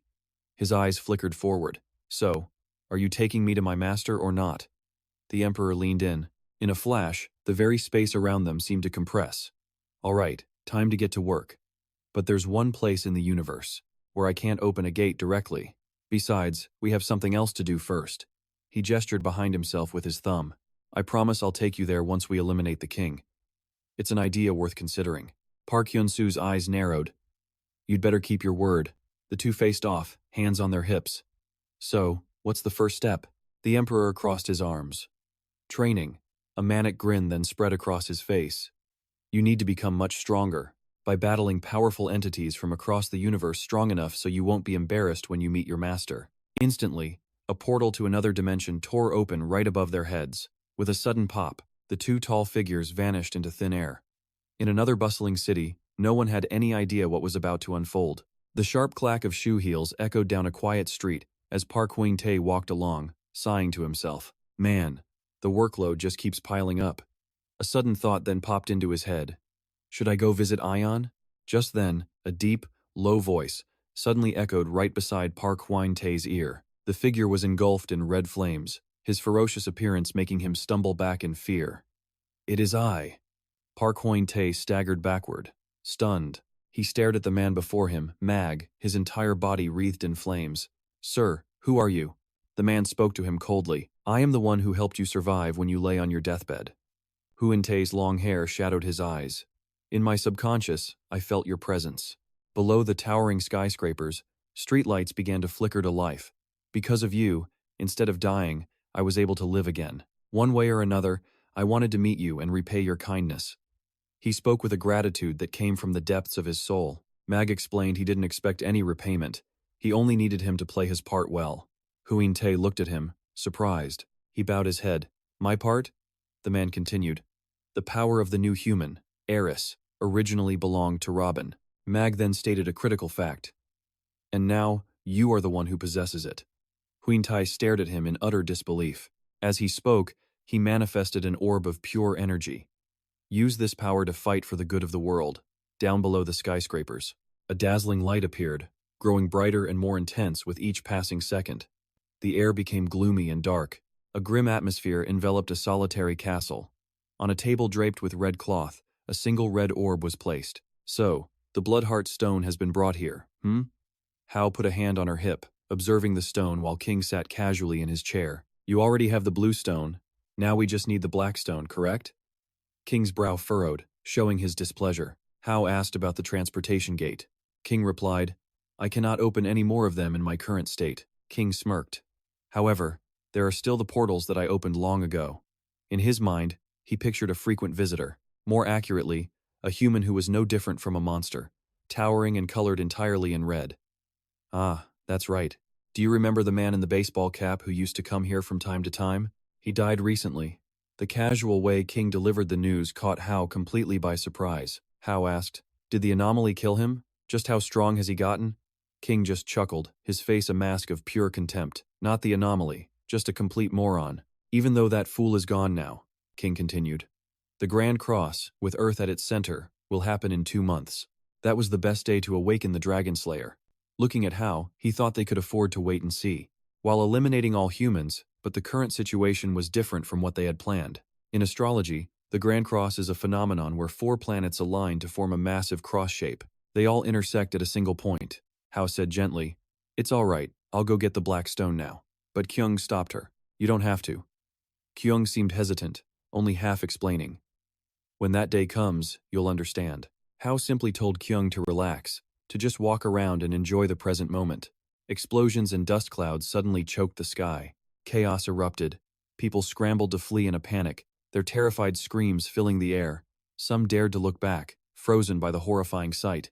Tendrils of dark energy converged on a single point, gradually forming a figure as massive as a building. In his hand, a sword. It was none other than Isaac. The blade seemed to have a life of its own, whispering, Bring me more blood, hurry. Isaac flew into the air, his sword creating a beautiful, deadly spiral against the sky as he moved. The sword came down, slicing a giant cockroach-like creature in half a beast, with enormous wings and razor-sharp teeth. Isaac moved with lightning speed. Every time his sword fell, another one of the strange creatures died, and each time, those beautiful spirals of death appeared again. The creatures could only think one thing, he's too strong. Then, boom, the remaining creatures reached their breaking point, screaming in unison. Insolent human. The roar sounded like it came from the depths of hell. Isaac stood calmly in the distance and taunted, You guys are way too noisy. Enraged, a monster charged, unleashing its demon claw attack. Too slow. Isaac effortlessly dodged and countered. His blade carved deep gashes into the monster's chest, arms, and legs. He moved like a graceful dancer on a stage of destruction. Deep crimson cracks began to spiderweb across the creature's legs, then up its arms. Isaac stood on its body, a clear message to all the other monsters watching. Finally, he went for the head, bringing his sword down one last time. The creature's head flew from its neck, landing on the cold ground. Its massive body crashed down with a thud, crushing the cars below. Isaac stood defiantly on a slab of rock, watching the dust and debris settle. There's no one strong left here, he said with arrogance. It was getting annoying, dealing with nothing but trash. He needed to find a different way, one way or another. Meanwhile, back at the Time Gate Strategy Association, a towering skyscraper, fortified and seemingly impenetrable. Amon was bored, just fiddling with his phone. It's nice when it's quiet, but why hasn't the king appeared? Did he run away? Anderson Walker was looking over some documents. Perhaps. But ever since we sent all our staff to the New World, it's been silent. Trang brought over a cup of coffee. Mr. Anderson, would you like some coffee? Anderson Walker replied. Yes, thank you. He took the coffee, his expression turning serious. Are you adapting well to life here? Trang smiled. Everyone brought me here. Even if you all have the right to kill me, I have nothing but gratitude. I will serve you for the rest of my life. Trang placed a hand on his chest, but for some reason, it was trembling. He had no idea why this was happening, and it wasn't just him, Anderson Walker felt it too. What is this? Amon wasn't spared either. A chilling voice echoed through the room. A pathetic little gathering of fools. How amusing. A massive impact sent cracks spiderwebbing across the wall. Then, it exploded inward, revealing a female figure in the dust. Shards of the wall flew towards the 3 of them. The one who appeared was none other than Hao, looking down at them with pure contempt. Which one of you monkeys said we ran away? Trang's face went pale with terror. That's, he stammered. It's Hao. Hao. At the mere sight of her, Anderson Walker collapsed to his knees, begging for mercy like helpless prey before a predator. "Please, have mercy," he pleaded, while Hao just savored the pathetic display. Trang fell to his knees as well, tears streaming down his face. Someone was running towards him. It was Hao. She delivered a vicious kick to Trang's head. "At least you know your place," she sneered. Seeing this, Amon's hands clenched into tight fists, pure rage boiling up inside him. Sweat dripped down his face as he began to unleash his power. The surrounding chunks of rock began to float into the air. With a forward thrust of his hands, Amon sent them hurtling towards Hao, but Hao dodged them with ease. She flashed a triumphant smile, looking down on her opponent with absolute confidence. Giant rocks began chasing after her, but Hao remained completely calm, dodging as she ran. She then turned back, preparing for a counterattack. Amon waved his hands, casting a defensive spell. A massive barrier suddenly materialized, blocking her from pressing the attack. Hao embraces the massive object with a bizarre smile, her triumphant laughter echoing as she turns the tables on her foe. She's the one in control now. Hao slams the weapon down on the demon, who struggles desperately to escape the devastating attack. Towering over him, Hao issues a stark warning, "Stay down," before delivering a decisive kick that sends him flying into the air. She instantly leaps up to meet him midair and snarls, "You S-rank scumbags!" Hao slams Ackman into the wall. She screams at him, "Some punching bag you are, Ackman." The impact shatters the concrete. Chunks of rock fly everywhere. But Hao isn't done yet, blasting him with a powerful electric shock. She just stands there, smiling like a true victor, while Ackman collapses in agony. Anderson Walker rushes to his side, calling his name. He helps Ackman up, using his power to prepare an escape. "You can't beat her," he urges. "We have to run, now." Hao tilts her head, a smirk on her face. She whispers with pure contempt, cowards." A terrifying, blood-red aura explodes around her. "I'll deal with the traitor first," she declares. "Just you wait." Her eyes glow with rage. "I'll kill every last one of you." The scene then shifts to a bright, sunlit room in a large building. Khan Lam and Lee Min-ah are watching Anderson Walker's report, with a bandaged Ackman resting behind them. Both women frown as they see Ackman lying on the medical bed. Lee Min-ah speaks first. "I understand. I'll get it ready immediately." Khan Lam crosses her arms and says, "So it was Hao? We're going to have to rethink everything." The organizers appear on the TV screen. Lee Min-ah adds, "We don't know when she'll appear next, so everyone needs to travel in pairs." Yamato Takeshi, standing behind Jiro-man, replies, "We've already been doing that." Alexander then speaks up with a grin. "How, huh? I'd love to have a go at her." But then, a familiar voice echoes behind him. "Excellent. It's Hao," her crimson eyes glowing. She says, "I felt the same way. So I came for you first." Alexander turns, his hands clenched into fists. He lunges straight at her, yelling, "Die!" But Hao effortlessly dodges the powerful blow, letting his fist slam into the floor. The ground cracks from the sheer force.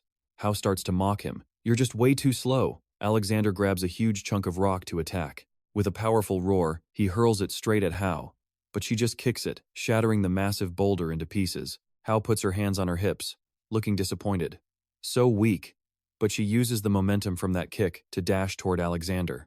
Though, not entirely terrible, she continues. His eyes flare up as he takes a defensive stance, preparing his power. Alexander's body seems to grow larger. He bellows, "This is the invincible Alexander. A nobody like you can't even scratch me." Hao just grins, filled with excitement. She gets into her attack stance and screams, "Shut your mouth!" Hao kicks him hard in the stomach, sending him flying into a wall.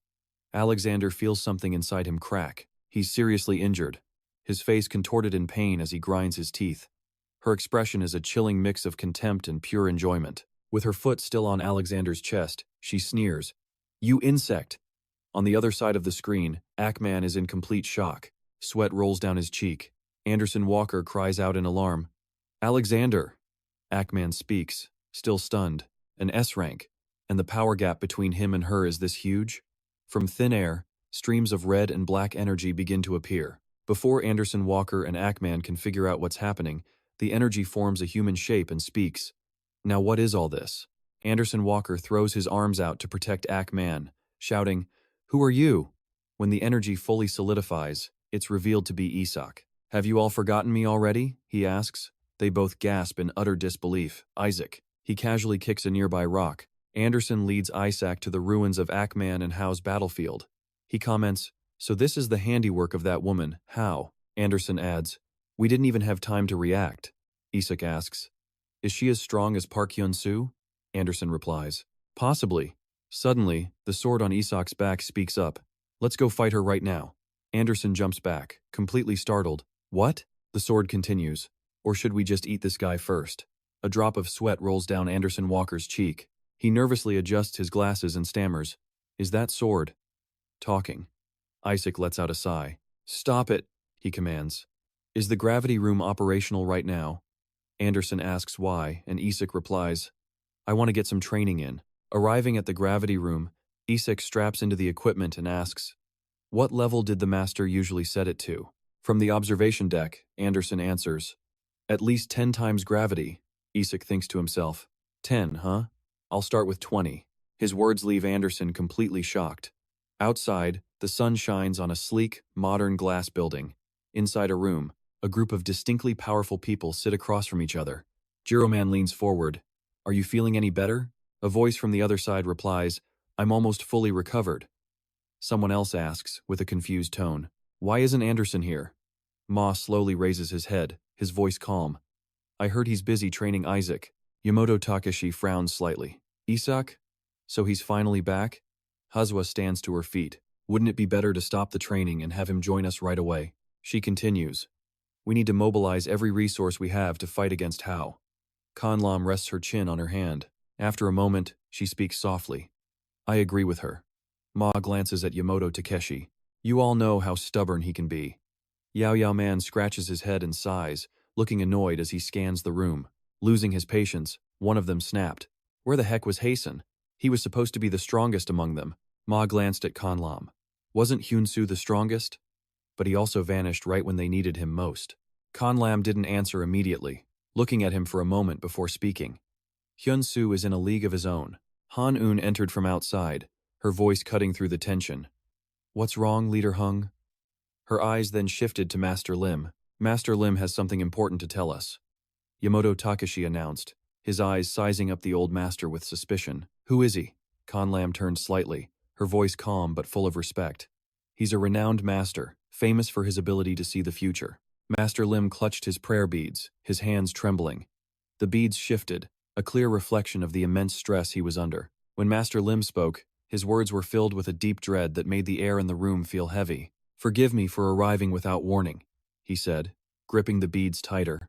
My fear was too great. His gaze was dead serious. His eyes were sharp, yet filled with anxiety. I have cast a divination, one that concerns the very survival of all humankind. In about 2 months, the planets will align with Earth. In his mind, he could hear a monstrous roar, a beast tearing through space itself. That is when Diet Long will awaken. His words struck the room silent. Everyone stared, their faces frozen in utter shock. An ancient tower stands defiant against a violent storm. The air crackles with explosions, sending debris and the dark shapes of monsters flying. It's a scene of pure, brutal chaos. One monster lies pinned beneath massive rocks, its tongue lolling out of its mouth. A pained cry escaped its lips. Hassan Banju planted his foot on the boulder, his voice dripping with mockery. I heard this was the strongest of the demonkin, but he's nothing special. He glanced back at the person behind him. I need a worthier opponent, he stated coldly. Marg looked at him and replied, You are already strong, Hassan Banju, as strong as Hyun-soo. Marg's voice grew serious. Perhaps. But you have strayed too far. Come back. The entire world will change in the next 2 months. An ancient castle clings to a desolate cliff. Inside, a man named King, his eyes filled with power, declared, The time has come. He stared at the glittering planets scattered across the endless cosmos, his deep voice resonating as if it were one with the galaxy. The cosmic flow is on our side. Meanwhile, in the city below, life goes on, unaware, the streets bustling with people. The sounds of laughter and conversation echo between the densely packed skyscrapers, high above the city streets. The brilliant blue planet hangs in the void. A great pyramid rises from a desert, and a castle floats on a mass of land. High on a cliff peak, beneath a clear blue sky, 2 figures stand and survey the incredible scene. The figure in the lead grips 2 strange objects tightly. Powerful magic surges from them as a beam of blue-white light shoots down from above. It strikes the very apex of the pyramid. Above it, 2 mysterious figures float as all the planets align. Oh, mighty Diet Long, we have come to resurrect you. Hao glanced at the man kneeling beside her, her brow furrowed in utter confusion. "King," she whispered, bewildered. She couldn't understand why he was kneeling. King, however, simply stood there, perfectly calm. His eyes were half closed, his voice detached. "Hao, from this day forward, you are to serve a new master." He then paused. He opened his eyes, his gaze piercing through her. "You are nothing more than a stepping stone for our true Lord," he said slowly. The artifacts in his hands began to glow brilliantly. "I am the black stone needed for the resurrection ritual." Hao frowned. "What are you saying? A new master?" As she spoke, a strange black pillar began to rise from the ground, his voice echoing around them. "At first, I planned to use Diet Long as my own weapon." He paused, his voice slow but heavy as a mountain. "But the more I learned about his existence, I realized I was nothing but an insignificant insect in this vast universe." Just then, the entire planet began to glow with a turquoise aura. He threw his arms wide open, his hair flying wildly. "Oh, Lord Diet Long," he cried out, "I beg you, be reborn. I offer my own worthless body for the sake of your rebirth." And in that very next moment, a powerful beam of light shot down from the sky, enveloping the pillar where he stood. It didn't stop, piercing right through the pyramid. The impact made everything behind them tremble violently. Hao could only stare at the scene, a helpless scream tearing from her throat. An orb of red light began to crack before shattering completely. Then, a blue orb burst apart, as if its task was now complete. He wore a smile of pure satisfaction as his body slowly began to fade away, piece by piece, dissolving into nothing. "I see now my choice was the right one." Where the pyramid stood, a thick cloud of dust and smoke obscured everything from view. The air grew incredibly heavy, as if being crushed by some invisible force. Huge boulders started to crash down onto the ground below. The impacts echoed like the drums of war. A sinister light, cold and eerie, flashed and cut a line through the darkness. It left an unsettling feeling, as if it came from another world. King had completely vanished, but then something else appeared. He transformed into Satan, his face twisted with pure hatred. A dark aura billowed out behind him, pulsing with terrifying power. Hao gasped, completely stunned. Impossible. There stood Satan, his face a mask of arrogant, absolute power. He closed his eyes, head tilted down, his voice cold and dark. "Well done. You will become a part of me for all eternity." A flicker of panic crosses Hao's face as one thought rings in her mind, Dragon Slayer. Then another thought hits her, realizing the king has already been absorbed. He smirks at Hao, who shudders at the grim revelation. His energy completely dwarfed everything she'd ever felt, even the king was no match. She immediately dropped to one knee. Bowing her head, she swore her allegiance. "I pledge my loyalty to you." Hearing this, he let out a cold laugh. His voice echoed, "Let's go." A dark thought crossed his mind. "We will burn everything to the ground, and from the ashes, a new order will be born." Satan then transformed into a monstrous serpent of shadow, roaring with terrifying force. "Awaken, my children." Instantly, the ground began to shake, and massive roots started to twist and change. Satan continued, "Rise and carry out my will." Two dark, empty eye sockets suddenly appeared on the roots. A brilliant white dot glowed in the center of each one. The ground cracked open, and Ma clawed his way out from the earth. With eerie, blank white eyes, he let out a furious growl. Following him, other demons began to surface. It was none other than Turng and Z. Satan's voice was laced with menace. "Our war finally begins again." The ferocious monsters licked their lips, baring sharp teeth as they swarmed forward like a broken hornet's nest. "Devour them all," Satan commanded. On the other side of the city, the atmosphere seemed much calmer. Clear skies, tall buildings standing row by row. Two office workers were on their way to work, one of them cheerfully chatting. "Hey, did you see this yet?" But his friend suddenly went silent, his gaze fixed on something just ahead of them. A second later, his face twisted in panic, his mouth hanging wide open. Seeing his friend's bizarre reaction, the other guy couldn't help but ask, "What's wrong?" Out of nowhere, a horde of monsters was chasing citizens through the streets, who were now running for their lives right towards them. Their screams echoed. Monsters! The city was now engulfed in fire and smoke as a swarm of dragons flew freely overhead. Amidst the non-stop hail of bombs and bullets, an urgent voice crackled over the emergency broadcast. "This is an emergency. This is a real-world situation, not a drill." Inside the broadcast building, everyone was in a state of high alert. They pushed to get their work done faster than ever before. "Attention all awakeners of the new world. All personnel are ordered to assemble at the main square. Please arrive as soon as possible." The warriors immediately launched a fierce counterattack against the monster horde. In the distance, A massive dragon monster rose from the smoke and dust. On its head stood Tiering, majestically observing the tragic scene below. He crossed his arms with a smug grin. I knew the king wouldn't abandon us. Down below, Hor triumphantly led a massive legion of zombies behind her. She raised her hands to the sky with glee. Bow before Lord Satan. Elsewhere, the dragon slayer awoke. Ma, now a ferocious gray wolf, led his army of spider monsters forward. Everything will be done according to his will. Suddenly, a voice rang out that startled Ma. Ma, how are you still alive? In the sky were Lamina and Amon, who immediately blocked Ma's path. Amon spoke with disgust. We will definitely kill you again. But Ma just taunted them. Ha ha ha, give it your best shot. Lamina made the first move. She raised her hand, firing an intense green laser beam down at Ma. Shut up and die. Amon was next, gathering all his power into a brilliant sphere of light. The energy he summoned began pulling cars from all over the city, lifting them high into the sky. Amon crossed his arms and unleashed his ultimate attack. The cars came crashing down on Ma, creating a seismic explosion. Lee-mina watched, a little stunned, thinking to herself, Amon, he's gotten stronger. Suddenly, one of the cars twitched slightly, followed by a massive burst of light. It threw all the cars away as Ma emerged, seemingly reborn. His eyes glowed with a terrifying red as he stared down Lee-mina and Amon. He growled, It's useless. With that, he lunged hungrily at Amon, raising his sharp, clawed hand to strike. Amon, you're finished. Ma violently slammed Amon to the ground, using all of his power to send his opponent to the afterlife. The fatal blow landed. Amon coughed up a huge mouthful of blood in agony. Amon! Lee-mina cried out his name in panic, but in the next second, Ma was already lunging for her. He tried to eliminate her too, but thankfully, Lee-mina dodged, quickly leaping backward to safety. Ma raised his hand for the final blow. Your turn. But Park Hyun-tae appeared in an instant, creating two target-locking spheres with a wave of his hand. No, Ma cried out in shock. A cage of light materialized, trapping Ma just as he grabbed Lee-mina's throat. Park Hyun-tae unleashed another skill. Time reversal. And just like that, the attack worked. Lee-mina was free from Ma's grasp. Returned to the moment just before she was caught, Lee-mina clutched her stomach, completely bewildered. Before Ma could even process what happened, Yamato Takeshi warped in, landing a solid slash. Gilliman followed up, adding to the chaotic attack.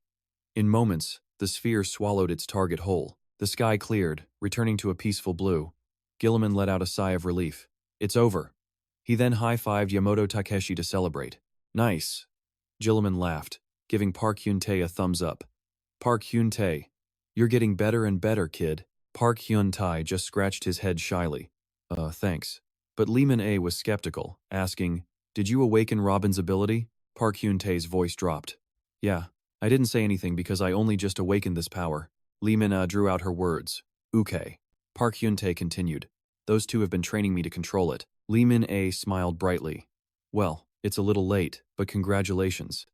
Just then, a streak of red light shot across the sky, passing over a horde of zombies below. Like a meteor crashing to Earth, Hazura slammed directly into the undead legion. She was overflowing with power. Gritting her teeth, she unleashed flames that incinerated every zombie surrounding her. So annoying, she thought. There are too many of them. A statue-like figure was right there, looking down on Hazura with pure contempt. You short-sighted little wretch. The figure wildly waved its hand, summoning its underlings. My undead legions, devour her whole. But to its surprise, Hazura wasn't scared at all. She just smirked, a dangerous grin on her face as flames licked across her body. Who are you calling a wretch? I'm gonna punch that foul mouth of yours so hard you'll never speak again. And with that, Hazura unleashed a technique creating countless fireballs, all burning with intense heat. Her mind was set. I'll burn every last one of them to ash. Hell's Night. The fireballs rained down on the demonic horde, giving them a fate worse than death. There was absolutely no escape. Even their leader, the statue-like being, was consumed by the sea of flames. It screamed out, Impossible!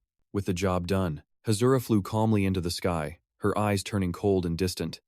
I don't have time to deal with weaklings like you. But she worriedly prayed in her heart, Baek Hyun-woo, please come back soon. Suddenly, the quiet city buildings began to tremble. From the dark sky, black-winged monsters and a swarm of gigantic beasts appeared. The city instantly plunged into a chaotic nightmare. Support hunters armed with swords and spears were trying their best to fight back against the onslaught. The battle grew more and more brutal. The hunters faced massive beasts with hides like iron. Even when swords and spears pierced their bodies, these things were practically immortal. Their red eyes blazed with bloodlust, ready to devour everything in sight. Amid the dust and smoke, Conlam was fighting fiercely against the beasts. A sudden blast of force hit her, sending her flying. Her face was resolute, her gaze sharp. The impact slammed her into a wall, causing a massive explosion. Everything shook. A huge man was now hovering in the air, his fists clenched tightly. He showed off his powerful fist after blasting Conlam away. This was Z. A smug look on his face. He muttered, "Weaklings." Conlam was furious, a hot aura of anger radiating from her. She bit down hard, her eyes determined as she planted her feet to launch. She shot forward, ready for a showdown with Xe. With one hand ready to strike, she screamed, "You bastard!" But before she could attack, Z, looking completely bored, just said, "Time to die." He threw a casual punch with one hand. The enemy's power slammed Conlam back to the ground. An explosion of energy from his fist shattered the earth. She coughed up blood, her face twisted in agony. Xe looked thrilled, a wicked grin spreading across his face. "I'm going to beat you until nobody recognizes you." He raised both hands, preparing to deliver a final, fatal blow to Conlam. But suddenly, a spiral of black energy appeared, startling him. From the middle of the vortex, an arm holding a sword emerged. The blade was vibrant, sharp, and deadly. It was aimed right at Xe. His face twisted with confusion and anger, his teeth grinding. And just as it seemed, the sword slashed down, cutting deep into him. Shocked, with blood splattering his face, he thought, "What the hell is this?" It was Isaac. He was the one who just slashed X, his brilliant blade still dripping with Xe's blood amidst the chaos.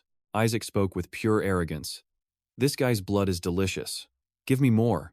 Then, from the ground below, a serpent's head erupted, shattering the earth to face Isaac directly. Its face was ferocious, lined with razor-sharp teeth. A long, terrifying tongue flicked out from its mouth. Its body was covered in old slash marks. A second later, the snake was cut into pieces. Blood sprayed everywhere with a sickening sound. Z stared at Isaac, bewildered, thinking to himself, "I've never seen that guy before. Could he be an irregular?" Just as the thought crossed his mind, he screamed internally, his hands clenched into fists, radiating pure killing intent. "I don't care what you are, just die." Two fists appeared on either side of Isaac, ready to crush him between them. But Isaac remained perfectly calm, not moving a muscle. The fists slammed together with incredible force. Z let out a satisfied smirk, thinking he'd killed the so-called irregular. Suddenly, Isaac appeared behind him. "What are you smiling about?" Before he could even turn around, Isaac struck, causing the man to scream out in agony. His face twisted as blood sprayed everywhere. He clenched his jaw, his face a mask of pure torment as blood covered him. Blood even splattered his teeth as the man simply vanished into thin air, leaving Conlam sitting on the ground, stunned. Who was that person? She wondered. Hazuya landed, radiating intense heat as she asked Conlam with a worried look, "Are you all right?" Amon spotted Isaac and said, "Isaac, you made it." As Isaac glanced over, Anderson Walker appeared from the portal asking, "Is everyone okay?" Isaac answered with pure arrogance, "Looks like there are only a few small fry left." Amon thought to himself, "Has Isaac gotten this strong?" Even without looking, he could feel an absolutely terrifying energy radiating from him. Hazuya and Conlam were shocked, saying it was nearly on par with Park Hyun-soo's level. Then another person approached, her boots, cracking the ground with every step. "Enough with the chatter," she said with pure arrogance, wearing a dangerously hot outfit. Her eyes glowed red with a sinister smile, surrounded by a murderous aura. Hazuya's gaze sharpened as she screamed with rage, "Give me back Alexander, alive!" With that, a torrent of fire erupted around Hazuya as she charged straight for the queen. Her face was filled with determination as her plasma sword unleashed a wave of energy, kicking off the battle between Hazuya and the queen. Hazuya hated her to the very core, but she was punched in the stomach, and her face contorted in agony. I couldn't even see her move. Suddenly the queen yelled out, "It's hot," before screaming, "It's too damn hot, you witch." And with that, she launched a kick that sent Hazuya flying. The impact created a violent explosion, shattering the building's windows.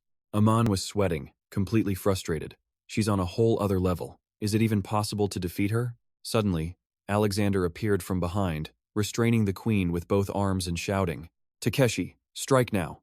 Takeshi froze in a panic, his face a mess of confusion as he stammered, "Huh? If I do that, you'll get hit too." But Alexander was resolute, his eyes firm. "Don't worry about me, just do it." The queen shot Alexander a sinister look, seeming completely unfazed. Then, with one hand, she reached back and grabbed his hair. He gasped in shock as she whipped him forward, smashing him hard into the ground. Her voice dripped with arrogance. "As if I'd let you." Then she grabbed his face, inflicting immense pain as she lifted him into the air with one arm. Blood dripped to the ground, her face a wicked sneer. Even in agony, Alexander managed to yell, "Strike!" His eyes were locked on Takeshi. The queen then tossed Alexander aside, sending him skidding across the pavement. Takeshi charged forward, screaming, Anderson's eyes burning with rage. "I will shred you to pieces." He unleashed his technique, one sword to end time, creating countless razor-sharp slashes in the air. The slashes materialized before the queen, but she didn't seem the least bit worried. She simply charged forward, surprising Takeshi. Face to face, she taunted him. "What do you think you're doing?" Before launching a powerful attack toward Takeshi, her expression was one of pure annoyance as the attack sent Takeshi flying across the ground. But suddenly, Isaac appeared to catch him. Takeshi was already weakened from the queen's previous attack. Isaac supported him, his sword in hand, muttering, "You guys are so troublesome. I look away for 1 second, and you all get beaten to a pulp." Yamato Takeshi collapsed, sprawled out on the road. Beside him, Isaac gestured to the others. "Everyone, just rest." The scene around them was one of utter devastation. Towering skyscrapers loomed over the cracked streets. The queen stood with her arms crossed, observing Isaac from a distance. He held his sword at the ready, standing firm as he watched her and her allies in the distance. She smirked. "I can feel the power of the Demon King." Isaac's black sword suddenly spoke. "She recognizes me, huh? This one is strong. Let's fight for real." A black and red aura erupted as Isaac powered up, preparing for battle. Suddenly, Isaac's sword arm appeared in the air right beside the queen. She stood frozen, caught completely off guard. Isaac's upper body materialized, swinging his sword down so fast it left a trail of crimson energy. A blinding flash. The blade was about to hit the queen's head when it just stopped. Isaac, in mid-attack, was stunned. "I can't touch her?" The queen then counterattacked, unleashing a massive shockwave of power aimed right at Isaac. The collision of their powers created a massive explosion that shot past the buildings and detonated high in the sky. Isaac was blasted backward by her attack, unable to believe his eyes. What the hell was that? Isaac's sword was just as baffled, telling him, "The thing beside her is not human. She's a monster created from the genes of the 4 ancient kings. I don't think I can fight her with my current power." Yeoman and Khan Lam watched from behind, their voices full of dread. Even Isaac can't defeat her. So, what were they supposed to do? Amidst the chaos and blinding dust, Lee Min-ae suddenly realized something. Lee Min-ae turned towards Khan Lam and Lu Roman's group, shouting, "We have to fight together." This was no time for fear. She was only one person, and they had the numbers, a thought that ran through Bai Yuan's terrified mind. Lee Min-ae is so brave, while I just want to run and hide. Her hand trembled. If they get hurt, she'll have to use her power to reverse time. But could she even do it? From behind them, Hazuza's strong, determined voice made Lee Min-ae jump. "Lee Min-ae is right," Hazuza stated grimly. "We can't afford to give up. We're in the middle of a battle, Secretary." Snapped back to reality, Lee Min-ae quickly bowed. "Ah, my apologies, leader." Khan Lam and Lu Roman stood ready to fight. Their faces were masks of pure rage. If only they'd known it would come to this. "I should have gathered everyone to form a battle array," Khan Lam added. "Forget it. It doesn't matter how strong she is. Only a god could block all of our attacks at once." Liu Roman's gaze then shifted over to Yamato Takeshi. Yamato Takeshi was struggling just to get up from the ground. Told to stay put, he defiantly used his sword to stand. His body was covered in wounds, his face twisted in agony. "Don't joke with me, I'm not dead yet." His expression hardened into pure fury. His eyes changed color as his brows furrowed. "Before I die, I'm gonna send her flying." On the other side, Amon and Lee Min-ae unleashed their powers. Streams of blue and white light erupted, ripping chunks of rock from the ground that swirled into the bright energy. Amon roared, "Lee Min-ae, we'll go in first." Mina immediately agreed. "Got it." All while Hao watched, clearly amused. She charged forward with immense force, shattering the pavement below and kicking up a massive cloud of dust with a scream. "What are you all whispering about, you cowards?" A long, golden beam of energy, shaped like a spring, shot towards them. "Cyclone!" Amon yelled, as Lee Min-ae unleashed her own power. A brilliant turquoise light completely enveloped her body. Gritting her teeth with both hands outstretched, she took control. Massive boulders began to move, lifted by tendrils of green light. The stones floated in midair before Lee Min-ae launched the massive rocks, combining them with the power of Amon's tornado. Both of them were giving it everything they had. Inside the vortex, giant stones spun, aimed straight for their opponent. Hao shifted her gaze, instantly recognizing the power headed her way. A ground-shaking explosion suddenly erupted. Flashes of red and gold light shot out from the impact. The very space around them seemed to be tearing apart. The ground shattered into countless fragments. Hao reacted on pure instinct to the combined attack. She threw her arms up to shield herself from the storm of rocks whistling through the air. The stones, big and small, slammed into her body. The impact scraped her as she screamed, "Is this childish game all you've got?"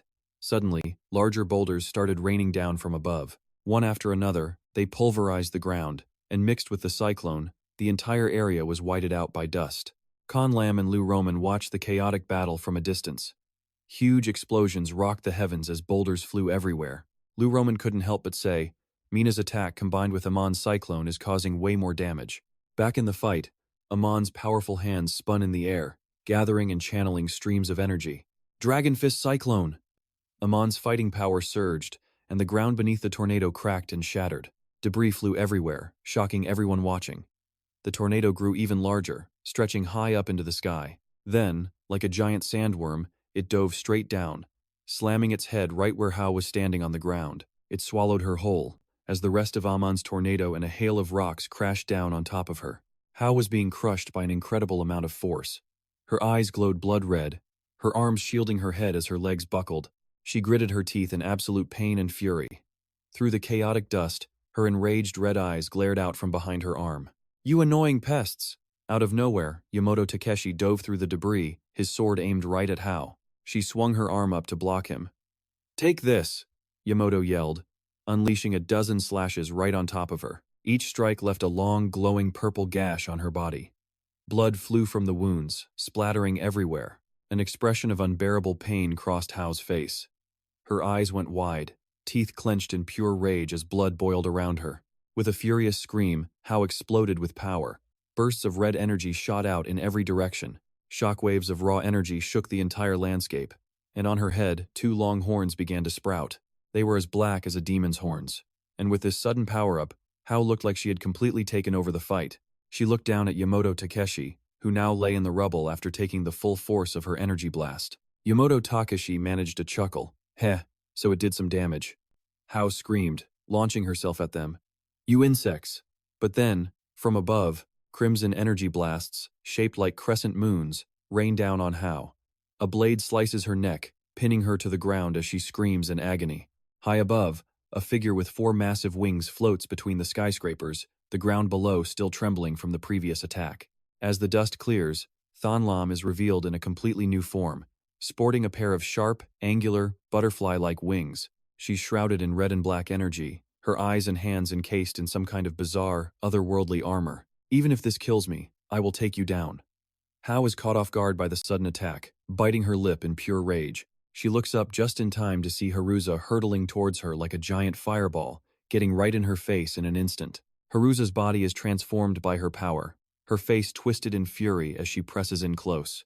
"Looks like you hate the heat," she says, before grabbing Hao and rocketing straight into the sky, leaving a trail of fire behind them. The flames stretch out like a giant tail, scattering embers everywhere as Haruza's eyes and body begin to glow intensely. Her body transforms into glowing hot metal as she screams, "Then let's die together." Hao can only stare back in absolute shock. Hao struggles with all her might to break free from Haruza's grip, shouting, "In your dreams." She grabs a fistful of Haruza's hair. Then, she delivers a brutal headbutt, slamming her forehead into her opponent. The impact leaves Haruza stunned, unable to fight back. Her strength fades, her consciousness slipping away. Haruza's grip loosens, and just like that, Hao regains the upper hand. Hao lets out a maniacal laugh, raising her hand to strike the unconscious Haruza, who's now just floating helplessly in midair. Hao swings her arm down, unleashing a devastating blast of red energy, yelling, "It's completely useless." Unable to defend herself, Haruza takes the full force of the attack. Now unconscious and powerless, she plummets from the sky. She crashes down with such incredible force that it sends cars flying. The impact is absolutely catastrophic. Smoke and debris explode outwards as Hao dives down from above, her face a mask of pure provocation as she screams through the wind. I'll tear you to pieces. Suddenly, massive golden beams of light appear from the side, converging into one blinding ray. The sudden attack grabs Hao's attention, and a moment later, the mysterious power slams directly into her body. She has no time to react, her face twisting in pain. A blast of purple energy mixed with stone debris hits her, dealing a huge blow. The purple energy beam tears through several skyscrapers, hitting Hao head-on and sending her flying into a nearby building. The impact triggers a massive explosion that shatters every window in sight as the blast radius continues to expand. Yellow and white smoke fills the air as entire walls are blown apart. Down below, Amon and two others watch in disbelief. Park Hyun-tae and Lee Mina are completely stunned. What was that? Lee Mina asks, but Amon looks just as bewildered. It was too fast. I couldn't see it. Hao emerges from the rubble, battered and torn, but with a crazed, manic look still in her eyes. She charges forward, screaming, "Who's next?" A voice from behind stops her cold. "You're weaker than I thought." A tall, white-haired man in a black tank top and blue pants charges in, throwing a heavy punch straight at Hao. The punch lands squarely on her jaw, snapping her head to the side. The clash between them creates an earth-shattering shockwave. Hasten flexes his power, raising a fist and declaring, "I'm the strongest one here. From now on, you'll deal with me." Down below, a man with a black beard looks up towards Hasan and shouts with absolute joy. "He's back!" Amon exclaims in relief, saying his name, Hasan. Thon Lam is still in her combat form nearby. She watches his arrival, thinking to herself, "He's become so incredibly strong." Then, a swirling vortex opens up right behind Hasan. A voice echoes from inside. "Who said he's the strongest one here?" "That would be me." And just then, from inside the vortex, the figure of Isaac emerges. Hasan is completely stunned, speechless, as he slowly turns his head to look. Hasan is shocked to see Isaac. He calls out his name hesitantly. Isaac just jokes back, "Looks like you found me." Overjoyed, Hasan grabs Isaac's arms, asking, "When did you get here?" Isaac simply laughs. "Haha, long time no see." But suddenly, a hand bursts through the rubble from below, punching its way to the surface, followed by an enraged voice. "What the hell are you talking about?" Hao erupts from the wreckage, her voice absolutely dripping with bloodlust. "So you're the one they call Karak, is that it?" Hao defiantly pushes herself up, glaring at Hasan and Isaac perched high above. She taunts him, "You couldn't even touch a hair on my head before. But things have changed, haven't they?" Hasan's face is pure ice as he locks eyes with Hao, his voice sharp and clear. "My name is Hasan, and I'm the one who's going to erase you today." Hao's eyes just narrow, and then she throws her head back and laughs. Hao launches herself forward. The sheer force of her movement shatters everything in her path as she closes in on Hasan, a sneer on her face. "You messed with the wrong person." Like a flash, Hao throws a straight punch directly at Hasan, but he just stands there, unmoved. Hasan catches her fist with one hand, completely stopping the direct assault. Hao's punch is caught dead in its tracks. She's in absolute shock that he blocked her, stammering out, "You caught it?" Hasan just flashes a smug grin in reply. "I told you, I'm the strongest." Not giving Hao a single second to recover, Hasan unleashes his light finger technique to turn the tables. Hao grinds her teeth, struggling to dodge Hasan's sudden counterattack. He focuses all his power into the palm of his hand. His eyes are locked on his target with deadly focus. Once he aims, he doesn't miss. The light finger hits Hao dead on. She lets out a huge scream. The attack carried immense power, blasting Hao far into the distance and into a building, creating a massive explosion in mid-air. But something isn't right. A flicker of shock crosses Hasan's face, and then, all of a sudden, Hao's body begins to transform, growing to a colossal size that absolutely dwarfs Hasan. He's frozen in utter disbelief. He can't believe what he's seeing, thinking to himself, "She turned into a giant?" With her huge body, Hao easily swats Hasan away. It's a heavy blow. Hasan is sent flying clean through several massive buildings before he finally comes crashing down below. The impact shatters everything around his landing spot. His comrades watch from the side, absolutely horrified and worried for Hasan. Amon says frantically, "At this rate, Hasan is going to lose." With Hasan suspended in the air, the giant Hao raises her fist. She prepares to smash down on him, laughing with a ghastly voice. "It was fun giving you a little bit of hope." But in that exact moment, Khan Lam leaps in to attack. His strikes connect with Hao's body and immediately burst into flame. But it has zero effect. In fact, she just turns to give him an annoyed look. A red spark flashes from her eyes. Khan Lam is stunned, realizing his ultimate move did absolutely nothing to her. Hasan loses consciousness and starts to fall. His body hits the ground so hard it shatters the pavement below. Hao stares down with pure murder in her eyes and says, "Let's end this here." Immediately, the colossal Hao smashes a massive fist down towards where Hassan is still lying motionless. Then she begins to hammer down relentlessly with both hands, making absolutely sure nothing could possibly survive the assault. She rampages like a giant monster, destroying everything in sight. But elsewhere, a young man shuffles through the darkness, his long hair covering his eyes. He thinks to himself, "It's all over." A manhole cover slides open, and the young man emerges into the desolate night. He struggles to walk, bracing one hand against a wall. As he stumbles forward, he thinks, "God, I don't want to die. I can't fight a monster like that." He forces himself onward, his inner voice crying out, "I'm so scared. Brother, where are you?" Back in the middle of the chaos, Isaac speaks to the sword in his hands. "Hey, it's time to do it." The sword immediately responds, "Oh, really?" A ghostly voice from within the blade begins to question Isaac. "Are you willing to be devoured by me? You remember our contract, don't you?" Isaac just grunts, annoyed by the question. "Of course I remember." And with that, Isaac grips the sword with both hands and raises it high. He prepares to aim it directly at his own body. Then, in the next second, he decisively plunges the blade straight into his stomach. A red glint flares in Isaac's eyes, as a piercing scream rips through the air. A dark power begins to transform him. He becomes someone else entirely, engulfed in flames that scorch everything around him. Meanwhile, over on the other side, Hao leaps into the air, the spot she jumped from instantly becoming a deep crater of fire. Her massive body then plummets downward. The ground shatters from the impact. Hao bares her teeth, her red eyes glowing with a demonic smile as she taunts them. "Why aren't you running? Are you all frozen stiff with fear?" The bearded man roars in frustration. "Damn it!" Aman and Hanun brace themselves. Hao just lets out a furious roar and flies high into the sky. She's gathering power to obliterate every last one of them. Faced with this, Hazuya sounds completely dejected. In a hopeless voice she says, "We're dead anyway, so let's just fight to the end. If we lose, all of humanity will be wiped out." Hearing that only seems to delight Hao even more. She laughs cruelly. "How cute. A last-ditch effort?" Hazuya finally steals her resolve, letting out a massive battle cry to pump herself up. Then she dives straight down towards Hao. "If you've got the will, then I'll be glad to take you on."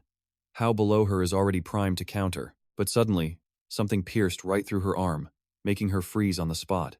Hao could only stare in disbelief at what just happened. Her own arm, sliced clean off, had just fallen to the ground. Isaac's dark form appeared. He was the one who delivered the devastating blow. "What is this?"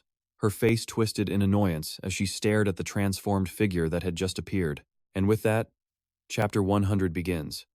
Amidst the swirling dust, Hao clutched her severed arm, her expression absolutely grim. A single thought raced through her mind. This feeling. It was definitely the presence of a demon right before her eyes. There stood a dark figure, cloaked in its transformed state. Aman and Li Min's group realized it instantly. Isaac had transformed again. A demon. But the man just denies it, claiming his body simply craves flesh and blood as he lunges straight for her.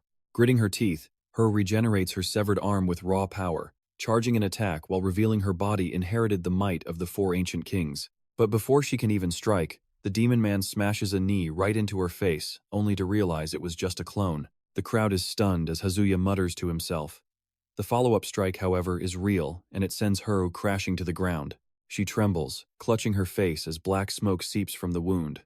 The demon man just watches, sizing her up, so you can regenerate one measly arm. Even as a fake, it's still the bloodline of the four kings. With that, he launches himself into the air. He gathers energy in his hand, his mind made up. In that case, I'll just have to tear you apart so you can't regenerate at all. Then he unleashes a relentless barrage of slashes down at her, tearing through her limbs one by one with brutal efficiency. In seconds, her entire body collapses to the ground in a cloud of dust. Haru is completely disoriented, bewildered. What is this? What am I even doing? Seeing her fighting spirit broken, the crowd roars for someone to finish her off for good. Just as they all move to strike, the demon man throws his arms out, blocking them. Stop! Who told you to interfere? Did you really think I was doing this for you? This is my game. Get in the way, and I'll kill you. And yet, Haru still manages a defiant laugh. You can never win, she taunts. Suddenly, a new voice echoes through the area, startling the demon man. There's no need to raise your voice. And with those words, a massive blow slams into the demon, sending him flying backward. He smashes through a skyscraper, the sound of shattering glass echoing everywhere. And there, floating mid-air, is Satan, looking down with utter contempt. "Having fun?" he asks. Her struggles to sit up, looking toward him.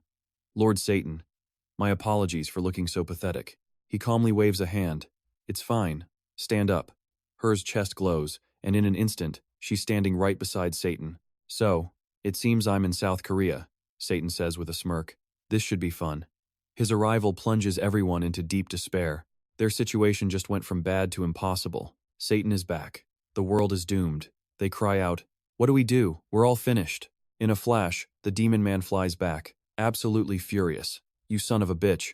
But Satan's expression remains completely calm. He simply raises a hand and says, "You have no business here." A brilliant beam of energy erupts, blasting straight toward his foe. The blast sends the demon's body flying before he crashes into the ground. Boom!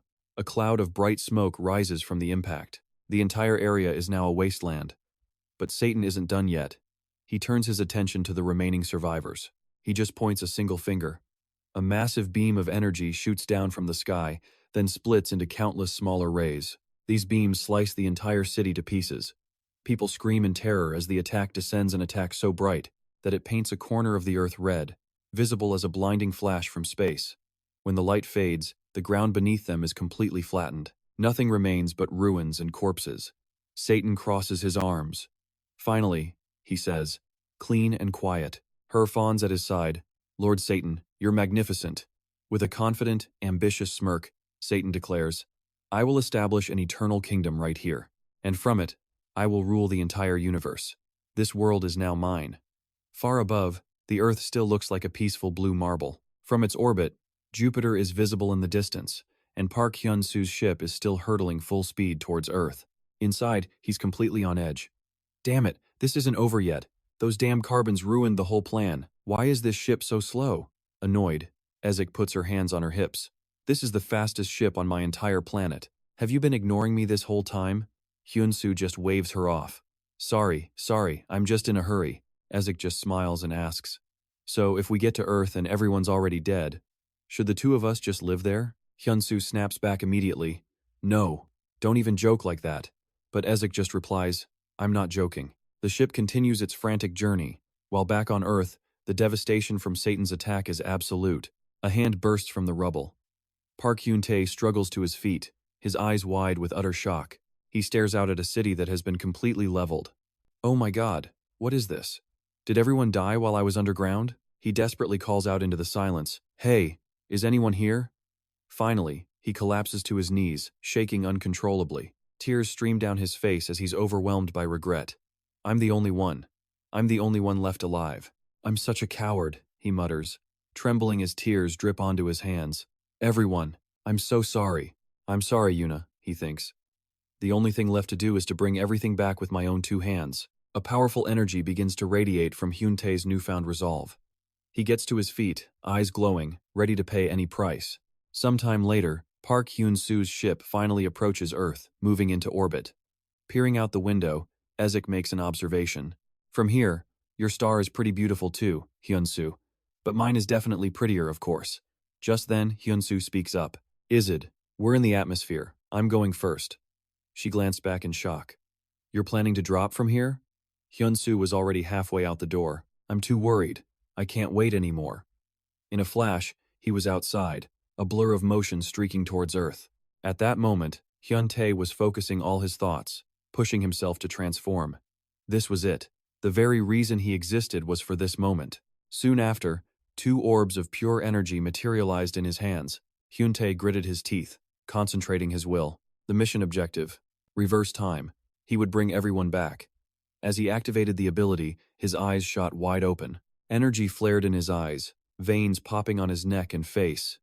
At some point, Joven and another ally had appeared right behind him. The two began pouring their energy into him. "Let's go," Hyun-tae screamed, knowing he could do this. A swirling sphere of light began to form. With Hyun-tae at its center, the sphere grew bigger and brighter by the second. Its surface crackled with electrical sparks before it finally exploded with a deafening boom. Energy radiated everywhere, and in its path, objects and living creatures were lifted into the air.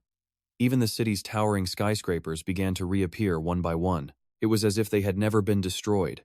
People thought to be dead were suddenly alive.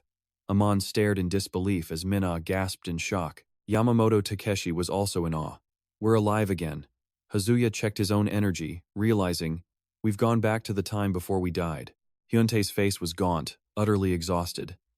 The old man appeared behind him, praising his incredible feat. He just stood there, stunned in midair. A second later, agonizing pain shot through his body and he collapsed. This was the backlash from overusing his power. He fell to the ground, unconscious. Hyun-tae, Amon shouted, catching him and praising him for succeeding. Robin and the others quickly surrounded him. Just then, Satan's arrogant laughter echoed from the heavens. I never thought you insects had this kind of talent. He crossed his arms contemptuously. A good effort, I suppose. But now I just get to destroy you all over again. Yamamoto Takeshi gritted his teeth. You damn bastard. Satan just smirked as he descended to the ground. The street cracked beneath him, sending debris flying. I've changed my mind. This time, I'll enjoy killing each one of you. He reached out and snatched someone. Hyun-tae was captured. You're first. The exhausted hero struggled, let me go.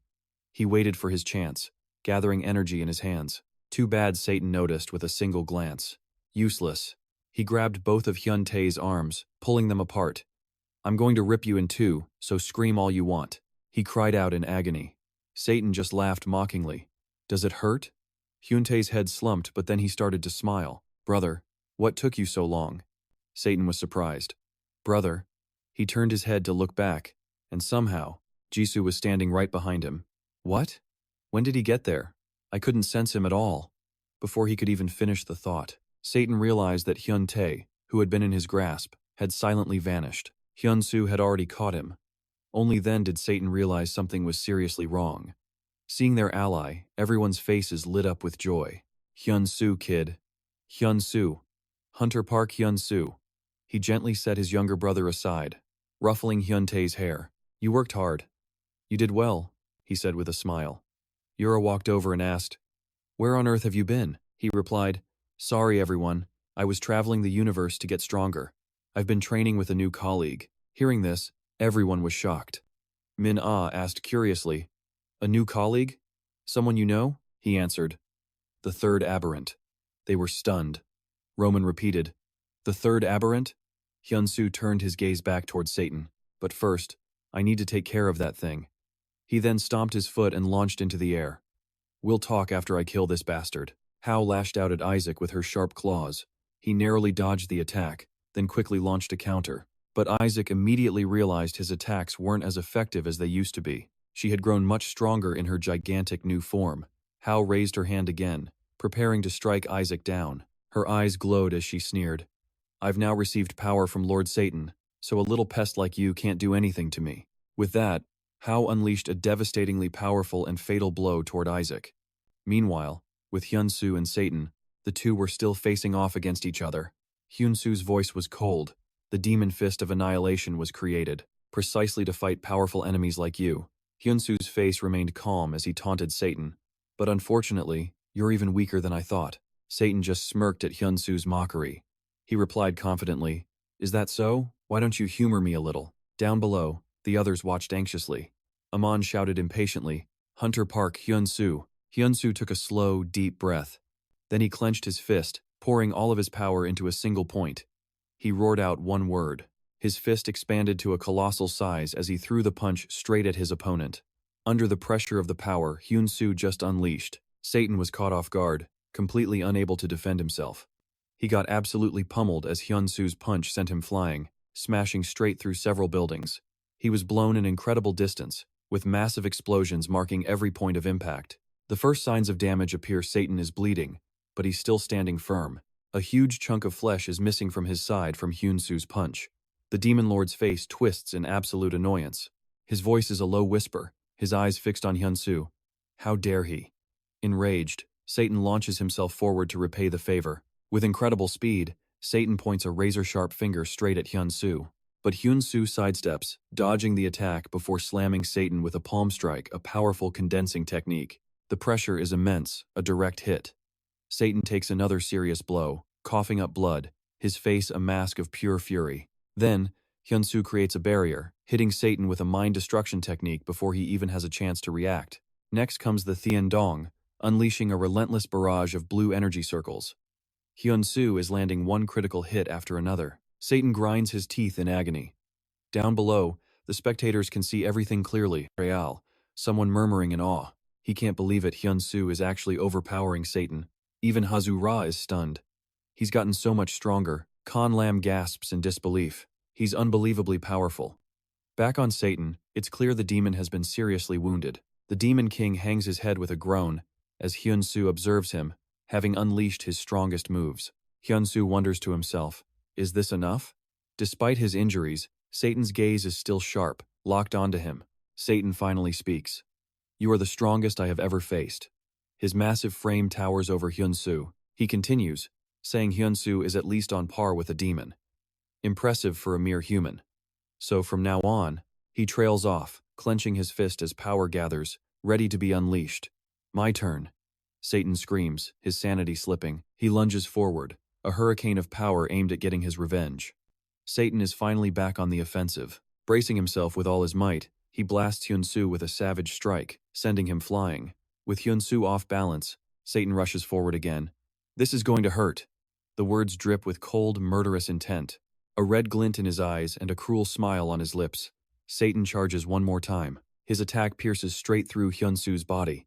Caught off guard, Hyun-soo can't defend himself and is sent plummeting below. After flying a long way down, all that's visible is a massive cloud of dust. The area below must be in total chaos. The spot where Hyun-soo landed must have created a massive explosion. Everything has collapsed, leaving only a pile of rubble. Satan quickly follows him down, a triumphant smile on his face as he surveys the wreckage around him. But there's no sign of Hyun-soo. Satan wonders aloud. Did he just vanish right before my eyes? This technique is called Thien Ma Fachtan. Hyun-soo's voice rings out, startling Satan for a moment. It's coming from behind! Satan pinpoints his location, a flicker of caution finally appearing in his eyes. He whips around, only to see Hyun-soo already preparing a counterattack. The Thien Ma Vuong Jianglam. Satan freezes, completely stunned for a solid 2 seconds. Hyun-soo attacks at the speed of light, a move too fast, too dangerous.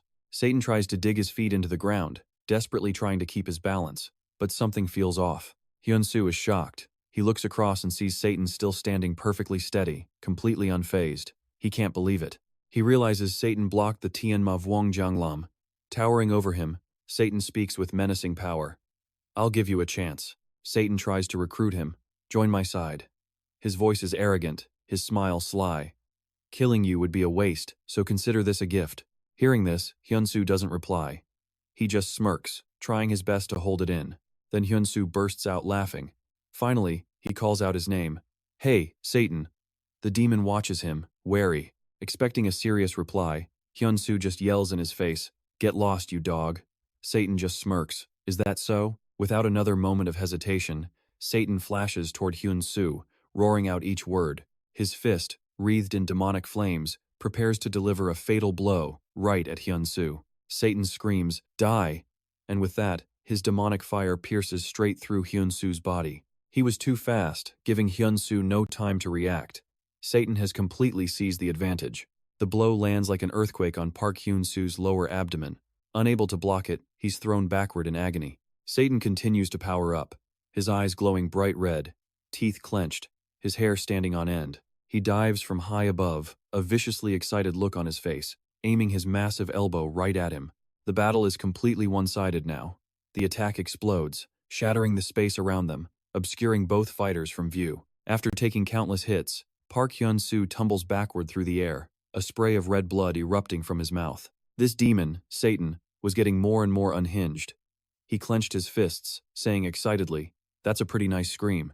Then, in a flash, he charged forward. He slammed a powerful punch right into his opponent. Now, more pain, he roared, looking down with a purely mocking gaze. You rejected my offer of grace, which means your fate has already been sealed.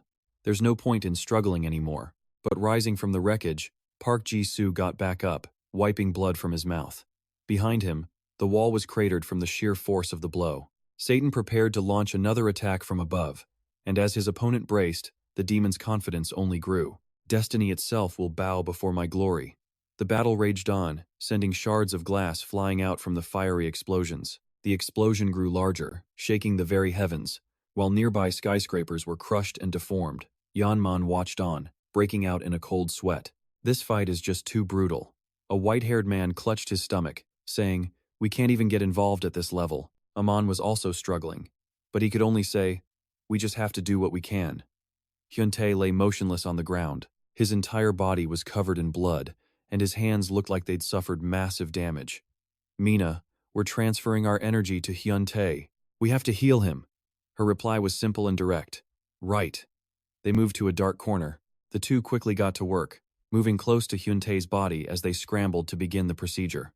But suddenly, a fighter jet appeared out of nowhere, hovering in the sky from a different angle. Hao noticed it and looked up. She could just make out a figure standing on top of it, wondering, "What in the world is that?" Isid was seething in a fit of rage. She grabbed a huge boulder. "How dare you touch my Hyun-soo?" Then she shot a lethal glare forward. She leaped from the jet's solid platform, and Satan's sharp, wary eyes immediately noticed this strange new presence. The overconfident Isid charged forward, not hesitating for a second as she unleashed a three-pronged attack aimed at his right shoulder, but the blow landed squarely on his chest. He looked down at the smoking, red-hot wound and simply laughed. He smirked as he assessed the hit. That actually hurt. Isid was surprised, but her expression immediately turned cautious. Did that do no damage at all? But before she could process it, an attack from behind sent her flying through the air. Hao charged in like a madwoman, overcome with rage. A terrifying killing intent swirled around her. "How dare you attack Lord Satan?" Isid glared back, grinding her teeth and clenching a fist. There was no way she'd lose to this woman. She launched an attack, her eyes glowing gold. The high kick sliced a lock of Hao's hair clean off. She froze, stunned, watching her own hair drift away on the wind. Hao's eyes darted around in shock. Seizing the opportunity, Isid taunted her with a deeply provocative smile. "Do you like your new haircut?" Hao's eyes burned red with fury as she gritted her teeth in response. "You!" Without hesitation, she launched a swift attack at Isid. "Die!" The blow connected with Isid's leg. The brutal fight between the two women continued. Hao focused her power into one blow, slamming Isid down into the ground, where she landed with a painful thud. Her face contorted in pain. Meanwhile, Park Hyun-soo, though covered in injuries, still refused to give up. He forced himself back to his feet. "You're strong," he stated, looking at the demon with an unshakable, heavy gaze. "Stronger than any demon I've faced in this universe." However, all of them ultimately bowed before the power of the heaven-shattering demon fist. Satan unleashed waves of powerful energy, his face a mask of arrogance as he looked back at him, an expectant smile on his lips. "Enough of your babbling. It's time for you to writhe in agony again.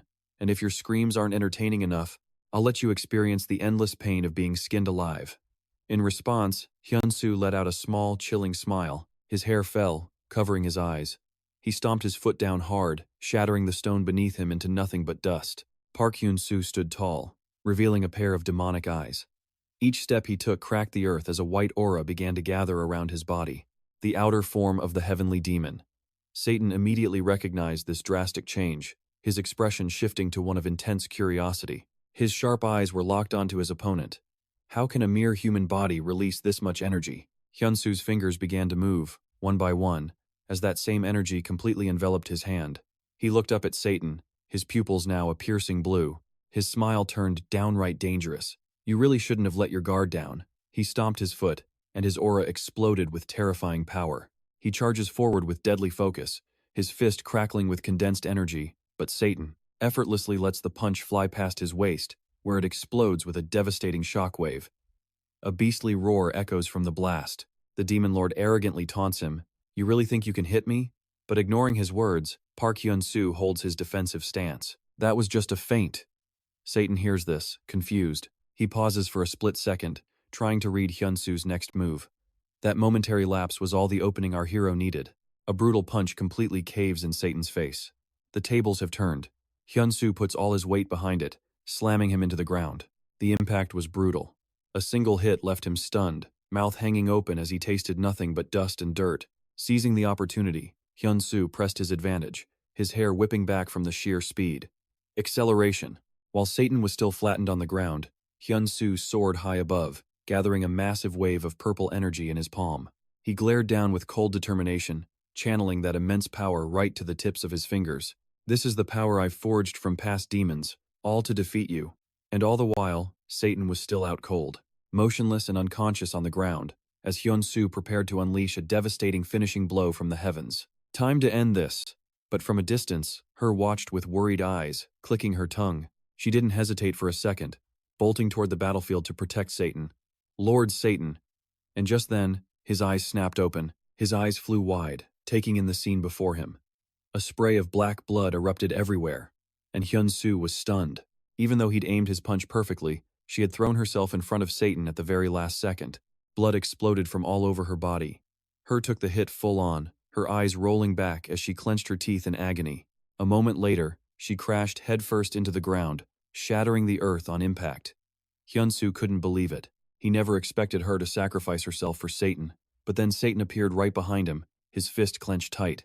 His eyes were locked on Hyun-soo. You just missed your perfect chance. Before Hyun-soo could even react, Satan landed a massive blow, sending him flying.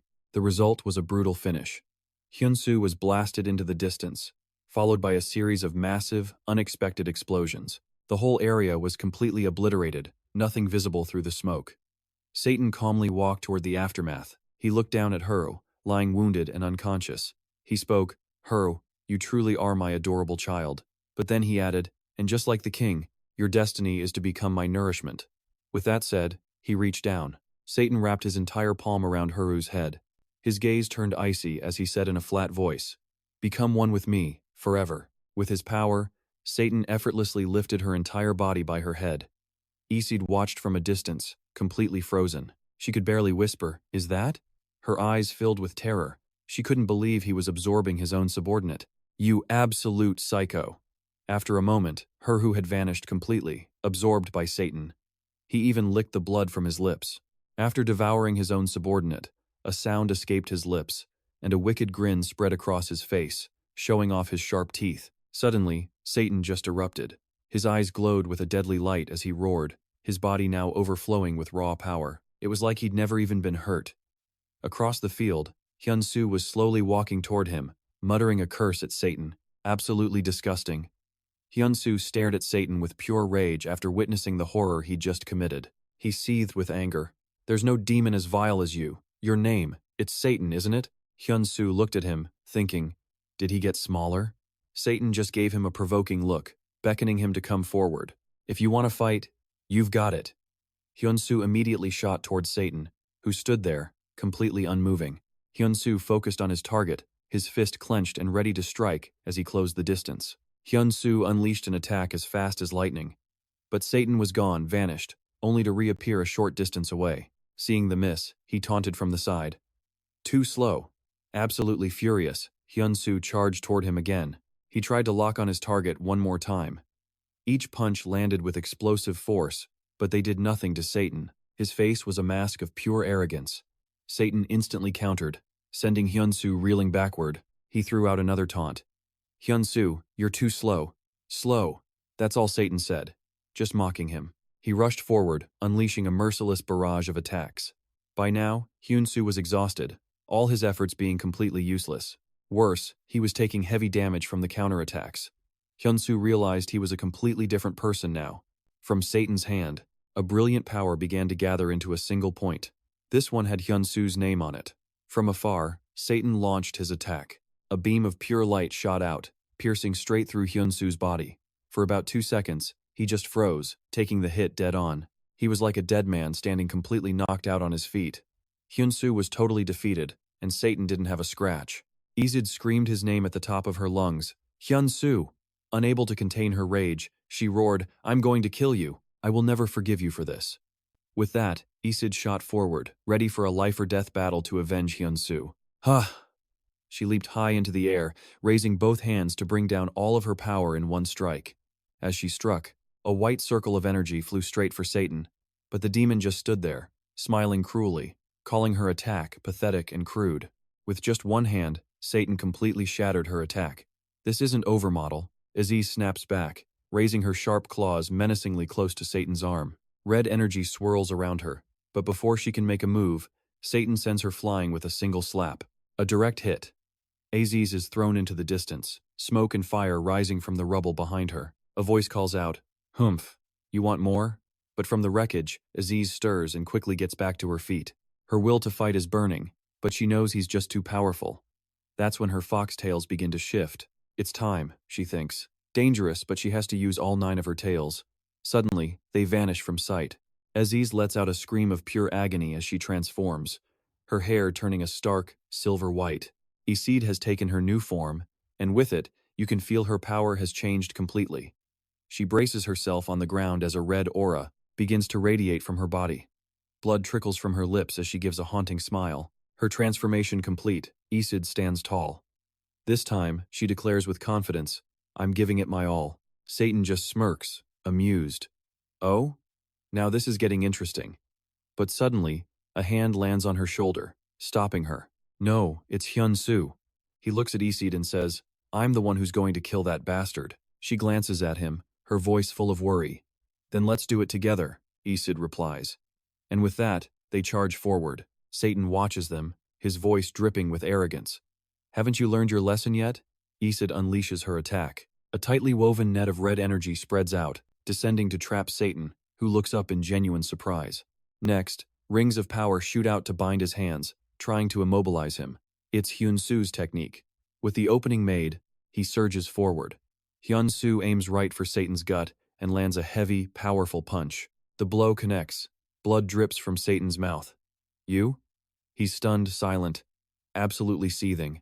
But then Satan lunges toward Hyun-soo, his voice dripping with sarcasm. "What a cute little punch. I'm done holding back," Satan roars, extending his razor-sharp hands. A sphere of pure lightning appears. The orb ignites in midair, tearing through buildings and sending chunks of debris flying in every direction. Hyun-soo leaps across the massive pieces of rubble, trying to escape. Satan's assault is relentless as Hyun-soo dodges for his life. He finds an opening to counter.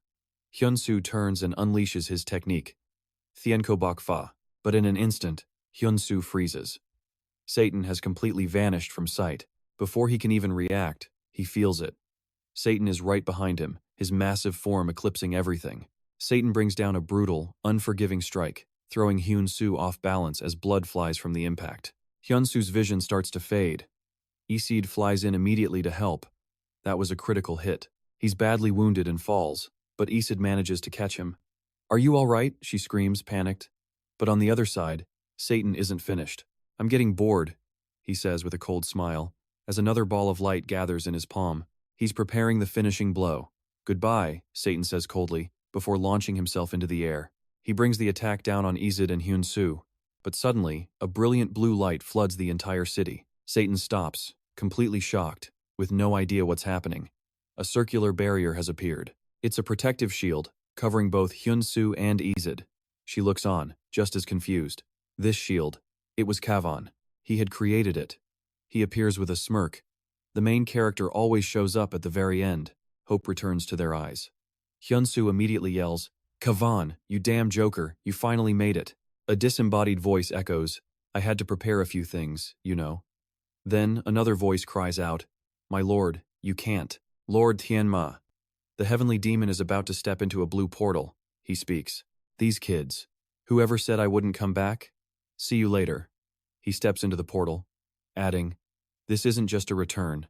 In a single step, Tianma arrives on the battlefield. Isid and Hyun-soo turn, and Hyun-soo's face is a mask of pure shock.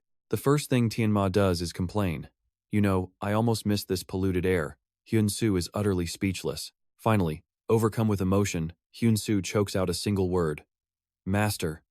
Tianma hears him and turns. His voice is fond. "You've grown up, my boy."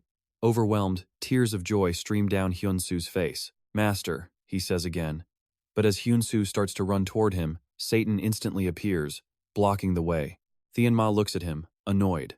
"How dare you interrupt a reunion between master and student?"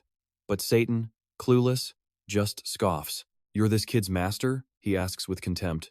"Then I'll just send you off too." And with that, he throws a punch.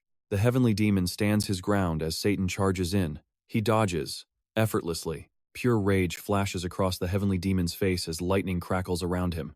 He roars, "This isn't over yet!" The heavenly demon unleashes a decisive blast, and the lightning absolutely fries Satan. Under the immense power of that thunder, it flashes and arcs out everywhere. The electrical shockwave is so massive, even Hyun-soo and Isid are forced to brace themselves. Hyun-soo watches in complete awe, thinking, "He's even stronger than the last time I saw him. Is it because he finally got his body back?" High above them, the heavenly demon continues his lightning assault on the demonic king, Satan. Satan lets out a monstrous roar, fighting back with everything he has. But the heavenly demon just raises a hand, his face grim. I recently created a new heavenly demon technique, and yet you can still resist. You truly are a monster. He stares Satan down, continuing his speech. But now that I have my body back and have returned to this world, no one can possibly stand in my way. Satan's grotesque, massive form faces the heavenly demon. All it takes is a single wave of his hand, and Satan gets smacked square in the face. Wounded, he grits his teeth in pure agony. He racks his brain but just can't read the heavenly demon's movements. And the assault doesn't stop there. Hyun-soo flies in next, slamming a powerful Kaisong strike right into Satan's gut. The beatdown is relentless. Satan's face twists in pain as he screams. The Kaisong technique once again punches a hole right through him. The heavenly demon watches from the side, clearly satisfied. Excellent, he praises Hyun-soo. And now, it's Izid's turn. Satan struggles to defend himself. It's 3 against 1. He thinks, my body. It feels strange ever since that old man's attack. His blood begins to pool into strange vortexes. Suddenly, Isaac appears and says, it took a while to recover, but it's not too late, is it? Let me join in. Isaac immediately flies forward, landing a few solid hits on Satan. Now it's 4-on-1. Satan is furious at being ganged up on, yelling, you damn bastards, I'll destroy every last one of you. With that, Satan powers up again. His eyes glow a menacing red, and his face becomes even more terrifying. Down below, the man with the black beard cries out in a panic. He's going to blow everything up. Everyone's face shows pure terror. Conlam warns the others with a worried voice. Look out, everyone is in danger. Hyun-tae, lying on the ground, whispers in pain. Brother. Kavan immediately rushes over to support Hyun-tae's weakened body, then turns back towards Satan. Satan is casting a spell that envelops everything in a cosmic light that stretches beyond the universe. From high above, a single point of brilliance appears on Earth. A white hole of light opens on the planet's surface, growing larger and larger by the second. Arcs of lightning dance around its edges. Before anyone can react, boom, everything is vaporized in an instant. Nothing remains but tiny dust particles in the blinding light. Satan observes from afar, completely satisfied with his handiwork. He scoffs with contempt. Humph, pathetic insects daring to oppose me.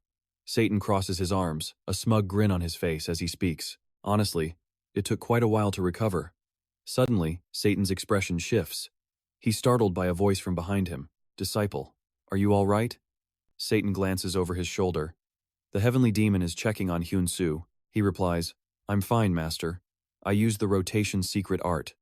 At that moment, Satan goes absolutely ballistic, seeing them both alive. He screams, how is that possible? How did you get here? Elsewhere, someone connects with Hyun-soo. Can you hear me, Hyun-soo? He calmly replies, yes. On the other end, Kavan is all smiles, asking, did the teleport go smoothly on your end? Hyun-tae is still in shock. He's been staring at his little brother, who still has that dazed, who am I, where am I look. Kavan's tone suddenly changes, his expression turning serious. Now, you can do whatever you want. Back in the fight, the heavenly demon assesses the situation and orders Hyun-soo. He's weakened. Now is the time. Show him the true power of the heavenly demon. Hyun-soo replies, yes, master. Satan's confidence shatters as he stammers. Wait, you cowards. But there's no waiting now. The heavenly demon and Hyun-soo combine their strength. Together, they unleash the heavenly core explosion, aiming it straight for Satan with blinding speed. A massive beam of light slams into Satan before he can even react. He's hit, and flames begin to consume his entire body. He screams in agony. I can't believe this. A few seconds later, the demon king Satan is gone, completely annihilated. Divine spirit body. As the words echo, 2 beams of light fall from the sky and merge, erupting in a flash of white. A fragment of Satan's consciousness screams before fading. This can't be. How could I lose so miserably? Then he's gone, turned to dust. Seeing the demon king finally defeated, the heavenly demon calmly says, it's over. Master and disciple now look toward Earth together. The heavenly demon remarks, so, Earth is finally recovering. Hyun-soo replies, yes, thanks to Hyun-tae's infinite power. Looking back, everyone is completely drained after that life-or-death battle. Hansen Banju, still in disbelief, has to ask, are we? Are we still alive? A bewildered Anderson replies, I think Hyun-tae must have revived us. Just then, Kavan and Hyun-tae appear. Hyun-tae smiles, telling everyone, We're alive thanks to Kavan, the third anomaly who has the power of teleportation. Seeing him, everyone cries out, Hyun-tae. When someone asks about this third anomaly, Hyun-tae scratches his head and sheepishly explains, I wanted to go back a little further, but this was my limit. The black-bearded man replies, What are you talking about? You saved the entire Earth. Hazusa speaks up hesitantly, but if Satan isn't dead, all of this was for nothing. Kan Lam can only agree with her. That's right. What about Satan? A voice answers from behind them. Don't worry about that. Hyun-tae reappears, and with him is Tianma. He smiles and announces, he's been completely destroyed, thanks to my master's help. Everyone turns to Tianma, confused. Master? The bearded man is ecstatic. So he's really gone for good? Anderson's face lights up. Then we finally. Mina enthusiastically shouts, Hooray for Mr. Hyun-soo. 3 of the men throw their arms around each other, celebrating, We did it! Mina rushes over and throws her arms around Amon's neck joyfully. You're my hero. Amon and Hazusa run to embrace Hyun-soo in celebration. Hyun-tae runs to his brother, calling out his name as he hugs him tight. Hazusa holds on to Hyun-soo, the two smiling through happy tears. And just like that, everything returns to peace. On the city's massive screens, the news is broadcasting a story about humanity. Though they had suffered numerous invasions just 6 months ago, the world is now at peace. Seoul, the stage for the final Great War, has made a remarkable recovery. Right now, the entire world is sending its gratitude to the New World Hunters. Today is a special day, the wedding of Park Hyun-tae, the younger brother of Hunter Park Hyun-soo. A celebration is underway. Everyone is dressed to the nines. Amon slings an arm around Hyun-tae. Congratulations. The black-bearded man is also beaming, shaking his hand warmly. You look sharp today. Next, we see the groom placing the ring on the bride's finger as the officiant speaks. He invites the bride and groom to share a kiss before they begin their new life together. Down in the guest seats, everyone is applauding with bright smiles. Everyone except for Hyun-soo, who's a complete mess, bawling his eyes out seeing his little brother get married. A young kid with red eyes walks up, points, and asks, Does this mean you and that fire lady are next? Hyun-soo's face goes pale. Hey, Isid rushes over, grabbing Hyun-soo. You have to decide, me or the redhead? But wait, where did that old man go? The scene shifts to an apartment where a black hole is opening. We can hear the voices of 2 people talking. I didn't expect it would take you so long to fulfill your promise. The other replies, But I never lied, did I? Kavan is looking at Hyun-soo. I even turned that black gate in your room into a multi-purpose portal. Hyun-soo gives a forced reply. Oh, thanks. Kavan urges him on. Well, get going, Hunter Park Hyun-soo. As Hyun-soo prepares to step into the void, Kavan calls out again. Hey, Mr. Hyun-soo. Kavan looks at him and smiles. You did a good job. You've worked hard. Hyun-soo turns back, smiling. I'll be back. Sunlight filters down into a lush green forest. Tianma is sitting peacefully in meditation when suddenly, he hears Hyun-soo's voice. The sound startles him, and his eyes snap open. Master, have you been well? Tianma quickly leaps to his feet. He vaults up from a cliff by the water, just as a barefoot Hyun-soo comes running. The moment they meet, they start trading blows. Tianma laughs, praising him. You've grown up since I last saw you, kid. Hyun-soo looks him straight in the eyes and replies, I'm taller than you now, master. How dare you tease your master? With that, Tianma uses his arm, in his massive, muscular arm, to smack Hyun-soo right across the face. A huge lump instantly swells on his head as he asks weakly, You really won't admit it? Moments after praising him, Tianma scolds. Looking like an idiot, you're far from grown up. You just like fighting, don't you? Annoyed and nursing the lump on his head, Hyun-soo charges in to retaliate. Tianma is already in a stance. Trying to hit me? I'm not the same person I was before. Tianma braces for the attack, ready for a fight. And so, the two begin an intense sparring match. In the end, Hyun-soo is utterly defeated. Lying in a heap on the ground, Tianma looks down at him and says, Stop messing around. Beaten black and blue, he sits up and asks, Couldn't you go easy on me just once? Seeing his student sulking resentfully, Tianma gestures with his hand. Hyun-soo, follow me. I will show you a new technique. And with that, the two of them walk off together. Hyun-soo asked him, So, will I be able to meet your master-level friends later? Tianma answered his student, Of course, my true disciple. You are much stronger than they are. It was only then that Hyun-soo realized his situation and blushed. Ah, am I going to meet them? Naked? I forgot my clothes. His master instantly shot back with a savage remark. Weren't you the one who stripped down to show off first? Go ahead, give the whole world a show. Ah, master. And that's all for this video. The clip you just saw was a summary of the story, so if you have any thoughts, please leave them in the comment section below. Don't forget to leave a like, subscribe, and ring that notification bell to catch more exciting videos from us. But for now, thanks for watching and see you next time.